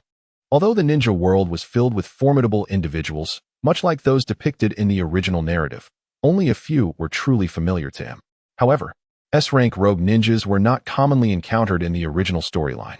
You, who are already deceased, why do you appear here? Itachi inquired in a measured tone. Haha. It matters not to disclose this to you, for you shall soon meet your demise. The rogue ninja, Mukashijin, replied with a sinister grin. I was on the brink of death myself when, by sheer happenstance, the village chief saved me. In my unexpected recovery, I stumbled upon the legends of this place, which is said to harbor the mythical artifact, the Yata mirror. Through relentless effort, I finally discerned the means to awaken this divine relic. In gratitude towards that village chief, I, without a trace of remorse, ended his life painlessly. Ahahaha, am I not benevolent? Mukashijin declared, lost in his own delusion. Psychopath. Even the other members of the Umbu felt nauseated by his words. Everyone, restrain him. Sound has already gone to summon reinforcements. Itachi commanded in a low voice. But at that moment, an inexplicable sense of impending doom weighed heavily upon him. Reinforcements? I fear you shall not see them, Mukashijin replied with an evil smirk. What do you mean? Itachi exclaimed, tightening his grip on his weapon, the Shinkage. Because I have dispatched those fools to intercept them. Yes, those utterly clueless rogue ninjas. He said, gesturing towards the lifeless bodies of the traitors strewn upon the ground. Bastard. Itachi gripped the hilt of his sword with such force that it nearly drew blood from his palms, yet he fought to maintain control over his emotions. A reckless attack could result in a deadly rebound from the Yata mirror. Hey, be cautious.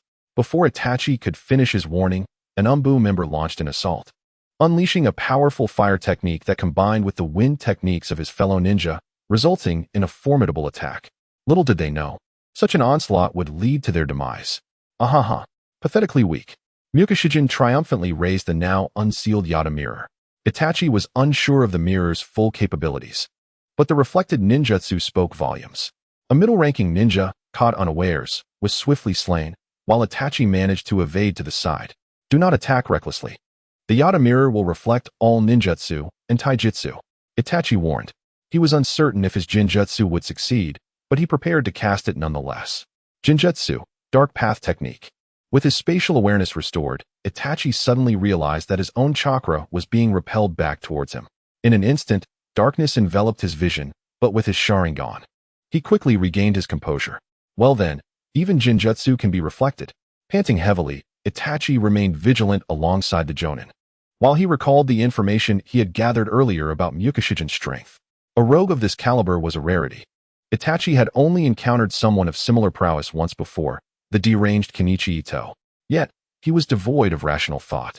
How could a mindless beast possibly contend with an equally powerful adversary? Moreover, the adversary wields a divine artifact like the Yata mirror. Fortunately, Itachi now has a Jonin companion, alleviating the predicament of facing this challenge alone.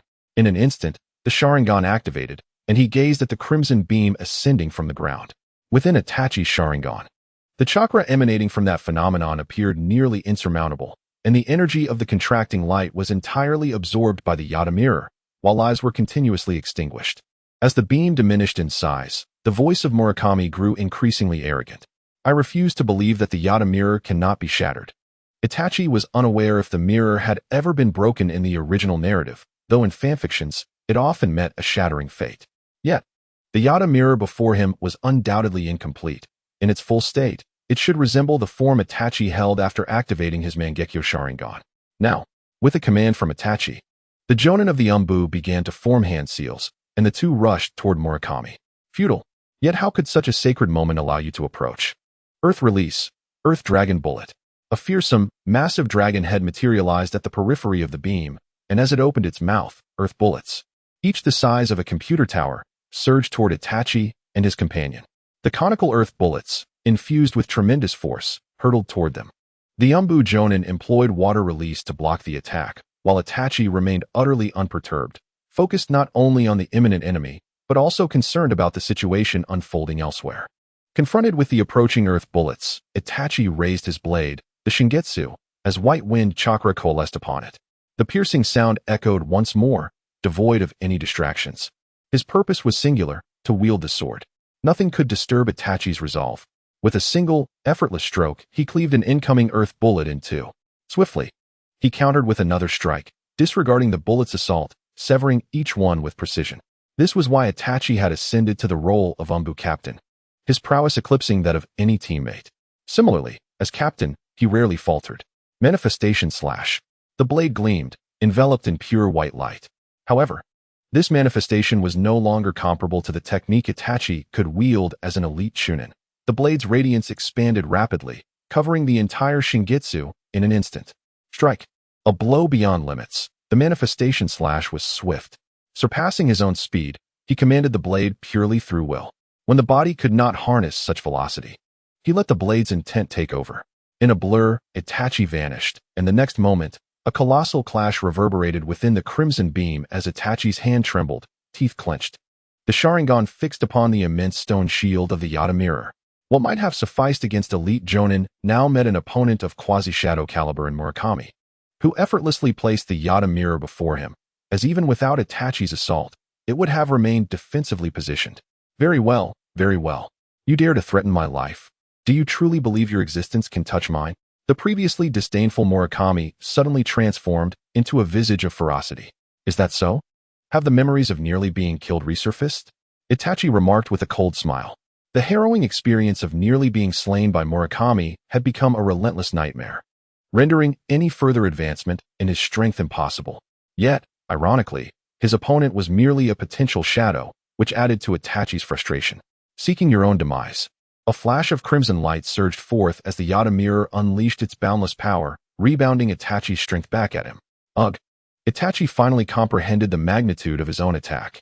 Fortunately, it was deflected as energy. Had it been a blade, he would have been cleaved in two. Moreover, he had initiated defensive measures that mitigated the impact somewhat. Captain, an Umbu Jonin rushed over, executing a backflip in midair to help dissipate the force. Cough, cough, thank you. Itachi said, clearing his throat before instructing, you need to assist sound now. It's not your concern here. What? But Captain, the Umbu Jonin queried, startled. Cough, cough. It's fine. He may be restricted in his movements. Look, he is standing at the core of that light column. At least until this ritual is completed. He won't be able to move. Itachi's Sharingan clearly discerned that all the energy from the altar was converging towards the Yata mirror beside his foot. Indeed, commendable. But so what? Can you truly harm me? Murakami clapped mockingly, his tone dripping with derision. Heh, my strength is not as feeble as you presume. Now go. Itachi urged the departing Umbu Jonin. Understood. With a few leaps, he vanished from sight. You seem quite concerned for that sound. But do you genuinely believe he can effect any change alone? Murakami sneered at the retreating Umbu Jonin. You must realize I had those individuals seal off this area at the start of the ritual. Do you truly believe they can breach this barrier? I have faith in my subordinates. Itachi trembled, shutting his eyes. In truth, he could only hope they remained unharmed. Then, I shall eliminate you first. Itachi reopened his eyes, his Sharingan spinning wildly. Fire style, great fire dragon technique. A ferocious fire dragon roared forth, hurtling towards Murakami. Useless time and again. Not to mention, my strength surpasses yours. Observing the great fire dragon being rebuffed once more, Itachi furrowed his brow. Illusions, blades, ninjutsu, none seem effective. Is it that my power is insufficient, even in this incomplete state? Then, let us try this. Itachi summoned several ordinary kunai. Initially, he intended to use the flying thunder god kunai to see if he could transfer the Yata mirror. But the mirror was enveloped in a thin membrane, preventing the technique from touching it. Perhaps Minato could handle such a situation, but Itachi, not yet reaching that level, could not. Shadow Shuriken technique. The kunai clashed in the air before embedding themselves into the ground in various directions. What is this? A mere display? Murakami scoffed, watching the ineffective kunai as the light column dwindled to less than 2 meters. Oomph.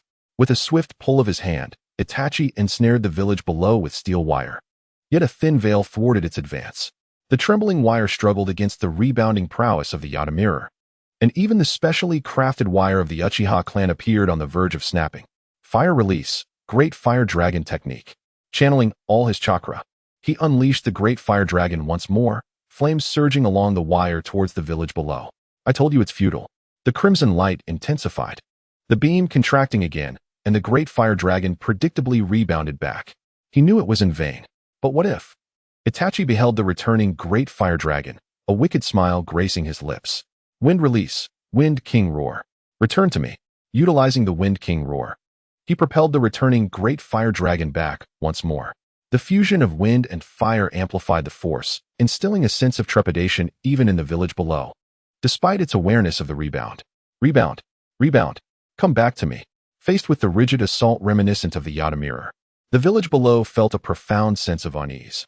Only one who has faced death truly understands the value of life, and this was the case for the village below, which yearned to survive. The beam of light vanished entirely, and to his astonishment, the seemingly invulnerable Yata mirror exhibited cracks. How could this be? Gazing at the village below engulfed in flames, Itachi exhaled deeply, yet in the next moment, he found no joy in his victory. The attack was rebound once more, and in disbelief, he watched as his own assault whizzed past him due to a slight miscalculation in angle. The man from the village below erupted in maniacal laughter amidst the dust. Ahahaha! This is the Yata mirror. The true Yata mirror. The stone form of the Yata mirror vanished, replaced by an ethereal shield now gripped in the hands of the village below. The genuine Yata mirror. The one that adorned Susanoo in the original tale. How could this be? The Sharingan pierced through the body of the village below, and Itachi shook his head, slowly approaching. Haha, prepare to die. The village below had been driven to madness, nearly slain by this shinobi, a mere former candidate for Hokage, facing death. Foolish mortal, Itachi remarked, shaking his head. Mortal? Mortal? How can one endowed with divine artifacts such as I be a mere mortal? As a being of strength, how could I possibly be immortal? The village below seemed incensed, bellowing defiantly. Oomph. Supergiant Rasengan, gathering all his chakra. An even more colossal Rasengan than before manifested in Itachi's grasp, surging towards the village below and striking fiercely upon the Yata mirror held in his arm. Haha, perish. The village below felt no anomaly in his body. Indeed, Itachi observed the Yata mirror with a sinister grin, amplifying the output of the supergiant Rasengan. Aya! Itachi howled as the Rasengan surged forth, the Yata mirror dimming rapidly, while the village below aged before his very eyes. How can this be? My power, my life. I refuse to accept this. As the Yata mirror detached, transforming into an ethereal shield suspended in the air, the village below resembled nothing more than a desiccated husk. Itachi cast a cold glance at his opponent. To dare to covet the divine artifact with mere mortal flesh, that is the consequence. With a resigned sigh, Itachi retrieved a secret sealing scroll of the Uchiha clan to seal away the Yata mirror. However, such a seal remained exceedingly fragile for the time being. It would have to suffice. He surveyed the tragic scene around him, sighed once more, and swiftly departed. The barrier crumbled, and his spatial awareness quickly pinpointed their location. The body flicker technique was executed to its utmost. With a few leaps, Itachi arrived at his destination. Cannon, he called out loudly. What greeted him was a few drops of crimson liquid. What is this? The rhythmic beating of his heart seemed to halt at that moment. Warm, red blood? Whose blood is this? It felt so familiar. Whose? Itachi gazed upon the fallen girl before him, her light blue hair stained with flecks of red, strands fluttering in the wind like a fallen angel. Cannon? He unconsciously stepped forward, ignoring everything around him. Cannon? Who was that? A rogue ninja watched the seemingly silent boy appear on the battlefield. That direction, wasn't he at where the village was destroyed?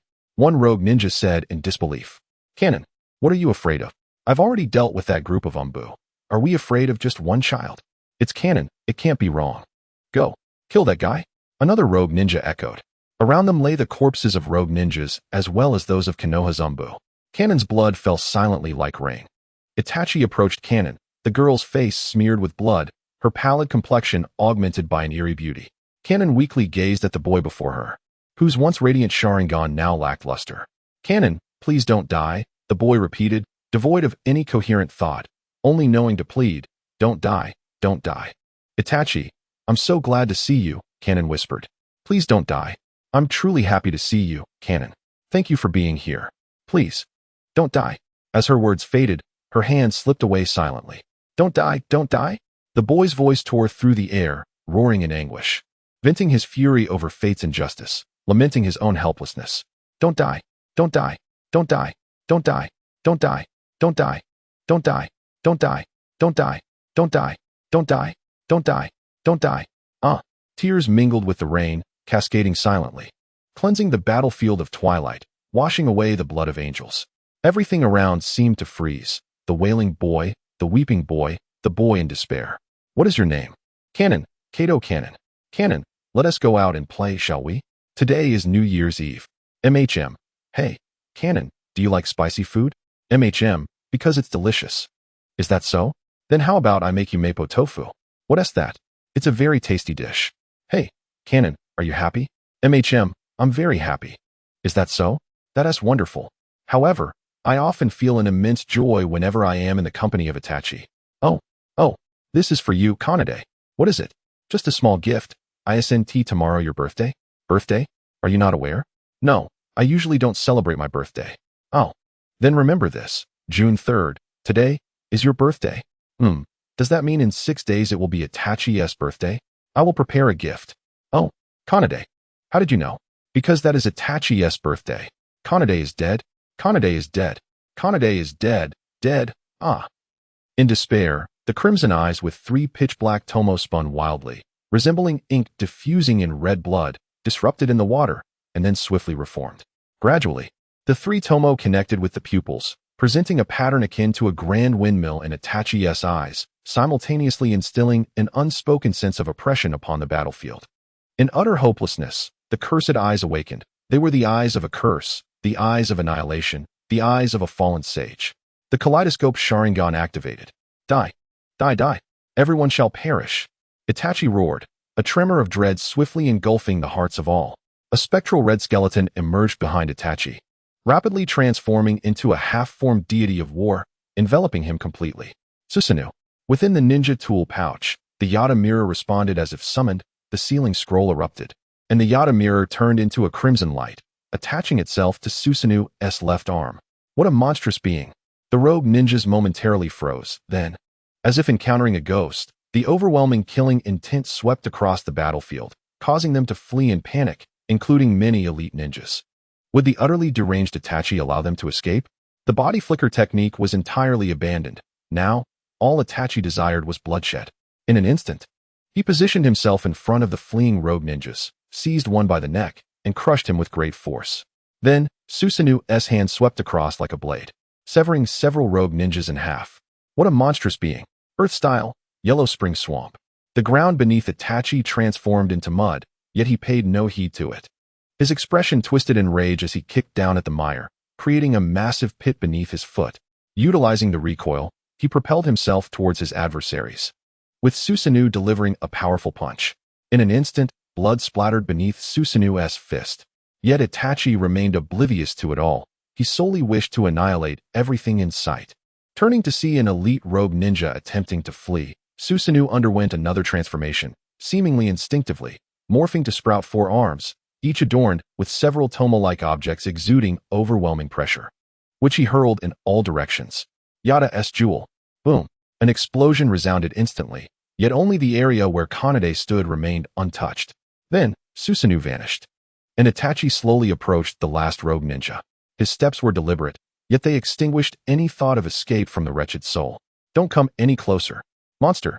The rogue ninja, bereft of the most basic instinct to resist, wept in terror as he gazed at Itachi, who drew near. With a single hand, Itachi lifted the rogue ninja above his head, his Mangekyo Sharingan spinning wildly, a cold demeanor enveloping him. The murderous intent in his eyes was sufficient to instill dread in the hearts of any onlooker, reminiscent of a wounded lone wolf. Tsukuyami. In the next instant, the world collapsed. A blood moon hung ominously overhead, while the rogue ninja was bound to a crimson, searing iron pillar, engulfed in raging flames. Ignoring the screams of despair, Itachi calmly uttered 2 words, Lingshi. In the realm of Tsukuyami, time was entirely at the mercy of the caster. Unless one possessed the Sharingan, there was no means of escape. Within this dimension, for 3 days and nights, Itachi executed his cruel dominion with an impassive countenance, subjecting the rogue ninja to every conceivable form of torment. The screams began, but within less than a day, they faded into silence. For the final 3 days, even as Itachi recognized the rogue's demise, he showed no mercy, continuing until the limits of Tsukuyami were reached. Though 3 days had elapsed, only a fleeting moment had passed in the outside world. Casually discarding the lifeless body, Itachi approached Konan. The 3 days spent in the realm of Tsukuyami having drained much of his fervor. He knelt beside her corpse. There were no visible wounds on Konan's body. The fatal injury was a blow to the heart. Itachi gently caressed her face, tears once more cascading silently. What is a protagonist? Merely self-deception, really. If I cannot even protect the one I love, am I truly human? Konan, awaken. He knelt on the ground, silently pleading for a miracle, yet alas, such miracles do not exist in this world. They must be fought for. Konan. Itachi wept uncontrollably, finding no other means to release the burden within. Yet, with every tear, the pain in his heart only intensified. Itachi, Konan, Itachi, Konan. Konan. Suddenly, as if bathed in a moment of clarity, Itachi thought he heard her voice. Konan, is that you? Where are you? Desperate to grasp any semblance of hope, one drowning would reach for anything, as if chasing a light in the darkness. Even if it were a sweet poison. I am here, I am with you. Indeed, the voice of Konan resonated within his heart, yet Itachi could not perceive her form. Even after attaining the status of a near shadow, his spatial awareness failed to reveal her presence, leaving him to wonder if he was merely imagining it. Indeed, upon awakening the Mangekyo, it was not solely his vision that had been enhanced, his very cells and spirit were completely fortified. This was the reason why the Uchiha clan, upon activating the Mangekyo Sharingan, could ascend to the level of shadowy prowess. However, even as a near shadow, with the Mangekyo Sharingan awakened, Itachi was undeniably a force to be reckoned with. A sudden possibility dawned upon Itachi. In an instant, the Susanoo was unleashed. Amid the crimson battle god, Itachi lifted his gaze, sensing a presence in the formerly lifeless head of the Susanoo. It was Kanade. No, it was merely the ethereal semblance, or perhaps the very soul of Kanade. Kanade, Itachi exclaimed, laughter erupting from him. Is it truly you? Tears began to flow anew as the Susanoo astonishingly absorbed the soul of Kanade. But why? Itachi observed Kanade before him, yet she appeared exceedingly frail, barely capable of maintaining their conversation. This is the secret technique of the Kato clan, the soul transfer technique. Just before my demise, I detached my soul from my body. But it was drawn here. Kanade's voice grew increasingly faint. The soul transfer technique? Indeed, I see. Although I am unaware of why the Susanoo would attract your soul. As long as you remain here, all will be well. Tears of joy streamed down Itachi's face. For within the forbidden arts of the ninja world lay the existence of techniques capable of resurrecting the deceased. Do not weep. I shall stand by you, Kanade's spirit whispered, as she extended her arms to embrace Itachi. Yes, we shall be together, forever. The Susanoo, which had previously inflicted pain upon his body, now felt extraordinarily warm. Given that every motion Kanade made required chakra to sustain, and as her soul could not swiftly replenish chakra, her initial awakening had already inflicted significant strain on her eyes, which now throbbed with discomfort. With a resolve to protect her, Itachi retracted the Susanoo and gathered Kanade's lifeless body, preparing to incinerate all remnants of the scene. I will surely resurrect you, Kanade. He hastily drew forth a small amount of his own blood, swiftly invoking the summoning technique. Hey, what has happened to you, Itachi? Upon seeing Itachi's demeanor, the once jovial Rei immediately lost his playful expression and inquired with concern. Rei, take me to the summoning realm. I have an urgent matter to attend to. Please. Itachi spoke earnestly. What is the matter? Is it concerning this girl? Isn't she already recovering? Rei's expression shifted as understanding dawned upon him. I see what you mean. Come with me. But let it be known that our clan possesses no techniques for resurrecting the dead. That is of no consequence. Opportunities will arise. People, when grasping even a glimmer of hope, will never relinquish it. Then let us return. With a puff of smoke, Rei initiated the reverse summoning technique. And in the next instant, Itachi vanished as well. Unbeknownst to Itachi, after his departure, the space in a certain area began to twist suddenly.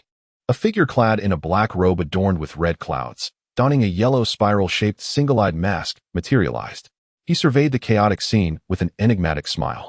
Oh, another who has awakened the Mangekyo. It seems I shall have to make contact, he mused, before vanishing in another distortion of space, as if he had never been there. Days passed after the awakening of the Mangekyo. This is the place, Rei announced as he led Itachi to a cave in the rear mountains. In the center lay a coffin crafted from ice. Is everything in order? Itachi queried, a hint of skepticism in his voice. Absolutely. This was created by the elders themselves. Fortified with numerous barriers, it will not harm the physical form, Rei assured him. Indeed, Itachi placed Conan's body into the ice coffin, a specially crafted container that posed no risk of harm to her remains. Conan, I will undoubtedly save you. Absolutely. His eyes, adorned with the mesmerizing kaleidoscope of the Sharingan, radiated an enchanting light.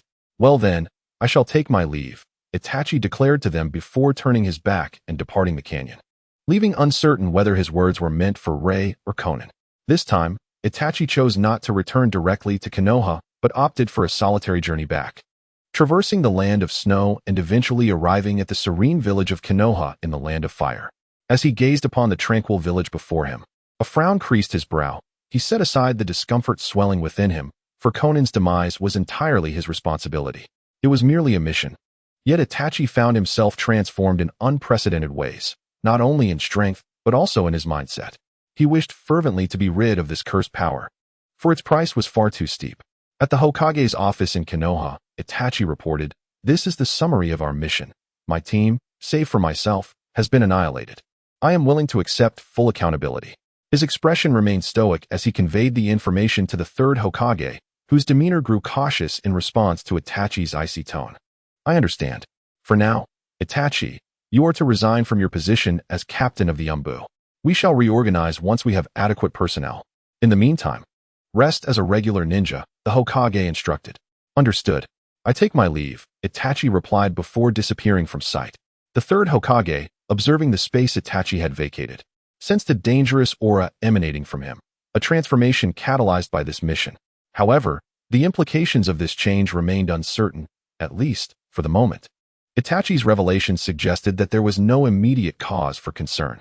I hope you will not disappoint me, Itachi, the third Hokage murmured, retrieving a pack of cigarettes, igniting one, and gazing out at the drifting clouds, lost in nostalgia. Indeed, with age comes a penchant for reminiscence.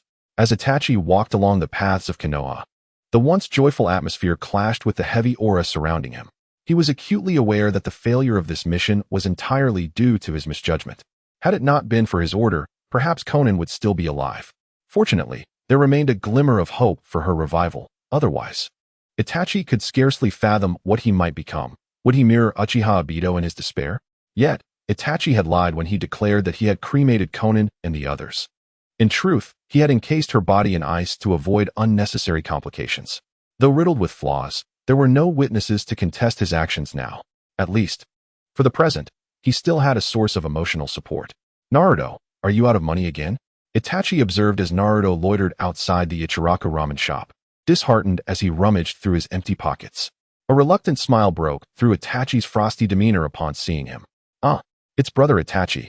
I've run out of money. Naruto lamented, his eyes glistening with disappointment. Logically, with Itachi's clandestine assistance, Naruto's life should have improved. However, it seemed that after that one meal at Ichiraku Ramen, he had become its captive, leading to his current plight. Honestly, eating nothing but ramen is not good for your health, Itachi remarked, gazing at Naruto, whose eyes shimmered with unshed tears. All right, but you must practice moderation, he finally conceded, compromising for the sake of his companion. Naruto, will you be able to get along with Toka in the future? Itachi inquired suddenly as he savored his ramen. Huh, what? Naruto exclaimed, finishing his bowl in one swift motion. Bring me another. Sigh. I meant, if I'm not around anymore, I entrust Toka to you, Itachi said, setting down his chopsticks. Where are you going, brother Itachi? Naruto's eyes widened, his expression adorably bewildered. Shouldn't the normal reaction be concern for the other's mortality? Never mind, I digress. I'm referring to the perilous nature of being a ninja. If there comes a time when I don't return from a mission, or if it takes a while for me to come back, will you treat Toka well? Itachi asked earnestly, gazing into Naruto's eyes. Of course. Toka is my dearest friend. Naruto beamed, his radiant smile momentarily evoking a sense of Minato's spirit in Itachi. And besides, you're incredibly strong, aren't you? Ah, I am indeed strong. Itachi replied, a gentle smile gracing his lips, a genuine expression of warmth. However, if Toka ever struggles, please be there for her, guide her. She is quite fragile. Itachi stirred the broth of his ramen thoughtfully. Leave it to me. Thank you, Naruto. After finishing his meal, Itachi handed Naruto a small sum of money and made his way to a flower shop, purchasing a bouquet of lilies to place before the memorial stone. Gazing at the freshly engraved name, Kato Kana. At this moment, Kana had yet to acclimatize to her spirit form, rendering communication with Itachi impossible, as she remained in a state of slumber. So, you are indeed here, Itachi, a familiar voice came from behind. Itachi responded without turning. Yes, it has been a while. Shursui, I am sorry about Kana. Sitting beside Itachi, Shursue's fists clenched as he stared at the name on the memorial stone.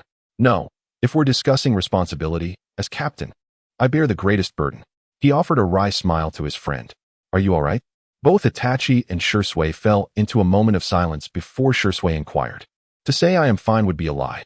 Itachi buried his face between his knees, lost in memories as he gazed at the memorial stone, his Sharingan slowly swirling in his eyes. Honestly, seeing you return in such a state, I could hardly believe it was you. You appeared almost lifeless, exuding an aura of coldness. Even a mere glance could send one spiraling into despair. Is that so? Well, at least your current state seems stable. I suppose so. Otherwise, would you prefer I incapacitate you now? Let's avoid that. In your current form, I couldn't possibly defeat you.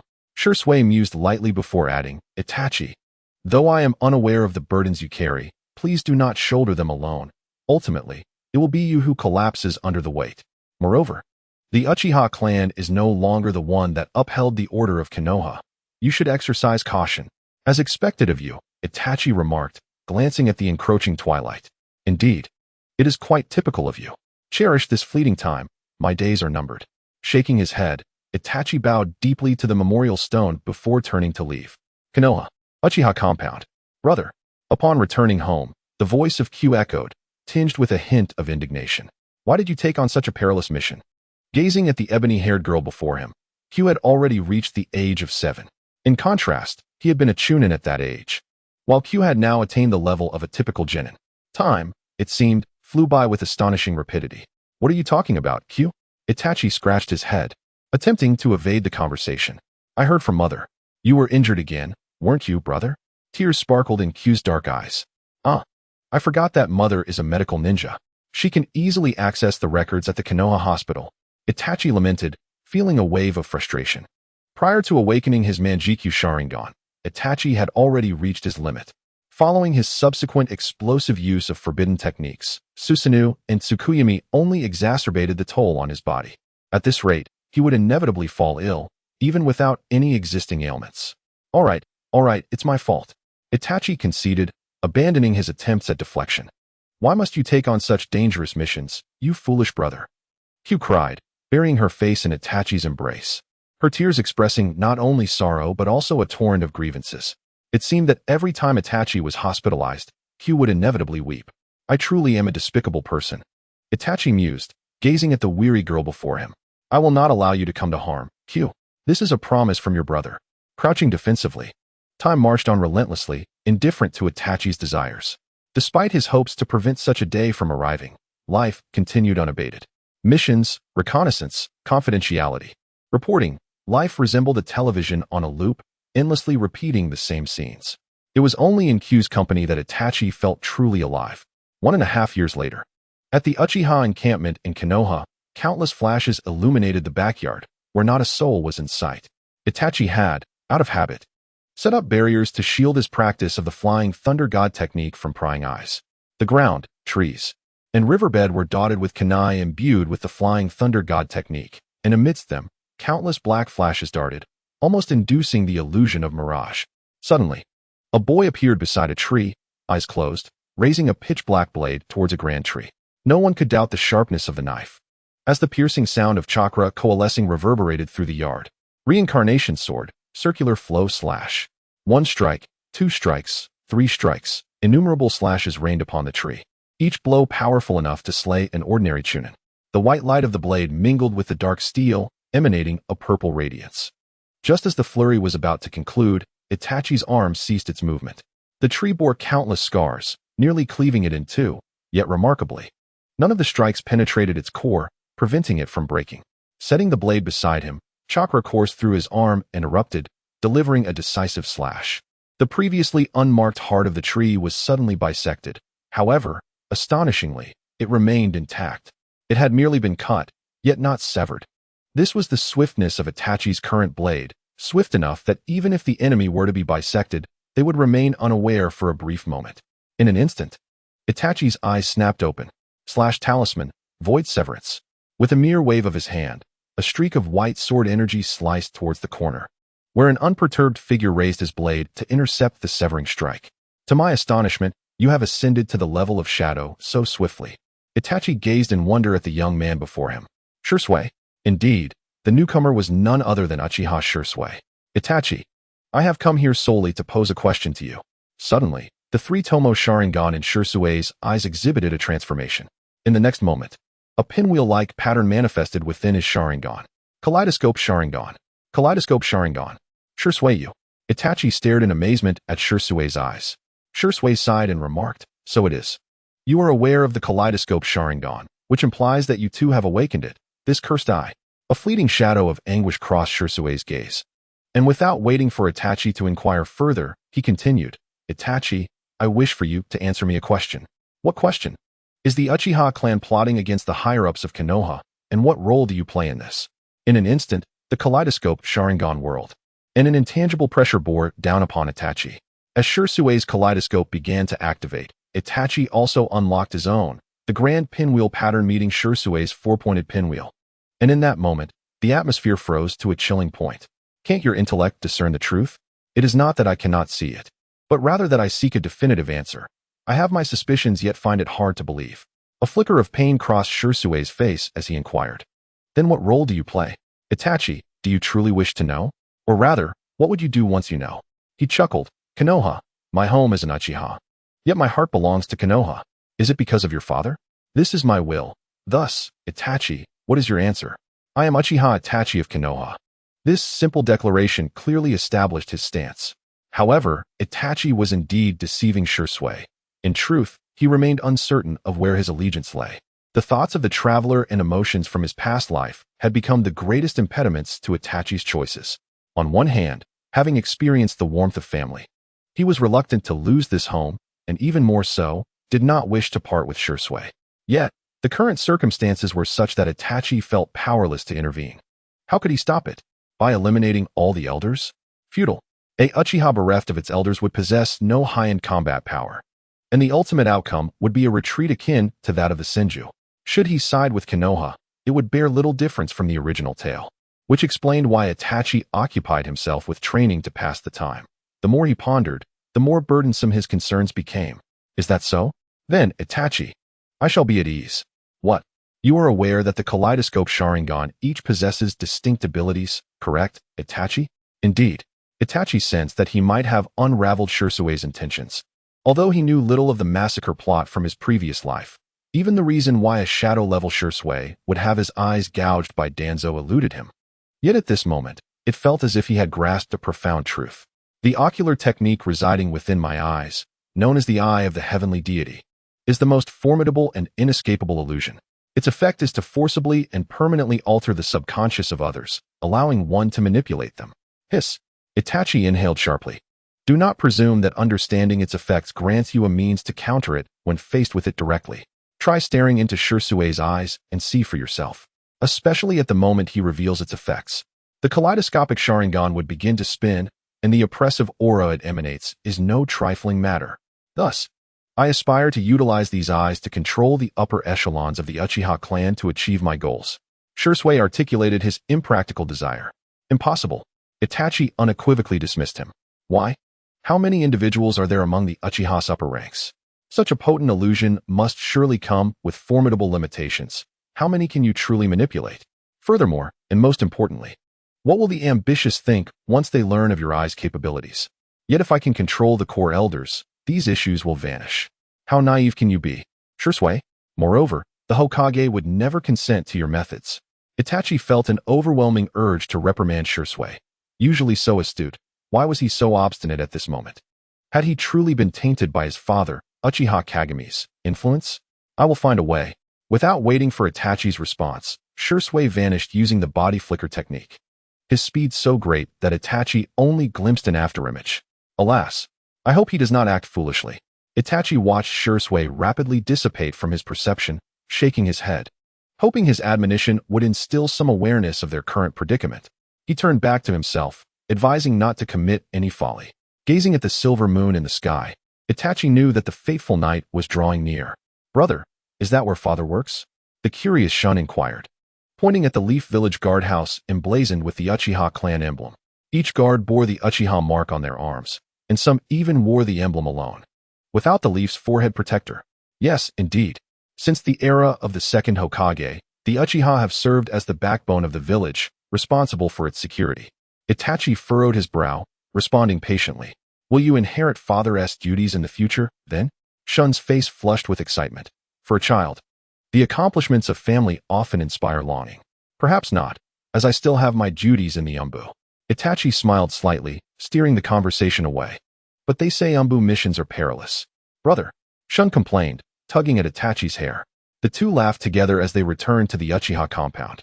Itachi, there is a meeting at the South Shrine this afternoon, and all Uchiha clan members are required to attend. Do not be late. Upon returning home, Uchiha Fugaku sought out Itachi, ringing alarm bells in his mind as he sensed the familiar plot from his past life was about to unfold. I hope Shisui will be safe. Yes, I understand, father. After dinner, for reasons unknown, Itachi felt a profound sense of unease. A feeling that had proven prescient in the past. The last time he felt this way, an accident had occurred involving Kansas. What might transpire now? Recently, I have not seen Shisui. Could it be that something has happened to him? No, I distinctly warned him, and with his intellect, he would not commit such folly. Even if the deity were to exert control, it could only extend to 2 individuals at most. Such aspirations are utterly unattainable. Itachi, biting his fingernail, leaned against the wall of the room, contemplating. However, in the next moment, a figure silently emerged from behind the wall, speaking in a faint voice that unmistakably belonged to Shisui. Itachi, do not speak and come here. Shisui, Itachi gasped. But could that tone indicate the occurrence of events from the original story? How could that be possible? Yet, before Itachi could voice his doubts, Shisui vanished from his senses, or rather, he had arrived at a river behind the Uchiha compound, momentarily slipping from Itachi's detection. The prowess of the Shunshin technique was evident, earning him the title of Shunshin Shisui. Such velocity should not have escaped Danzo's notice. Shisui, what on earth? Itachi immediately activated the Shunshin technique to follow. Upon reaching the waterfall's edge, he found Shisui with his back turned, his Umbu attire devoid of any creases, and there were no signs of excessive chakra depletion. Itachi, I hope you will not blame me. Shisui spoke in an ambiguous tone, then slowly turned to face Itachi, one Sharingan maintaining its Kotoematsukami form, while the other was a hollow socket, bleeding profusely. Shisui. Itachi stared in disbelief at Shisui's singular eye, incredulous, as if Shisui had willingly offered his Sharingan. Itachi. Your task is to monitor the movements of the Uchiha clan, correct? There is no need to inquire as to why. This is what Lord Danzo has informed me. Shisui regarded Itachi with a serious expression. Then this Sharingan was also taken by Danzo. Itachi's voice turned icy, his eyes instantly transforming into the Mangekyo shape. As he pivoted away, preparing to eliminate Danzo without awaiting Shisui's response. Wait, Itachi. A short blade blocked Itachi's path. It was Shisui's kunai. Step aside, Shisui. That old wretch has stolen your eye. Do you not harbor any resentment?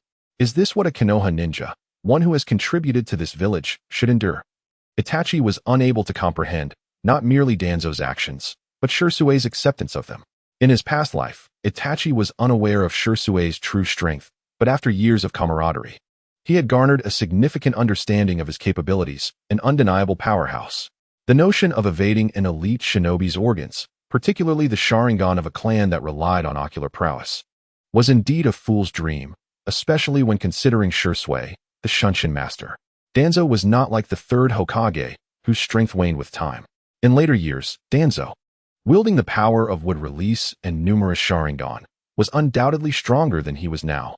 Thus, how could such a Danzo seize Shirsue's eye? This eye was given to Danzo by me. No, it should be said that Danzo persuaded me, then took this eye. Shirsue stated solemnly. Taken? Indeed. I was initially persuaded by Danzo, yet I found myself at odds with his fundamental beliefs, yearning to seek out the Hokage. However, Danzo seized the opportunity to appropriate my Sharingan, though he refrained from inflicting further harm upon me, mindful of my other eye. Alas, Shirsue, you have deceived me. Itachi sighed in resignation, retracting the Yup once more, awaiting his counterpart's response. You have not managed to conceal the truth from me, Itachi, Shirsue replied with a wry smile. Indeed, the individual who truly shaped my thoughts was none other than my father, Uchiha Kagami. Uchiha Kagami. Itachi recognized this name from his previous life, a figure who, like Shirsue and himself, held an unwavering devotion to the village. Unlike other Uchiha ninjas, he consistently prioritized the welfare of the village above all else.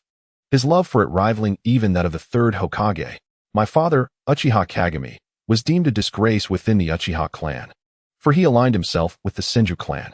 Yet, to him, there existed no divide between village and clan. Naturally, as his son, I inherited his will.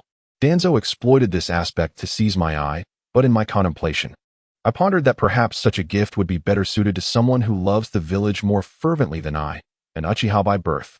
In a fit of rage, Itachi struck Shirsue squarely in the face. Do you truly believe there exists someone with a greater love for the village than you? You fool. Itachi grasped Shirsue by the collar. What does it matter, Uchiha or Senju? All that matters is to act in accordance with your convictions. What do the opinions of our clansmen signify? Do you genuinely believe that Danzo is capable of safeguarding the village? His ruthless acquisition of your eye speaks volumes. How could such a man ever compare to you? Bastard. Itachi's fist connected with Shirsue's face once more. Yet, Shirsue continued to smile. What is there to smile about? You fool. Itachi exclaimed. Shirsue, do you not realize that the one who bears the burden of watching over the Uchiha is you? I do this for the sake of my sister. A perilous clan poses a threat to her future. Naturally, I must monitor the Uchiha's every move. Itachi replied awkwardly. Haha. You remain unchanged, my dear sister's devotee. TCH. The two lapsed into silence. Say, Itachi, will you take my place in safeguarding Konoha? Rain coursed down Shirsue's face. Will you not agree? Heh, this, too, is my duty. Shirsue gazed at the rain-soaked sky, his expression lost in thought. Tell me, Shirsue, why are you so fixated on the village? Itachi inquired in a tone devoid of fluctuations. Because it is my home. A home, you say? Itachi wearily lowered his hand. Perhaps for someone who has traversed worlds, Konoha is merely a novice village, but for those from the Naruto realm, a ninja village is akin to home, a warm sanctuary. This is precisely why rogue ninjas are so deeply resented. Heh, Itachi, for me, whether regarding this village or the entire ninja world, my abilities are far too perilous. I cannot continue to exist, at least not while allowing the people to be aware that a wielder of such powers still lives. A flicker of anguish crossed Shirsue's eyes. Why must you seek death? Itachi suddenly erupted, pulling Shirsue back once more. He chuckled, stating that there was no reason behind it, for it was his will. Shirsue, with a smile, brushed his fingers over the bloodstain on his right eye, and then gently touched Itachi's forehead. Itachi, devoid of his forehead protector, allowed Shirsue's fingers to rest easily upon him. Accept my gift, Itachi, the transcription seal, Kodo Amatsukami. Following this, Itachi felt a surge of power flood into his right eye as Shirsue's Sharingan rapidly faded away. This is the ninjutsu I conceived, the transcription seal. I bequeath to you the ability of Kodo Amatsukami from my right eye. Guard this leaf village well. This is my lifelong request, as your friend, Shirsue earnestly declared, gazing intently at Itachi. After a moment of silence, Itachi's eyes flickered with resolve, and he replied, no problem. As long as Ko and Nagato live, I shall forever protect this homeland. Thank you. Shursui responded with genuine warmth. But who is Nagato? And are you truly such a doting brother? Shursui mused, waving his hand. Farewell, Itachi, he said with a bittersweet smile, casting one last glance at Itachi before invoking Tsukuyami. In an instant, the world before Shursui shattered. With one hand steadying Shursui, Itachi swiftly formed hand seals for the summoning technique. A colossal blue bird materialized before them. Itachi, what is happening this time?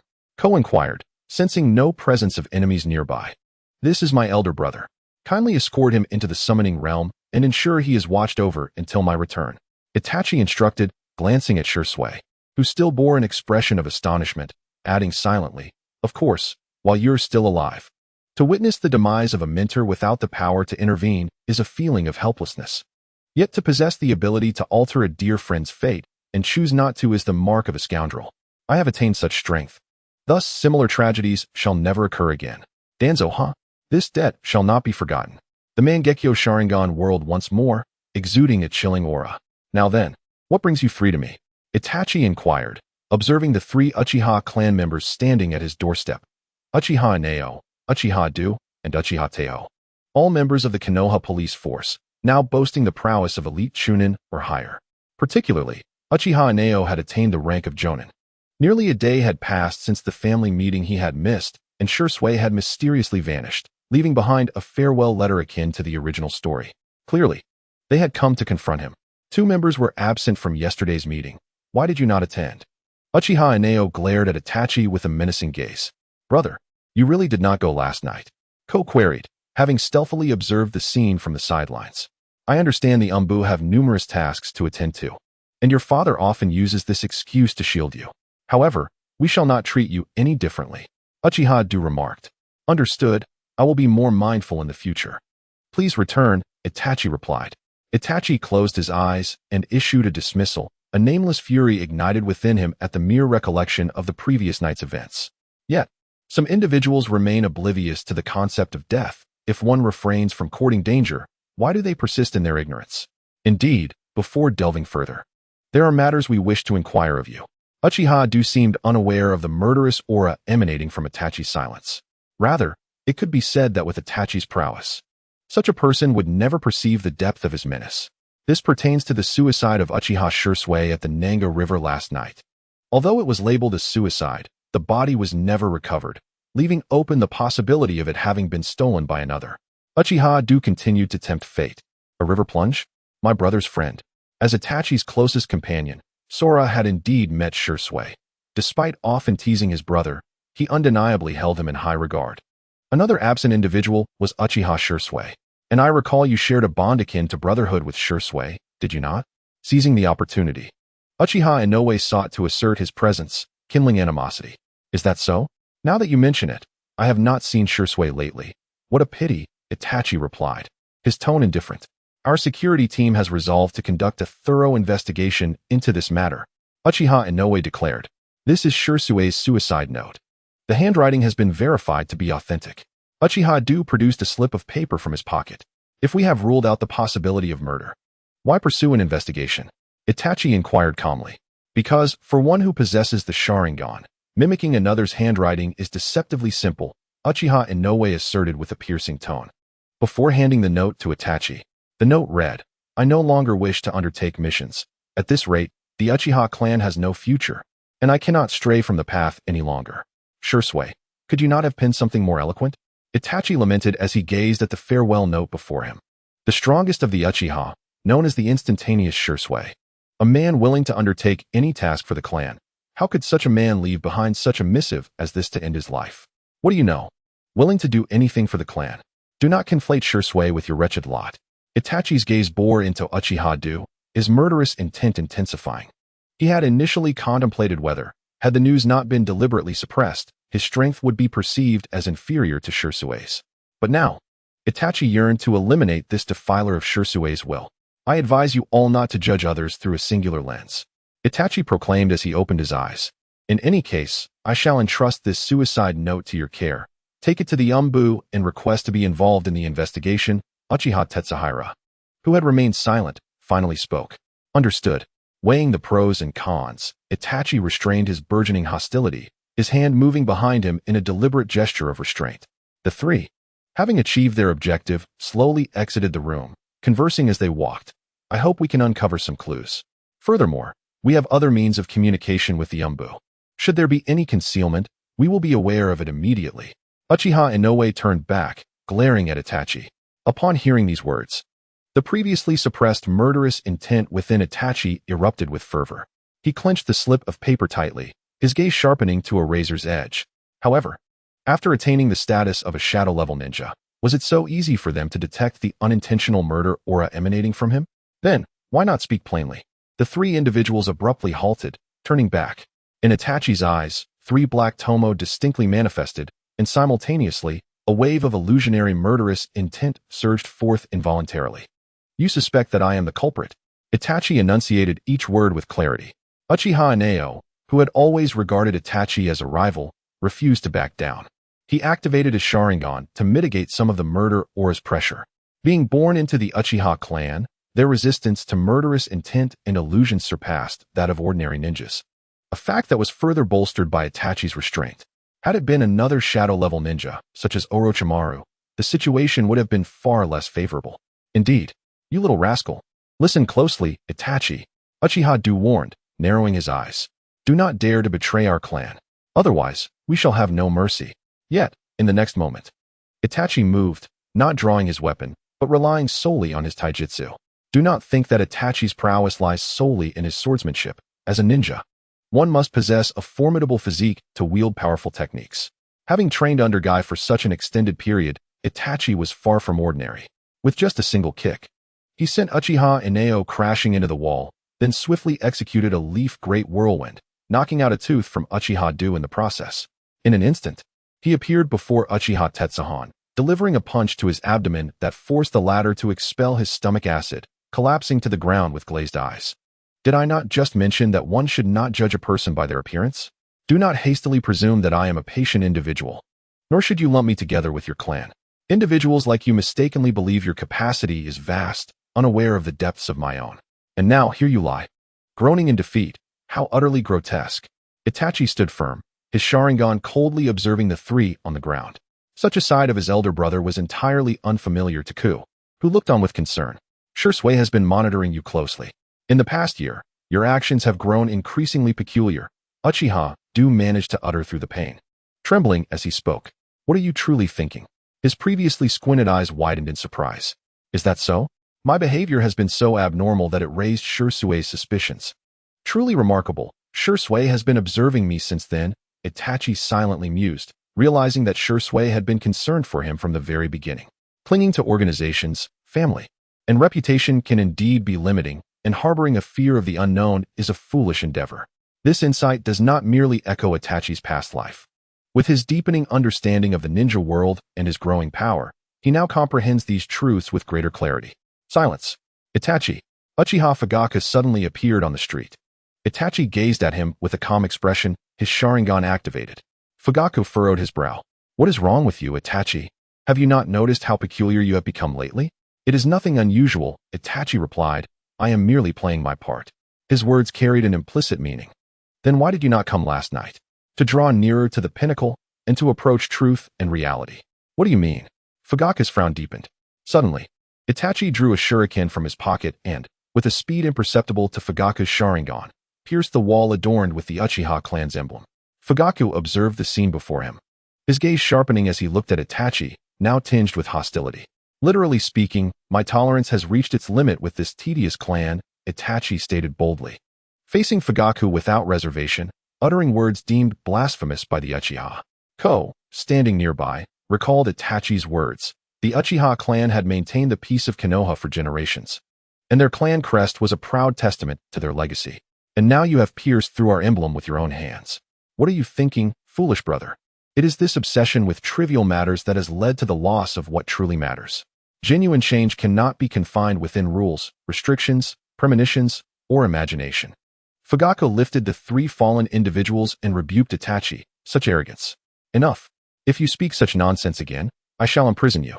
Uchiha Daisuke, filled with fury, interjected. Excellence is not without its burdens. With power comes solitude and arrogance. Ko, you will come to understand this in time. Itachi's words echoed in Ko's ears. Why, brother? Let us see how you explain this. Uchiha Taiko gritted his teeth, determined not to allow any further leniency. Captain, give the order to arrest him. Brother. Ko's tearful cry jolted Itachi from his thoughts, and he paused, increasingly sensing that he might have to resort to violence soon. I apologize for my previous words. I did not kill Shursui. I am truly sorry. Itachi bowed in contrition. As a shadow-level powerhouse, he would never kneel. You. Forget it. This shall not happen again. Fugaku remained silent for a moment before speaking. It seems you are weary. Captain, the Umbu are directly subordinate to the Hokage. Even our Konoha police force cannot arrest without a warrant. It was evident that Fugaku was making excuses for Itachi, but due to his status, no one dared to speak against him. Moreover, I will take full responsibility for Itachi's actions. Please. As the clan leader, Fugaku bowed his head. Understood. Fugaku remained silent. Departing for home, Itachi lifted his gaze, concealing his Mangekyo Sharingan. As he watched the three leave, he turned back, gently stroking Ko's head. I am sorry for worrying you. There will be no next time. He then retreated to his room. Indeed, there would be no next time, for it was all coming to an end. The third Hokage has recently sensed unusual movements within the Uchiha clan. Itachi, kneeling on one knee and adorned with a mask, reflects on his ascension to a level of power akin to that of a Kage. Despite his advanced age, the third Hokage remains a formidable force. A Kage with considerable depth and mastery over a vast array of ninjutsu. Itachi recalls the numerous disparagements directed at the third's prowess, with many deeming him inadequate to bear the title of the strongest Hokage. While it is true that the third is no longer in his prime, his ability to confront legendary Sannin like Orochimaru and the incomplete forms of the first and second Hokage demonstrates that his skills remain sharp. Itachi is now resolute in his belief that should the Uchiha clan instigate a coup, defeat would surely befall them. Without a Kage-level protector, the Uchiha would stand no chance against the forces of the Hokage lineage, especially with the presence of the root organization and Danzo, who is a formidable threat, poised to become a Kage-level force himself after enhancements. Thus, the Uchiha's prospects are bleak. Initially, Itachi contemplated assisting the Uchiha in their coup. However, upon weighing the consequences, he ultimately abandoned the idea. The third, with a weary sigh, acknowledges the futility of expecting the Uchiha to yield. If it were that simple, previous generations would have already acquiesced. Your instructions? He inquires. Itachi, perhaps you should return and prepare. I need to ponder this matter thoroughly. The third's expression fluctuates between shadows and light. It is as you say, Itachi replies, employing the body flicker technique to vanish from the scene. Itachi understands that the third's contemplation revolves around strategizing how to dismantle the Uchiha clan and manage the aftermath. Have we truly arrived at this juncture?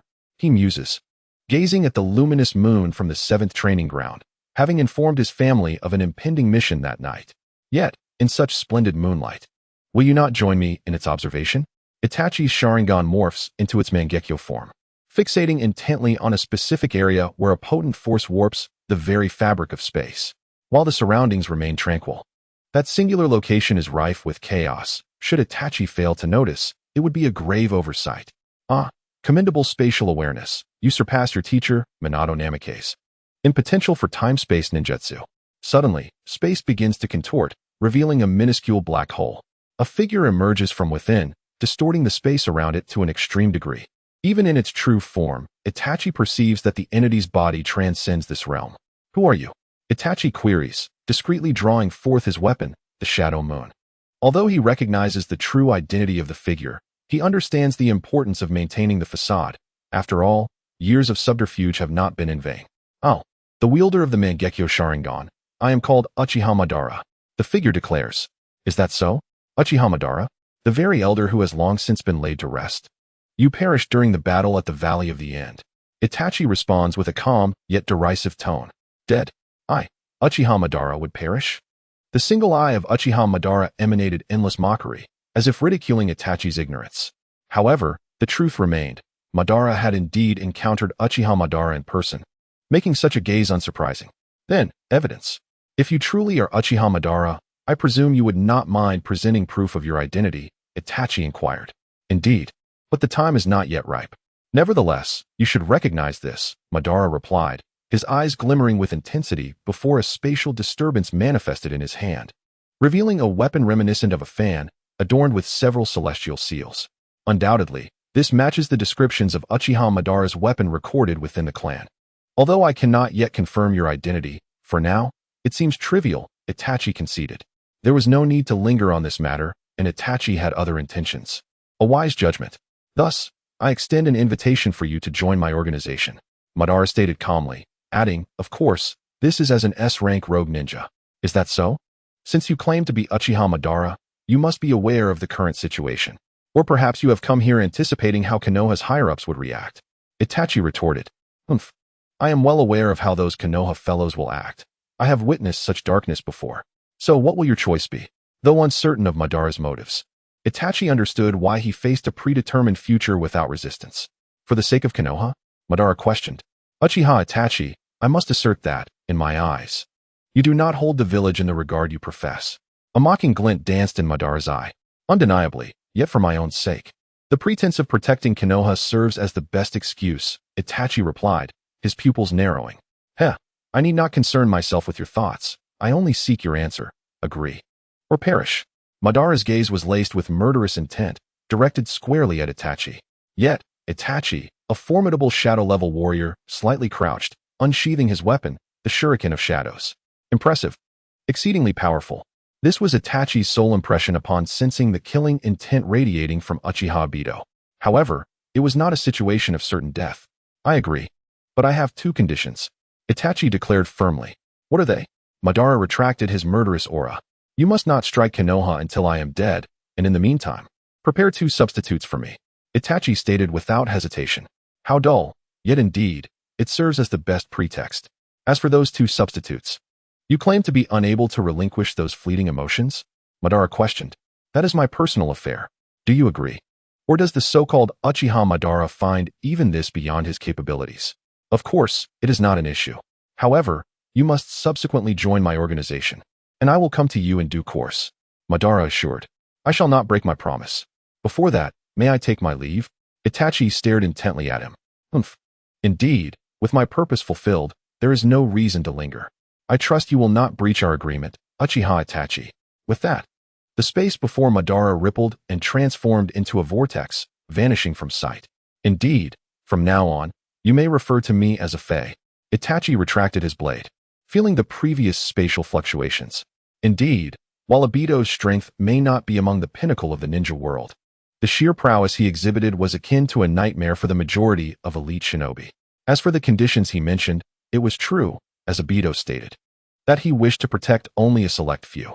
However, by focusing on ensuring that they could not act against Konoha, he would be able to safeguard them more effectively.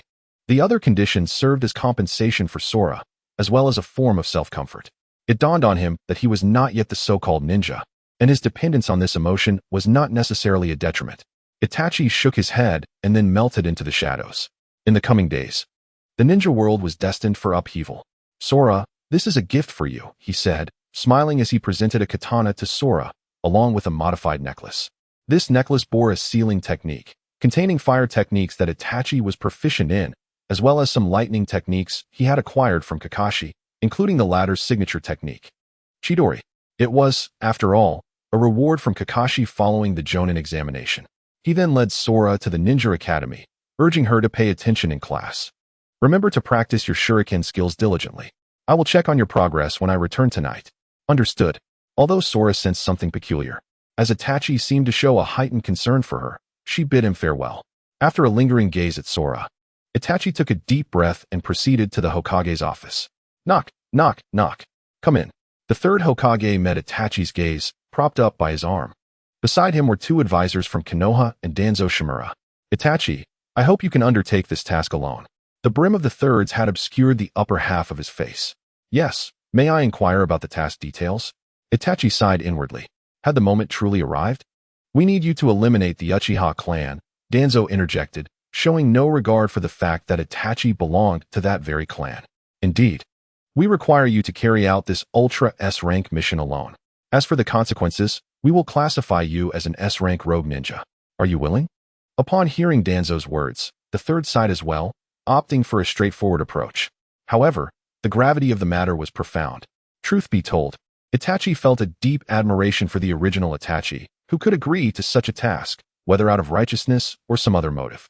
The current Itachi found the proposition utterly ludicrous. Not only would it bear no advantages, but it would also shroud him in infamy. To acquiesce to such a request seemed utterly foolish. However, one is often pushed to the brink. Very well, Itachi replied without hesitation, having mentally prepared himself and no longer caring about the implications. Furthermore, he had already made arrangements for the aftermath. Tonight, we shall eliminate the entire Uchiha clan. My roots will handle the area lockdown, Danzo declared mercilessly. Itachi raised his head, his Sharingan locking onto Danzo's gaze. The familiar chakra signature pulsating beneath the bandage over his right eye. It was Shirsui's chakra. However, I have one condition. Itachi lowered his gaze and stated, "What?" Danzo's half-closed eyes gradually opened, revealing a flicker of murderous intent. "I wish to protect my sister, Uchiha Ao's life," Itachi declared, disregarding Danzo's ominous aura. "No way. The Uchiha clan is the root of chaos. None must remain." Danzo immediately countered.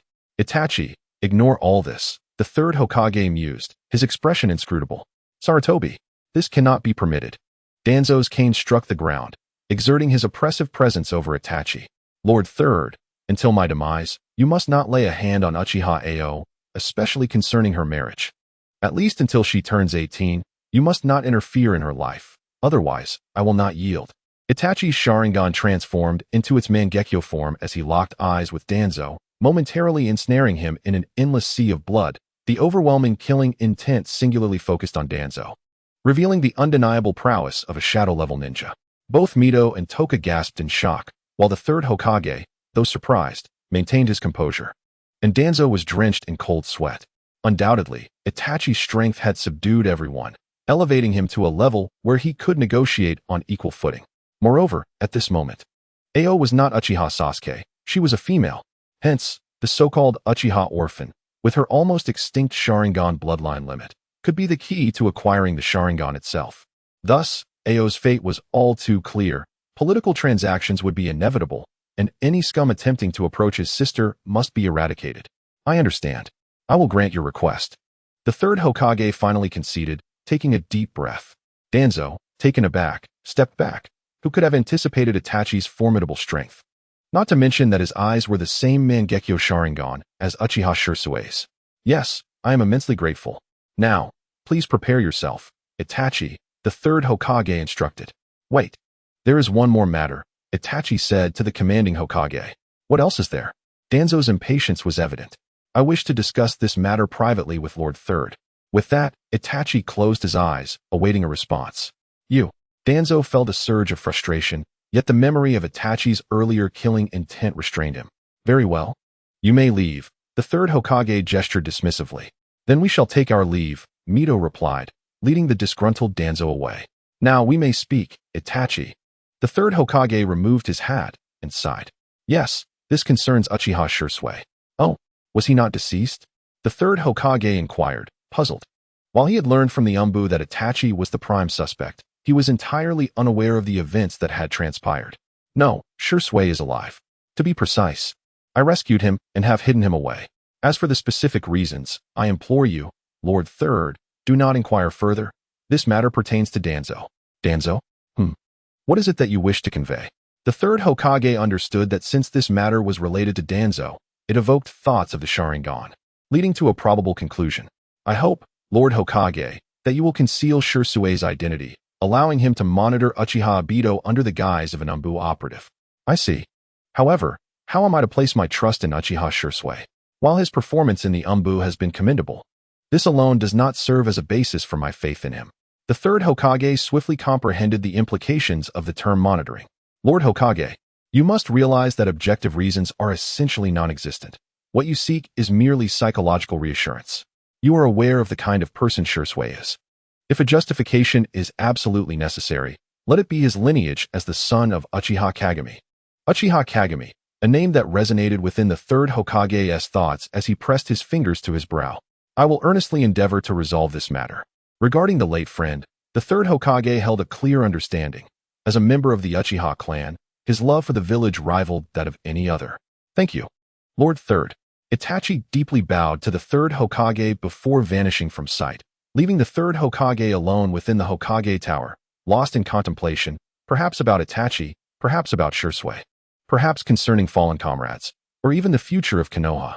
However, without a doubt, whatever thoughts occupied his mind, they bore no relation to Itachi, for he had already transcended that world. His life in Konoha had reached its conclusion. In the end, did anything truly change? No, perhaps tonight could be different. The full moon hung high in the sky, yet to Itachi, it appeared as a blood moon, a harbinger of death. In just one night, Konoha, nay, the entire ninja world, was shaken by a bloody incident that would alter the balance of power. The illustrious Uchiha clan, renowned throughout the ninja realm, was extinguished, with the sole survivor being a 9-year-old girl, and the orchestrator of this tragedy was none other than the prodigious youth of the Uchiha, Itachi Uchiha. Ironically, a clan celebrated across the ninja world was obliterated by its own genius, a mere 13-year-old boy. All but his sister perished, regardless of age or gender. Thus, the Uchiha bloodline faced near extinction. Following this event, Uchiha Obito was monitored by Konoha's higher-ups under the pretense of protection. Yet the operative assigned to surveil him was an Umbu ninja devoid of any records. Subsequently, wanted posters circulated throughout the ninja realm, proclaiming the bounty on the rogue ninja, Itachi Uchiha, an S-class renegade.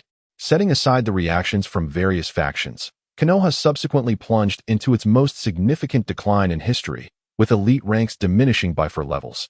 Not to mention the erosion of the foundational power beneath. Konoha was no longer illustrious. According to the clues provided by Akatsuki's leader, Itachi successfully established contact with the man possessing the Rinnegan, Pain, or rather, Nagato. "You are Uchiha Itachi?" Pain's expression remained impassive as he regarded the youth before him. Clad in Umbu attire, a scar adorning his forehead, the Crimson Sharingan gazed back, an imperceptible aura of menace failing to affect Pain in the slightest. Indeed, the Sharingan of Itachi observed the flow of chakra within his opponent's body, which appeared entirely unremarkable, akin to that of an ordinary person. Yet, this very normalcy astonished Itachi. After all, it was a corpse. The challenge of moving like an ordinary human was indeed formidable. Those black metallic rods were firmly embedded in the chakra points along the meridians. "Although Madara had introduced you to me, that is not sufficient reason for me to accept your inclusion, lacking adequate strength. Even if you could single-handedly vanquish the Uchiha clan, it would be moot." Pain's tone remained unchanged, and Itachi understood that if Pain were to intervene personally, not only would the Uchiha clan face annihilation, but Konoha itself would also be obliterated. Moreover, it was likely Akatsuki's intent to assess whether Itachi possessed the strength worthy of their investment, including whether the conditions were worth adhering to. Thus, as you wish. In that instant, a tense atmosphere enveloped both parties, with the Kusanagi sword in Itachi's grasp emanating a white blade aura. Human technique, current world slash. The white blade aura surged, and in a flash, Itachi vanished, racing toward Pain with a speed surpassing that of an ordinary shadow-level ninja. The wind pressure from the sword's cutting edge caused a slight ripple on Pain's otherwise impassive face. The Rinnegan, an evolution of the eternal Mangekyo Sharingan, bore an enigmatic power, and as the leader of the Akatsuki, Pain possessed only a few signature techniques, each capable of inciting despair. Shinra Tensei, a wave of energy erupted from Pain, and Itachi, racing toward him, suddenly felt an overwhelming repulsive force. Itachi's form was abruptly halted, his body sustaining minor wounds from the unexpected backlash. By executing a backflip, he barely managed to dissipate the force and then turned to hurl shuriken at Pain. The sound of exploding tags resonated, engulfing Pain in a cacophony of destruction. However, in the next moment, Itachi's spatial awareness detected his opponent's figure, on the right. Fire style, great fireball technique. Drawing from the powerful S-rank forbidden technique of his clan's elders, Itachi executed it with astonishing speed. A colossal inferno consumed everything in its path, plunging the surroundings into a fiery abyss. The terrifying might of this S-rank jutsu was evident. Yet, 5 seconds had elapsed. Shinra Tensei.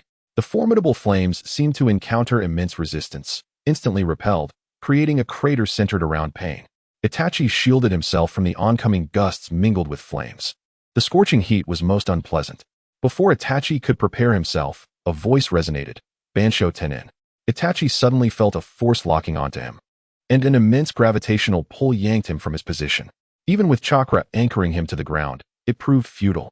At the moment the voice echoed, Itachi thrust his kunai embedded with the Flying Thunder God technique into a nearby tree. As the approaching black metallic rods drew near, Itachi instantly activated the Flying Thunder God technique, evading Pain's pull, leaving no trace behind. Is this a space-time ninjutsu? Just like that individual. Very well. I concede your strength. Pain retracted the metallic rod in his hand, delivering an impassive statement to Itachi, who was already forming seals against a tree. Upon hearing this, Itachi refrained from further comment and sheathed his weapon, the Shadow Moon, as he emerged from the dark forest. Tomorrow at noon, we shall convene at the shrine in the west. I formally extend my invitation for you to join my organization, Akatsuki. Should you betray us, you will face relentless pursuit. With that, Pain vanished from sight. Itachi dismissed Pain's warning with indifference. He had witnessed the flourishing life of the Snake Sage in the original narrative. One must consider that in the latter stages of Akatsuki, there was little time to orchestrate a hunt for him, given the organization's lack of manpower. Ultimately, as long as one possesses sufficient strength, no issues will arise. However, it is no surprise that with the Rinnegan, even the Deva path can achieve such formidable power. Were all 6 paths to emerge, I would find myself at a disadvantage. I must hasten to enhance my abilities, Itachi pondered, clenching his fists and gazing into the distance. The following day, Itachi arrived at the shrine's entrance, his spatial awareness fully attuned. The aura emanating from within caused his muscles to tense instinctively. A powerful, tremor-inducing presence radiated from inside, not merely the strength of a single individual, but the combined combat prowess of those present was sufficient to obliterate the current Leaf Village. A full 7 shadow-level warriors awaited him. As he approached the entrance, Pain stood upon the platform and proclaimed, "Today, we welcome a new member." All eyes turned to Itachi, revealing a spectrum of reactions: shock, intrigue, curiosity, each emotion laid bare before him. Among those present were Pain, Kisame Hoshigaki, Konan, Sasori of the Red Sand, Zetsu, Kakuzu, and Orochimaru. Uchiha Itachi. Orochimaru gazed at him with fervent eyes, his serpentine pupils glimmering with the thrill of the hunt. Uchiha Itachi, you are no stranger to us. The S-rank rogue Nin from the Leaf. Here is your ring. It possesses communication capabilities, and you will receive your attire shortly. Upon finishing, Pain tossed a ring to Itachi. Its simple design adorned with a crimson emblem inscribed with the character for Vermilion. You shall be paired with Orochimaru henceforth, as both of you are rogue Nin from the Leaf. Furthermore, Pain paused before addressing Itachi. From this day forth, your codename shall be Juke, the Vermilion Bird of Akatsuki. In the morning mist, 2 figures clad in black cloaks patterned with red clouds moved silently, their faces concealed beneath wide-brimmed hats, exuding no presence to alert others. Only the occasional chime of wind bells hinted at their passage, leading one to momentarily question their reality. Itachi arrived beside a public restroom, the nauseating stench wafting from within eliciting a slight furrow of his brow. He prepared to step inside, while Orochimaru remained silent, casting fervent glances at Itachi, accompanied by a haunting, magnetic chuckle. Their presence there was not due to any urgent needs. Rather, this location was infamous within the Hokage for its underground marketplace. Here, nearly all members of Akatsuki were renowned, and the bounties were substantial. Given that Akatsuki had yet to reach the heights of later eras, some matters necessitated financial support. Currently, Akatsuki's missions involved recruiting formidable rogue ninjas and accumulating wealth. Itachi's current existence revolves around undertaking missions in this distasteful place alongside Orochimaru in pursuit of financial gain. Naturally, these tasks are all associated with assassination, with even the simplest assignments classified as C rank when converted to Anbu missions, indicating that none of them are devoid of dealings with fellow ninjas. Hurry up, Orochimaru, I detest this place, Itachi remarked as he ventured deeper. Inhaling the foul stench of decay mingled with excrement, his brow furrowed in perpetual discomfort as he scanned the list of names, his own glaringly prominent among them. Do not be anxious, Itachi-kun, Orochimaru replied, casting a glance at him before retrieving an S-rank mission from the counter, reputed to offer a substantial reward. From now on, you shall handle the missions there. Itachi continued to walk in silence until he abruptly spoke. Ah, the illustrious Uchiha Itachi is actually afraid of such a place? Orochimaru teased. It is an instinctive revulsion towards the environment here. Furthermore, do not regard me with such eyes, lest I find it difficult to restrain the icy emotions of my Sharingan from gazing upon you with the intent to kill. Orochimaru merely chuckled, completely unfazed by Itachi's murderous aura. As they traversed the path of information, their adversaries comprised merely a handful of rogue jonin and a few chunin.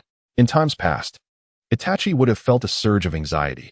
However, having personally brought about the downfall of the illustrious Uchiha clan of Konoha, He and the equally twisted Orochimaru paid little heed to such minor players.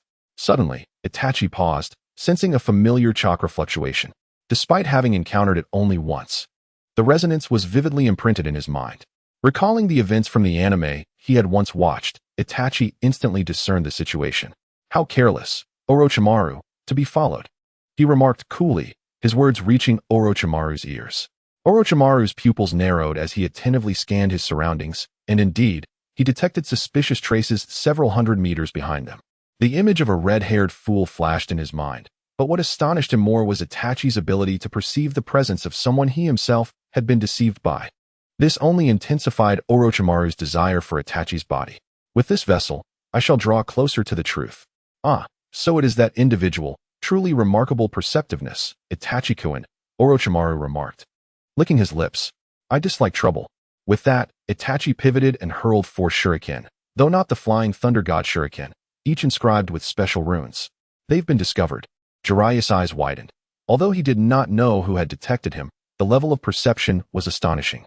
As the 4 shuriken soared toward him, Jiraiya swiftly retreated. In an instant, Itachi's Sharingan predicted his opponent's movements, and the 4 shuriken struck perfectly against those thrown. The 2 sets of projectiles collided midair, and the shuriken landed securely in the ground beside Jiraiya, embedding themselves into 4 trees. Seal. With a command, the seemingly mundane talismans erupted with light, unleashing a potent binding force intended to ensnare Jiraiya. However, would he be so easily captured? In the next moment, Jiraiya, who was still within the confines of the sealing array, instantly transformed into a wooden substitute technique. There are no ineffective ninjutsu. Only those who lack the skill to wield them. The rudimentary substitution technique in Jiraiya's hands became a flawless escape ninjutsu. Oh my, what a sharp throwing technique. Such prowess. Who are you? Jiraiya inquired solemnly of the figure before him, clad in a conical hat. Humph, Jiraiya, this individual is quite familiar to you. Orochimaru removed his hat, a playful smile adorning his face as he regarded Jiraiya, whose brows knitted in evident displeasure. It has been a long time, Jiraiya-sensei. Removing the hat revealed a youthful visage, marked by an air of cold indifference, the icy gaze of the Sharingan sending a shiver down Jiraiya's spine. You are Uchiha Itachi. Jiraiya gasped in astonishment, realizing that this formidable adversary was none other than his own disciple, the student of Minato, Uchiha Itachi. He recalled saving the young man's life on the battlefield against the Cloud Ninja, and upon hearing of the annihilation of the Uchiha clan, he had been incredulous that such a boy could commit such atrocities. It is you. The young boy of yours has now transformed into a notorious S-rank rogue ninja. Jiraiya regarded Uchiha Itachi with gravity. However, since you have committed acts harmful to Konoha, I must take it upon myself to cleanse the gates on behalf of Minato. Jiraiya's hands swiftly formed the necessary seals. This is merely a test of my capability. The so-called Uchiha clan does not even qualify as a test subject. Therefore, let you, as my esteemed master, experience my strength, Jiraiya-sama. Itachi lowered his hat, locking eyes with Jiraiya, and then the Jinjutsu was instantaneously activated. Suddenly, Jiraiya's hands froze. His body rendered immobile. This is the binding tree technique. As he watched the encroaching vines ensnaring him, Jiraiya focused on Itachi's eyes. Is this the ocular technique of the Sharingan? Knowing that I possess the Sharingan, allow me to offer you a piece of advice. Do not make direct eye contact with one who wields it, Itachi stated flatly, his right hand brushing aside the windswept strands of hair. Release. Without further ado, Jiraiya disrupted the chakra within his body, causing the binding vines to vanish. He then formed seals once more, this time learning from his previous mistake, avoiding direct eye contact with Itachi and casting a brief glance at Orochimaru, who was watching their battle with keen interest. Earth release, Earth Dragon Bomb. A dragon of earth emerged from the ground, its maw unleashing countless projectiles. Is this the extent of your abilities, Jiraiya-sama? With ease, Itachi sliced through the Earth Dragon's attack. TCH. Such arrogance, you little brat. Fire release, Fire Dragon Flame Bomb. With a rapid alteration of hand seals, Jiraiya combined the Fire Dragon Flame Bomb with the Earth Dragon Bomb, effortlessly merging their properties. As he beheld the roaring Fire Dragon rushing toward him, Itachi raised his shadowy crescent. Wind release, Gale Palm. The encounter with Jiraiya was merely an interlude. As Itachi and his companions proceeded toward their destination, time held little significance for Itachi at this juncture, as the endeavor to capture the tailed beasts would not commence for nearly 6 years. He did not require strength to rival the 10 tails. It sufficed to be able to contend with Madara. As for Obito's Kimui, the Flying Thunder God technique was not learned in vain. Oomph. Could you no longer restrain yourself? Orochimaru? Sensing the movement behind him, a serpent emerged from Orochimaru's sleeve, hissing yet remaining utterly silent. Heh. Itachi Uchiha. After concluding your recent battle, how much strength do you still possess? I expected to seek you out with my Sharingan, yet here you are, presenting yourself willingly. Your body shall serve as the vessel for my reincarnation. With this thought, Orochimaru's snake-like eyes widened, exuding a murderous aura as, in an instant, a massive serpent ensnared Itachi. Emotionless, Itachi gazed at the serpent that mirrored his own stare, a faint, chilling smile gracing his lips. Orochimaru, do you not recall the counsel I provided to Jiraiya? As he observed the serpent linked visually to Orochimaru, Itachi's disdainful words reached the latter's ears. What? Orochimaru's alertness surged. But in the blink of an eye, he found himself pinned to the ground by several metallic stakes, immobilized. With a swift motion, Itachi severed the serpent's body and turned to face his foe. I have clearly stated, do not meet the gaze of the Sharingan. It seems you remain unlearned, Orochimaru. This is the binding technique. Reluctantly raising his hands to form seals, Orochimaru found his limbs ensnared once again by a tree. Illusionary tree binding. Double illusion. Could this truly be the prowess of the Sharingan? Staring at those jewel-like eyes, Orochimaru's gaze was filled with fervor. Orochimaru, even now as we confront one another, you are no match for me. A smile graced Itachi's lips as he contemplated his next endeavor, the initial strategic gambit against Uchiha Madara. Upon uttering these words, Itachi dispelled the illusion. In an instant, Orochimaru retreated, placing his hands upon the steps to execute the multiple snake hand technique. Countless serpents swiftly ascended the steps. Fire style, great fire annihilation. The frenzied flames rapidly consumed the serpentine horde and surged towards Orochimaru. Summoning technique, Rashomon. A colossal iron gate adorned with a demonic visage obstructed the fiery onslaught, yet in the following moment, both vanished. Amidst the smoke, a blade of light pierced through. Grass sword. At last, the moment has arrived. Raising his beloved blade, Kagyuki, Itachi parried the grass sword's strike, and with a gentle flick, sent it sailing past him. He caressed the blade's edge before employing the body flicker technique to appear before Orochimaru. Slash rune, half moon. A white crescent arc flashed before Orochimaru. Its swiftness so profound that he could hardly react. In that fleeting moment, as Itachi surged forward, Orochimaru instinctively locked eyes with him to gauge the impending attack. But swiftly, he fell prey to the binding technique once more. As crimson light flickered, Orochimaru's left hand was severed without question, the grass sword falling aside. A swift kick connected with the severed limb, and Itachi seized the grass sword, casually twirling it in his grasp. Observing Orochimaru's pale visage, Itachi declared, "This is the chasm that lies between us, Orochimaru. Any technique pales in comparison to the might of these Sharingan. I concede, you are indeed formidable. Yet if you believe these mere tactics suffice to extinguish my life, you are gravely mistaken.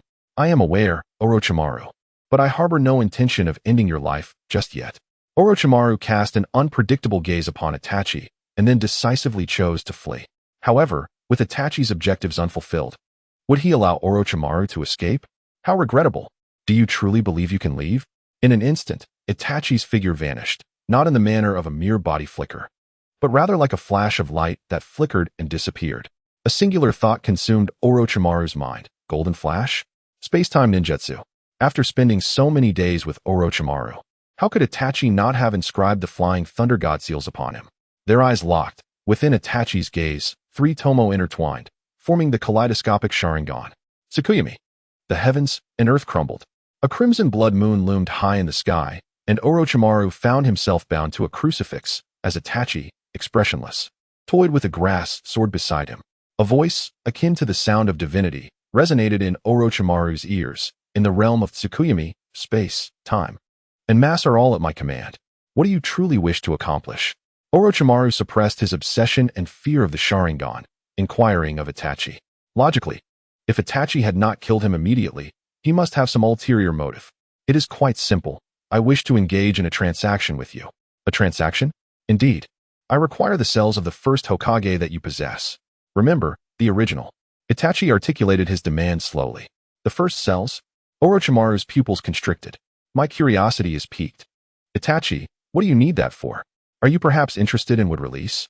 At this moment, Orochimaru's understanding of the first Hokage's research was far from comprehensive. At least compared to Itachi, he lacked the depth of knowledge regarding the first strength and secrets. What I intend to do is of no concern to you.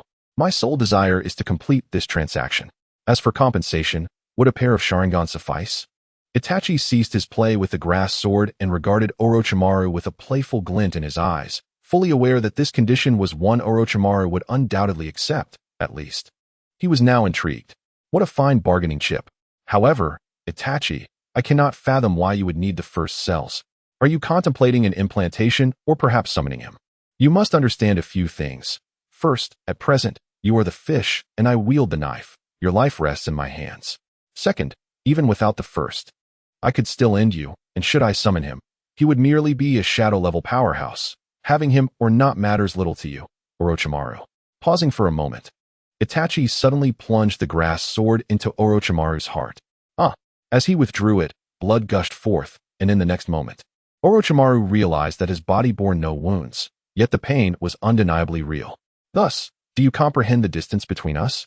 Lastly, even if you refuse, I still possess ways to obtain the first cells. Indeed, if necessary, I could simply employ a different heavenly god. Even the snake sage would kneel. As for the waste of a divine opportunity, it should not pose an issue if I acquire the first augmentation. Certainly. Itachi was uncertain whether the chakra of the first Hokage could replenish this substance, as there was no empirical evidence to substantiate it. If it proved ineffective, the loss would be considerable. As for the information in Orochimaru's possession, had you scrutinized it, Hokage? Thus, Itachi resolved that he could not afford to risk undertaking a venture fraught with uncertainty. How shall it be? Orochimaru's countenance shifted repeatedly, and he clenched his teeth. Very well. I shall acquiesce to your request. However, I hope you will honor your promise. Agreed. Itachi replied with a faint smile, subsequently dispelling Tsukuyami. Observing Orochimaru, who was perspiring profusely, Itachi remarked, "This grass sword shall remain with me until you provide the cells of the first Hokage. Upon receiving them, I shall return them to you along with the Sharingan." Understood, Orochimaru affirmed. "This is a scroll. I shall use it to transmit the cells of the first Hokage to you. But do not forget your promise.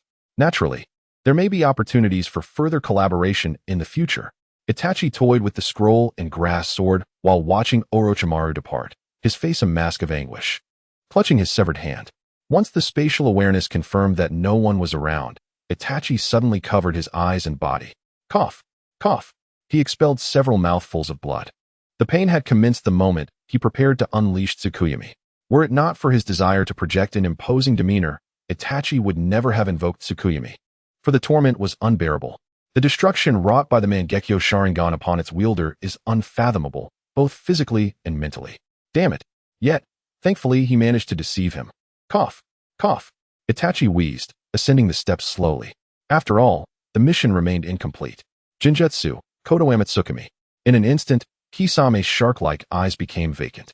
Itachi endured the discomfort and pain induced by Kodoame Tsukumi, forcefully altering Kisame's subconscious. By my will, let this be the paramount guiding principle. Obey my commands unequivocally. This command was absolute, so extreme that it elicited no resentment from the subject, for his subconscious had entirely recognized Itachi as the supreme being. This is the pinnacle of Genjutsu, Kodoame Tsukumi, employed without the slightest resistance from the opponent. Even commands that are excessively harsh and contrary to one's nature will be executed without hesitation, impervious to alteration. In the original narrative, even when under the control of Edo Tensei, Itachi was able to slay his master, Kabuto, without hesitation, due to the glitch-like effect of Kodoame Tsukumi. As for why it was not utilized on Obito, who could predict whether he would ultimately be controlled, even if his mind was dominated by Itachi, there was no assurance that his body would not succumb to Madara's consciousness, which would be disastrous. Moreover, placing such a wager on an uncertain future does not align with Itachi's interests. He had dispatched Kisame to surveil him, deceiving their eyes and ears while simultaneously relaying erroneous information. Most importantly, Kisame was a formidable asset, at least for the time being. At your command, Lord Itachi. Kisame remained rooted to the spot for several seconds before kneeling on one knee in loyalty. Your will is the highest principle. Kisame, have you not always been perplexed by your own existence? Do not fret, cast aside those trivial worries. My resolve shall be the very essence of your actions. Itachi observed Kisame with his Sharingan, for despite knowing the effects of Kotoame Tsukumi, uncertainty lingered in his heart. Kisame's will was formidable.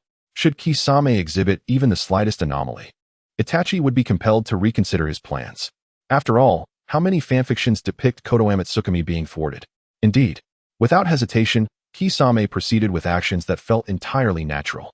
Rise, Kisame. From now on, you shall address me as Mr. Itachi. As he spoke, Itachi placed his hand upon Kisame's shoulder. There are no adversaries before us. Well, it appears that Blue's sharp lines have emerged, yet this declaration proved unexpectedly beneficial for Kisame in the current context. Yes, Mr. Itachi. Kisame lifted his gaze, his eyes ablaze with fervor, akin to a devout zealot beholding their deity. Now, for the first inquiry, are you currently tasked with monitoring me? Itachi inquired, furrowing his brow. No, I have yet to receive any directive to execute such a command, Kisame replied without hesitation. A glimmer flickered in Itachi's eyes. Then, have you encountered an individual who claims to be Uchiha Madara? I have, though I cannot recall his exact appearance. It is a blank slate. All I know is that he identified himself as Uchiha Madara, and he manipulated the fourth Mizukage of the mist. Uncertain? Was your memory sealed? Itachi, despite the numerous precedents in fanfiction, felt reassured regarding Kotoame Tsukumi. Worrying about such matters now would be self-inflicted torment, wouldn't it? As for Madara's visage and true identity, had Itachi not seen Naruto? If Uchiha Madara instructs you to monitor me in the future, report back to me, and I shall designate a portion of intelligence for him. Itachi said with a cold smile. Would that not compromise Mr. Itachi's interests? Kisame inquired, cautious. Remember, Kisame, to deceive a person, 7 parts truth and 3 parts falsehood is the optimal approach. Often, those 3 parts of falsehood can prove most perilous. Furthermore, maintain normalcy in your conduct. Understood, Mr. Itachi. A few days later, within the Akatsuki stronghold, Itachi, since you proposed the candidate, it is upon you to recruit, Pain stated, regarding Itachi. I comprehend. Itachi replied with a slight nod, then beckoned Kisame to depart. As they traversed the land of water, Itachi observed the perpetually rain-shrouded realm, gradually understanding why Konoha had faced siege. The location itself aside, the environment was less than favorable. It would be remarkable if they remained unscathed. It was fortunate that Konoha was fortified by its heroes, enabling it to endure for so many years. Had it been the land of sand, perhaps they would have faltered before the conclusion of a single shinobi war. A melodious chime echoed along the fog-laden path. Itachi and Kisame strolled leisurely, though only Itachi knew that Zabuza lay not far ahead. As for how he could locate him, Itachi had once inscribed the Flying Thunder God Technique's runes upon Zabuza's executioner's blade. The runes would remain undetected, eternal. Previously, when I encountered Obito, he was ensconced within the realm of Kamui. However, a peculiar and elusive fluctuation led Itachi to momentarily suspect it was merely an illusion. This strange wave seemed reminiscent of the markings associated with the Flying Thunder God Technique. After a fleeting contemplation, he cast aside the matter, unable to fathom when Obito might have been inscribed with such runes. Could it be that he had been idly toying with them out of sheer boredom? Dismissing this absurd notion as utterly implausible, Itachi concluded that perhaps he had misjudged the situation. In the distance, 2 silhouettes gradually emerged from the thick mist. A man, burdened by a massive blade, slowly entered Itachi's line of sight before halting not far away, gazing at 2 peculiar figures clad in black cloaks adorned with red clouds, their heads obscured by conical hats. Instinctively, Itachi's hand rested upon his own sword. Long time no see, Zabuza. Itachi slowly removed his hat, revealing his crimson Sharingan, which sent a shiver down Zabuza's spine. Such eyes belonged to none other than Uchiha Itachi, a rarity in the current ninja world. You are Uchiha Itachi. Zabuza tightened his grip on his blade, slightly bowing in a stance of aggression. I never expected you to remember me. It is indeed regrettable that I did not end your life back then. To be honest, the current you fails to ignite any desire within me to kill you. Itachi replied, his tone devoid of emotion. Back then, it was you. Zabuza suddenly recalled that 4 years prior, his blade had been shattered by a young jonin in the land of fire, whom he had mistakenly believed to be Uchiha Shursui. To think that this very person was Uchiha Itachi. What a jest. Underestimating me, are you? I am also an S-rank rogue ninja. Do not presume that 4 years of growth allow you to act so arrogantly. With a flourish, Zabuza swung his blade, conjuring a whirlwind as he charged toward Itachi. The clash of blades resounded, But it was not the shadowy moon that obstructed Zabuza's strike, but a peculiar, seemingly sentient large weapon, whose form bore little resemblance to a traditional sword. Is that the Samehada? You are Kisame Hashigaki. As a former member of the 7 ninja swordsmen of the mist, Zabuza recognized both the sword and its owner, yet he was astounded to find them here, alongside Itachi. More importantly, this strike seemed to be a protective maneuver for its wielder. Long time no see, Zabuza. You still appear to be as weak as ever, Kisame exclaimed, exerting force to deflect Zabuza's blade to the side, then delivering a swift kick that sent Zabuza flying. However, at the critical moment, Zabuza managed to parry the kick with his own blade. Master Zabuza, Haku called out in concern, witnessing Zabuza being sent airborne. I wouldn't recommend handing him over to me, Mr. Itachi, Kisame said, his eyes gleaming with anticipation as he regarded Zabuza. Your techniques are too ostentatious. This is the land of water, within the jurisdiction of the village hidden in the mist. Excessive water techniques will invite unnecessary trouble, Itachi signaled with closed eyes. Rest assured, Mr. Itachi, I will not keep you waiting long. Kisame grinned wickedly, his mouth revealing teeth reminiscent of a shark's. In a dimly lit cave, several camouflaged phantoms emerged, each figure distinct, with only their eyes exposed. Notably, among them were 2 individuals possessing the Sharingan and Rinnegan, revered as 2 of the 3 major ocular jutsu in the ninja world. Undoubtedly, this was the temporary stronghold of the Akatsuki, though the actual figures were absent. It appears your initial recruitment was unsuccessful, Itachi, Pain inquired. Zabuza, despite his elite jonin status, is far too weak, Itachi replied. Is that so? Have you dealt with him? No, he managed to escape. An elite jonin fleeing at full speed is beyond our capacity to capture. Indeed, Pain acknowledged the truth in Itachi's words, though he believed it merely reflected the limitations of a typical shadow-level ninja. Having clashed with Itachi, Pain could hardly accept that such a formidable opponent would be unable to handle Zabuza. Regardless, does he possess any knowledge of our organization? The Akatsuki is not yet strong enough to be exposed. We must remain inconspicuous. Unlike in later times when every ninja recognizes those clad in the iconic black cloaks adorned with red clouds, a rather ostentatious attire, I must admit. No, he has not divulged any information regarding the organization. Then upon discovery, eliminate him. For now, I require you to travel to the Stone Village and invite Deidara.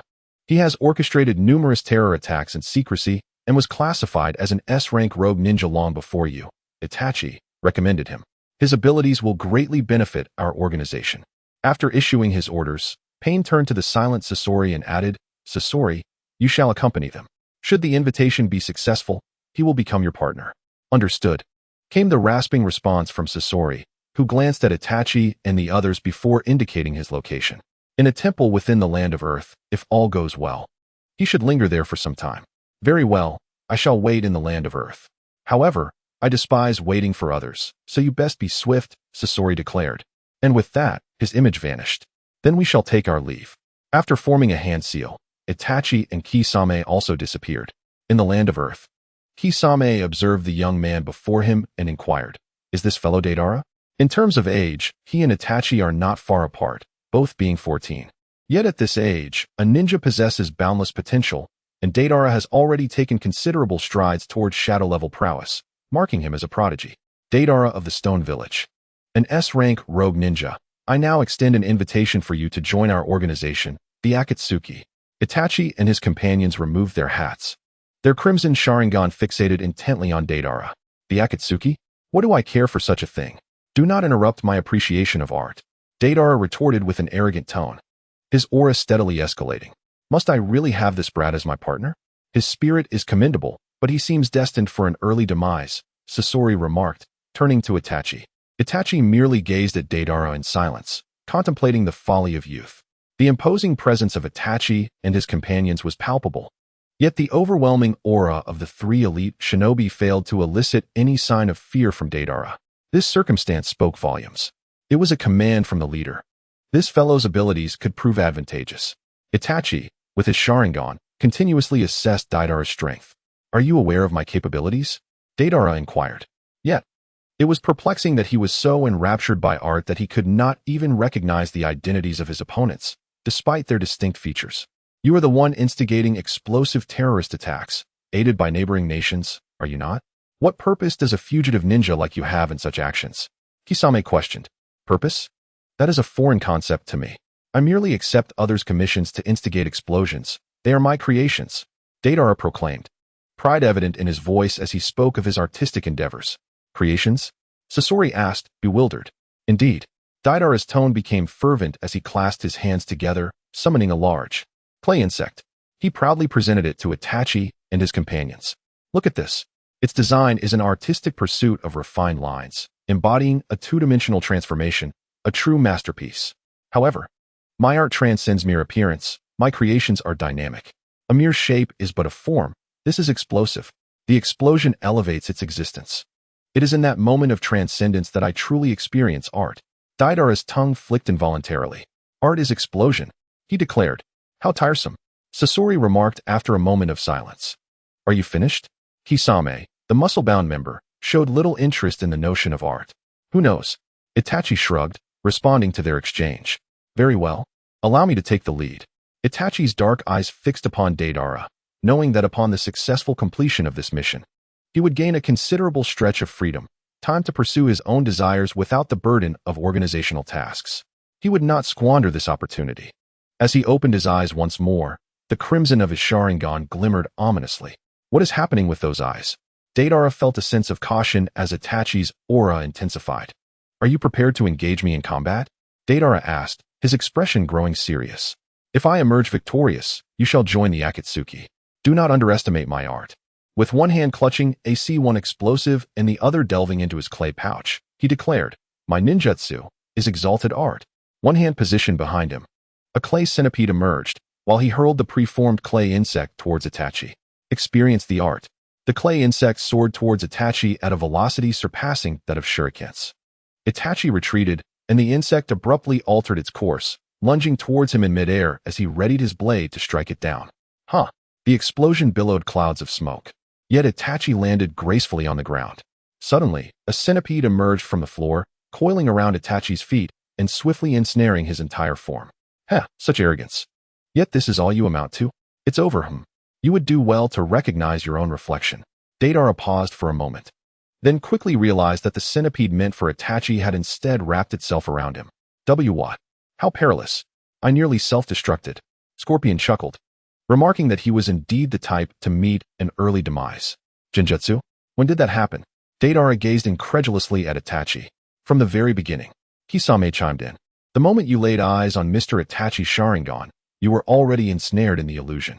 In a daze, Deidara seemed to see Itachi bathed in a golden sunset. The sunlight blinding. The ethereal Sharingan shimmered with a golden hue. So beautiful, this is art. I cannot believe I am captivated by another's ability.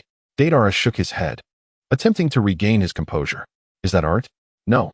I absolutely refuse to acknowledge it. Itachi, with a stoic expression, looked at Deidara and declared, you have lost. Suddenly, the centipede that had been coiling around Deidara was detonated by Itachi, resulting in a deafening explosion. Cough. You bastard. Deidara barely managed to extricate himself from his clay centipede before it was set off by his opponent. Yet, he could not comprehend how the other could ignite his creation. Is this all you've got? Itachi swiftly activated his body flicker technique, appearing before Deidara in an instant, delivering a powerful blow to his chest. Deidara was launched backward. What incredible strength, he thought, writhing in agony midair. Next, you shall confront the pinnacle of swordsmanship. Are you prepared? He drew his blade, the Shadow Moon, and casually hurled several flying thunder god kunai. It is finished. The human demon eternal severing slash. A blinding white light engulfed Deidara, as though his body had been shredded by a meat grinder, vanishing in the wake of this ultimate technique. Deidara abruptly awoke from his bed in a tavern, drenched in sweat, quickly surveying his surroundings. He was indeed in his lodgings. Cough, damn it. What was that dream just now? Wait, what was that dream? He could not recall the specifics, yet he was certain he had experienced a dream, and its conclusion had been grim. Damn it, I can't remember. Deidara lamented, tugging at his hair in frustration. Forget it. I shall visit the shrine in this little town today. I hope to encounter something that piques the interest of this master of art. As Deidara strolled through the streets of the town, adorned with the forehead protector of the rock village, he bore no scars. That person will soon have their wallet stolen. How do I know this? He glanced at a middle-aged man engaged in shopping, everything around him exuding an eerie sense of familiarity. Suddenly, A thief dashed out from a shadowy corner, snatching the middle-aged man's wallet and fleeing swiftly, only to be tackled by 3 men shortly thereafter. Deidara muttered to himself. Yet the reality unfolded precisely as he had predicted, almost like a prophecy. Damn it, why do I know these things? Why am I so agitated? Fueled by anger. Deidara made his way towards the shrine, his instincts whispering that something awaited him there. Is that Deidara? Kisame inquired. The S-rank rogue ninja from the rock village, Deidara.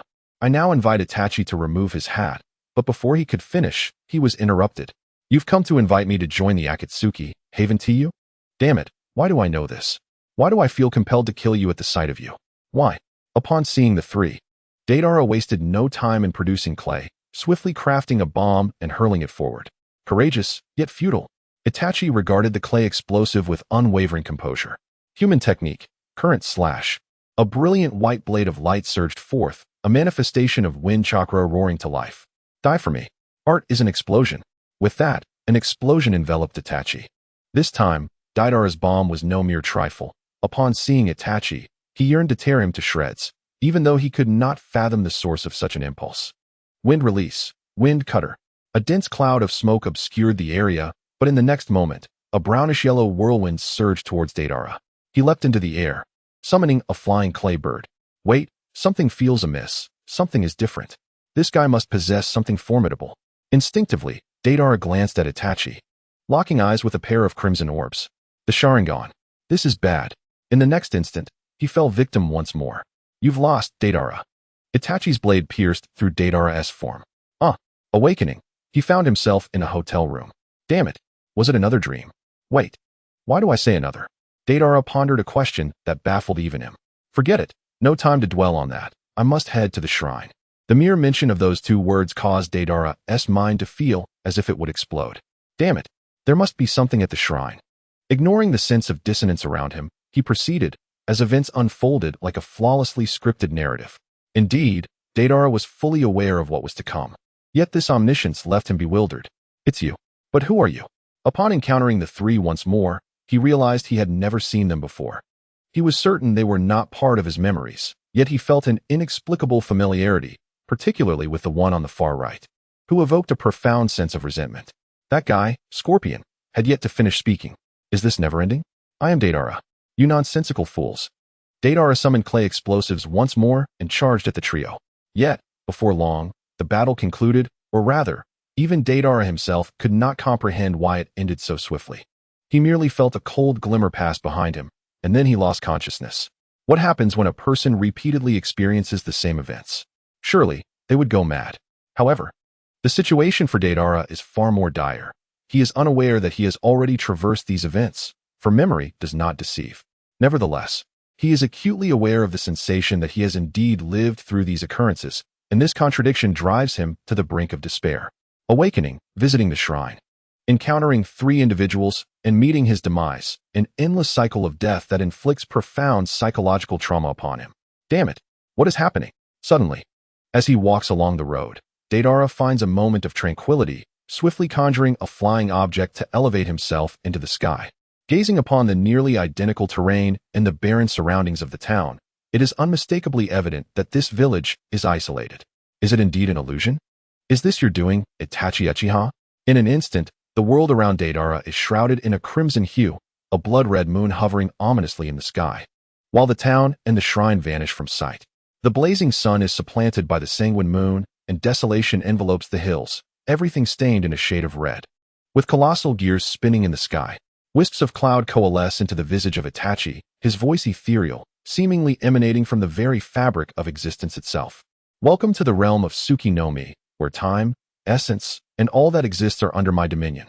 It must be you who has ensnared me in this illusion. Itachi Uchiha. Deidara glares at Itachi in fury, but in the next moment, countless blades pierce him and the flying creature, pinning them to the ground. Notably, Itachi refrains from inflicting direct harm. Rather, he merely affixes Deidara's garments to the earth. After all, having endured so many deaths, Deidara's psyche has reached its limit, and further brutality could lead to complications. Regardless, you have lost. Itachi gazes coolly into Deidara's eyes, and then the world shatters. Time remains unchanged. Itachi makes no move, standing there with the same indifference. As Kisame remarked, The moment Itachi unveiled his Sharingan, Deidara had already succumbed to Tsuki no Mi. Ha ha ha. Deidara gasps for breath, struggling to meet Itachi's gaze. You have lost. Itachi reiterates his earlier proclamation. An illusion, indeed. Scorpion, observing Deidara's current state, recognizes the truth of the Jinjutsu. Noting that Itachi had not moved at all. I will join you. Deidara is compelled to concede. However, one day, I shall personally bring about your demise. Mark my words. Itachi Uchiha. Itachi turns away, a subtle smile gracing his lips. I am ever at your service. Ultimately, the endeavor to recruit him has concluded, and Itachi has gained a rare respite. During this time, a considerable amount has transpired. Ever since Itachi employed Tsuki no Mi on Deidara, the animosity has reached a fever pitch. Itachi hoped to ease relations using artistic knowledge from the future, yet Deidara's differing artistic philosophies only fueled their disputes further. Itachi truly regrets having uttered those words of being at his service. The Akatsuki forbids personal duels, as long as no fatalities occur, though, should one accidentally perish. It is but a reflection of one's inadequacies. Consequently, Deidara and Itachi have become addicted to their skirmishes. One might ponder whether Itachi has been too lenient in his approach. Seated in a dimly lit basement, Itachi gazed at a fragment of a sword in his hand, a shard he had extracted from the grass sword, which possessed the remarkable ability to extend infinitely. The material's nature eluded him, yet upon removing a piece of the blade, Itachi discerned that it resembled a saturated chemical reagent. The more he utilized it, the more its potency diminished. For instance, after he had taken a quarter of the sword's length, although the grass sword restored itself, its quality had undeniably diminished. Itachi had also attempted to equip this grass sword to his Susanoo, but the outcome was disappointingly unfavorable. It appeared the grass sword could not be wielded by Susanoo, prompting Itachi to abandon the endeavor. Recently, Itachi had been contemplating the creation of a new sword, yet the scarcity of materials had compelled him to set this ambition aside for the time being. Presently, he possessed a broken blade of the decapitating sword, a relic from his time as a jonin, and alongside the fragment of the grass sword, it was insufficient to forge the divine weapon that resided in his mind. Alas, he lamented the absence of information regarding the whereabouts of that particular sword, which had been mentioned in the original work, yet remained elusive. Frustrated, he scratched his head and began conversing with Conan. Now nearly fully recovered, Conan still struggled to engage in a coherent dialogue with Itachi, as he was not adept in matters of the mind, let alone the complexities of the soul. Suddenly, a commotion erupted from Itachi's ninja tool pouch. Unrolling a scroll, a small white snake materialized at its center. Orochimaru, have you brought what I requested? Itachi's Sharingan fixed intently upon the serpent. Ah, Itachi-kun, I certainly have. But you must uphold your end of the bargain. The snake did not open its mouth, yet Orochimaru's voice resonated clearly. I would never betray our covenant. Itachi produced a glass jar containing a potion, within which two three-tomo Sharingan gleamed like exquisite works of art, their crimson pupils resembling precious gemstones. Oh, it seems Itachi-kun has not faltered in his promise. Thus, I shall present you with these. Upon finishing, the white snake expelled a scroll, then slithered aside to consume the jar and the grass sword. After confirming the reliability of the items, Itachi bade Orochimaru farewell. With the desired goods in hand, it appeared time to return.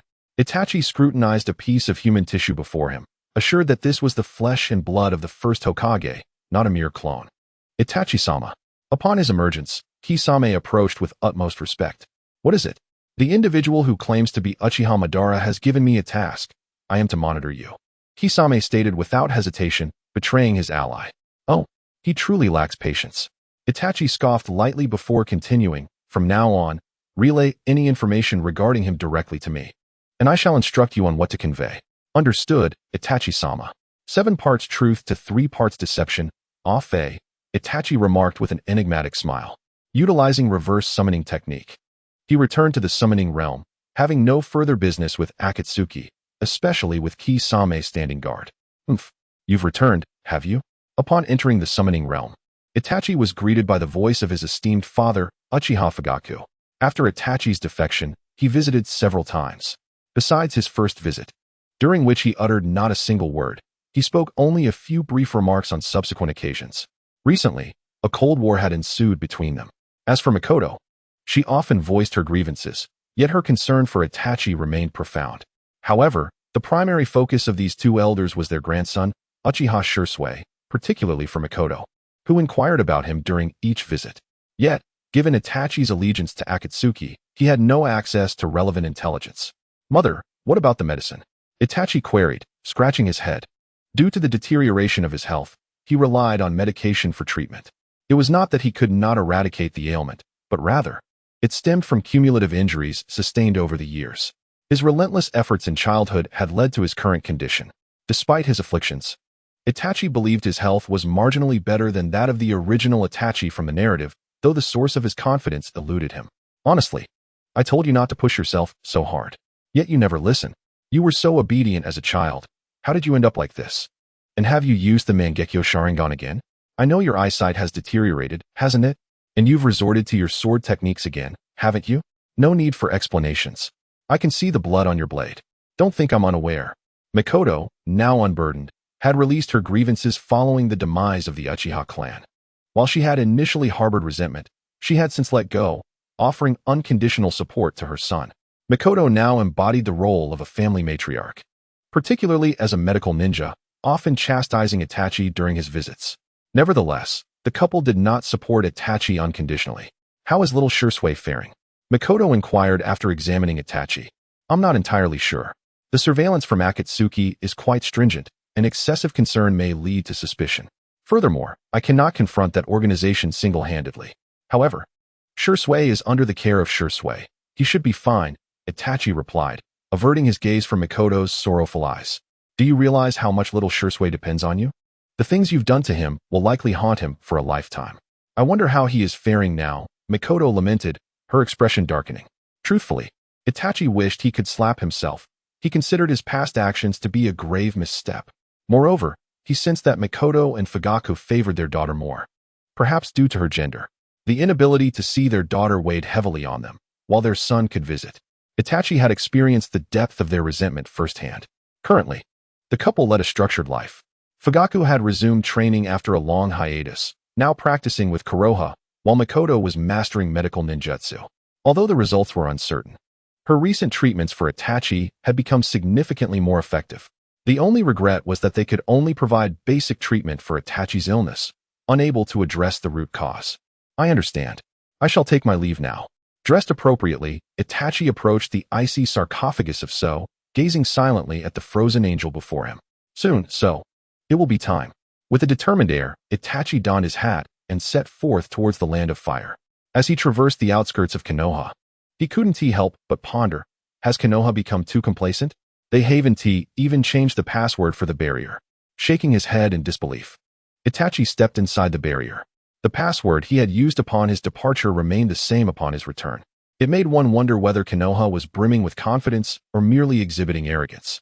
After all, the current Konoha was no longer the pinnacle it once was. In an instant, he activated the Flying Thunder God technique, silently arriving in his room at the Uchiha compound, where he had secretly placed his Flying Thunder God seal. How dusty it has become. Observing the layer of dust on the items before him, Itachi realized it had been nearly a year since his last visit. He wondered how Sora was faring. Following the seal on Sora's pendant, he arrived before a building. Konoha seemed to hold Sora, the orphan of the Uchiha clan, in high regard, for at least her current residence was not substandard. As he approached the door to Sora's room, Itachi, being a shadow-level powerhouse, could easily conceal his presence. Even unintentional, his aura would evade detection by the average Umbu outside. As he neared Sora's dwelling, Itachi sensed the presence of 4 or 5 fluctuations nearby, seemingly engaged in nothing more than routine protective duties.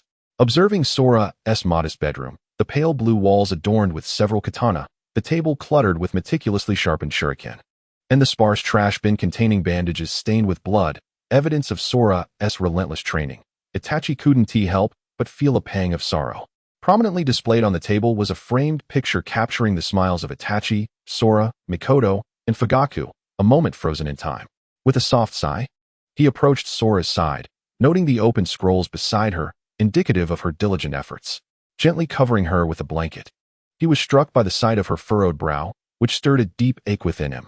Damn, had he known earlier, he would have created a false death scenario for Sora as well. Yet, there is no remedy for regret in this world. Even if Itachi were to take Sora away now, he could not afford her the care she deserved. Time was a luxury he did not possess. Even in the spirit world, A fledgling must endure storms to learn to soar, though the price of such lessons is often harsh. Brother, Sora murmured. Her face contorted in fear and a hint of malice, revealing the profound negative impact Itachi had on her. He chuckled bitterly at this rate. We might as well end with a bad yendi. Reaching the entrance, Itachi seated himself and smiled. Please, do not hide. You know I would discover you eventually. Oh, you caught me. I suppose I shouldn't be surprised. It is, after all, you, Itachi, came a teasing voice from the shadows. An Umbu ninja, clad in the most ordinary attire and mask, casually settled beside the infamous rogue ninja of the shinobi world. You remain unchanged, I see. Your strength hasn't waned, has it? Itachi remarked, observing the figure beside him. Well, you should know, I've trained rigorously for a year just to deliver a proper lesson to you. Came the reply, as a crimson eye opened within the shadow, the Sharingan. Indeed, do you still harbor such grudges? I recall that I once helped you alleviate your woes by eliminating a shadow clone, Shurshui. Itachi shook his head with a bittersweet smile. That is different. This time it is to ease the burdens of my disciple. Shurshui waved his hand dismissively. Disciple? Is it Ko? Hey, do not dare to commit any improprieties against Ko in my absence. Itachi's senses heightened instantly, the spirit of an inadequate elder brother igniting within him. Shurshui nearly choked. How can you even say that? Were it not for the shadows you cast upon Ko in the past, she would not have turned out this way. Do you realize how desperately she yearns to grow stronger every time I guide her? With that, Shurshui could not help but express his grievances to Itachi. Is that so? Wait, did you say guiding her?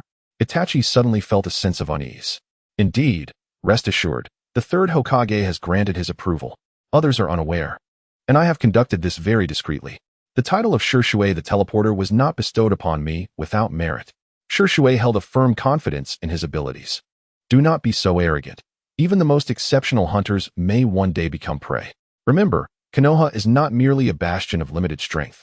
And you are well aware that Danzo is not just a minor character. Itachi reminded Shurshui with a furrowed brow. Danzo, you say? I shall remain cautious.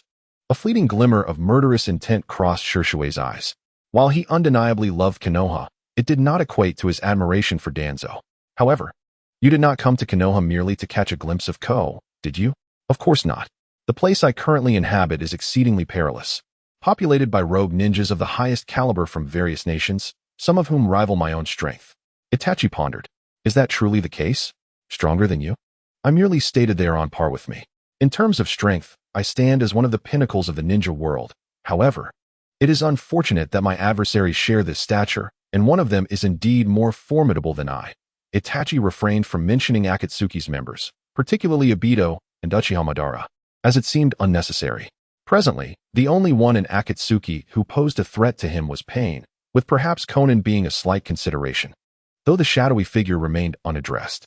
Very well, I must take my leave. By the way, that organization is called Akatsuki. With that, Itachi departed from the scene. By the way, you have yet to disclose any other distinguishing features aside from this one. Never mind. But the spectacle surrounding this young man's departure must have been considerable. Navigating through the corridors of memory, Itachi swiftly infiltrated the Hokage's office building, guided by his spatial awareness and familiarity with the locale. His objective was singular: the Book of Seals. The tome, chronicling countless forbidden techniques, was undoubtedly what Itachi required most at present, yet it was not his ultimate aim. His true goal was the forbidden technique of Edo Tensei. Moreover, Itachi sought to validate his suspicions with the clues he needed lying within the Book of Seals. Following his recollections, he arrived at the interior of the Hokage building. Fully attuned to his spatial perception, countless floors, corridors, and rooms were meticulously searched by Itachi. It appears that the most suspect location is the library. Ultimately, Itachi focused his attention on a room filled with various scrolls. Utilizing a transformation technique to assume the visage of his former self, Itachi proceeded to this place. Before his eyes lay a multitude of scrolls, adorned by a couplet hung upon the wall. Various scrolls and tomes were arranged in an irregular manner. Without a sense of spatial awareness, one might easily mistake this place for a disheveled storage of an old man's belongings. Yet, within this chaos, Itachi sensed a formidable sealing technique and several minor mechanisms, seemingly the key to unlocking a hidden door. He ventured to several spots, retrieving a tome from the lower tier, only to place it elsewhere, meticulously rearranging them in a different order. Curiously, regardless of how he handled those particular books, the volumes atop remained steadfast, as if a stable structure had formed to support them or some form of technique was at play. Within mere moments, a concealed door materialized in the center of the mural, revealing a grand scroll before Itachi. A subtle smile graced his lips as he beheld the scroll enveloped in a crimson sealing technique, accompanied by a warning barrier. Without a hint of hesitation, he extended his hand towards it, only to find an array of runes crawling towards him, seemingly intent on ensnaring him, while an alarm echoed through the air. In truth, this artifact was indeed designed to restrain individuals, rendering Itachi momentarily immobile. Yet, did he truly need to move? As he observed the third Hokage bursting through the entrance. Before the third could even comprehend the situation, a brilliant light emanated from Itachi's hand. A surge of potent wind-based chakra erupted forth, shattering the seal. And with a fleeting glance at the third, he vanished using the body flicker technique, swiftly making his way towards the cluster of buildings. Had the third been familiar with Itachi's abilities or had previously undertaken missions alongside him, he would have recognized this as a manifestation of Itachi's chakra transformation. Alas, the third had not witnessed such a display and only felt a faint sense of familiarity with this chakra. Quickly pursue, he commanded, observing as the figure slipped into the buildings. Though the third was hailed as the strongest of the shadows, one must admit that in his old age, he was not as formidable as his counterparts. Take for instance the Fourth Hokage. Could the third have bested him? Perhaps he was indeed powerful in his youth. Yet age had taken its toll. By the time they arrived at the edifice, Itachi had already utilized the Flying Thunder God technique to reach the Uchiha compound. Oh, that was a close call. Had I been caught, my subsequent plans would have been in jeopardy, he mused, brushing off the dust from his attire while gazing into the distance with a smile, effortlessly eluding the pursuit of the Umbu. Itachi found refuge in an overlooked corner of Konoha, a forsaken shrine, where he opened the sealing book. As anticipated, it contained allusions of a hypnotic nature. Had it been an ordinary individual, they may have succumbed to its enchantment. Observing the myriad of illusions before him, Itachi effortlessly dispelled them and began to peruse the sealing book authored by successive Hokages. The volume was replete with forbidden techniques, but Itachi was disinclined to delve into those that did not align with his own studies. This was no mere whim. Shadow-level powerhouses excel in specific domains, and a breadth of knowledge without depth could only hinder one's progress. Itachi felt his own learning had become somewhat disorganized. Upon returning, he resolved to meticulously consolidate the knowledge within his mind. The text merely records the methods of writing runes and the hand seals for ninjutsu, surprisingly simple. It is no wonder that Orochimaru remarked that this is not a difficult forbidden technique.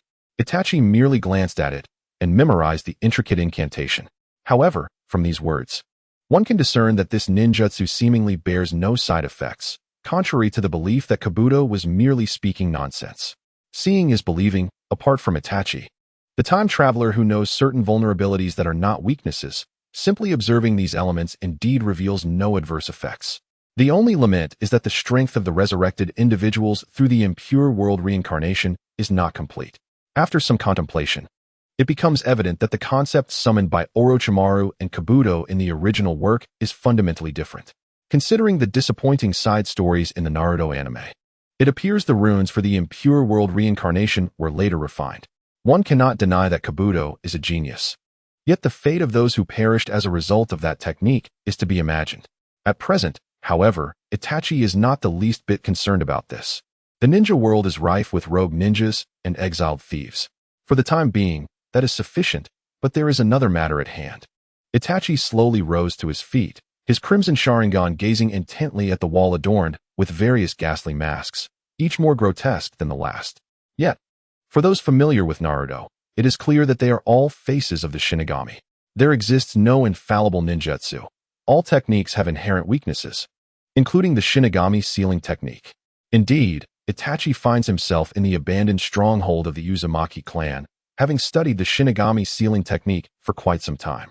He had previously surmised that even a forbidden technique like impure world reincarnation must have a method of counteraction. Thus, it stands to reason that the Shinigami sealing technique could also be undone, much like sealing a door to a room. One could also break it open as a means of escape. The sole method to retrieve a soul already ensnared within the Shinigami is to cleave open the Shinigami's abdomen. The pressing questions of how to locate the Shinigami and how to sever its belly lay clearly before Itachi. Frankly, Itachi has always believed that the so-called Shinigami is not a deity, nor does its existence resemble that of the Ten Tails or the Sage of Six Paths. The Shinigami, as a vessel for the sealed, can be perceived as an object created by humanity. Therefore, the Shinigami can be considered a component of the Shinigami sealing technique. When it comes to sealing techniques, which clan should come to mind first? Indeed, it is the Uzumaki clan. As one of the descendants of the Sage of Six Paths, they have not fully inherited the sage's physical prowess, nor the terrifying ocular powers of the Uchiha. Yet, their unparalleled sealing techniques would not be underestimated even by the First Hokage. Thus, the clan with the highest potential is undoubtedly the Uzumaki.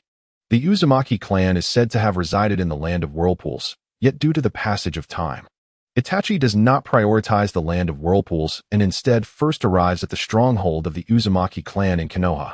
Itachi is struck by the fact that once renowned clans have now dwindled to just a few, such as the Hyuga, while prominent clans like the Senju, Uchiha, Uzumaki, and Mizuki have faded from the public eye.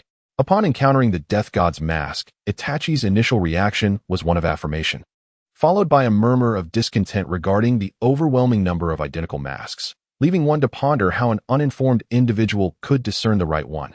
Fortunately, the sealing techniques were documented, as such artifacts could not be sensed through spatial awareness, leading Itachi to feel a sense of relief. Truly a testament to the efficacy of the sealing scroll.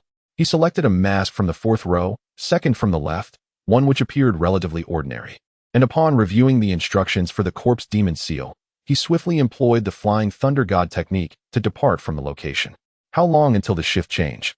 One bandit inquired of his companion, expressing fatigue. The boss is unreasonable. We just raided a village today, and yet he won't let us rest. I'm so tired. Come on. It's almost noon, and the revelry over there hasn't even begun. Isn't it because you offended the boss last time? Indeed, but wait. Why is it so quiet over there? Have they all fallen asleep? When did you notice the silence? Apologies for the interruption.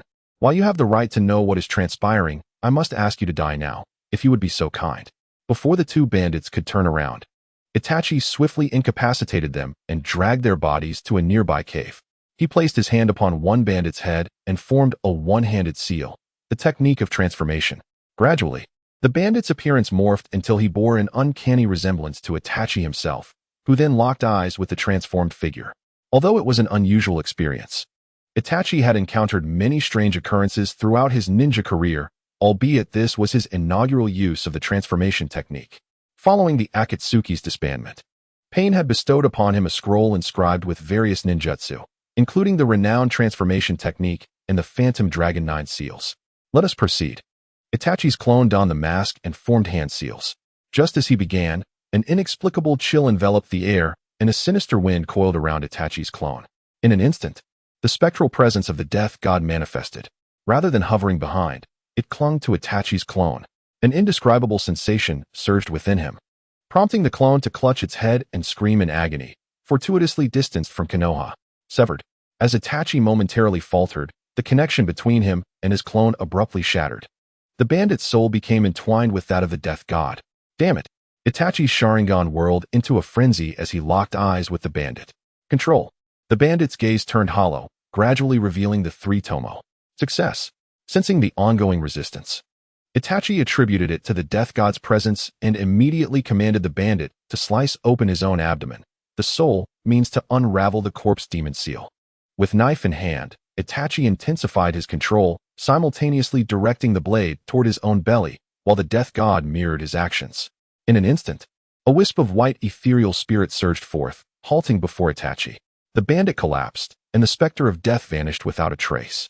As the familiar essence of the spirit enveloped him, Itachi smiled genuinely. Konoha's yellow flash. It has been quite some time, sensei. Suddenly, Itachi sensed a familiar yet strange fluctuation emanating from the soul of Minato Namikaze. After a moment of contemplation, he discerned its nature. In the next heartbeat, a wild notion flickered through his mind, taking root in his heart with an irresistible grip. Perhaps, he mused, I could harness a tailed beast. The strength of these beasts seems to correspond to the number of tails they possess. For instance, the one tail in its complete form cannot overpower the great toad sage. Nor has it ever demonstrated the use of even the most basic tailed beast bomb. Regardless of the reasons, one undeniable truth remains. The one tail is the weakest of all tailed beasts. And what of the nine tails, second only to the 10 tails? Despite the vast chasm of power separating it from the 10 tails, it is undeniably the strongest tailed beast in the shinobi world. Even when half of its chakra is sealed away, it possesses strength rivaling that of the 8 tails, or perhaps even surpassing it. This is evidenced by the fact that the 8 tails and 9 tails combined were able to counter the assaults of the 5 great-tailed beasts. I do not deny that the 9 tails restored its chakra within Naruto, but what about the other half? The answer lies before me. The fluctuation emanating from Minato's soul is indeed the chakra of the 9 tails, powerful yet scattered, lacking the consciousness one would expect. It seems this chakra is merely a manifestation of intent, devoid of the sentience typically associated with the 9 tails, representing a complete reservoir of chakra. With this realization, Itachi conceived a daring yet feasible idea to become the host for the 9 tails. Within the Akatsuki, a Jinchuriki of the 9 tails would surely provoke madness, whether it be in the organization or the world at large. Yet, this notion was surprisingly viable. Consider this. The outside world unanimously recognizes Naruto Uzumaki as the 9 tails Jinchuriki. However, if Itachi were to possess the 9 tails chakra, he could remain undetected. Even if he did reveal it, Kisame had already regarded Itachi as his paramount interest.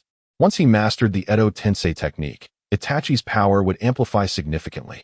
It was unforeseen that a mere attempt to liberate his teacher's soul would lead to such profound implications. Had he known, he would have prepared more thoroughly. A faint smile graced Itachi's lips as he utilized the shadow clone technique to establish a protective barrier around them. Though not particularly adept at sealing techniques, Itachi had learned a smattering from the sealing scroll, but time constraints had limited his studies. As for future sealing matters, he would consider them later.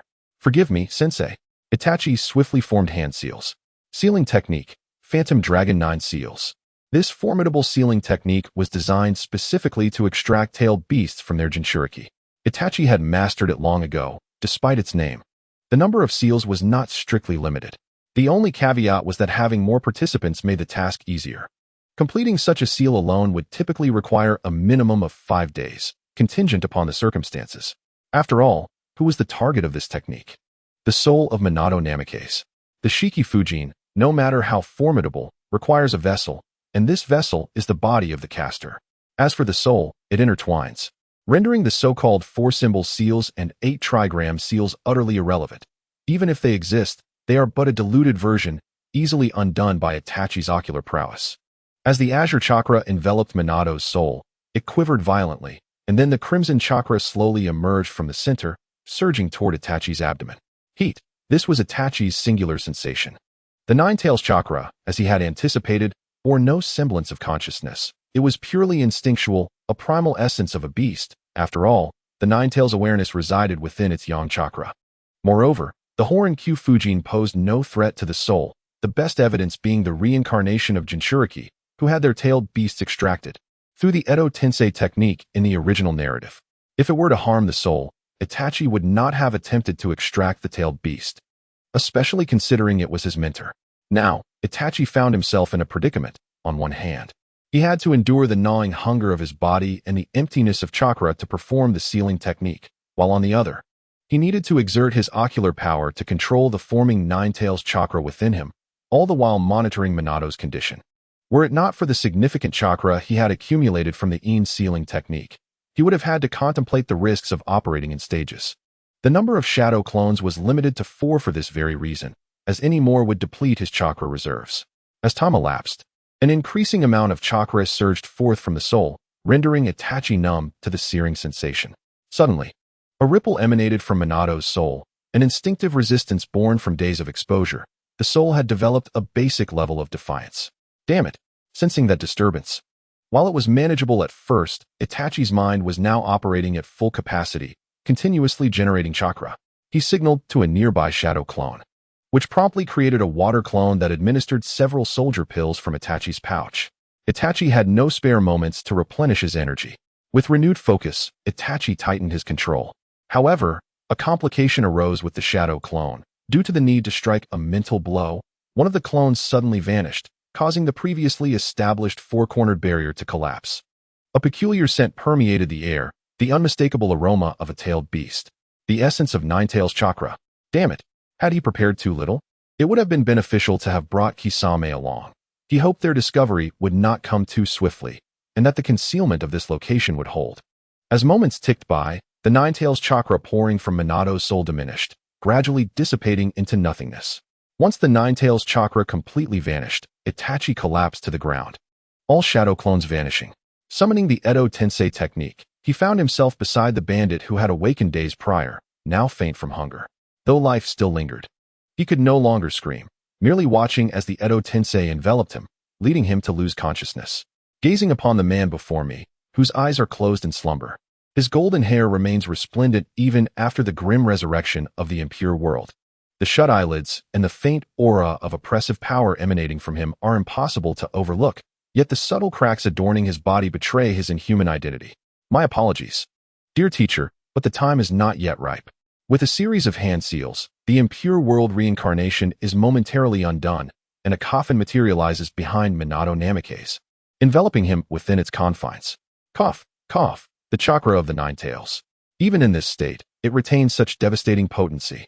Observing the Nine-Tails chakra surging forth from his form, it is evident that he lacks consciousness. Nevertheless, the primal instinct of destruction remains vibrant, stirring even in Itachi's weakened state.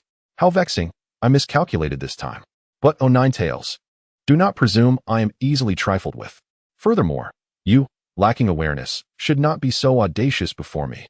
With his eyes shut, he opens them to reveal a pair of feral pupils, as a tail formed of chakra manifests behind him, enveloped in a fiery crimson aura that shapes into that of a fox, the demon fox garb. Thus, on the surface, it appears that Itachi is under control.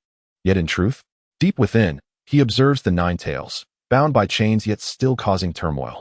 In an instant, Itachi's Sharingan morphs into the Mangekyo Sharingan, coldly scrutinizing the Nine-Tails before him. Itachi, too, seeks to harness the chakra of the Nine-Tails to fill the void within him. Otherwise, how could he allow the Nine-Tails to dominate his body? An unconscious beast dares to act defiantly before me, in the presence of its master. One must possess the awareness befitting a pet. Even without consciousness, the Nine-Tails recognizes the insult, raising its head high, a massive orb of chakra coalescing around it. Despite its lack of intellect, the beastly instinct remains formidable. Tailed beast bomb. I have warned you not to forget whose territory this is. Several colossal gates descend from the heavens, simultaneously suppressing the Nine-Tails' head, limbs, and tail. An even larger gate then seals its entire form. The Sharingan bears down upon the Nine-Tails, and soon, its eyes mirror the design of the Sharingan. The suppression of the Nine-Tails is complete. Sighing with relief at the subdued beast before him, Itachi reclaims control of his body. Opening his eyes, he surveys the ravaged earth, scratching his head in contemplation. Have I caused too great a disturbance? Such chaos may attract some unwanted attention. Swiftly leaping to a distant tree, Itachi furrows his brow, feeling an unsettling dissonance within his chakra, which had never before been troubled. He remains silent for several moments before departing from the scene. Having found a new location, Itachi halts. Within him, the chakra of the Nine-Tails stirs restlessly. The Nine-Tails, now devoid of consciousness, results in its chakra perpetually depleting, and the dire reality is that without awareness, it cannot actively draw upon its chakra, relying solely on instinct for recovery. The effectiveness of this state is appallingly inadequate, despite the ongoing struggle between diminishing and replenishing chakra. With the latter surpassing the former in quantity, the unfortunate reality is that once engaged in battle, the situation could become dire. Typically, such power would remain unused. But should it be invoked, it would surely indicate that Itachi faces an adversary he cannot confidently defeat. The moment he falters, the consequences would be catastrophic. Moreover, Itachi has recently discerned a rather vexing predicament. Unlike Naruto, he cannot activate the tailed beast mode.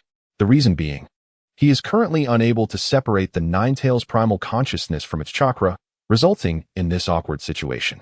One must not underestimate the beast's consciousness. While such tailed beasts may be easier to control, it is an exceedingly arduous task to distinguish their chakra from their sentience, especially when dealing with any conscious life form. In the short term, if Itachi cannot segregate the consciousness, he will be compelled to resort to the Nine-Tails guise, which is far too conspicuous and undoubtedly troublesome. Ultimately, is this not a rather exasperating situation? Alas, that is a matter for another time. With a sigh, Itachi directed his gaze toward the horizon, specifically toward the Land of Wind. Recall that the Land of Wind, situated within a desert, is regarded as the weakest among the 5 great nations, lacking in both leadership and tailed beasts. However, As one of the 5 great ninja countries, it possesses a certain degree of strength. The Land of Wind lies south of the Land of Fire, perpetually besieged by sandstorms. The sand ninjas, residing in this harsh environment, constantly yearn for the fertile lands of the Land of Fire, making the sand village a source of concern for Konoha during wartime, as even an alliance could lead to treachery at any moment. Amidst this scorching desert, a man clad in a black coat adorned with red clouds traversed the endless sands. Feeling a sense of helplessness, had he known he would be journeying to the sand village, he would have ensured a more comfortable means of transport. For the heat was unbearable. Thankfully, his chakra shielded him from succumbing to the oppressive heat in such conditions. The cold-blooded residents of the Land of Snow would certainly have no desire to be present. Itachi began to understand why the sand ninjas were so fervently opposed to Konoha. It was not for lack of reason, but rather due to desperation. In such an inhospitable environment, the fact that the sand ninjas have not disbanded is somewhat commendable, perhaps. Having been born here has rendered them accustomed to it. Resolutely, Itachi decided to expedite his journey. His sole purpose for visiting the sand ninjas was to obtain the resurrection jutsu studied by Chiyo, which could grant a puppet a soul, should he acquire such a technique. The resurrection of Sasuke would be within reach. With this thought in mind, Itachi quickened his pace. As he approached a narrow passageway, several sand ninjas were seen patrolling. For the sand village was sheltered behind this natural barrier, safeguarding it from the elements. The only entrance to the sand village was through this narrow passage. Thus, if one wished to launch a direct assault on the sand village, the only recourse would be a frontal attack, which also serves as the sole means of escape. It is precisely for this reason that Deidara in the original narrative opted for a forceful approach. However, Itachi's objective did not lie here. His entrance into the sand ninja village was merely an endeavor to ascertain the whereabouts of Granny Chiyo. He entered the village without a hint of disturbance, perhaps due to the formidable protective barriers in place that rendered him unharmed. Yet, the Great Barrier bore no responsibility for the entry of ninja tools. Skillfully evading the patrolling ninjas, Itachi employed the Flying Thunder God technique to navigate deep within the village. Everyone donned headscarves, some even wore conical hats, making Itachi's appearance rather distinctive. Nevertheless, in the ninja world, no one would take the time to concern themselves with others' attire. As he gazed at the Hokage building adorned with the character for wind visible in the distance, Itachi gradually made his way forward. The young Fourth Hokage was engrossed in reviewing documents when, unexpectedly, he vanished from sight. Itachi, who had been observing the interior of the Hokage building, suddenly halted as a kunai pressed against his neck. "Who are you?" The Fourth Hokage gaze, filled with murderous intent, bore down on Itachi. "The Fourth Hokage, is it? I am quite curious as to how you managed to locate me," Itachi replied, adjusting his conical hat, preventing the Kazekage from discerning his visage. "Curious, are you? The entire building is infused with my chakra. You have employed a genjutsu." The Fourth Kazekage's alertness heightened. Logically, he would never divulge such information. Yet it slipped from his lips. "Ah, I see. It is your unique golden sand technique, is it not? At this hour, no one should be present here. Thus you discovered my presence, did you not, Fourth Kazekage?" Itachi did not turn around, but instead focused on the sealing book before him. This was the Sand Ninja's sealing book. Originally, Itachi intended to search for Granny Chiyo's techniques that might be recorded within this sealing art, hoping for a stroke of luck. Little did he expect to encounter the Fourth Kazekage. But would Itachi fear a mere Fourth Kazekage? He could not even best Orochimaru, although there were suspicions of being overwhelmed. Nonetheless, could he truly escape? Never mind, perish. The kunai slashed down, yet was intercepted by a jet-black blade. "Shadow Moon, I draw. What a pity. I had intended to kill you," the Kazekage mused, "but for now, I shall take my leave." Evading the Fourth Kazekage, Itachi swiftly seized the sealing book and utilized the Flying Thunder God technique to vanish from the scene. The reason? The Nine-Tails chakra had once again erupted in turmoil. Indeed, it appeared that half-baked sealing techniques proved futile. The Fourth Kazekage's expression darkened as he gazed at the spot where Itachi had vanished. Having been robbed of a treasure of the ninja village, the sealing book, without even inflicting harm on his assailant. Such an occurrence was a true slap in the face. Damn it! Who on earth is he? That blade seems familiar. Men, search at once. The Fourth Kazekage contemplated before promptly commanding the Umbu to scour the village and its surroundings. In his estimation, the intruder could not have escaped outside, yet he still ordered a symbolic search. Upon landing in the desert, Itachi glanced back at the Sand Ninja village. Alarms blaring behind him. He adjusted his conical hat, smiled faintly, and proceeded toward Granny Chiyo's residence. Strolling along the path leading to the rear mountains of the Sand Village, Itachi arrived before a house, sensing two distinct presences within that confirmed he had not erred in his journey. The oppressive aura of a formidable adversary was unleashed without reservation, and in the next moment, countless poison needles soared toward Itachi. Gently adjusting his hat, Itachi leaped onto a rock, quietly awaiting the arrival of the two. What a polite little imp, an elderly figure emerged, fixating on Itachi atop the stone. I beg your pardon, Granny Chiyo. I do not recall having such an unappealing grandson. Who might you be? Due to the obscured visage, Chiyo did not immediately recognize him. Just jesting, Granny Chiyo. What about Grandpa Hachiro? Is he still inside fishing? Chiyo retrieved a scroll and gazed at Itachi. Is that so? I've heard that Grandpa Hachiro is your brother, yet are you truly not a couple? Youth should practice some decorum, and one must show respect to the elderly. Without a doubt, the taunt reached its zenith, perfectly inflating the animosity. As two puppets charged toward him, Itachi remained unfazed, drawing out shurikens and grasping a seldom-used katana in his other hand. Apologies, Granny. But is it just you who poses no threat? Itachi infused chakra into the katana, driving it into the back of one puppet, using it as a pivot to flip and sever the chakra strings of the other with shurikens. The blade blazed with a radiant light, easily cleaving the puppet in two, all while Itachi's hat remained steadfast upon his head. Surely, your puppets are not merely this level. I've heard that Scorpion still holds you in high regard. Itachi remarked with a gentle smile. Scorpion. As her grandson, the Red Sand Scorpion's prowess was unquestionable, yet since his defection, she had received no news of him. I initially intended to drive you back, but now, I have changed my mind. I shall keep you here. With that, she produced a massive scroll, unfurling it amidst a billow of smoke, revealing 10 puppets clad in white before Itachi. Gripping his weapon tightly, he braced himself. The 10 shinobi of Nara. The pinnacle of Granny Chiyo's puppet mastery. For puppet ninjas, the number of puppets one can control at once dictates their strength. Those who can manage 10, like Granny Chiyo, are exceedingly rare, a true master of puppetry in the ninja world. Of course, Scorpion does not count. He can no longer be regarded as human. What a pity. I have little interest in staying. By the way, are you not concerned about Grandpa Hachiro? Itachi uttered this peculiar statement. My brother requires no concern from me.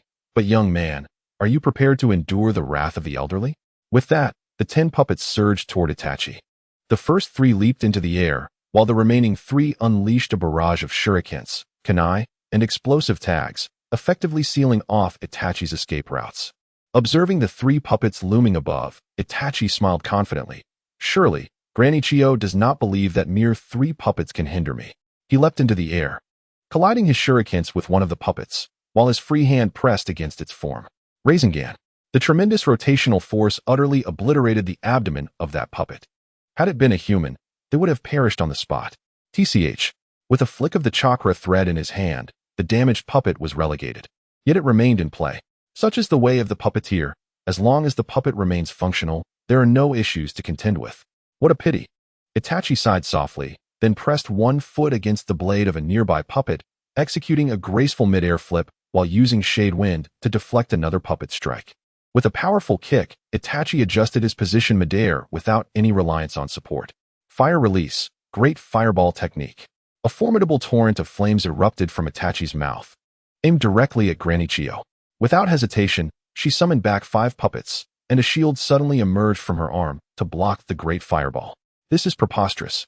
Itachi genuinely wished to exclaim, for that was indeed the great fireball. An S-rank fire technique, its potency and temperature were beyond question. How could these wooden puppets possibly resist combustion? Before Itachi could fully comprehend the situation, a puppet surged upward from beneath him, and it was clear that the opponent had only used 5 for defense, leaving 5 more in reserve. TSK. Ambushes are hardly commendable. Like a pianist's nimble fingers, his hand danced as he rendered the approaching puppet immobile. Stellar puppet threads. Inspired by Granny Chiyo's chakra manipulation, Itachi refined this once innocent creation with a single downward stroke. A blinding white blade severed a puppet in 2. Breathing heavily and gazing at Granny Chiyo, a bead of cold sweat formed on Itachi's forehead, not without reason. He was afflicted. Enduring the pain, he charged forward without a moment's hesitation, executing the human intelligence sword, Heavenly Maiden's Return. The intersecting blade sliced through the puppet's form, tragically cleaving several puppets. The white glow reflected in Granny Chiyo's eyes bore an unsettling familiarity, reminiscent of the blade of Konoha's White Fang, though forged from lightning chakra. Its appearance mirrored that of wind chakra. Both were formidable ninjas. However, White Fang's technique had been honed through the crucible of war, while Itachi's prowess was built upon countless powerful jutsu. Granny Chiyo, I suggest you pay a visit to Grandpa Hiruzen, otherwise, I cannot assure you of the outcome. You're still too green, kid. This house contains a barrier I've laid. Once you enter, you will undoubtedly trigger that mechanism. TSK. You would do well to heed this warning, otherwise, I cannot guarantee what may happen, nor can I assure your life. Raising Shadewind and positioning it at his waist. A piercing sound resonated from the white blade, a manifestation of the wind chakra's transformation, capable of slicing through all. With a faint smile, he acknowledged that he had obtained what he sought. Never mind, I tire of this. And Granny Chiyo, I advise you not to blindly trust in your own capabilities, nor to underestimate the abilities of others. Lastly, I thank you for your insights, which have imparted a crucial lesson. Do not conceal what is valuable in a manner that is too naive. Indeed, the intricate art of crafting living puppets, a testament to Chiyo's painstaking dedication, resides in a remarkably accessible location, guarded by merely 2 individuals. What? Does this imply a farewell? With that, one executed the Flying Thunder God technique and departed from this place. As for acquiring this scroll, is it not sufficient that the Fourth Hokage has intervened? Prior to this, Itachi had instructed Minato to ambush Hiruzen Sarutobi, albeit without lethal intent, for the time-space ninjutsu would remain imperceptible. It is worth noting that Minato was merely a puppet under Itachi's control. After all, the moment is not yet ripe. By the way, have you heard that we have consumed all the bounty experience lately? Swiftly traversing the forest, Itachi inquired among several individuals regarding the meteorite mentioned by the old blacksmith. However, he gleaned no substantial intelligence, only learning that the shockwave generated by the meteorite was not substantial, suggesting that its size was likely insignificant as well. Therefore, where there is a meteorite crater must inevitably exist, making the search considerably easier. As he hastened toward that direction, Itachi suddenly sensed a presence moving through the forest, heading toward the location of the meteorite. Who is it? Itachi leaped onto a tree, concealing his form, observing a man clad in outdated samurai armor. The man, now in middle age, had a symmetrical beard and a weathered visage marked by a resolute expression, his demeanor solemn, akin to a sword kept in cold storage. This man is Mifune, the general of the Land of Iron. Even without having watched Naruto, one should be aware of his identity. As a general of a neutral nation, Mifune possesses formidable strength, reputed to rival the 5 Kage. As one would discern from the previous manga, he single-handedly triumphed over the semi-divine Hanzo, a testament to his prowess. You need not hide any longer, I presume? Mifune's footsteps halted abruptly, and his grave voice resonated in Itachi's ears. Discovered. Itachi was taken aback, despite having concealed himself. His heightened perception should have allowed him to evade detection, yet he was uncovered by a mere samurai. Do you wish to remain hidden? I beg your pardon for my presumptions. With a swift turn, he swung his sword, unleashing a blade of energy that severed the tree Itachi had occupied, sending it soaring into the sky. Landing steadily upon the ground, Itachi regarded the smooth cut left in the wake of his former position and remarked, Truly, you are worthy of the title, Mifune. Might I inquire how you discern my presence? I have considerable confidence in my concealment skills. You are indeed a powerful ninja. I can sense that much. However, your aura is excessively sharp. Aura? Itachi furrowed his brow as he gazed at Mifune. It is akin to a razor-sharp blade. Even I can perceive the keen gaze you cast upon me, as piercing as a knife. Should I fail to recognize it, that would be a grave inadequacy. Is that so? I harbor no desire to engage in combat with you. However, if your objective pertains to that meteorite, I must regretfully decline. Itachi directly articulated his intentions to Mifune. In that case, I cannot acquiesce. With that, Mifune drew his katana, Black Zephyr. This is a remarkable blade, cherished by Sanbyon, which attests to its uniqueness. Alas, Itachi does not have his shadow moon with him at present. He adheres to the principle of utmost efficiency, leaving no time to engage Sanbyon in a contest of swordsmanship. Swiftly, he forms the hand seals for fire release, great fire annihilation, his speed rivaling that of the legendary Itachi of the future. However, Sanbyon is specifically trained to counter the hand signs of ninjas. In a flash, Sanbyon appears before Itachi, crouching slightly with his hand resting on the hilt of his sword. He exhales gently, his gaze steady upon Itachi. Due to the brim of his hat, Sanbyon cannot discern Itachi's face, only the cold, piercing stare of the three-tomo Sharingan, which also betrays a hint of astonishment. The sword-drawing technique. The blade arcs through the air like a full moon before Itachi's eyes. Itachi recalls having executed a similar maneuver in the past. The crescent slash, yet this nameless sword-drawing technique surpasses his own, eschewing superfluous motions, aimed solely at vanquishing the opponent before him. The inside of the Sharingan, coupled with Itachi's physical coordination and instinct, saves his life. He retreats half a step, narrowly avoiding the blade's edge, though his hat is cleanly severed. Crescent slash. The Sharingan perfectly replicates Sanbion's technique, a blade striking back towards him. The two strikes are nearly indistinguishable, save for the essence of their respective intents. Witnessing the familiar cut, Sanbion's eyes narrow, prompting him to utilize the body flicker technique to retreat instantly. Have the samurai begun to study what they deem useless chakra? Itachi observes the chakra coursing through Sanbion and mocks. Indeed, the era of the samurai has waned. Yet as long as our spirit endures, the samurai shall not vanish. Sanbion retorts unabashedly, if I recall correctly, those eyes of yours belong to the infamous S-rank rogue ninja of Konoha, Uchiha Itachi. Am I mistaken? Correct. Human technique, worldly slash. The current blade cannot condense chakra to the extent of Shadow Moon, yet it still envelopes a measure of chakra. A pale blue blade gleams as it cleaves through space, aimed at Sanbion with the intent to bisect him.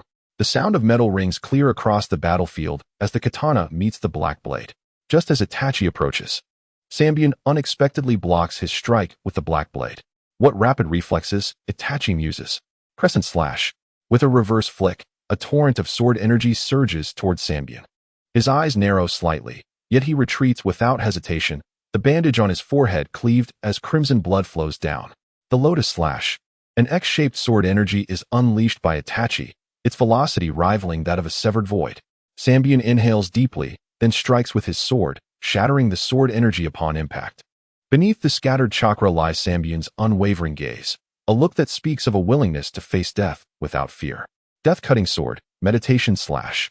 He forcibly encases his sword in chakra, and a soft green energy spirals upward from the blade's tip, manifesting a colossal sword in Itachi's grasp, which he then swings down with ferocity. The distance to Sanbion has now been bridged, raising the blade to block the strike. One must ponder whether the chakra-formed weapon can truly be countered by mere steel.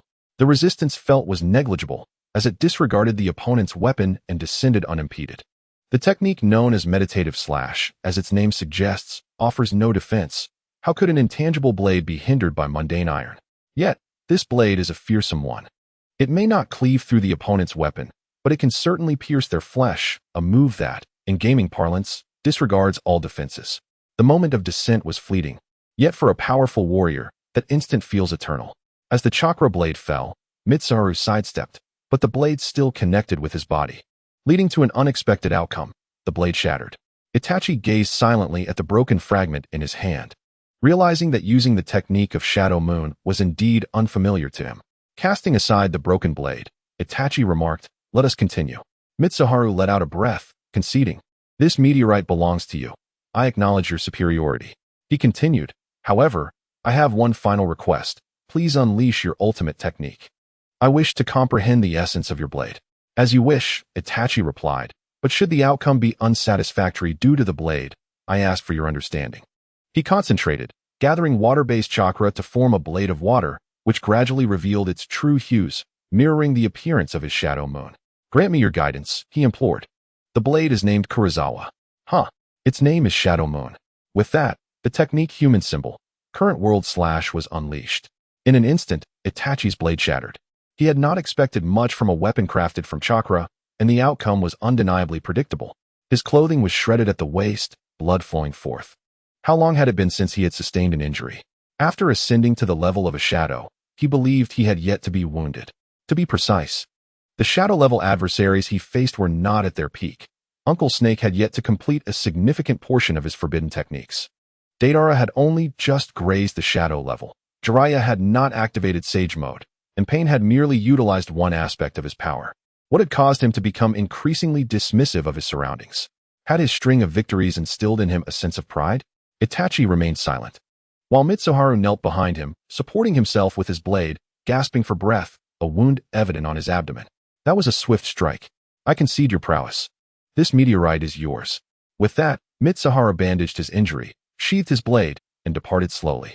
Itachi, still silent, pressed a hand against his wound. A faint green chakra emanating from his abdomen, gradually mending his injury. However, with Itachi's limited mastery of medical ninjutsu, this was merely rudimentary first aid. What does my blade lack? After acquiring the meteorite, Itachi returned to the village.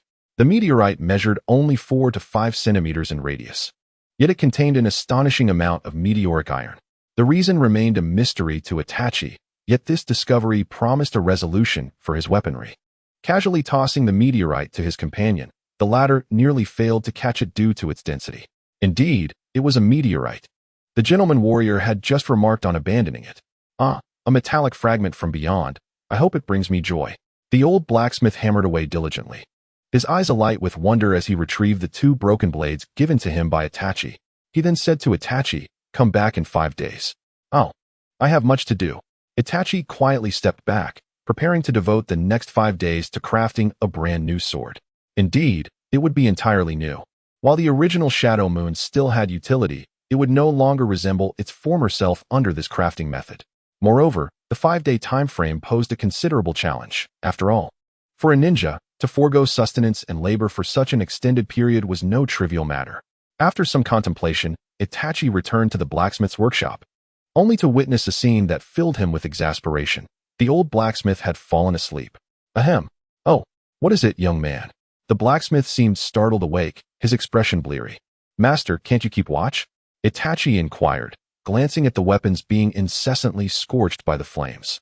Fear not, I intend to forge a new one. In doing so, the materials will coalesce anew, and you need not worry about me ruining this weapon. I have my methods. Now out you go. I wish to sleep. I have several days without food or drink ahead of me. You must have some compassion for an old man. As he was being ushered outside, Itachi replied, But there is no but. Crafting a weapon revered as a divine artifact by future generations is a blacksmith's lifelong dream. The old man interjected impatiently. Very well. Here are 3 soldiers' rations to replenish your energy. They are used by ninjas on urgent missions. I hope they will be of assistance. After leaving the 3 rations on the table, Itachi departed. Days later, Master, Itachi stood before the door, observing the extinguished flames within. He pushed the door open, greeted by a wave of scorching heat. Despite the top-notch ventilation, the workshop felt as sweltering as a desert. Master? Itachi looked upon the old blacksmith, who was snoring like a log, sprawled across the table with a note before him. Approaching, he read the note. Young man, this knife is yours, crafted free of charge. You have fulfilled my dream. This is the finest blade I have ever forged. In terms of both materials and technique, I am confident it possesses the potential to become a divine artifact. Even if it does not, it is the crowning achievement of my life. The knife awaits you in the pond behind the workshop. With a slight smile, Itachi placed money on the table, not for the knife, as it was already his gift, but as a token of gratitude. After all, a sword is a swordsman's beloved companion. Gazing at the black blade submerged in the pool, its surface devoid of any pattern and the edge unsharpened, Itachi understood that this was merely superficial. Connecting the chakra thread, he grasped Shadow Moon, and with a sudden surge of chakra, the blade shattered into fragments. Countless fragments cascaded from the blade of Shadow Moon, unveiling its true form beneath.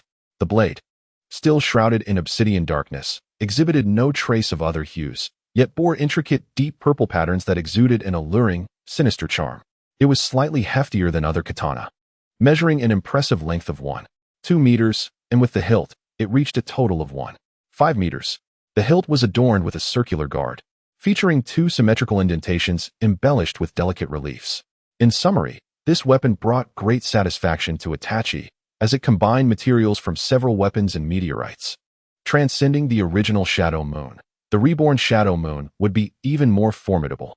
As he sheathed the blade prepared for it, Itachi typically concealed it within the seals on his wrist, yet now he preferred to wear it openly.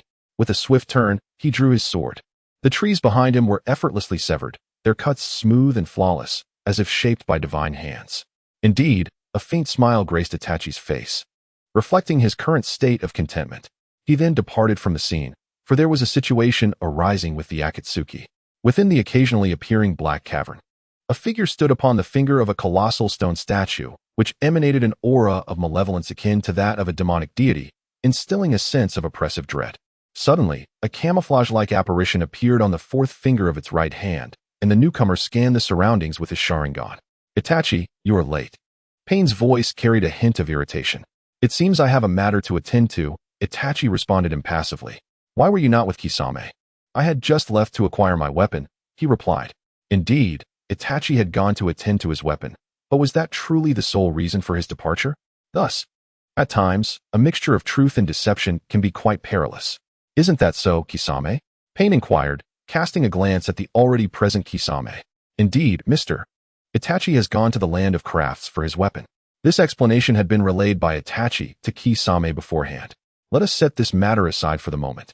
I wish to inform you that the rogue, Zabuza Momochi, whom you once defeated yet allowed to escape, has been located.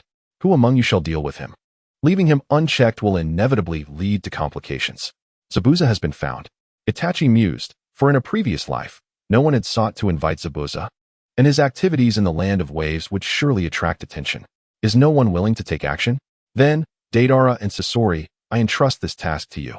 Pain furrowed his brow as he surveyed the nonchalant individuals around him. They were all proud and formidable beings, and commanding them to undertake such a trivial task was no simple feat. Reluctantly, he would have to start with the least experienced, Deidara. Disturbing an artist's creative process incurs divine retribution. I have no interest. However, ultimately, these two were coerced into agreement under Pain's pressure. Although Pain insisted they resolve the Zabuza issue, the question remained. Would a group of inherently carefree individuals exhibit such diligence? Perhaps only a dire command, akin to capturing tailed beasts, would spur them into action. Even then, as depicted in the original narrative, they would merely progress at a leisurely pace towards Sunagakure. The distance between the land of rain and the land of waves is still quite substantial. Upon realizing that Zabuza was struggling to cope, Itachi immediately sprang into action. Although Zabuza's current financial resources were limited, they nonetheless constituted the assets of Kado, which Itachi was unwilling to relinquish. Perhaps there was no immediate plan for their utilization. But having something is certainly better than having nothing at all. Setting forth towards the land of waves, Itachi had to travel at full speed. Mindful of not revealing his identity, especially since the land of crafts was further from the land of waves than the land of rain, he had no time for hesitation. After nearly half a month of travel, Itachi had managed to reach the land of waves faster than Deidara and his companions. Silently, Itachi approached Zabuza from behind. Startled, Zabuza instinctively reached for his sword, only to have Itachi restrain him. It's me, Lord Itachi. Though reluctant, Zabuza knelt on one knee. Two powerful foes are coming to kill you. Do not question it too much. Lend me your decapitating sword, and I shall return it afterwards. Itachi commanded. Very well. Zabuza acquiesced, though he had more to say. However, upon meeting Itachi's gaze, he relented and handed over the sword. Itachi instructed Zabuza to remain indoors and not to emerge, then proceeded to find a nearby inn for himself. Itachi was uncertain when Deidara and the others would arrive, but this was the only route to Zabuza, and given their personalities, they would not take a detour. This was both their pride and their confidence. Scorpion, who exactly is that Zabuza Momochi? Deidara inquired while toying with his clay. He was one of the 7 ninja swordsmen of the mist, reportedly someone Itachi attempted to recruit, but failed to capture, Scorpion replied. Glancing at Deidara, is that so? I didn't foresee that fellow would fail. If I were the artist, it would never have ended like that. At that time, you weren't even at the level of a Kage. If it had been you, perhaps it would have been a fierce battle, Scorpion retorted. Under my splendid art, no one can escape. Spare us your inferior art. True art is eternal. Scorpion immediately mocked. A body like yours can hardly comprehend the essence of art. As Deidara finished speaking, the tail of Scorpion's puppet lunged towards him. Deidara leapt into the air, releasing several bombs, while Scorpion simultaneously unleashed poisonous needles, all aimed at Itachi's position. Is he dead? Scorpion wondered, gazing into the forest. They had been poised to engage when they suddenly sensed a presence, prompting them to attack in unison. Haha, indeed, my explosive art is far more magnificent. Who are you? Zabuza emerged from the forest, his imposing aura causing both men to raise their brows. Hadn't Itachi claimed that the opposing force lacked the strength of a Kage to qualify for the Akatsuki? How could this be? Have you broken through? No matter. As long as you die, that suffices. After Scorpion finished speaking, he took a step forward, but Deidara obstructed him, saying, Senior Scorpion, take a moment to appreciate my art. It will undoubtedly leave you in awe. Without waiting for Scorpion's response, he plunged his hands into his clay pouch. Zabuza, having no time for idle chatter, immediately formed hand seals. Water style, water dragon bullet technique. The roaring water dragon surged toward the two. Scorpion leapt back, while Deidara ascended into the air, pressing his hands downward, conjuring a clay owl that soared above. "Savor my art," he exclaimed. Countless C2 explosives descended to the ground, rushing toward Zabuza. Surrounded by a multitude of explosive devices, Zabuza leapt back, raising his decapitating blade as a shield. A tremendous explosion erupted, enveloping the battlefield in smoke, obscuring Deidara's view of the situation. At that moment, Deidara's left eye was equipped with a mechanical camera, yet it lacked the capability for X-ray vision. As the smoke cleared, he beheld a massive decapitating blade standing resolutely, while its wielder had vanished. Deidara immediately began scanning his surroundings. Suddenly, a colossal surge of chakra manifested behind him. Zabuza had leapt into the air behind him, hand seals completed, indicating the use of a water-style jutsu. Water style, hard vortex water moon. A gigantic water spear materialized in Zabuza's grasp, expanding as if it could grow indefinitely. This was not a technique Zabuza could typically employ. Indeed, it was not Zabuza at all. He had merely employed a transformation technique to deceive the eyes of two shadow-level warriors. This was none other than the First Hokage. Unable to utilize wood release due to the unique identities of the two individuals, Zabuza understood that should he eliminate them, Pain would certainly become aware of the anomaly. And the first to suffer would be Itachi. If Zabuza were truly that formidable, then why had Itachi spared him in the past? Furthermore, while Itachi harbored no fear of any Akatsuki member, especially after his recent power surge, even the mightiest must concede to overwhelming numbers. Fortunately, the first Hokage's wood release was composed of water and earth styles, which meant that using water style was undoubtedly feasible. Initially planning to employ the Flying Thunder God technique, Zabuza realized that the impact of space-time ninjutsu would not surpass that of wood release. Thus, the combatant facing these two was a significantly weakened first Hokage under Itachi's control. Nonetheless, he still possessed shadow-level strength. Gazing at the immense spear before him, Deidara decisively abandoned the owl beneath him, narrowly evading the spear's initial thrust. He then witnessed the owl being shredded by the colossal water vortex, disintegrating into fragments of clay. Deidara seemed to hear the sound of his own swallowing. Is this truly the so-called unworthy individual that Itachi spoke of? Such prowess is hardly the lowest among shadow-level ninjas. That water technique could only be rivaled by a select few, Deidara remarked, turning to Scorpion with a wry grin. No, his water release is not as exaggerated as one might imagine. However, the sheer volume of chakra he possesses seems boundless. Scorpion has indeed discerned that Itachi's manipulation of the first Hokage's attack was entirely a result of chakra accumulation. Yet, the might of those resurrected through impure world reincarnation never lacks chakra. Zabuza drew forth the decapitating sword embedded in the ground and casually waved it, beckoning to Deidara and Scorpion, a provocation that was unmistakable. Exchanging glances, Deidara steadied his breath and remarked, "Scorpion Senpai, it appears he is quite confident in his own strength. Such individuals often meet an early demise." His hoarse voice betrayed a seriousness that enveloped the atmosphere. As Deidara slipped his hands into his pockets, Scorpion began to move. A massive tail blade emerged from behind him. "There's no need to trouble Scorpion Senpai. I can handle this individual." Deidara raised a hand to halt Scorpion's advance, and the mouths on his hand opened wide. Bringing his hands together, a chibi dragon materialized on the ground. "Is that so? Are you certain of your victory? Their strength is quite different from the intelligence we received. Is there even a need for further discussion? I truly do not understand why that guy Itachi would make such a blunder. Nevertheless, allow me to unveil my new art through you, yes."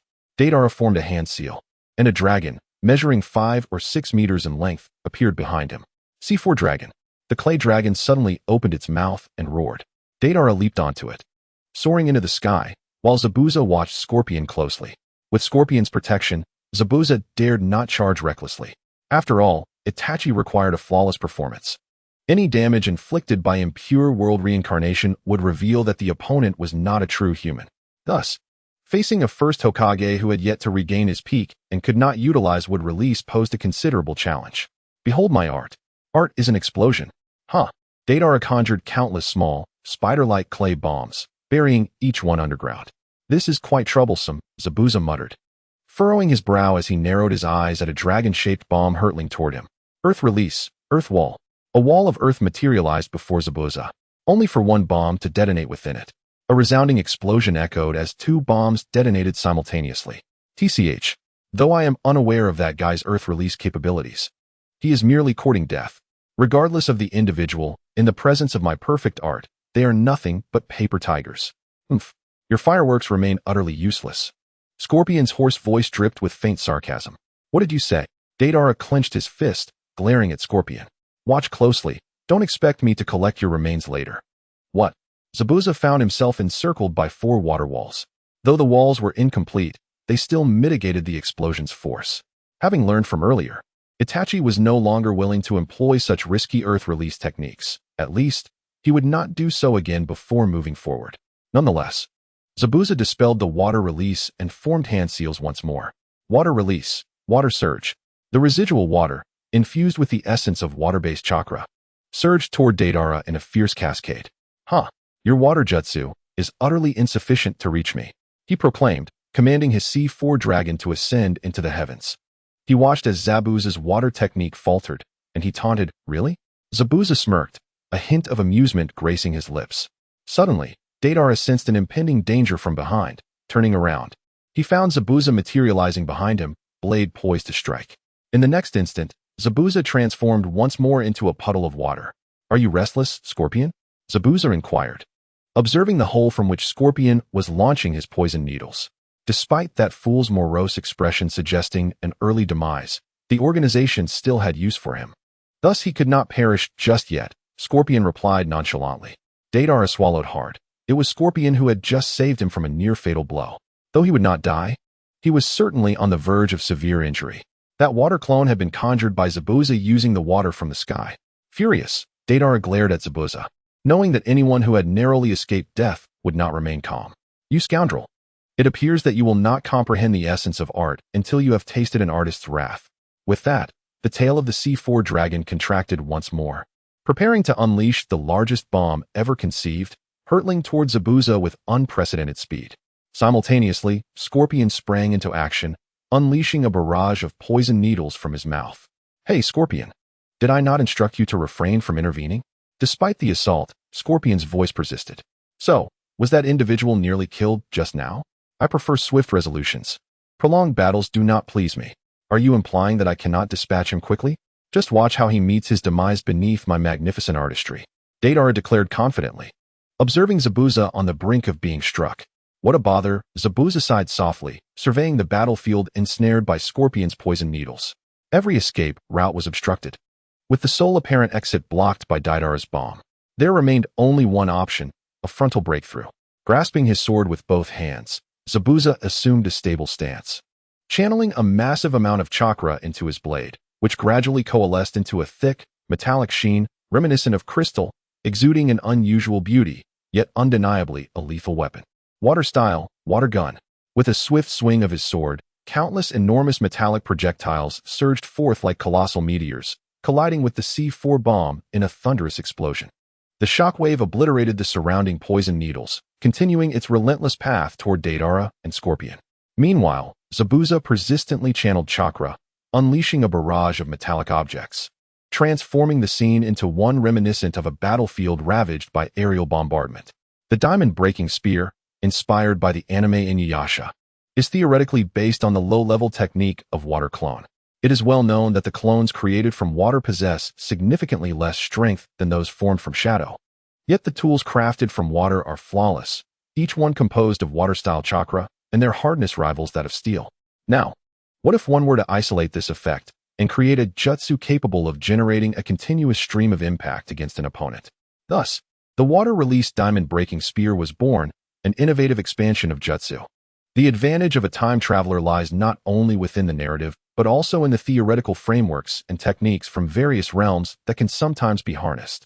Observing the Scorpion using his tail blade to block the diamond-shaped metallic projectile of the diamond-breaking spear, Zabuza couldn't help but smirk. Indeed, the metallic strength proved inadequate against Scorpion's tools. However, it still left a dent in Scorpion's tail blade. Meanwhile, Deidara was struck down by the tremendous force of the diamond-breaking spear, with the C4 dragon's wings pierced, necessitating a forced descent. Seeing that the situation had stabilized, Zabuza promptly withdrew and retreated into the distance. Hey, why are you leaving just like that? Deidara exclaimed in frustration, his anger boiling with no outlet. It must be a lack of chakra. Such a powerful jutsu consumes an extraordinary amount. TCH, should we pursue? No need. Their strength is formidable. A reckless chase would lead to significant losses on our part. So we simply return? Pain won't have anything to say about this, will he? Let Itachi explain later. I'm leaving. Wait, since when can you command me, the great artist? Fool, how dare you insult me? This is an affront to a great artist. Hey, wait for me. That was a close call. I almost couldn't withstand it. Indeed, under restricted conditions, even an incomplete First Hokage could hardly contend with those two. In a cloud of smoke, Zabuza regained his form, revealing a middle-aged man clad in red armor, the reincarnated First Hokage controlled by Edo Tensei. Itachi emerged from the side, observing the First Hokage before him with a peculiar sensation. Although he could not pinpoint the oddity, an indescribable feeling lingered in his heart. Unable to discern the source of his discomfort, Itachi attributed it to the dissonance between his perspective and that of the First Hokage. Never mind. It was best to focus on how to handle pain. Rubbing his temples, Itachi employed the body flicker technique to appear before Zabuza, who had retrieved his beheading sword. Itachi merely advised him to exercise caution in the future before departing. However, this incident could not be blamed entirely on Zabuza. Expansion necessitates action. And if one seeks to amass wealth in silence, it is best not to tread this path unless one is a main character, for the stakes are indeed high. Upon returning to the cavern, all members were assembled except for one vacant spot, marking the formation of the Akatsuki of the future, including the additions of Deidara and Haiden. Now, all members of the Akatsuki were officially present. Scorpion, Deidara, how is the mission progressing? Pain spoke up immediately. This matter should be directed at Uchiha Itachi. Scorpion's hoarse voice was laced with a hint of menace. What are you referring to? Itachi unwaveringly met Scorpion's gaze. Hey, Itachi, the opponent is clearly a shadow-level powerhouse. Why are you calling them merely an elite jonin? Deidara could no longer endure the silence and shouted. When I faced them, it was during my battle with Kisame. At that time, their strength was only that of an elite jonin. Both Kisame and I have personally verified their capabilities. It is far from the exaggerated claims you make. Pausing, Itachi continued, undeterred by the murderous glare directed at him. Moreover, one does not remain static. With your outdated information, even in defeat, you cannot blame others. Perhaps the issue lies within your own capabilities. You insolent fool. If it weren't for the fact that you are merely a shadow here, a confrontation might truly ensue. Silence. Pain interrupted their exchange. Let this matter pass. There is no need to provoke an opponent of such caliber. We must refrain from exposing ourselves too much. So this is how it shall be. Pain's figure gradually transformed into an ethereal form, but at the last moment, he turned to Itachi and said, regardless of their strength or your intelligence, I do not wish to see a recurrence of this. If we encounter Orochimaru, it will fall upon you to eliminate him. I dislike being commanded, but if it concerns Orochimaru, I shall willingly comply, Itachi replied with a slight bow. Very well. Subsequently, Konan and Pain vanished from sight. Then, we shall take our leave as well. Kakuza glanced at the two who had disappeared before departing, followed by Haiden and Juzo. As he observed the two glaring at him, Itachi closed his eyes and also vanished, accompanied by Kisame. Uchiha Itachi, you wait right there. Deidara shouted after Itachi's silent departure. Currently, there were few tasks at hand, primarily focused on gathering funds. Thus, Itachi resolutely delegated these missions to Kisame and made his way to the seat of the elder. Observing the long-absent elder, Itachi sat below, awaiting a response. You wish to learn sage techniques? The elder's already aged eyes regarded Itachi with inquiry. Indeed, as a branch of the Ice Feather clan, akin to the Yada clan, we possess our own unique sage techniques. Regardless of the hardships, I am willing to endure them. Please impart to me the ways of sage cultivation. While I am unsure how you came to know of such power, rules are rules. The reason we cannot teach you this technique is that you do not yet qualify, the elder stated, disregarding Itachi's dignity. Qualification? If it concerns strength, I am confident that I am a formidable ninja within the shinobi world. Itachi had always taken pride in his abilities, and now, having gained the First Hokage's immense wood-release chakra, his physical ailments had somewhat eased. Wood-release possesses a curative effect upon individuals, though its impact on common ailments is negligible. However, In the case of Itachi, his affliction stems from the cumulative toll of overexertion. Thus, the wood-release chakra has proven somewhat beneficial. At the very least, his condition is now under control and has not deteriorated further. Consequently, Itachi's ability to harness his power has gained a degree of assurance. Although there is currently no method to separate the Nine-Tails chakra, given time, it too could become a formidable force. Therefore, what Itachi requires now is a comprehensive enhancement through sage techniques that do not conflict with other sources of power. Yet, he finds himself unexpectedly rebuffed, a notion he had never anticipated, particularly when the other party asserts that his inability to practice sage techniques is due to his lack of qualification, an affront he cannot abide. It is not merely a matter of strength, but rather an intrinsic quality. You possess the potential yet have not attained it. Should you acquire this essence, I shall guide you in mastering sage techniques. Is not the essence of sage techniques the cultivation of composure? If that is the case, I believe I have already attained it. That is merely superficial. As I have pondered, how do you possess knowledge of sage techniques? This is a matter I wish to set aside for now, though if it serves to enlighten, I am amenable. Suddenly, the Grand Elder stirred, and in a moment that left the seemingly immovable figure astounded, he slowly moved to the rear of the feather throne. This throne rests at the heart of the basin, surrounded by natural barriers formed by tempestuous snowstorms and thunderclouds. However, the true marvel within this basin is a magnificent waterfall, encircled by stone statues of birds. Familiar to those versed in the lore of the hidden leaf, Itachi speculates whether these represent the failed predecessors. Here it is. Tell me, young Itachi, what do you perceive sage techniques to be? The Grand Elder's profound gaze fixated upon the waterfall before them. Sage techniques, in essence, are the harmonization of natural chakra with one's own, culminating in a fusion that generates sage chakra, thereby unleashing power that far exceeds one's original capabilities, at least double, in fact. Such is the rudimentary understanding. Suddenly, the Grand Elder ceased all movement. Despite his words, there was no indication of physical presence. In Itachi's perception, the Grand Elder astonishingly vanished without a trace. Though visible to the eye, there was no discernible fluctuation in his presence. This is the sage mode. No verbal explanation can compare to the experience itself. His formerly ice-blue eyes transformed into a vivid crimson, the pupils elongating into slits, while three faint red tomo emerged upon his chest, and his nails appeared to grow more elongated. Is this sage mode? Indeed, as the Grand Elder completed his statement, an overwhelming pressure was unleashed without restraint. The aged figure before Itachi seemed to transform into an immovable mountain. Though the peak was visible, it emanated an unshakable aura. Yet, that moment was fleeting, and the Grand Elder's imposing presence dissipated once more. Grand Elder, I implore you, teach me sage techniques. I beg of you.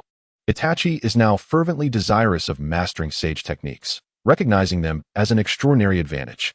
Do you truly wish to learn? The Grand Elder squinted his eyes as he gazed at Itachi. Indeed, the resolute words underscored Itachi's emotions. You are not worthy.